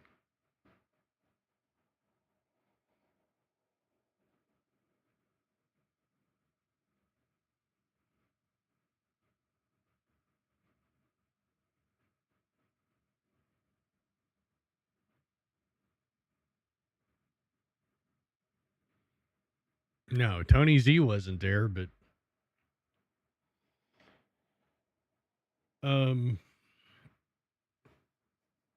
well then.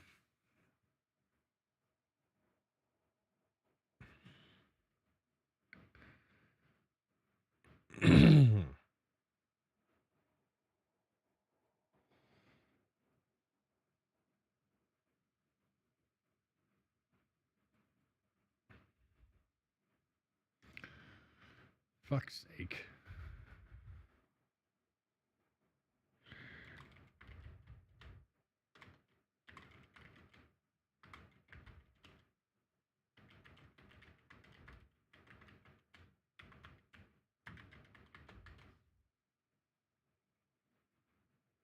I don't really know. Yeah, the land claim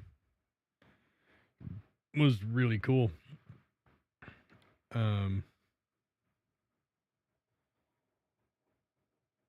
79972 79972. Okay. That's a lot to unpack right there.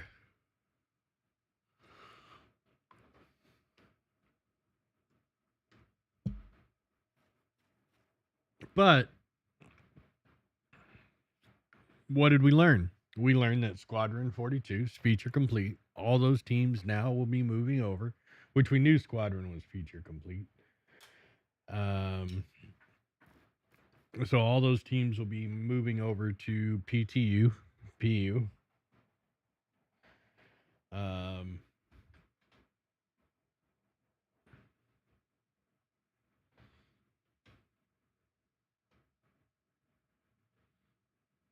We'll probably get that at IAE, not gonna lie.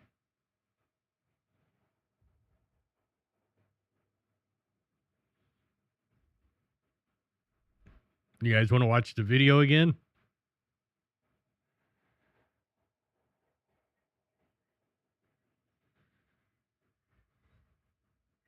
$26-minute video.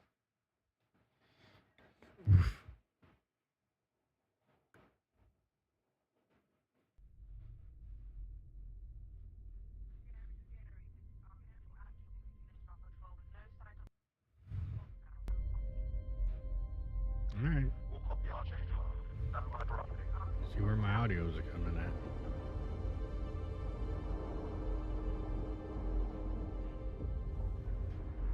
Archangel 6, come in. Go for 6. I'm getting a faint contact on bearing 287. You picking that up? Yeah, got it. Scanning now.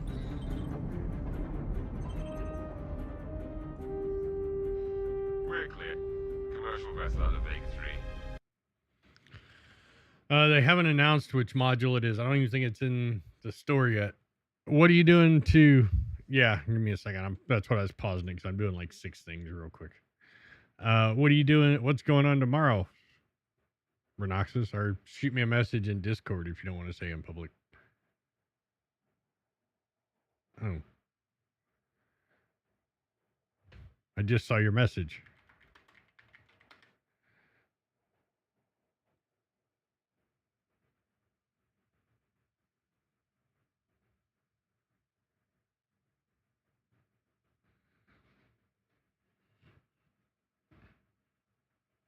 Reminded them that civilian traffic is restricted under lockdown. Copy that.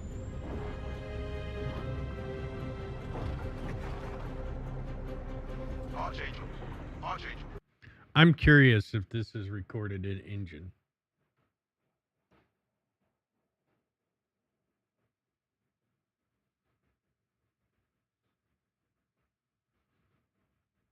I'm really glad I got a Pioneer now.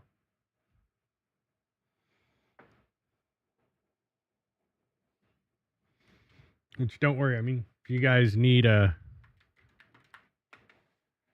one to build some shit, I got you.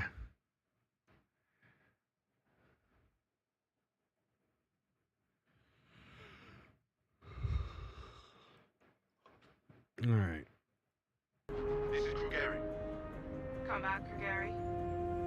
Redirect to sector 7 Bravo Echo for immediate tasking. Copy that. On our way. Well, store my my Pioneers at your disposal.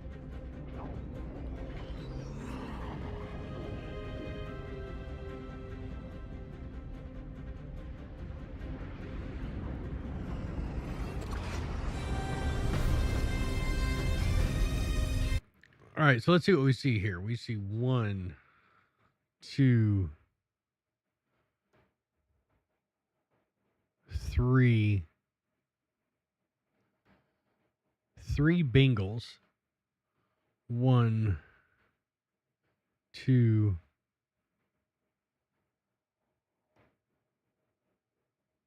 3 Javelins. 1, 2, 3 Idrises. Jesus Christ.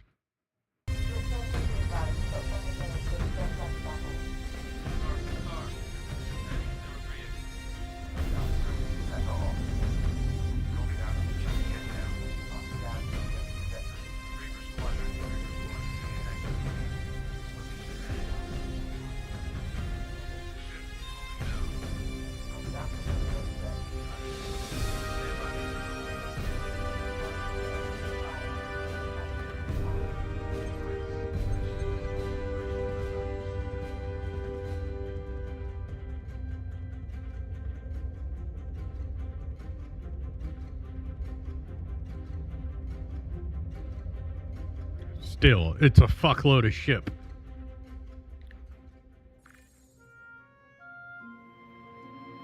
I know I just wrote you. But a couple of hours ago, proximity sensors on the other side of the jump got twigged. Word is it might be that clan we've been battling with. I guess that last fight didn't scare them off on quite like we all hoped it would. Hang on.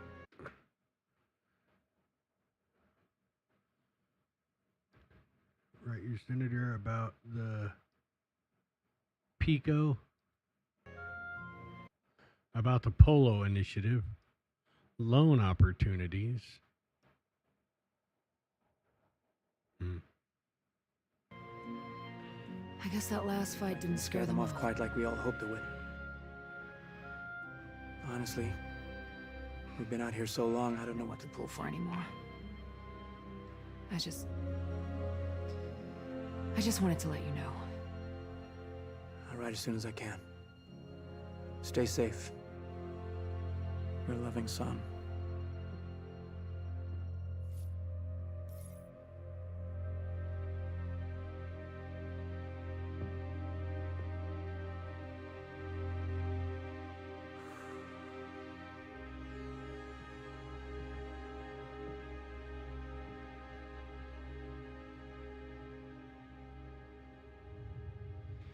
Never gets old, does it? Sir. Eddies. I used to do the same thing when I was first coming up. Post up to the flight deck whenever I could to watch the launches.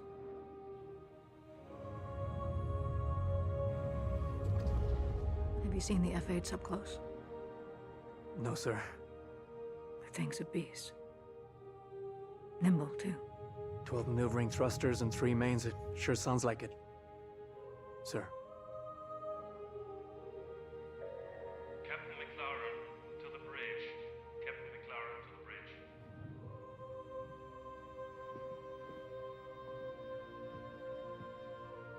I saw you apply to the Flight Academy again. Yes, sir. Keep your head up. Took me a couple times before I got in. Thank you, sir.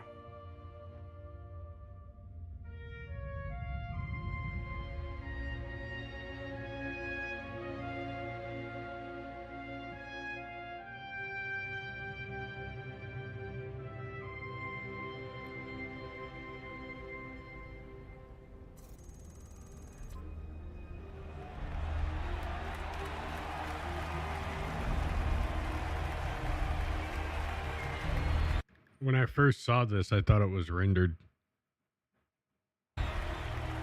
Welcome to Cloud Imperium Games Manchester Studio. I'm Chris Roberts, and I'm pleased to announce we have just passed a major milestone. Squadron 42 is now feature complete and has entered its polish phase. To celebrate this milestone, we've gathered some of our core leadership together to share what this means.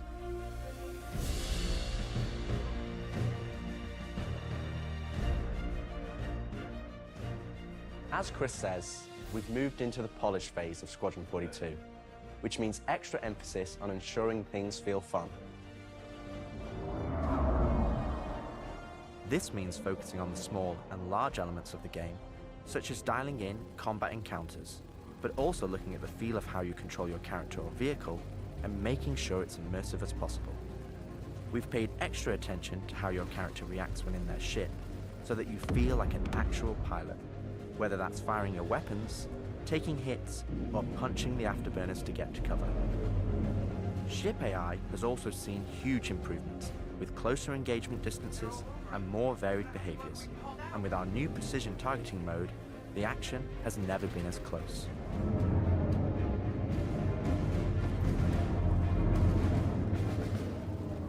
With the aim now on polish, we've organized the project into self-sufficient strike teams, so we can focus on individual areas to deliver the best experience.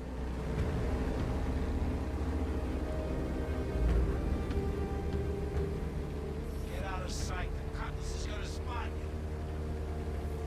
This allows us Their to bring website all just went disciplines down. together with a unified vision of enhancing the gameplay by seamlessly blending it with polished visuals, final cinematic performances, and our ever-improving technology.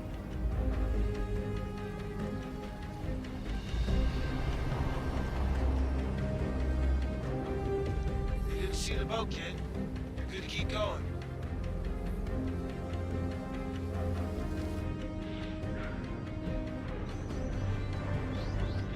We're also dialing in gameplay features, such as the ship flight model for both atmosphere and space, which covers master modes, control surfaces, and our gold standard HUD and MFDs.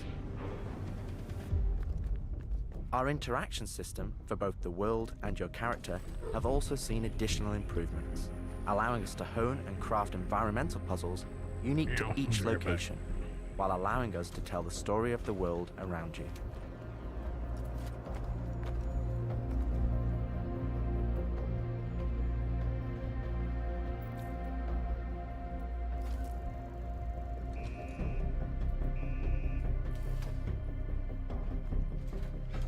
The military multi-tool is an essential piece of equipment for every pilot that integrates all attachments into a single handheld device and allows us to create really interesting challenges, including physics-based puzzles using our updated rope tech.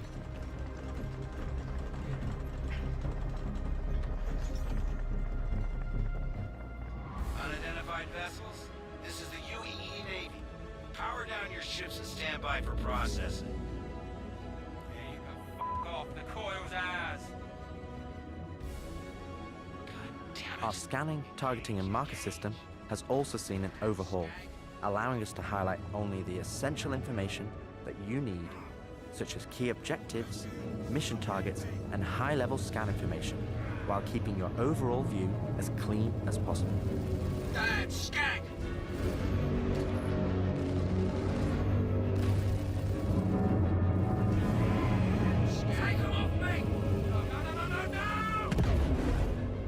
Tactical FPS combat and stealth, which has seen a suite of improvements, from improved looting, weapon feel and balance, realistic scopes, and smoother locomotion, alongside our new and improved FPS radar and scanner that provides you an overview of the battlefield, but at the cost of ramping up your own emissions.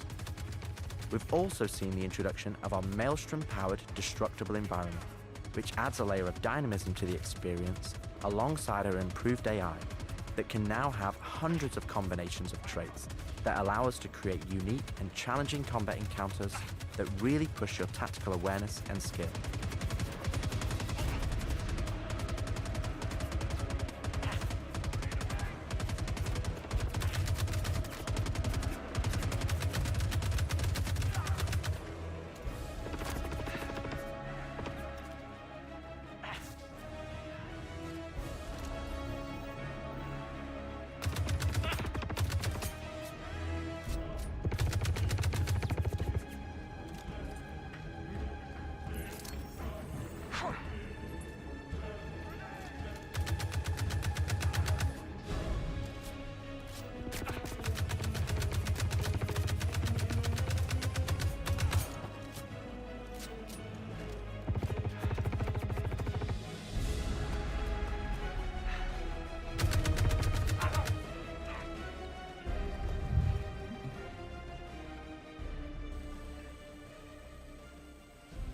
We play and review the builds regularly and call out action points in each level from start to finish on where we need to improve the gameplay.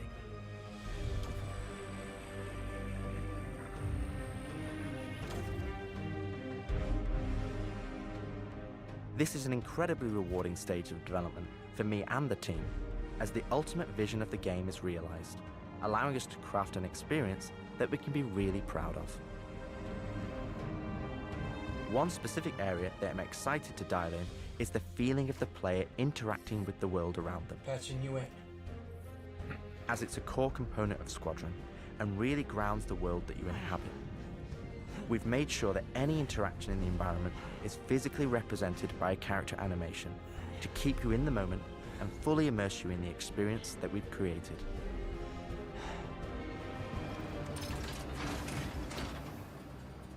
Ultimately, this is the final phase of gameplay iteration before we fully transition into optimization and stability on the road to release.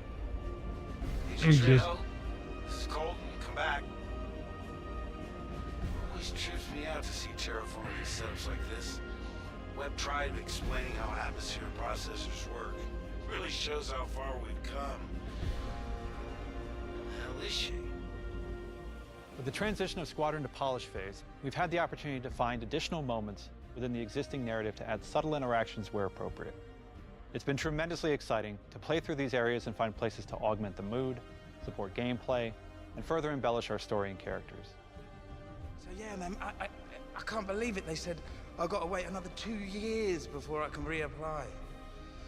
So that's why I figured I'd get a job trying in security, because that's, you know, I can get some hours flying in the cockpit and whatnot. Can't hurt, right? Exactly. We've also been capturing pickups for our lead female player character, as well as wildlines for our various enemies that you all will encounter throughout the game on both foot and in your cockpit. These consist of a range of responses and reactions that you as the player can trigger, which has been the culmination of efforts by the gameplay and AI teams. This means that you're going to have to tangle with some very smart and reactive bad guys to complete your mission.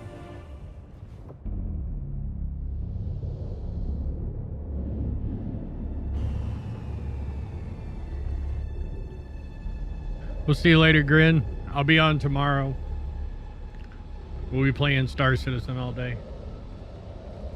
At the heart of this immersive adventure, you'll find cutting-edge cinematic storytelling, thoughtfully crafted to fully immerse you into your story. We fight today. I'm so still in 40 years from now, when you're surrounded by everything and everyone you hold dear, and they ask, what did you do in the Battle of Vega? You can look them in the eye and say, I held the line. Men and women of the Second Fleet, I am proud to stand with you today. Good luck. Push your butt. Nice speech. Any word from the recon team? Not yet. Well, let's get into position.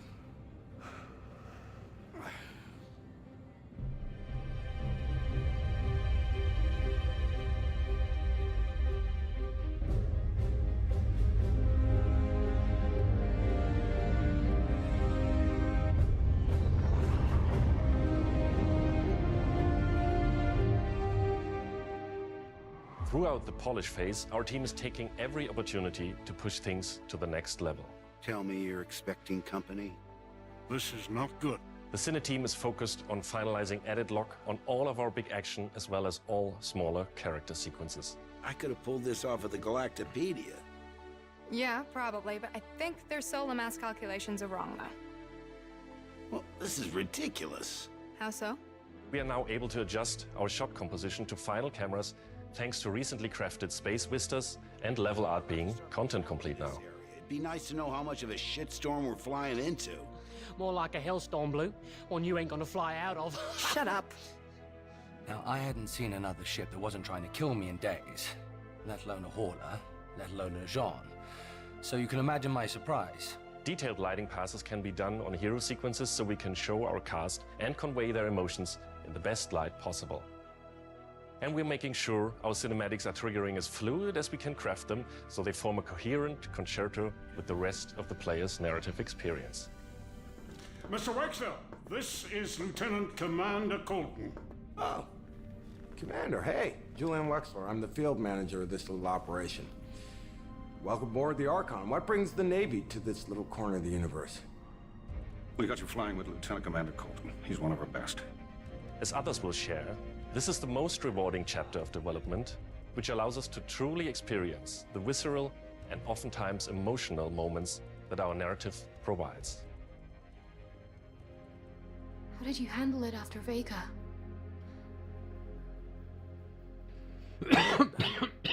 Not sure I handled anything. It helps to remember that stuff like this is supposed to hurt. I've never been good at dealing with problems I can't fix. Well, this is one that you don't have to do alone. That's good to know. For the animation teams, polish phase means refining the social aspects of Squadron 42 that occur between the various missions and getting the behaviors implemented across all of its chapters. Here we're dialing in the hangar to make it as immersive and believable an experience as possible. That'll do it. Done. Okay. All right. Pardon me. Let's do this. I have to switch out some of the interchanges on the hangar deck. We're getting a weird airflow. Turning out the amount of stuff.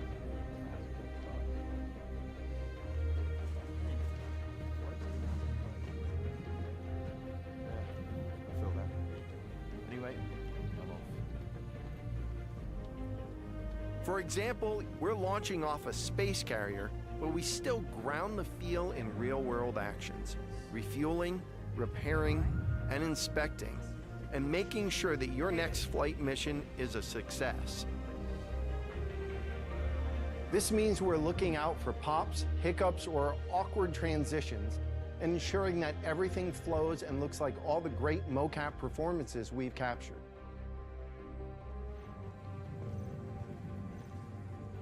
Let's ready some extra ice packs out of storage.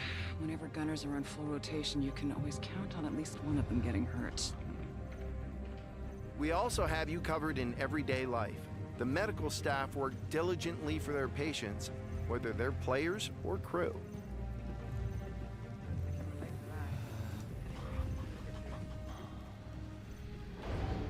We really want you to feel part of an authentic crew, an important part of the UEE Navy in an enormous universe of people going about their everyday lives. Reminds me of OG Wing Commander Rhino. I don't understand though why they do the high-speed launch on a spaceship. Ground crew, prep bay for takeoff. Copy that. Hangar, ready for launch.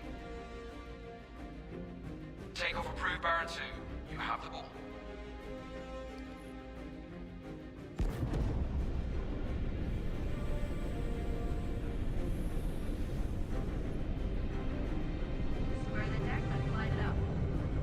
Ready and hold on as you're launched off the deck of the carrier.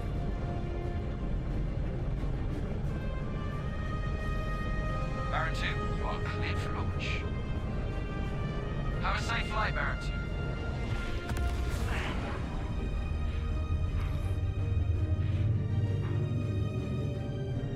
We want you to not only decide how you play the game, but to feel as if the people you interact with are in that world with you. I would have never thought a shotgun could be so pretty. Damn, this R97 is sleek as hell.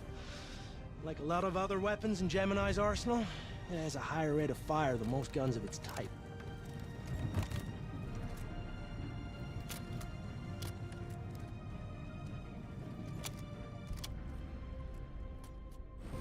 We're working to support a feel of authenticity through world traversals, running, jumping, and climbing, interactions with objects and the environment,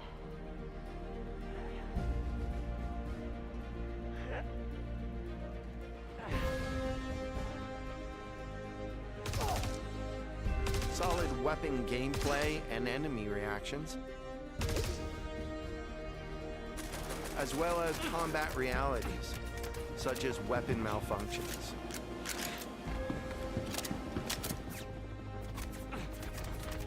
Or in close encounters of the more lethal kind. Ooh, that's gonna hurt in the morning. As we continue to focus on the quality experience, we've been working closely with our art teams, and it's been exciting to see their environments come to life alongside us. While animation and design have been populating the locations, polish phase for my teams means making huge advancements in the quality of our characters and environments. We've established our standard with recognizable characters like Mark Hamill, Gillian Anderson, and Gary Oldman, and we're now applying this to the rest of the cast and identifying any remaining tech requirements that need to be closed out. The story of Squadron 42 takes you through a variety of diverse locations of varying scales and styles. We shared glimpses of several environments before, and there's still plenty out there for you to discover.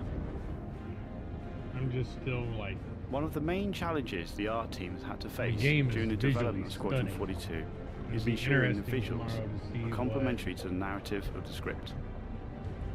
The mood how and the feeling media of space responds to is it. just as important to us as it is making sure we hit the visual quality that CIG has become known for.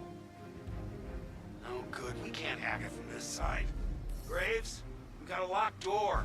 Can you give us access? No, I'm afraid that's a negative, Steve. So far, it looks like the I will have to MSR add is you going to be to the our coin we'll system be designing on stream You tomorrow. override permissions, and there's a lot involved in that. It won't happen quickly. Okay, we'll figure something out. Everything you see during the campaign has been heavily inspired by the classics of 70s and 80s sci-fi, but with a modern twist. We want everything you see to feel like it has a soul, its own personality, and tells of a history long before you arrived.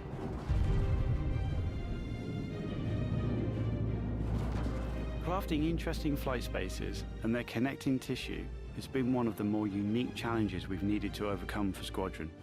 Developing our VDB tech to blend seamlessly between tighter traversal spaces and into wider space vistas and planets has proved incredibly difficult but rewarding, ensuring that Squadron flows seamlessly from one chapter to the next, without interruption. Creating a diverse array of locations is essential to us. Our environments need to work from a variety of scales. We need to pay close attention to detail, whether we're working in a dirty engineering vent or navigating the debris of a dying star, wondering what may be around that next corner, or even who may live there, how would they have survived, and what state of Just mind wait. may they be in. Private servers are coming soon, too.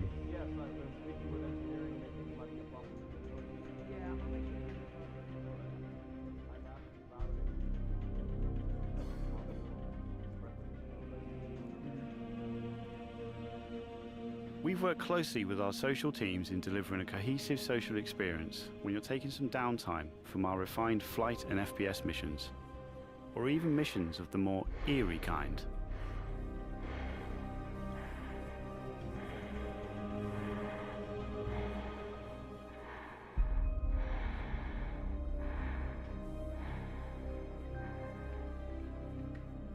We'll be introducing new space stations on a massive scale, all brought together and designed to be as tangible as possible.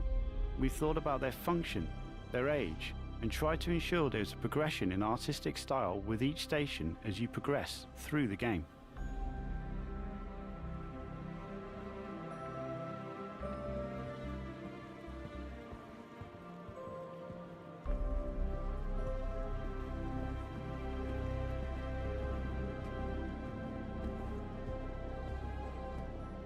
As you can see today, the teams are working incredibly hard, ramping up the detail and quality to match the breadth of our vision for Squadron 42.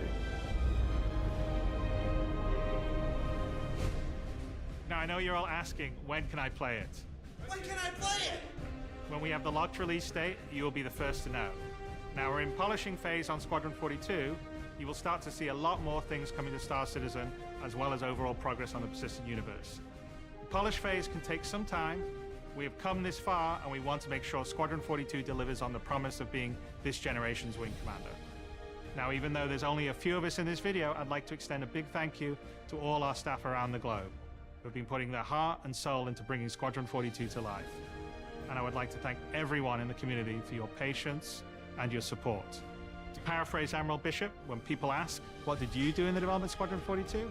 We can look them in the eye and say, I held the line.